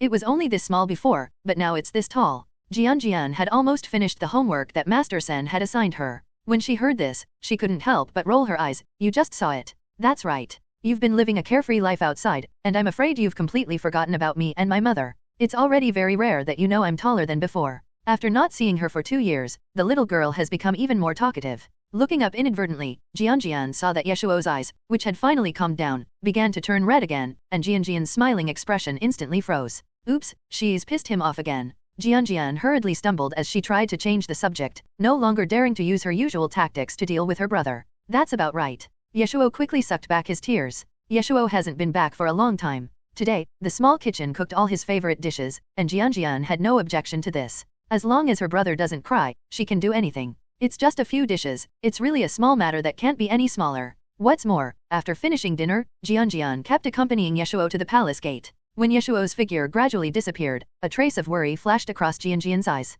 Jianjian is a very intelligent girl. Although she doesn't know what exactly happened in the court, she can vaguely feel that a storm is coming. Now the third brother is gone, and he is crying like this. If something happens to someone else, how will his brothers be able to bear it? Jianjian now only regrets that she was born too late and that she is a princess. Even though she has the will, she is powerless. The other side. Compared to the gloom and sadness in Kiowa Palace, the queen could not contain herself and started to feel happy as early as the day when the news of the crown prince's death came. Once the crown prince dies, won't her son be the only legitimate son? He will naturally have more followers. Wuji, after so many years, the good days for us mother and son are finally coming. The 13th prince is now 13 years old and has gradually become like a teenager. He has already learned to obey, and no matter how the queen treats him, he will no longer resist. Although the 13th prince looks like a teenager, he is not as energetic as the other princes, and there is a hint of gloom between his brows. Seeing her son so obedient, the queen was naturally very happy, but soon, thinking of her son's academic problems, the queen's face immediately fell again. There was no other reason.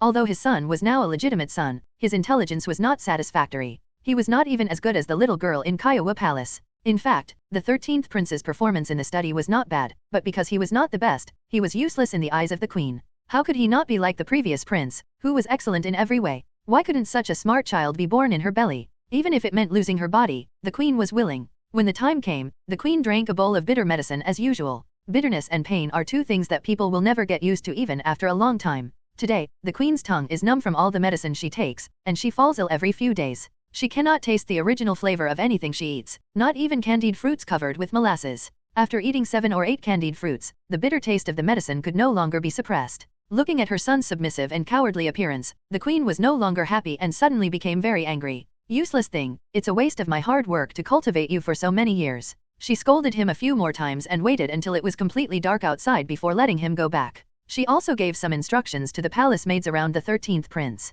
Change him into that lake blue outfit tomorrow. I don't know how you guys are serving him. This cyan outfit doesn't suit him at all. Didn't all of you notice that? But, the 13th prince likes cyan the best and hates blue the most. The palace maid hesitated for a moment and said this, but the queen didn't care at all. She just thought that the 13th prince was only 13 years old and he didn't understand anything, so what he said naturally didn't count. Seeing this, the palace maids dared not mention it anymore. The other side. When Ye Shuo arrived at the palace gate, Ye Sun was already waiting there. In just one day, the crown princess had ordered people to pack the luggage and find a carriage. Half an hour ago, she left the palace and left Shangjing. Sighing in his heart, Ye Shuo couldn't help but pat Ye Sun on the shoulder. Don't be dejected, there are still many days to come, cheer up. Ye Sun pulled the corners of his mouth and forced a smile. As luck would have it, when the two of them were walking side by side towards the 9th prince's mansion, they once again ran into the first prince who was returning from work at the door. When the eldest prince saw Ye Sun, a complex emotion flashed across his eyes. The eldest prince could never have imagined that the once glorious prince would die like this. It felt like a dream. The eldest prince thought that he would be ecstatic after learning the news of the death of his greatest rival, but in fact, he was not. Instead, he felt bored and uninterested. It's really boring. In comparison, Ye Sun was still young. The moment he saw his great uncle, although he did not show anything on his face, his hands were secretly clenched under his sleeves. Compared to the crown prince, his son is too young. With a sneer in his heart, the eldest prince did not take the young man seriously at all. He just set his sights on Ye Shuo. 9th brother has been very busy these days. In the past, his younger brother never cared much about things, so the eldest prince didn't bother with him. But now that he brought the prince's son to his house, the eldest prince couldn't help but wonder if the prince had other thoughts, and he couldn't help but want to get involved. If he really had any ulterior motives, the eldest prince would no longer be able to treat him as a brother. Seeing that the great uncle had a dangerous look in his eyes, Ye Sun immediately became alert. Ye Shuo was not panicked at all. No matter what, Ye Sun is my nephew, I can't just sit there and watch. Big brother, don't put on such an expression. My brother is no longer the same as before. You can't afford to offend me now. The eldest prince was stunned. I haven't seen him for more than 2 years. How come this guy has become so arrogant? Is this still him? The eldest prince almost didn't react. In a short moment, the eldest prince thought a lot. When he came to his senses, he was furious. Since you said so, then I have to see what you can do. Hiss, things have gotten out of hand. Ye Shuo hurriedly began to shout, Miss Yao, help me. As early as in the morning, Yao Ji was arranged by Ye Shuo to live in his house. At that time, his stepfather did not say much, and others did not dare to gossip about her. And with the fourth prince been taken care of by her, no one dared to say anything. Yao Ji, who was doing nothing in the yard, heard the young man's shout. She didn't even have time to go through the main gate. She just jumped lightly and jumped onto the wall. The bright red dress was like a raging fire, lighting up half of the alley. The eldest prince, ignoring the slightly confused expression of the other party, after Yao Ji came over, Ye Shuo couldn't help but ask in a low voice, what do you think of this person in front of you? If it really doesn't work, it should be okay to add him, right? Yao Ji looked the eldest prince up and down, then nodded, okay. He can't beat me without help. After so many years in the underworld, Yao Ji still has this kind of vision. Upon hearing this, Ye Shuo immediately breathed a sigh of relief. He has been waiting for this day for so many years? Then Ye Shuo raised his eyebrows and looked over. How is it, big brother? The eldest prince. At the same time, the sixth prince also returned exhausted. Originally, the sixth prince wanted to walk to the other side, but unexpectedly he heard a noise not far away. The sixth prince did not want to pay attention to it, but after careful listening, he found that it was the voice of his ninth brother whom he had not seen for a long time, and the figure of the eldest prince. The sixth prince thought about it and finally changed direction. There were lanterns hanging in a row on the street, and under the light of the candles, the figure of the sixth prince gradually became clear. The moment he saw the other person, Ye Shuo couldn't help but shout, Xiaoming. The sixth prince could hardly maintain his expression. Looking at the eldest prince again, why did the eldest brother's expression become so ugly? This embarrassment is not directed at him, but the sixth prince across from him? Ye Shuo was stunned for a moment. The sixth prince paused, then bowed to the first prince, big brother.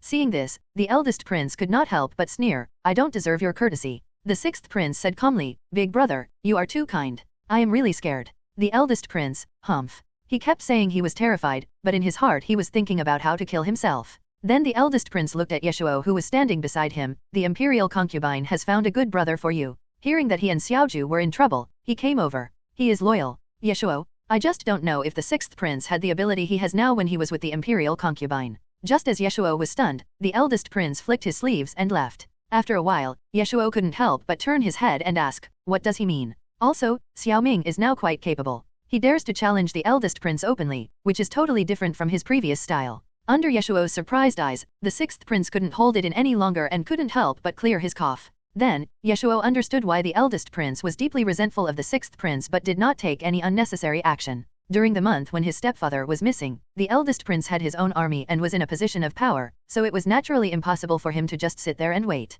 It was fine in the first few days after the news came, but later on, the eldest prince's small actions became more frequent, and the atmosphere in Shangjing City became even more subtle. The eldest prince wanted to take advantage of this opportunity to control Shangjing and ascend to that position. The sixth prince who stayed behind naturally saw this, and joined forces with He Xiang and other civil officials to resist the attack of the first prince. Almost all the civil officials united together, and even the eldest prince did not dare to face his edge, so there is peace now. When the eldest prince sees him again, how can he not be annoyed? How can he not hate him? In short, the sixth prince has made great progress. If it hadn't been for this incident, the eldest prince wouldn't have known that his younger brother was hiding so deeply. After hearing this, Ye Shuo couldn't come back to his senses for a long time. When he looked up again, the look he gave the sixth prince could not be described as pure surprise, but rather shock. Is this still the poor little Xiaoming he knows? The sixth prince was such a calm person, but he felt a little embarrassed when he was looked at by him. Ye Shuo touched his chin unconsciously and said, doesn't this mean that I can walk around freely in Shangjing City in the future? From now on you can't call him Xiaoming anymore. I guess you have to call him sixth brother. The sixth prince was speechless when he heard this. It was as if he could not walk around the capital city without him. It was just that Zaiju was happy for himself sincerely without any impurities, which made the sixth prince feel comforted. Over the years, there is a reason why my father would choose to go to Kiowa Palace whenever he was tired. After so many years, the sixth prince finally became as high-spirited and vigorous as the other princes. When they were about to part, the sixth prince's eyes inadvertently passed over Yaoji, and he couldn't help but sigh in his heart. Zaiju is probably the most casual one among all the brothers. He is really out of tune. It's better this way. After all, Zaiju and I will never be completely opposed to each other like I and my other brothers. Similarly, Ye Shuo was also very moved that the sixth prince came to rescue him after hearing the sound. As for whether there are other factors behind it, I can only say that people can't live too clearly. Sometimes it's enough to be almost clear. It's not a bad thing to be a little confused. Soon, Ye Shuo separated from the sixth prince. Ye Shuo arranged for Ye Sun to live in the yard next to his own. Just live here peacefully. If you have any problems, just come to me or the housekeeper. The boy who had just lost his father was the most vulnerable and needed guidance from others. Ye Shuo patiently gave him advice. Under the warm orange light, the young man's eyebrows were unusually gentle at the moment. How could anyone who witnessed this scene not be moved? Yao Ji's eyes were confused, and she didn't dare to stay any longer, and left almost as if she was escaping. The next morning, Ye Shuo went into the palace without much hesitation. He returned in a hurry yesterday and only visited his mother and Jian. He hasn't been back for more than 2 years, so he must go and see Zhao Chongrong and the others, and by the way, thank the 3 of them for taking care of Kaiwa Palace. When Su Konggai saw Ye Shuo, Dhe immediately shouted in surprise, "Ah, why did you come back? When did you come back? Come in, come in." After examining it carefully, Su Konggai couldn't help but say, "It's thinner than before. Maybe it's because I have a lot of things to worry about recently, so I've lost some weight." Ye Shuo paused, then answered vaguely. Soon Li Chongyuan also came over after hearing the news. The 2 of them observed Ye Shuo over and over again. They entered the palace much earlier than concubine Rong, and their age was similar to that of Emperor Jingguan. They were not as young as they were before, so naturally they became more talkative. Ye Shuo was sandwiched between the 2 people, like a puppet that was powerless to resist. After finally breaking free, Ye Shuo looked around, but did not see Zhao Chongrong, so he subconsciously asked, "Where is Empress Zhao? Why can't I see her?" The moment the words fell, Su Konggai and Li Chongyuan suddenly became quiet. Ye Shuo suddenly had a bad feeling in his heart. Under the urging of the young man's eyes, Su Konggai couldn't help but sigh. Sister Zhao has been ill since the beginning of autumn, and she hasn't recovered until now. Being healthy and successful is extremely rare. Birth, aging, sickness, and death are the norm in life. When you reach a certain age, all kinds of illnesses will follow and it is difficult to avoid them. Besides, Zhao Chongran herself was not a very open-minded person. If she had not had these 2 children by her side to accompany her and ease the depression a little, the problems hidden in her heart would have erupted long ago and would not have waited until today. Ye Shuo's heart tightened, and he stood up immediately. "I'll go see Empress Zhao." Su Konggai thought about it and finally nodded. When Ye Shuo knocked on the door of Shulanzai and entered the main hall of Shulanzai, the person who came into his sight was Zhao Chongrong, who looked sick. Zhao Chongrong's face was pale. She leaned on the edge of the bed and forced herself to drink the medicine brought by the palace maid. The originally pretty and pleasant woman was no longer as beautiful as she used to be, and looked a little withered and dying. Sometimes, time can be really cruel. Seeing this scene, Ye Shuo couldn't help feeling a little sad. Noticing the movement at the door, Zhao Chongrong initially thought it was 2 good friends. At this time, Jian was still studying in the study room, and she had no contact with other concubines, so they were the only ones who could come here. "Didn't I say to stop coming here to avoid getting sick?" Ahem. Zhao Chongrong couldn't help coughing twice, and when she looked up, she saw a tall and graceful figure. Over the past 2 years, Ye Shuo had gradually lost his original immaturity. For a moment, Zhao Chongrong almost didn't recognize him. When she recognized it was him, Zhao Chongrong suddenly became happy. "When did you come back?" After reacting, Zhao Chongrong waved his hands hurriedly. "Quick, quick, quick, get out. What if the disease is past?"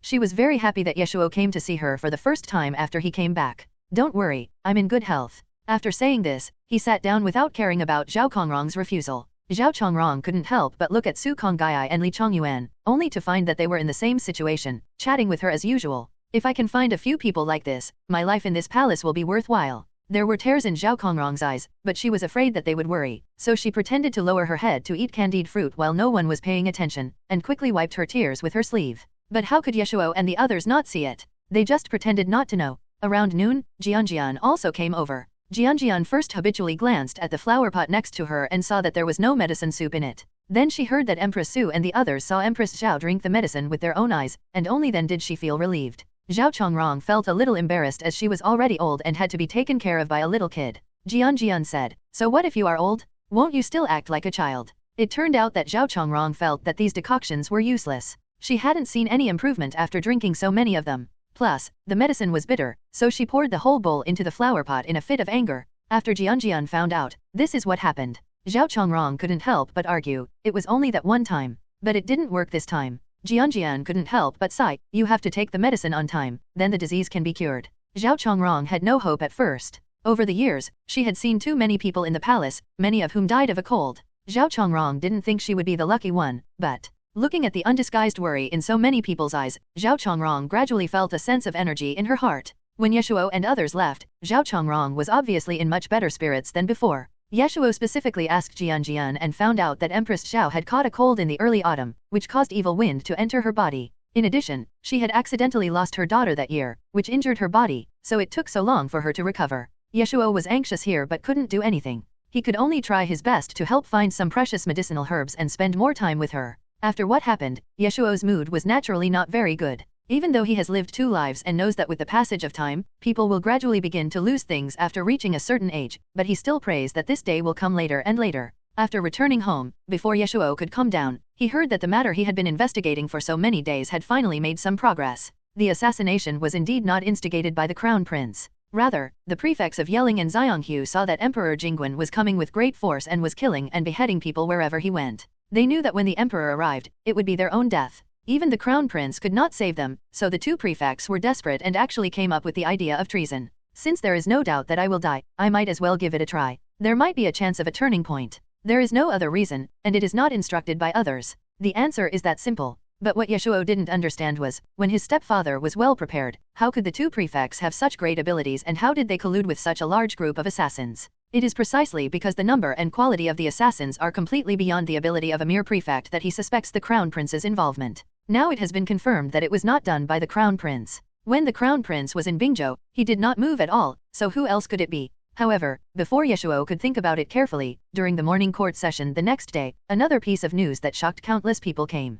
In front of all the civil and military officials, the 7th prince revealed how the 2nd prince had someone conceal the truth and replaced a letter. No, it's not a swap, but the order of the words in the original letter was changed, so that 2 different meanings are presented. I hope your majesty will understand. As he spoke, the 7th prince lowered his head and respectfully raised above his head the thing he had obtained with all his strength. When the 2nd prince received the news of the crown prince's death, he felt extremely uneasy. Others didn't know how the emperor felt about the prince, but he and the eldest prince, who were about the same age as the prince, knew it best. Even though the emperor had reprimanded the prince in the past 2 years, as the saying goes, the deeper the love, the more severe the criticism. The emperor had never been so harsh on him, the eldest prince, and the other princes. Because I value you, I feel very sorry for you. It was precisely because he saw it so clearly that the 2nd prince felt even more desperate, and so he wanted to get rid of the crown prince even more. And things went smoothly as he expected. But the 2nd prince never expected that the crown prince would commit suicide in despair. When a person dies, all things are gone. Even if the prince had many faults in the past, as time goes by, all the emperor can think of is his good side.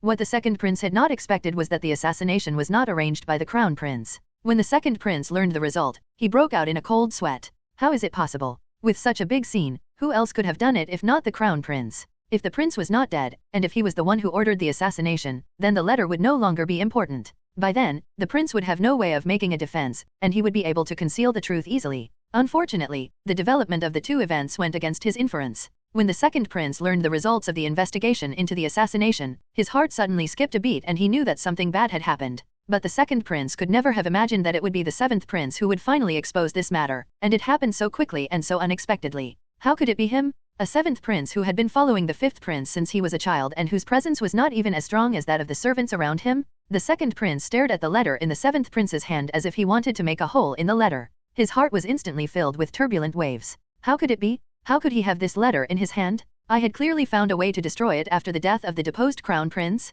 The 2nd prince had always been cautious and naturally would not make such a mistake, so the 7th prince simply asked someone to find out what method could be used to produce exactly the same handwriting, and then used the same method to make another letter. As long as the 2nd prince really did such a thing, even if the letter was not true, it would eventually become true. It's like if the prince really attempted assassination, it doesn't matter whether you believe it or not. As long as he did it, he would be guilty of patricide and treason. The process is not important, what is important is the result. It's not that the 7th prince didn't have other options. He ultimately chose the 2nd prince's own method to send the 2nd prince to hell completely. It can be seen from this how ruthless his methods were and how vicious his intentions were. The only difficulty in this matter is how to put all the words on the letter together. Although the 7th prince was not favored, it was not difficult for him to get the authentic work of Emperor Jingguan. With the authentic work, he could use a special method to soak it in water and peel it off, so that every word on it could be arranged and combined at will. Because it was written by Emperor Jingguan himself, the prince was unable to recognize it at first. The 7th prince does not have the ability to produce conclusive evidence, and the 2nd prince is unlikely to leave such an obvious flaw. But it doesn't matter.